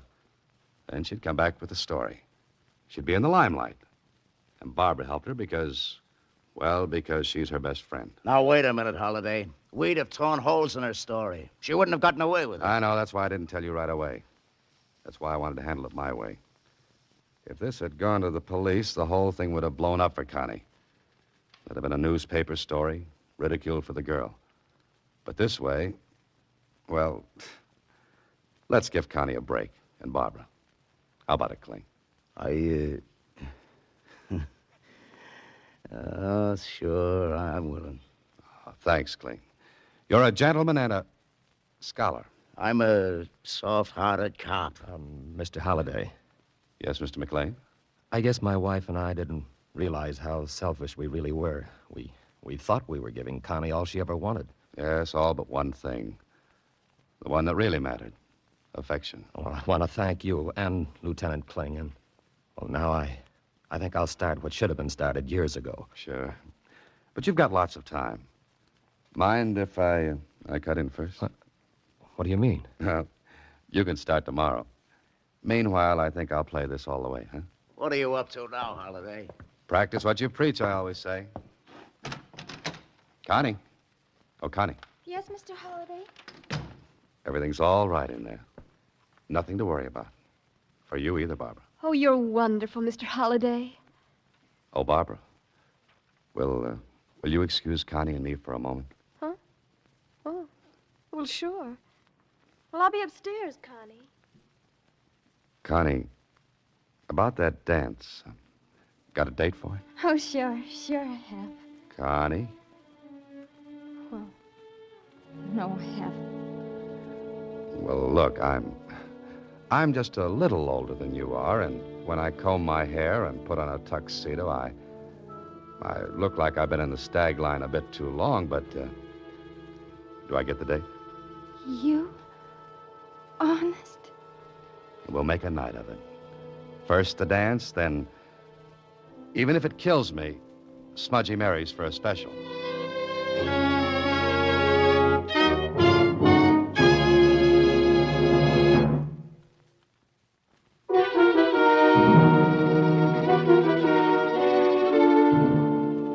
Did you have a good time at the dance, Mr. Holliday? I was the belle of the ball, Susie. Everybody cut in on me to dance with Connie. Uh-huh. But you didn't tell me one thing, Mr. Holliday. What's that, Susie? What's a Smudgy Mary special? Oh, well, 3 scoops of chocolate ice cream, 3 strawberry, 2 vanilla. Oh. Slice 4 bananas and embalm them in pineapple syrup and lay them out neatly alongside the ice cream. Pineapple. Strawberry. Let's see now. Oh, pour on 2 ladles of chocolate syrup, a huge gob of whipped cream. Mr. Holiday, Wait a minute. Then sprinkle with nuts with a few bits of shells left in and... What's the matter, Susie? I ate an awful big lunch. Good night, Mr. Holiday. Alan Ladd appears through the courtesy of Paramount Pictures. Watch for him in his latest picture, Saigon.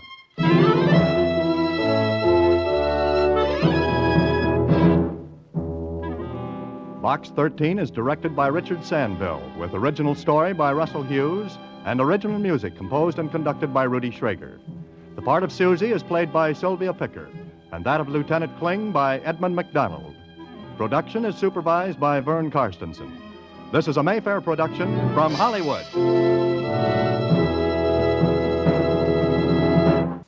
Premiere of the new bestseller, Once an Eagle, the big drama of 2 soldiers, one decent, the other ruthless, fighting one another through 2 world wars, 2 strong men and the women they loved and used. See an all-star cast in Once an Eagle, tomorrow at 9, 8 Central and Mountain on NBC.